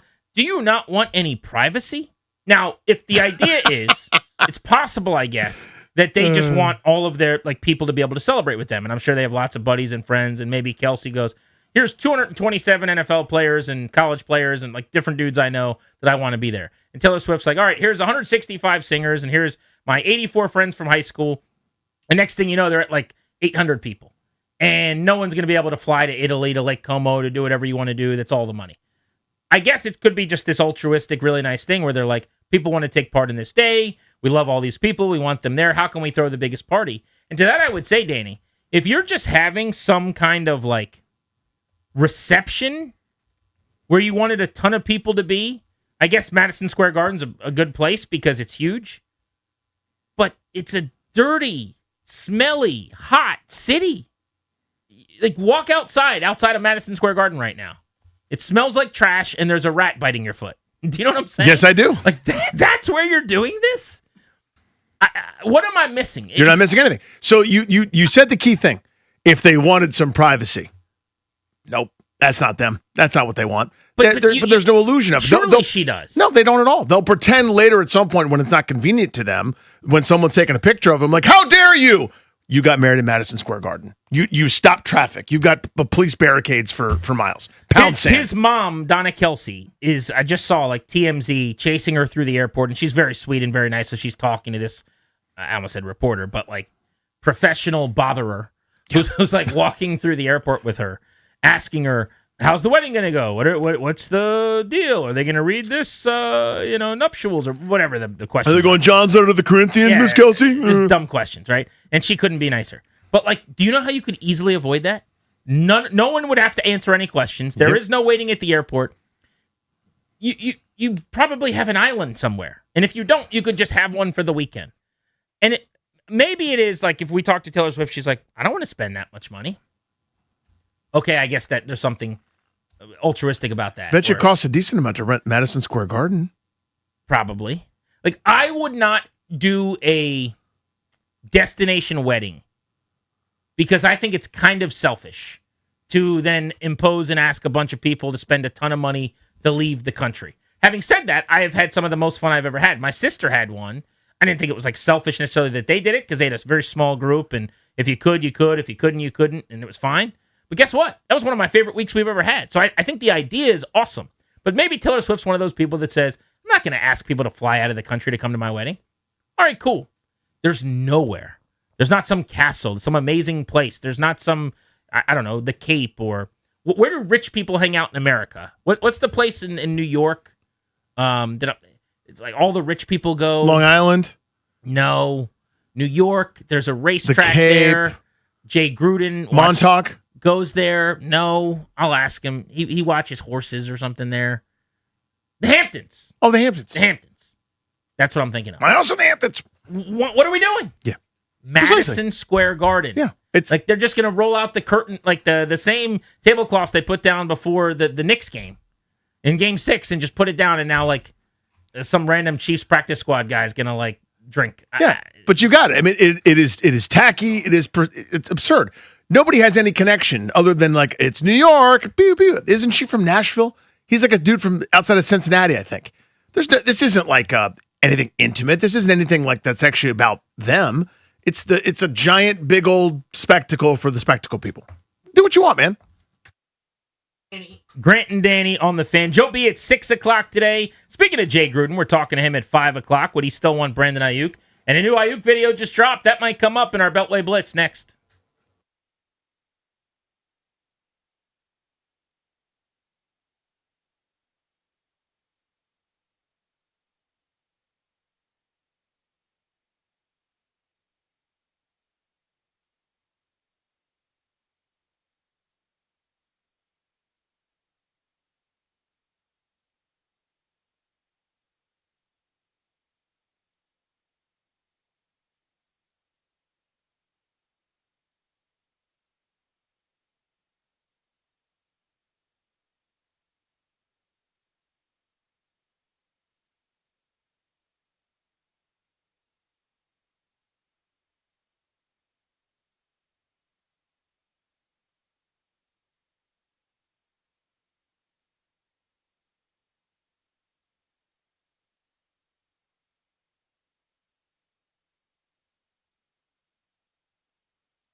This update is brought to you by Reynolds and Power Home Team, Keller Williams Realty. Alex Ovechkin is back with the Washington Capitals. He is signing a one-year deal worth $4.25 million. He can earn up to $9 million with bonuses on the deal. World Cup action going on right now. One game currently in action. Spain and Austria. Spain has a 1-0 lead at halftime. Portugal will take on Croatia at 7 o'clock. Switzerland will take on Algeria at 11. The United States advanced to the round of 16, beating Bosnia-Herzegovina yesterday 2-0. Flo Balogun going to be unavailable after his red card in the 64th minute for the round of 16 matchup, which will come up Monday night, July 6th, against Belgium in Seattle. Baseball, Nats have the day off today. They'll take on the Pirates for a 3-game series starting tomorrow night at Nationals Park. Want to hear the fastest way Noah Trump would sell for? Reach out to Empower Home Team. Simply text your address to 800-763-3000. No phone call. Just text your address to 800-763-3000. That's 800-763-3000. From the Crop Metcalf Sports Desk, I'm Toby Altizer on The Fan.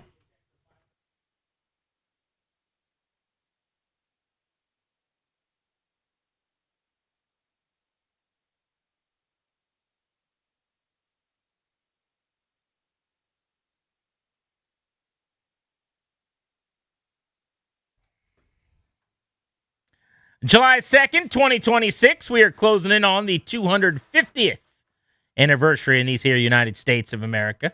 Just 2 days out. Hope everybody's got a fun weekend planned. It is time for our Beltway Blitz, but first, got to let you know that we're brought to you today and every day by the law firm Condori and Murad.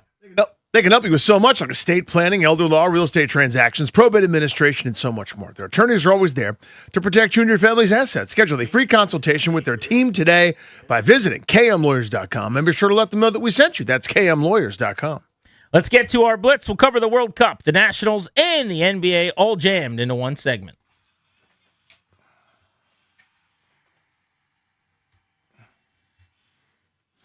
Chris Branch of The Athletic to get it started. And speaking of Flo Balogun, he scored again, and then he was kicked out of the game with a red card. Chris, was the right call made? No, not at all. I mean, it was, if you look at it, he did hit the guy's ankle. It was a tough play, but this is all about intention. And he was going for the ball, and I think it was an accident. I thought it was an awful straight red call. So, can they beat Belgium without him, and how do they do it? Yes, they can. It's going to be tough. I mean, Balogun changes the whole game. I think Pochettino has to get a little creative. Maybe he puts Pulisic up top. He either plays Haji right in the middle or Pepe. I don't know. But Belgium is not as good of a team as their reputation says right now. They're an older crew. They have some talent, but they have looked pretty shaky here in this World Cup. So you did not mention kind of the one-for-one substitution of Ricardo Pepe that everybody's talking about. Do you think that's less likely? And then what about Pulisic in the Balogun role? Like, how would you break that down?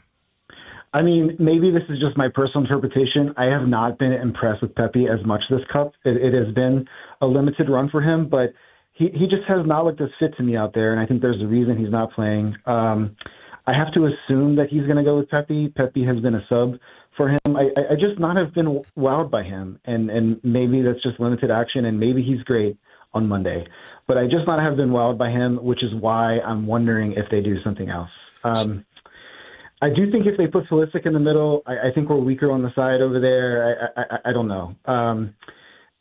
I guess Pepe's the choice. I just have to say I would not be jazzed about it.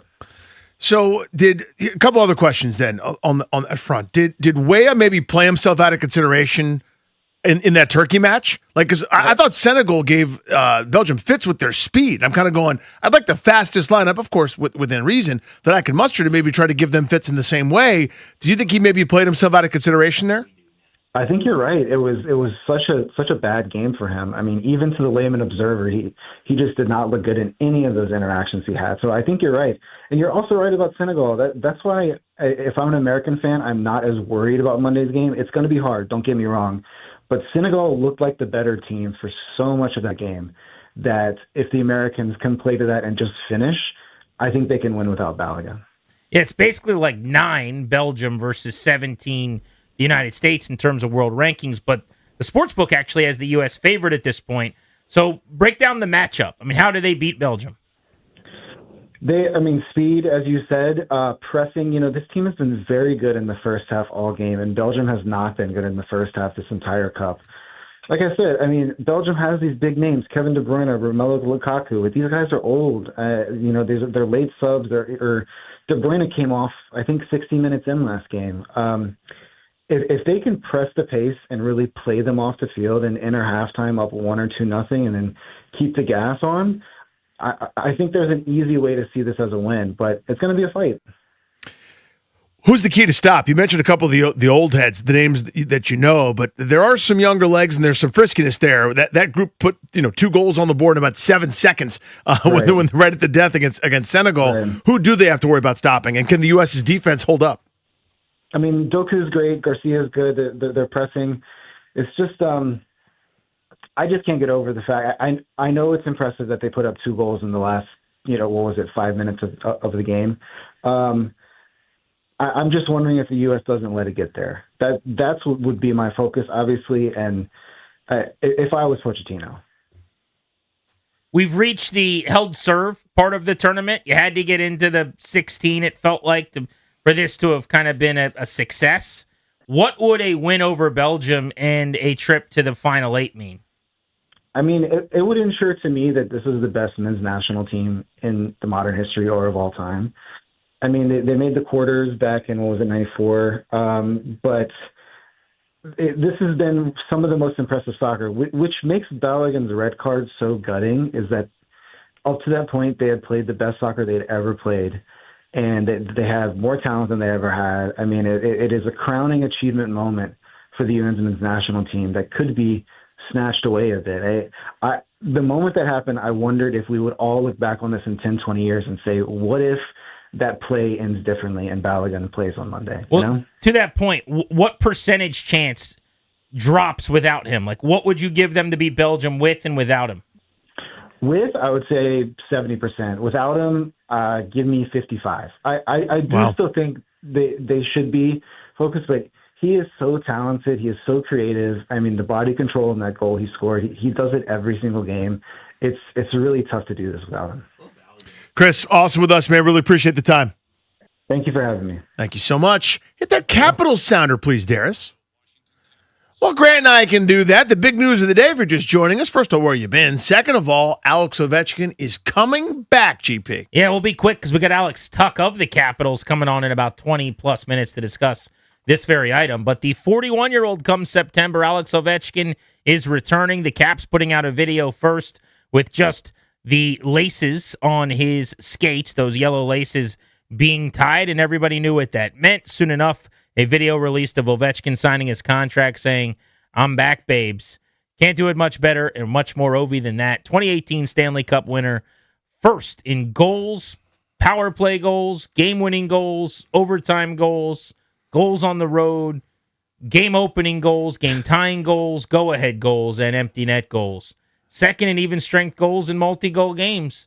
There's never been a goal scorer like Alex Ovechkin. Yeah, first period, Tuesdays, Fridays, early games, afternoon games, evening games, night games, whatever. How about 22 years all with the Capitals? He will be one of, counting Sidney Crosby, who will be spending his 22nd year with the Penguins this year, one of a total of 5 players in NHL history, 22 years with the same team and no other team. And then also, he surpasses Walter Johnson this year.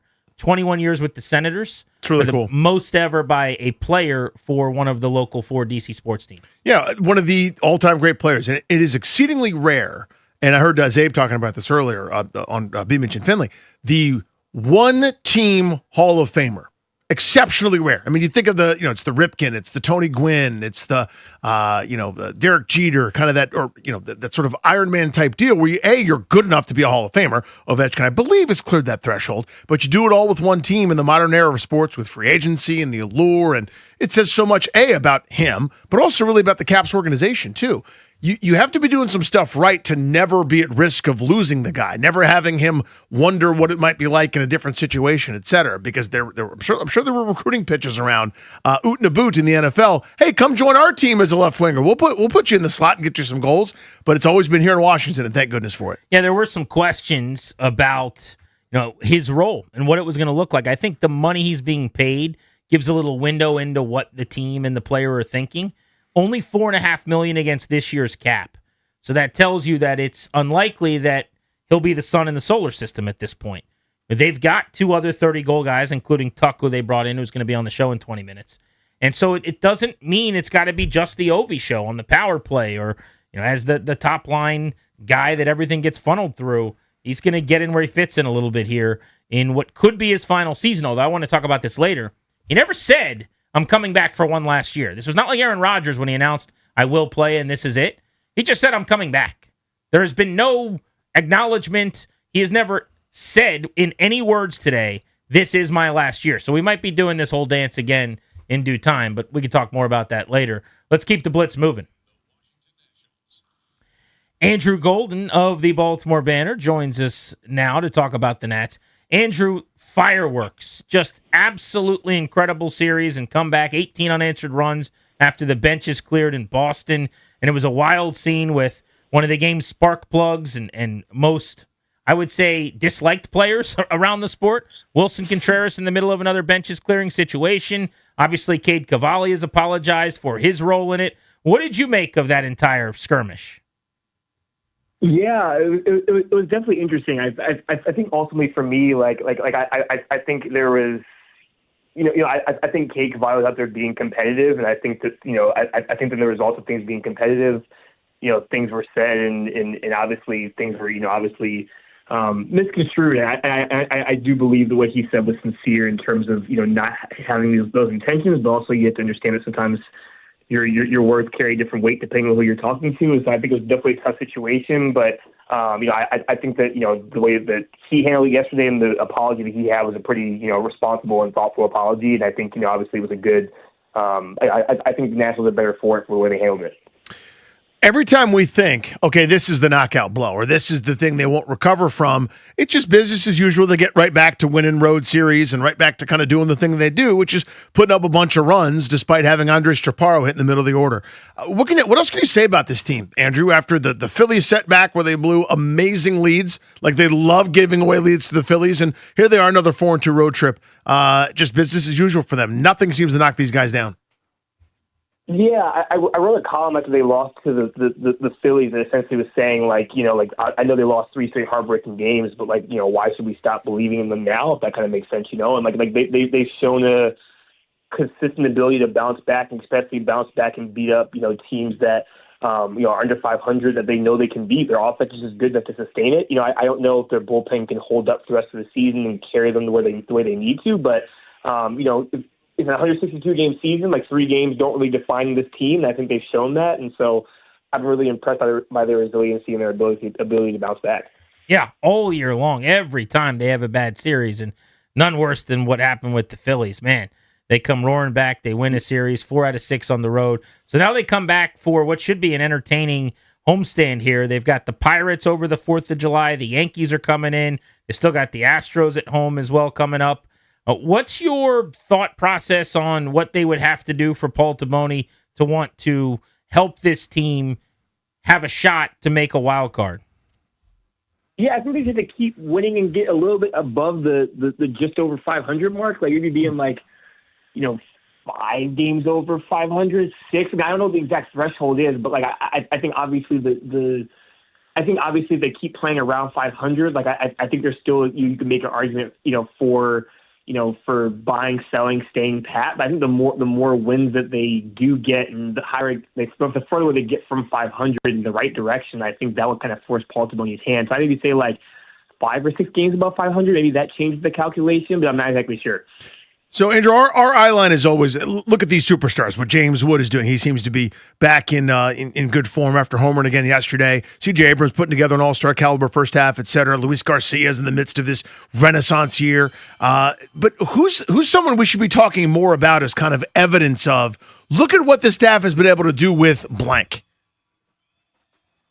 Yeah, in terms of what the Stats are to do. I mean, Keibert Ruiz has definitely been an impressive player. Obviously, he started off pretty slow, and then obviously he's been pulling the ball in the air more, having a lot more success. I don't know if Foster Griffin is the best example because he kind of came from Japan and had a lot of differences that he, was open about changing when he came back. And so, but I think that Keibert Ruiz is probably the biggest one to me where I look at his improvement.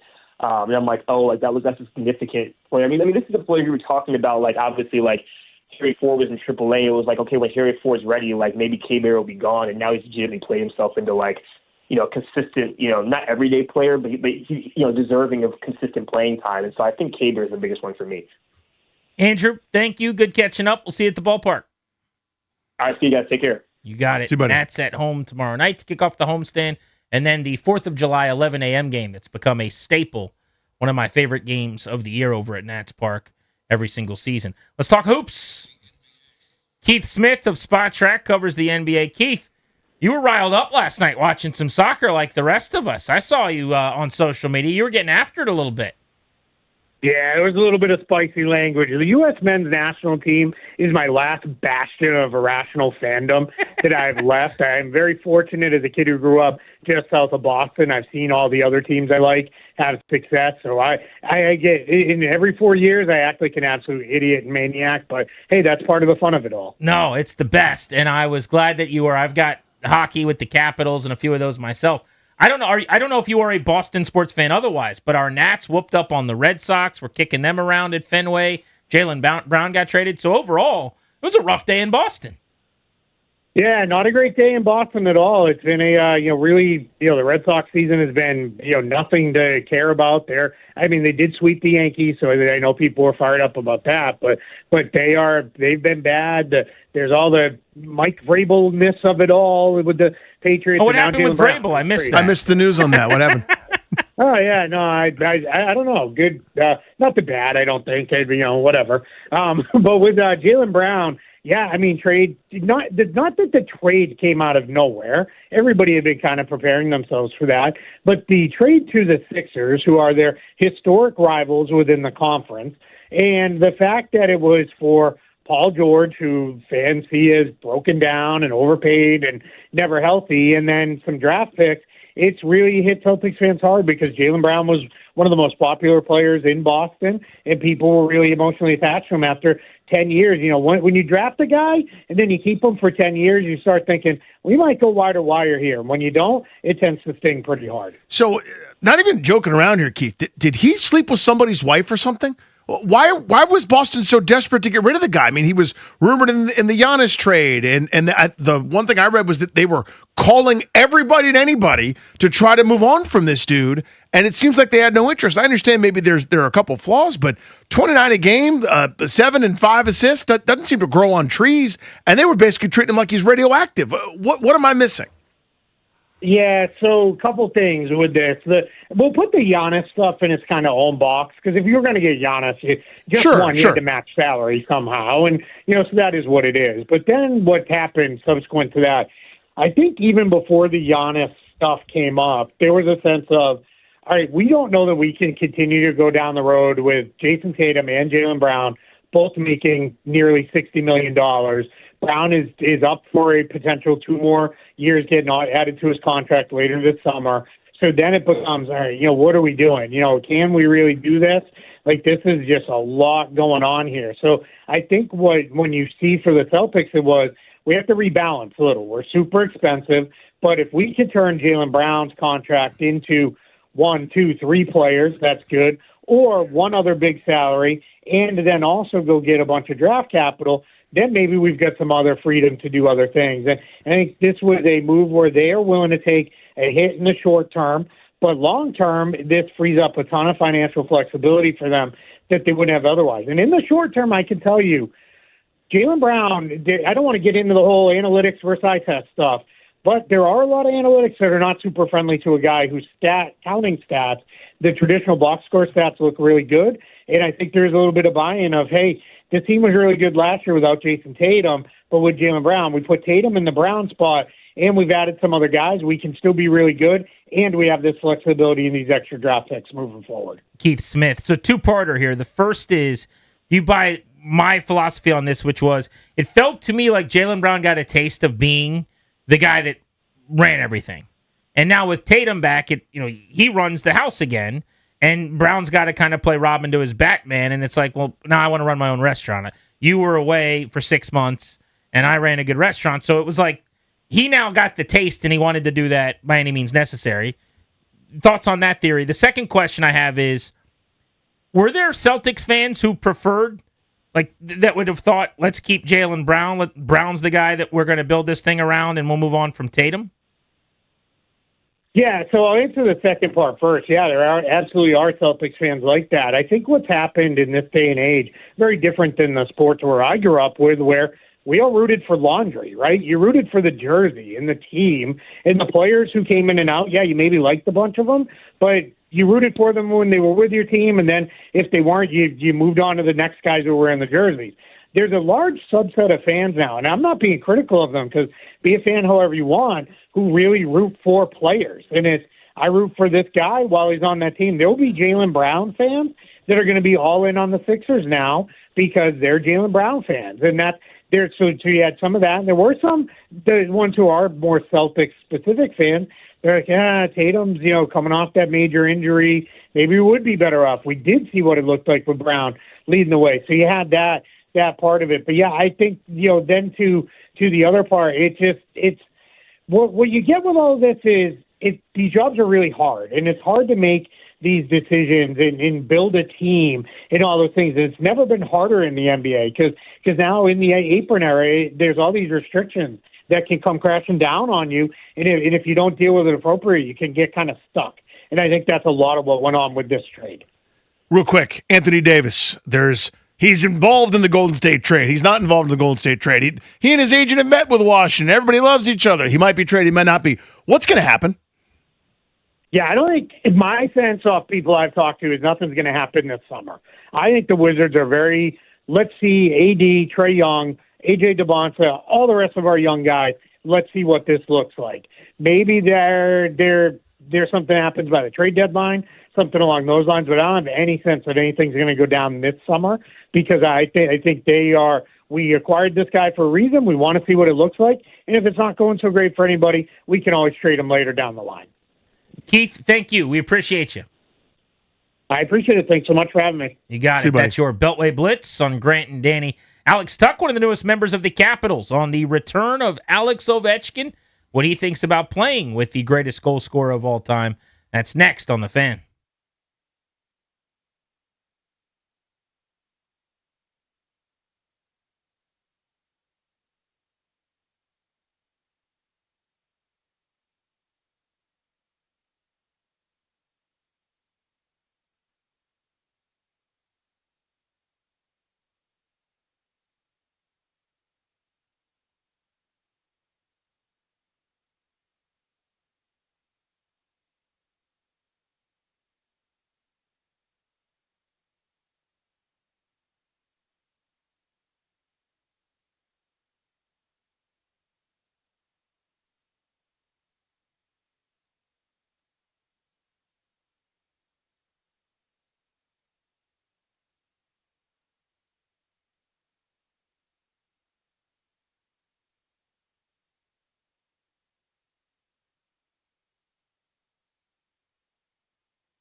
This update is fed by Paisanos, not just pizza, but something for everyone, paisanospizza.com. In hockey, Alex Ovechkin is back. He is signing a one-year deal worth $4.25 million to return to the Washington Capitals. Coming up next, new Capitals forward Alex Tuch going to join Grant and Danny to talk about Ovi returning and his trade over to the Washington Capitals. World Cup action going on right now. Spain just netted their second goal ahead of the second half hydration break. They lead 2-0 over Austria. United States is through to the round of 16 after beating Bosnia-Herzegovina yesterday 2-0. Flo Balogun going to miss the next matchup against Belgium in the round of 16 on July 6th after he had a red card appeal or brought to him in the 64th minute after a VAR review. Baseball, Nats have the day off today, then they'll begin a 3-game series against the Pirates tomorrow at Nationals Park.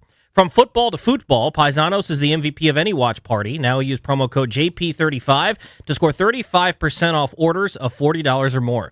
Plus, you'll be automatically entered to win a fully catered Paisanos watch party for up to 20 people. Order now at paisanospizza.com. From the Crop Metcalf Sports Desk, I'm Toby Altizer on The Fan.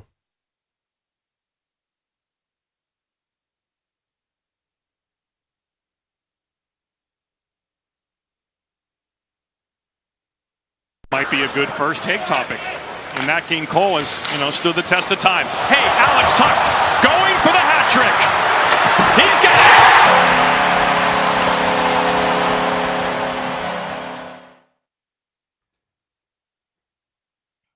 it. Welcome back, Grant and Danny on The Fan. That was hat trick number 3 in the career of Alex Tuch, who's coming off of 33 goals and 3 30-goal seasons in his last 4. He, of course, is now a Washington Capital. They have had a monster offseason. They have made a bevy of big additions, none bigger than Tuch, though. And we found out today that the other of the Alexes who were hoping to pour in 30 goals this year, Alex Ovechkin, the greatest Capital of all time, is coming back. So let's talk to Alex Tuch about that right now on the Rude Guest Hotline. Rude, the most reliable heating and air conditioning products in the DMV. Alex, thanks for a few minutes. You're on in D.C. How are you? Yeah, good, guys. Thanks for having me. You got it. Of course, bud. Did you have any idea when you signed whether or not Alex Ovechkin was going to play this year? And what did you think when you found out? I had no idea. I had no idea until he texted in the team group message that he's coming back. So, no, I was really pumped. I was hoping to be able to play with him for a year. So it was really good news to hear on our end here. So how quickly do you get added to the team group text? I love that. That's my favorite part. Yeah, like who put you on that? Who added you, and when did that happen? Our number gets the team services guy sent my number to someone, and they added me in, and I think it was Tom Wilson said like, "Hey, we added Tucky to the group chat here," and you just kind of that's what happens. So then everybody texts you and welcome you. Coming out. Is that over half the team texted me individually, probably. That's funny. And so today, it was awesome. What did Ovi do today in the group chat? Was it like I'm back, or did you guys already find out via the media before he texted? How did that go down? No, he sent a message. I don't want to be the first one to say anything. It was pretty funny though, but he'll have to explain that. You can ask him personally. I don't want to overstep here. But I do wonder, did he break it to you guys, or had you already heard publicly? Is all I'm wondering. I found out through the group chat. I wasn't sitting there on social media or anything like that. So that's how I found out. I don't know the timing of it or anything like that. But all the guys seem pretty pumped about it. So. I already see inside jokes coming back up with him jumping back into the group chat and texting in. So it was pretty cool. That's good. So what is the recruiting pitch like without knowing that Ovechkin's coming back? What did they say, and why was it appealing here to come to Washington? Yeah, I mean, there's a lot of things. I still think that, he adds an element. Obviously, a Stanley Cup winner, greatest goal scorer of all time, and a lot of intangibles, leadership in the locker room, but I think they still had an unbelievable core with or without him, and a couple of really good centermen. I thought the team showed a lot more promise than maybe they did last season with a couple injuries to Dubois and Wilson that I think really derailed them. They have a couple really young studs coming up in Leonard and Hudson, but just I think it's a really well-rounded team. A couple of good goaltenders. It just made sense. And then talking to the GM and the coach, especially afterwards, they just seemed super excited to have me on the team, and just seems like a really good fit. And I know the coach is young, and Jack Adams winner, and just signed for another 3 years. So that stability really helped, and it just seemed like all the pieces really fit. And the more we did research into the D.C., Virginia area, the more we kind of started to love the idea of coming and playing for the Capitals.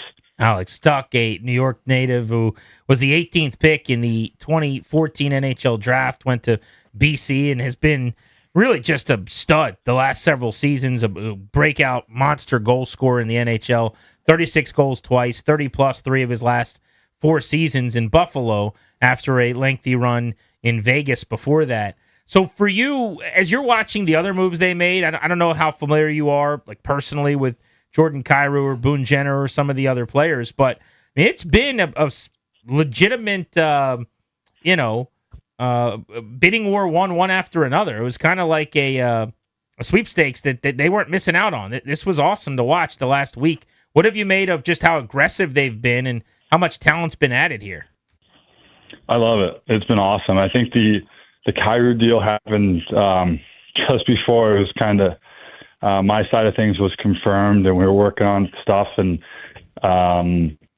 but I was really excited for that addition. I thought that was another scoring winger, scoring top 6 guy that I think could just really help offensively, and he brings a lot of speed and dynamic play to that side of the game. And then, like you said, with the Jenner addition, David Renee, all those. I mean, there's a lot of big free agents that we got there, and they signed one of my favorite teammates of all time, Josh Dunn, too. I got to give him a shout out. But a lot of really good improvements to the roster, and it makes my decision.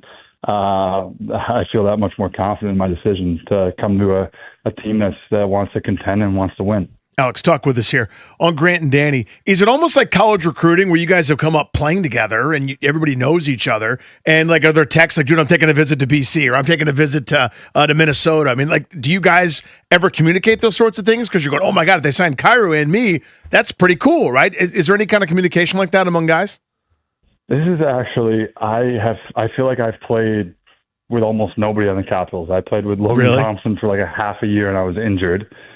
Other than that, I have not. I've only crossed paths with guys like with Strome and Wilson at 2 different weddings. That's about it. So I didn't really know many of the guys on Wash. I mean, we were kind of trying to figure out, like, I don't know. You go through the process. Okay, if we don't sign with Buffalo, which teams have cap space? Which teams need wingers? Which teams seem like they could potentially be interested? And you kind of go through all that. And but there is the tampering thing, so you got to like be careful and like make sure you're not breaking any rules. So that's a whole big thing too that our agent had to kind of take us through and make sure we weren't overstepping in any or doing anything illegal. So yeah, I mean it's a whole process, but it was fun, and I think I made the best decision I could have in the end. That's for sure. Yeah, not getting into your pocket here, but also a massive extension for you over 8 years as well. So it wasn't just a trade,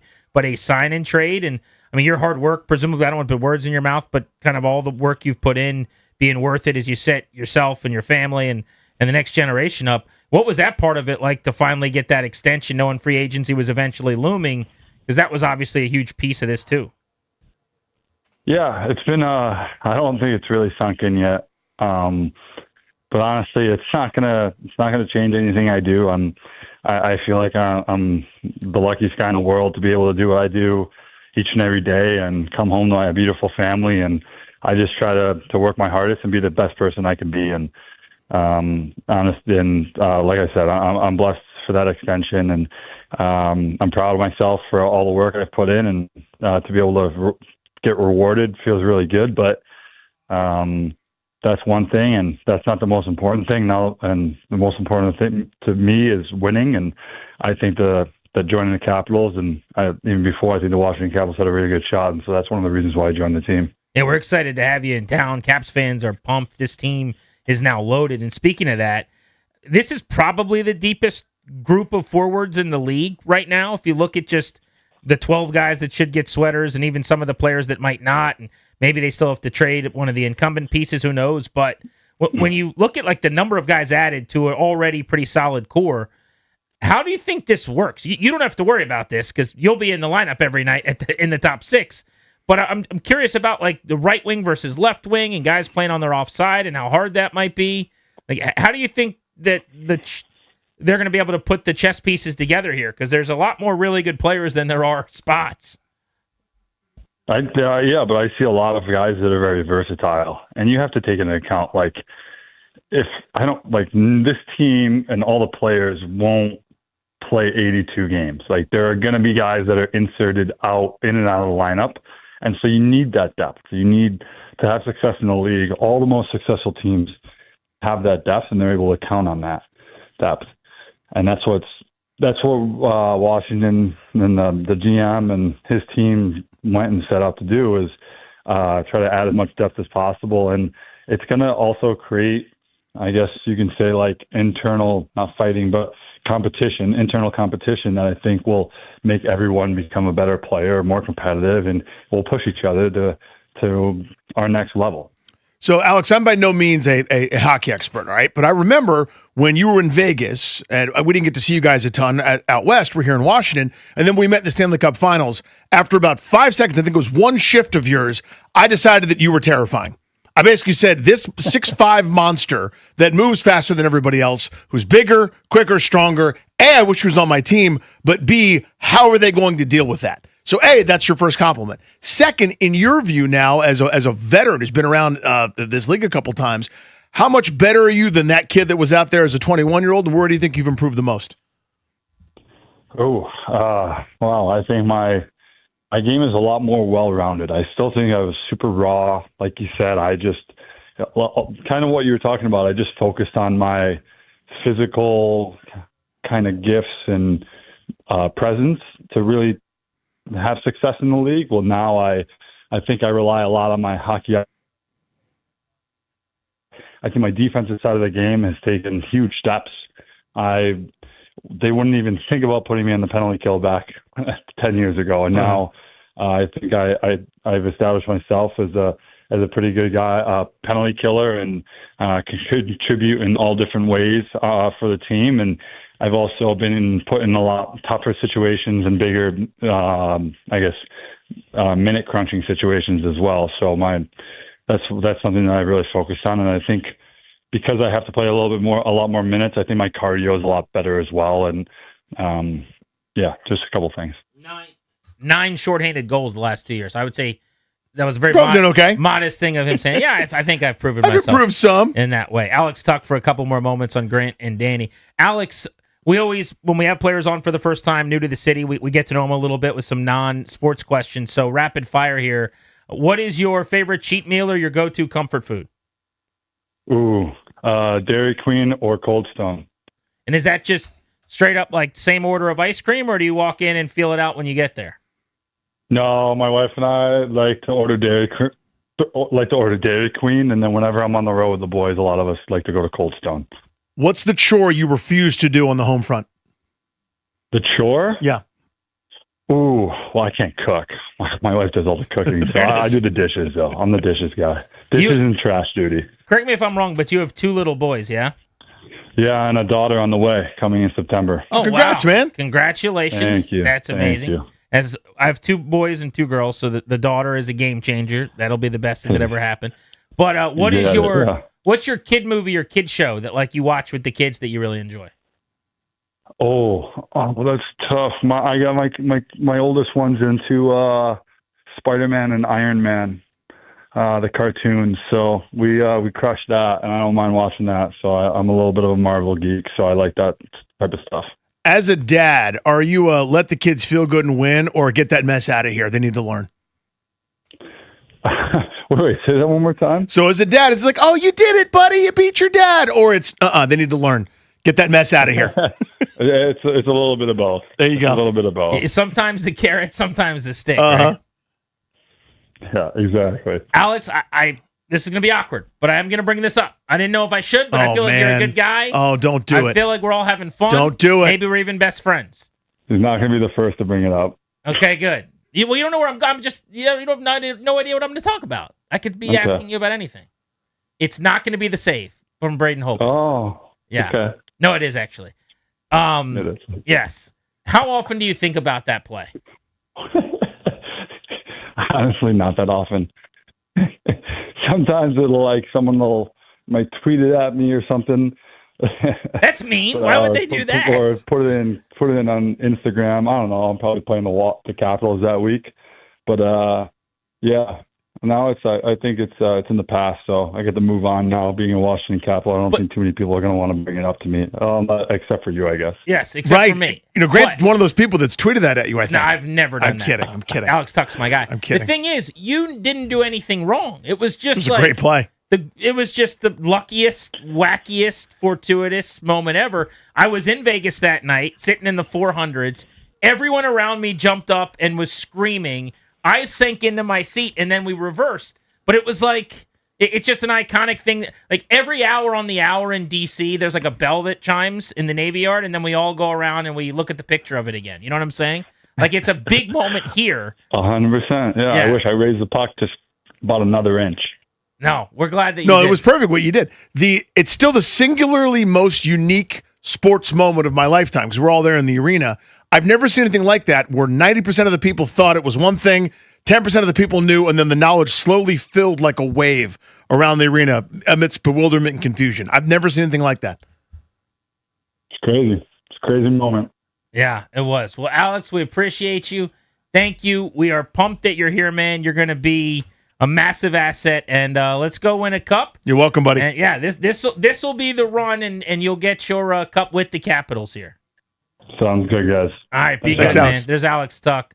He's a good dude and going to be a 30-goal guy for the Capitals. I don't know if I should have brought that up or not.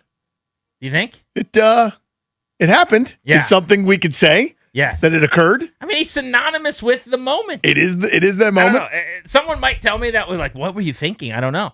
But it's kind of the elephant in the room. Yeah, I thought It's about. weird not to bring it up. I thought about bringing it up, and I will say that I'm glad I'm not the one that did it. Okay. Do you know what I mean? I think it would have been weird to talk about Alex Tuck and not bring it up. Especially with the Capitals. It's not like he signed in Dallas. That's what I'm saying. Yeah. If he signed with the Oilers, I'm not going to bring it up. That's a terrible moment for him, in theory. But now you're here. It's kind of an interesting It's thing. a full circle. It's a thing. Exactly. Yeah. He did not seem like he was not as interested. Not in as talking about it. interested. No. He's like, I'm one not person, gonna- there's a graph. High interest. Alex Tuck, lower interest. What a guy. I hope that was not like mean. I didn't mean it that way. That was not my goal. Mm. Jay Gruden at 5 o'clock on Brandon Ayuk. A lot of videos coming out from Brandon Ayuk today, by the way.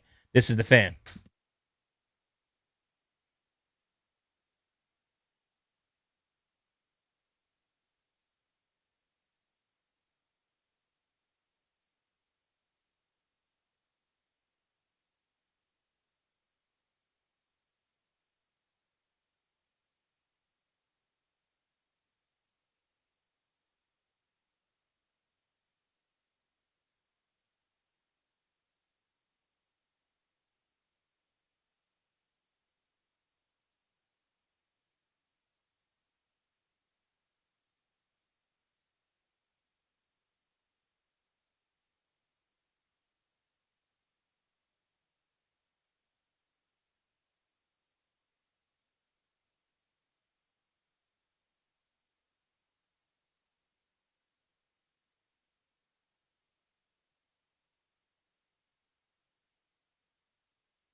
Brandon Ayuk's been a busy little bee today. Bunch of Instagram posts that we could go through. I mean, he had been quiet for a few days. I was actually going to tell you today. I was like, I'm thinking maybe Jaden Daniels got through to him or something. Why is he no longer posting videos? Clearly, he's come around. And then today, early on, right away, there's a video everybody wakes up to of him doing some kind of TikTok dance where he is standing in front of a vehicle, looks like maybe in a parking lot. It says, Danny, mood, because I'm gonna be a commander soon. So he's saying, here's my mood. I'm happy. I'm going to be a commander. Yep. And he's dancing around doing a TikTok dance, wearing burgundy shorts and a burgundy shoes. Okay? Yep. Then there's a video of him kind of jumping and skipping along, running through with a football going between his legs like a basketball. By the way, I will say, and I mean this seriously, he does look very healthy. Because he is starting to post things where he's doing physical things, not like playing football or training or running ever. But the things he's doing where he's dancing and jumping up and down, he is running, it looks like with his kid, and he's kind of going between his legs with a football. It looks like his knee's fine. I mean, he does look healthy to me. Now, football shape's a different thing, but I don't think his knee is giving him a whole lot of problems, so that's good. Then there was a picture where he says he's going to touch $1 billion. I don't know if that means dollars or what that means. What does that mean? The penultimate post was a video, which is, Darius, you explain this to me. You're going to have to explain it to the listening audience because it was too many words. But essentially, there's a TikTok trend with a saxophone. It gets louder. It's a bit about Boys in the Hood from the early 90s. It suggests that something's about to change for the worse. What is it? Yeah, so the trend that's kind of going viral on social media, TikTok, Instagram Reels, all that, the saxophones play louder as the video goes on, and those saxophones actually came from a scene at the end of Boys in the Hood, old 90s movie where one of the main characters gets shot and killed, and the saxophones play leading up to that. It's kind of like an indication of, oh, something's imminent, and letting the audience know that, oh gosh, like this main character is probably about to get it. So that's what the saxophones indicate, and people have just taken that and ran with it on social media. So this is what Brandon Ayuk did today in this video. Cool. Then there's a video, I guess this is the saxophone one, where he's just kind of staring awkwardly into the mirror, shirtless. Oh my God, there's so many more in the like just since the segment. There's like 5 more on this slide. Then he has one, he says, I haven't received a single cent from them in 17 months. Folks trying to hold me captive, LOL. Then my guarantees was voided in July of 2025. This modern day, well, you can fill in your own blank there, but he uses an emoji for what he is claiming it's like to not be able to hit free agency while also still being under contract and not being paid by the Niners, who voided his contract for cause, by the way. So anyway, so there's that. Then the most recent post. Oh, it looks like he's talking. You got to grab this one, Darius, because I've got it muted, but he's talking. Then he says, canceling minicamp, scared of the media. So I guess he's upset that the Niners... They bought that allegation, which they decided they weren't going to have a minicamp so that nobody got asked any questions. That's the conspiracy theory that was out there, is that Kyle canceled minicamp for the 49ers because they were like somehow scared of... Probably not. Anything Ayuk related. I bet you that's not the case, but that was out there. Could be possible. There's 4 videos that he posted, Darius, where he's talking. 4 new videos. So let's get those and see what Brandon Ayuk is saying. Exactly. I'm going to imagine some of them will need some censoring. So let's play it live and see what happens. Just roll the dice. Let's just see. This isn't Sirius XM. Let's just see what's happening. Now, I tell you what. I don't want to get fired. Danny, do you want to get fired? Let me look. No. Okay, not today. No. So tell you what. Yep. We're going to have Jay Gruden coming on next. Clean him up a little bit. You go ahead and listen to these. Make sure there's no curse words. Make sure they're ready for air. And then we'll play those clips. But if you're keeping score at home, this is a 1, 2, 3, 4, 5, 6, 7, 8, 9, 10, 11 post day. It's a big post day. For Brandon Ayuk. Wow. The content is off the charts. Hey, Mom, we got Brandon Ayuk content today. Jay Gruden told us weeks ago he wanted Brandon Ayuk in D.C. Does he still? That's next on the Fan.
This update is fed by Paisanos, not just pizza, but something for everyone, paisanospizza.com. The Great Eight is returning to D.C. He signed a one-year deal worth $4.25 million, can earn up to $9 million on the deal with bonuses. But Alex Ovechkin is re-signing with the Washington Capitals. World Cup action. Last night, the United States advanced to the round of 16, beating Bosnia and Herzegovina 2-0. They'll be back on the pitch on Monday, July 6th against Belgium in Seattle. Game earlier today already concluded. Spain beat Austria 3-0. Portugal going to take on Croatia at 7, and then Switzerland will take on Algeria at 11. Baseball, Nationals have the day off today. Then they begin a 3-game series against the Pirates tomorrow night.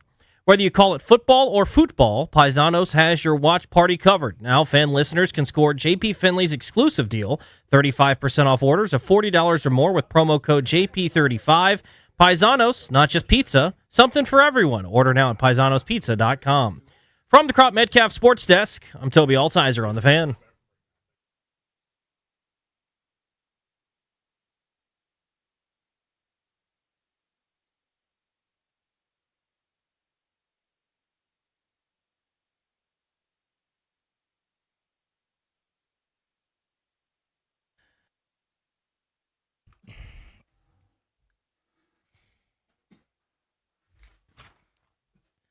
Show's brought to you by the law firm Kondorian Murad, estate planning, elder law, real estate transactions, probate admin. They do it all. Their attorneys are there to protect you and your family. Schedule a free consultation with their team today at kmlawyers.com. Be sure to mention the show. You'll get a discount. kmlawyers.com. Let's go to the Rude Guest Hotline. Rude, the most reliable heating and air conditioning products in the DMV, to talk to our guy, Jay Gruden. By the way, Joe Beninati on Alex Ovechkin's return in less than an hour at 6 o'clock right here on The Fan. But, Jay, I wanted to get you on because much, much earlier in the offseason, we asked you whether or not you'd be interested in going and getting Brandon Ayuk. And you said on the show, I believe at that time, that you were into the idea. With all of the social media antics and everything that's happened since, if you're Washington, would you still sign Brandon Ayuk? Yeah, there's a lot of things that you'd have to know first. One, is he healthy? He did his own rehab for a whole year, and nobody has seen him since. The 49ers have not seen him, have not given him a physical yet. He's still got to go through a lot of hoops, man. He's got to get reinstated by the league. And then he's got to report to training camp, and he's got to get released by the 49ers. So there's a lot of things that have to happen first. If all that happens, and he kind of repents, so to speak, and apologizes for his immature actions on social media, then maybe I'd take a look at him. I just think there's a glaring need at wide receiver for the Reds or the Commanders, and I think that with the way that Jaden has a relationship with them, and Adam Peters was part of the draft process and getting them there, there's a reason why they drafted him. There's got to be some very good qualities about him as a human, and obviously there's very good traits about him as a player. So I would try to tap into those if I was interested in him, because I think he could really help the team. So it sounds to me like, though, you don't see a path where, like, as we speak right now, he's unloading a bunch of videos on a thread, and he's going in on the Niners, and he's claiming what they're doing. He's referring to awful things in history and saying it's like the modern day version of it and whatever. You're saying there's no path to him just like posting videos one day, getting cut, and then signing with the Commanders the next. You think there's like a mea culpa eventually, that there's some type of taking responsibility, that this was the wrong way to go about it before he would be signed somewhere?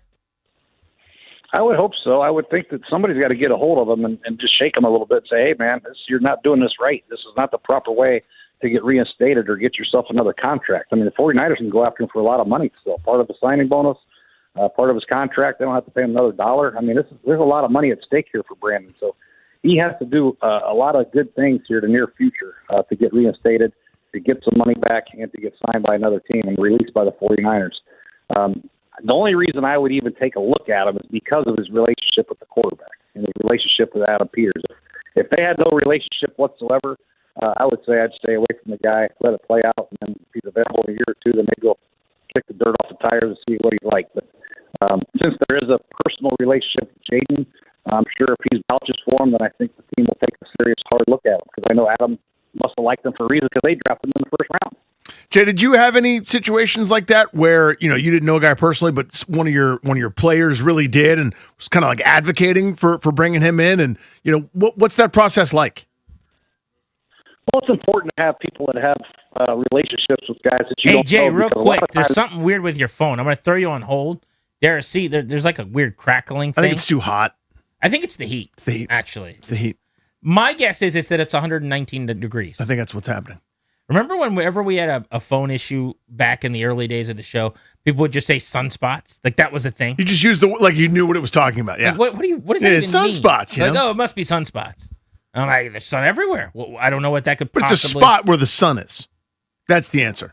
You don't actually think heat has anything to do with this. Maybe his phone is overheating.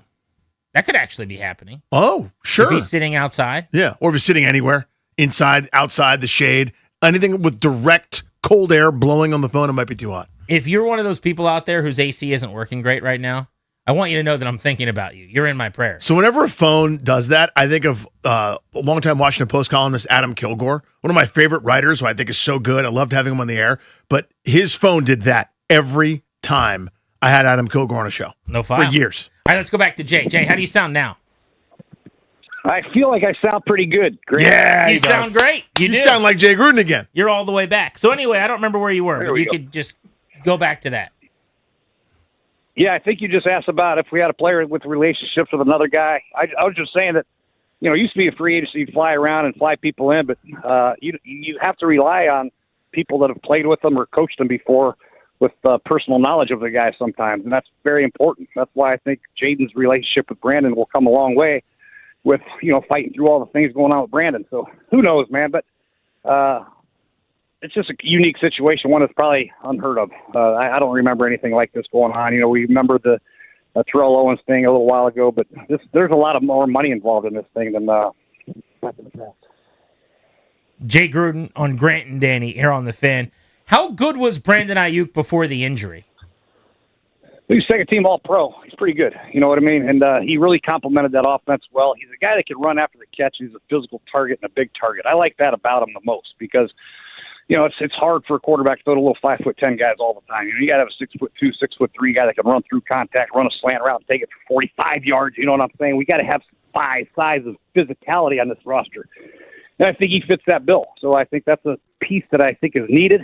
Is it the piece that you want with the attitude and the things going on right now? I do not know, but I do know I would like Washington to have a bigger type receiver to go along with Terry. Yeah, to that end, Jay, scheme fit wise, because they went after Alec Pearson free agency. He took, someone else's offer. That's totally fair. That happens. But they clearly wanted some over the top type guys. And then they went after Dobbs, more of a slot guy. They've got Antonio Williams now.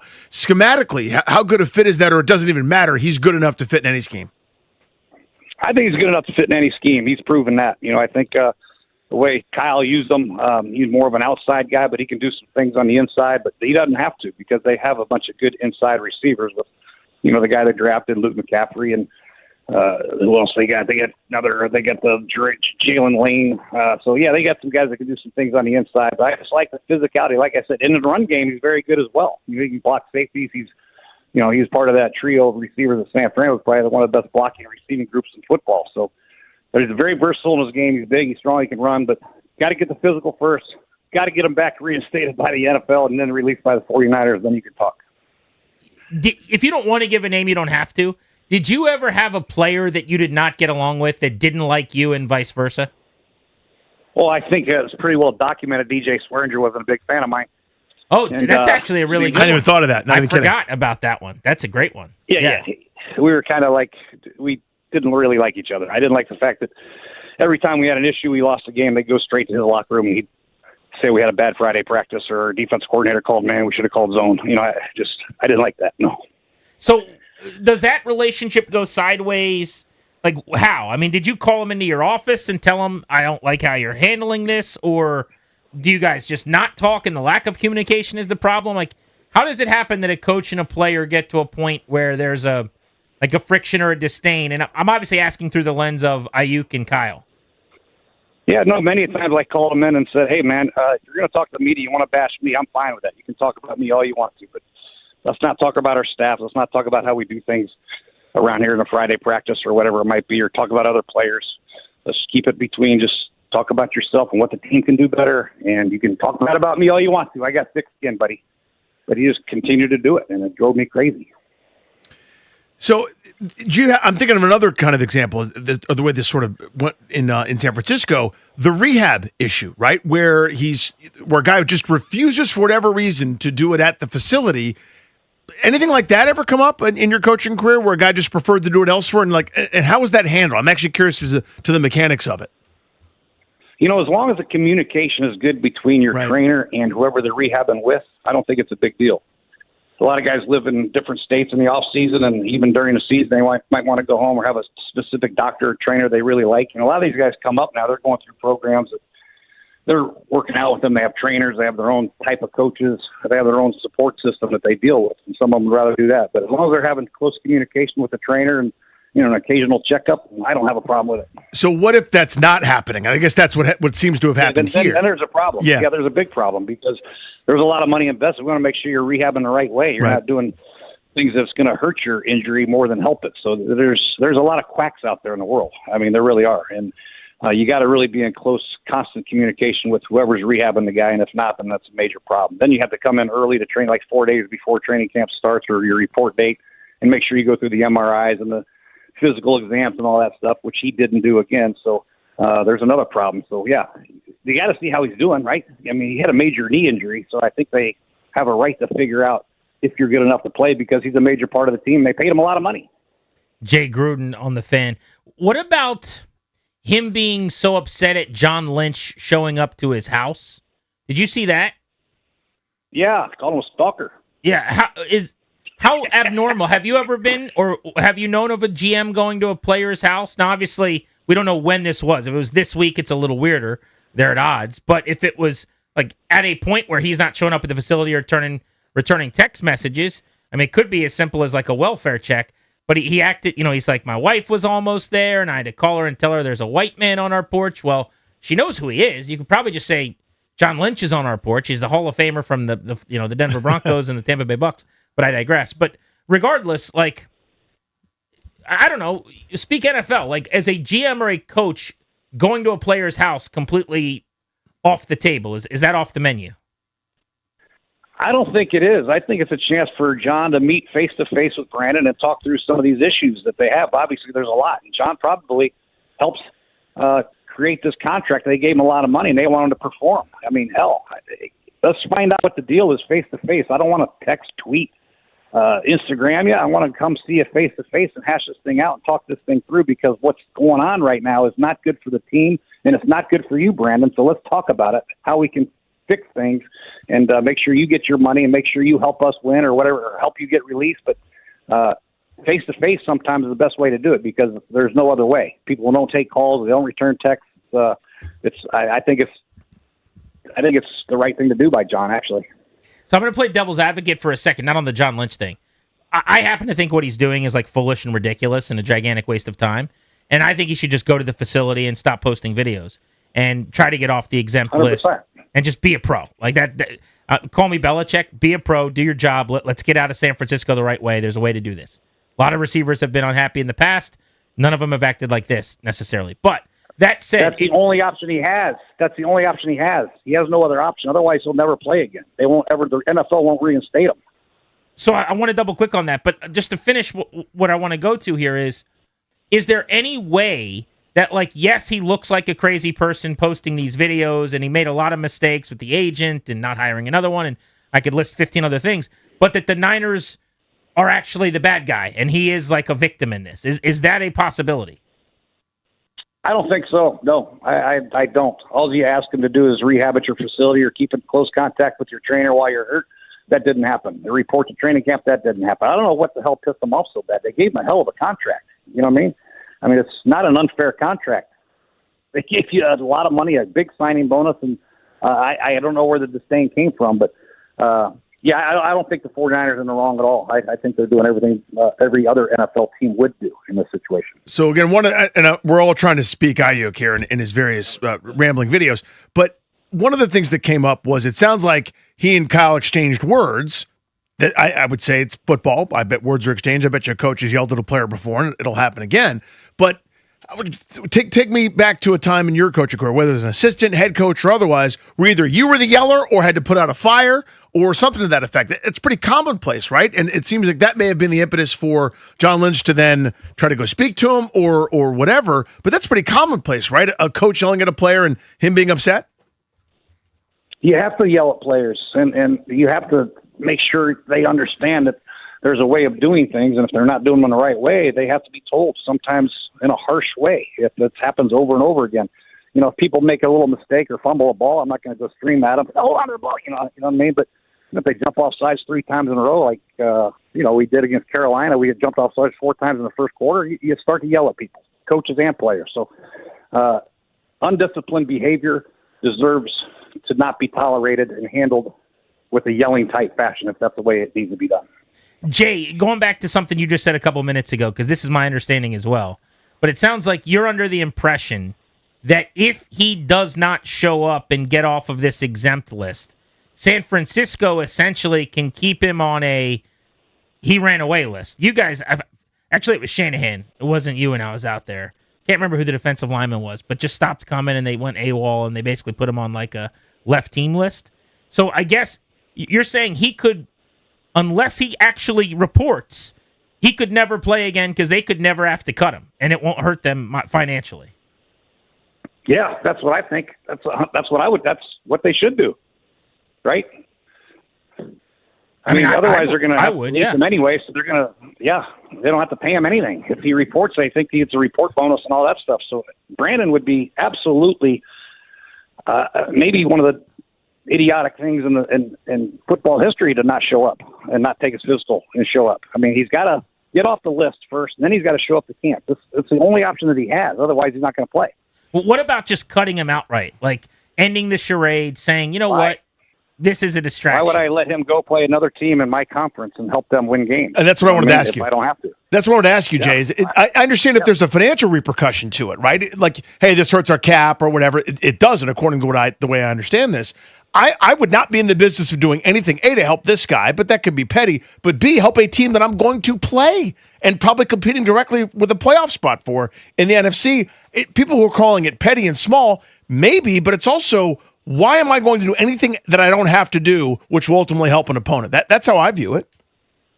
If you're going to go out of your way and talk trash about your head coach and general manager, call them a stalker and all these bad names, why do you think they would go out of their way to help you? I mean, would you? No, definitely would not. Yeah. No. I think that makes a lot of sense to me. How about football-wise?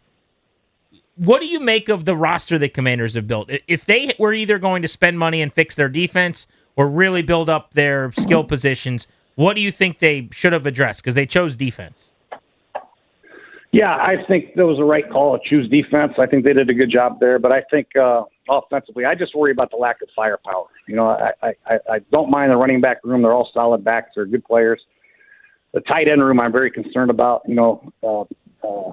Zach Ertz is a big part of Jaden Daniels' progression. I mean, he was one of his favorite targets, and I just don't know about this Chig guy. And Bates obviously is a blocker, and Bent's not as underachieved for whatever reason. Then you look at the receivers.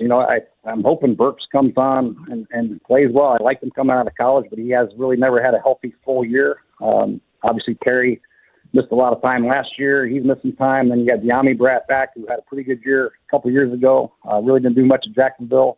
You got Luke and Lane, and I just don't know where the number 2, number 3 receivers are going to go. Hopefully Antonio Williams is one of them.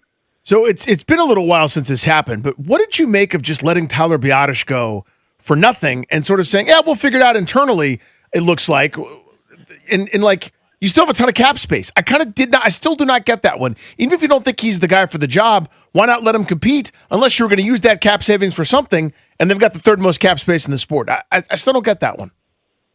I don't get that one at all. I like Tyler. He's one of my favorite players. Now, I don't know him from a personal standpoint. I met him once at Creighton Farms. I thought he was a hell of a guy. So obviously, personality-wise, I think he fit the bill. He played his ass off. He was tough.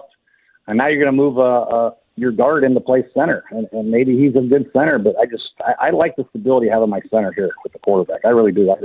I just don't like messing around with the center position. I never did, never have, never will. And I just wish they would have kept Tyler. I do wish that. Jay, last one from me. We're a few weeks out from training camp. This is like the one down period of the off season for everyone to go chill, do some vacationing, whatever. as a coach, as a staff, I mean, are you completely off right now? Are you getting your ducks in a row and watching tape? I don't even know what you'd be watching. Like, what's going on right now? I'm completely off. I'm on the golf course every day or doing something I probably shouldn't be doing. But yeah, it's time to really spend time with your family, your kids, your grandkids, whatever you got, because once the season starts and that training camp hits, you put your clubs in the garage and you never see them again until the next off season. So yeah, I think you enjoy yourself. You go to a different country, whatever you want to do, travel, go to the golf course. You don't even think about football unless there's a situation like Brandon Ayuk on an Instagram video dancing with your jersey on. You guys, hey, we're not tampering, are we? What the hell's going on here? So yeah, that's so. But yeah, I'm getting away from all football. I can just imagine Jay on the beach going, I got another notification. Another video just dropped and you got to watch it. Yeah, I'd be having my phone off. That's for sure. Love it. Jay, thank you. You got it. Thank you, guys. Appreciate you, buddy. Be good. There's our guy, Jay Gruden, former head coach here in D.C. Alex Ovechkin's coming back to play for the Capitals. What do we think his role is going to be this season? That's next.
This update is brought to you by the largest fireworks store on the East Coast, Guerrilla Fireworks. Alex Ovechkin, the grade 8, is back with the Washington Capitals. He is signing a one-year contract to return to the Caps worth $4.25 million. He can earn up to $9 million with the bonuses in the contract. World Cup, the United States advanced to the round of 16, beating Bosnia-Herzegovina yesterday 2-0. Flo Balogun, Malik Tillman with the goals for the U.S., but Balogun was sent off with a red card in the 64th minute, meaning he's going to miss their round of 16 match against Belgium, which comes up on Monday, July 6th. Game earlier today, Spain beat Austria 3-0. Guerrilla Fireworks, the largest fireworks store on the East Coast, is now open, featuring all major brands, rockets, mortars, artillery shells, Roman candles, and more. 30 minutes from the DMV in Charlestown, West Virginia. Guerrilla Fireworks, 1 mile from Hollywood Casino, celebrate 250 years of America by lighting up the sky. From the Crop Metcalf Sports Desk, I'm Toby Altizer on The Fan.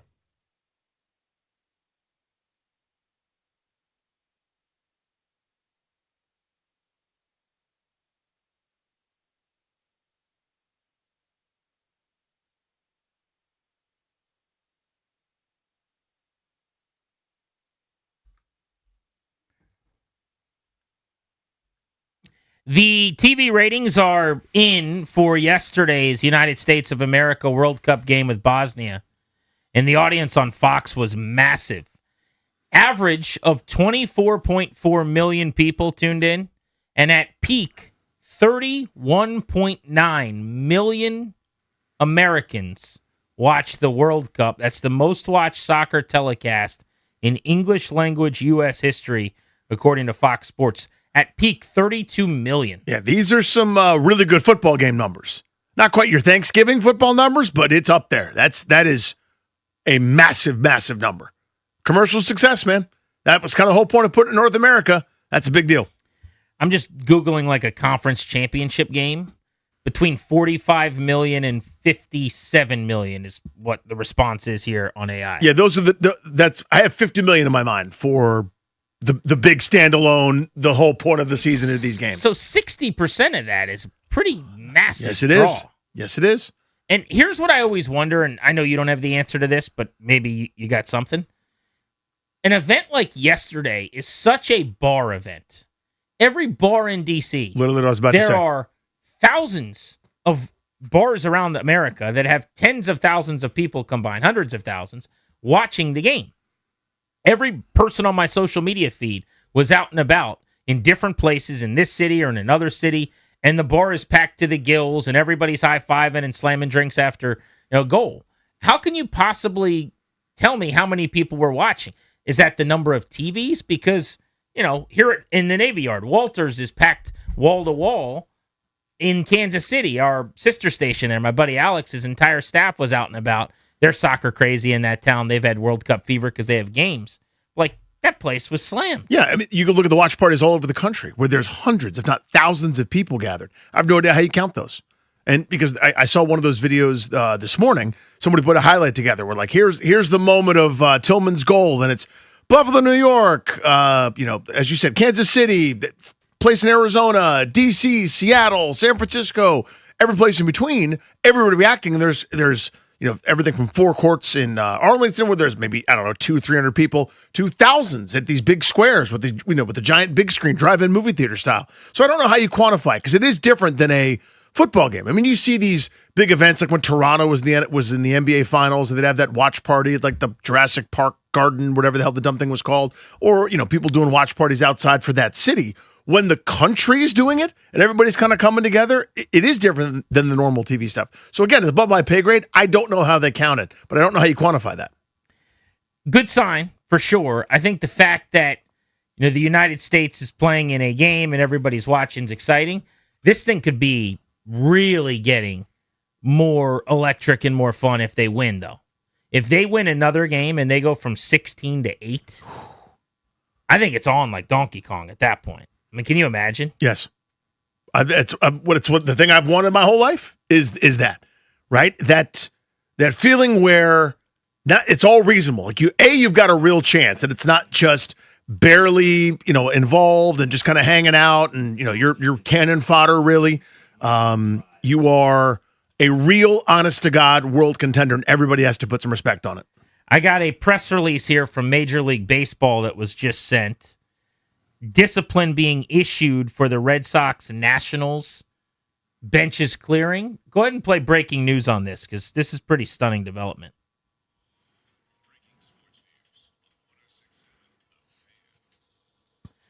Discipline has been issued to members of the Red Sox and the Nationals as a result of the benches clearing at Fenway Park.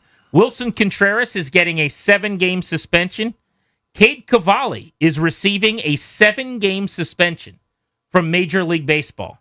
7 games for saying sit down boy. Miles Michaelis has received a 5-game suspension for his actions. Nate Eaton, a 3-game suspension. So Contreras gets the same suspension as Cade Cavalli, and Cade Cavalli is being suspended a full week. He will miss a start because of the benches clearing incident. Clearly, Major League Baseball taking issue with him saying sit down boy and the undertones within that word choice.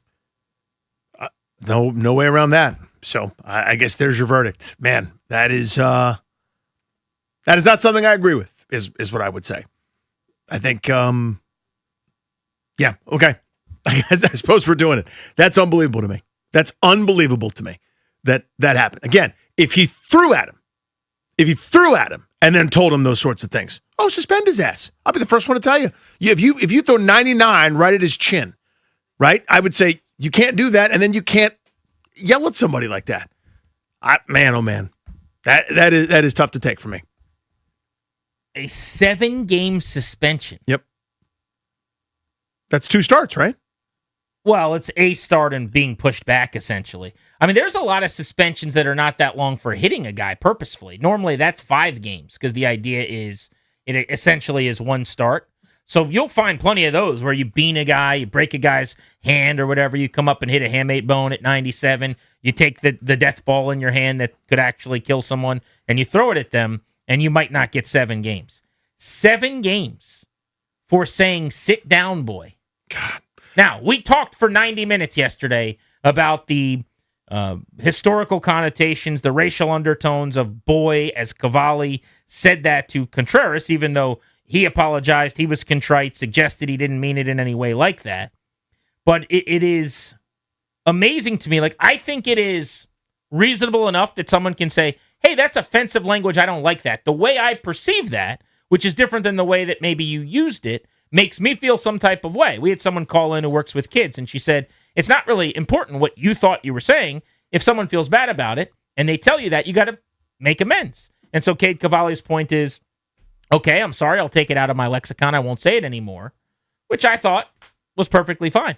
To suspend him a week, to make him miss a start for words, and albeit a word that, again, people take issue with, but it was in the confine of sport. It was 2 guys competing. It was after blocking a shot, screaming at a guy. This is not the context of him being outside of the playing field. I am shocked by that. I have said that I thought people calling for him to be suspended were ridiculous and way over the top and is outrageous and that Twitter needs to get a control of itself. I cannot believe Major League Baseball suspended him for a week. I suppose I can when I think about it. I mean, it just, example number 1 trillion, how I'm just out of step with the rest of society. I always think actions where you actually physically do something to somebody are always worse than mean words. Always. And that's not how people feel. Again, he'd have been better off hitting him in the head. I'm dead serious. He'd have been better off throwing at him, hitting him in the back of the shoulder blade or breaking the handmate bone and pretending that he didn't, maybe getting kicked out of the game. He'd have been better off. I just will never understand that. It's just not how I'm wired. I don't do that. I kind of go, the 2 guys were competing. The agitator had a response said to him that, ultimately he didn't like, and people have kind of decided to run with in terms of what they thought it meant, their interpretations. I don't know. Again, I don't know how to say this better. If Cavalli had not said a word and thrown the baseball at Contreras, who's a jackass, and hit him and caused a bruise at minimum, something worse at maximum, he'd have been better off. I find that absurd, and I'll never be able to not go, oh my God, what are we doing? That's where I'm at. I want to hear from people on this. 800-636-1067. We are expected to talk to Joe Beninati as Alex Ovechkin's back with the Capitals. We found that out today. But this is breaking news into the Fan right now. Kate Cavalli suspended a week, 7 games for his role in the bench's clearing. And obviously, his role was saying, sit down, boy, after a strikeout. Your thoughts? This is the Fan.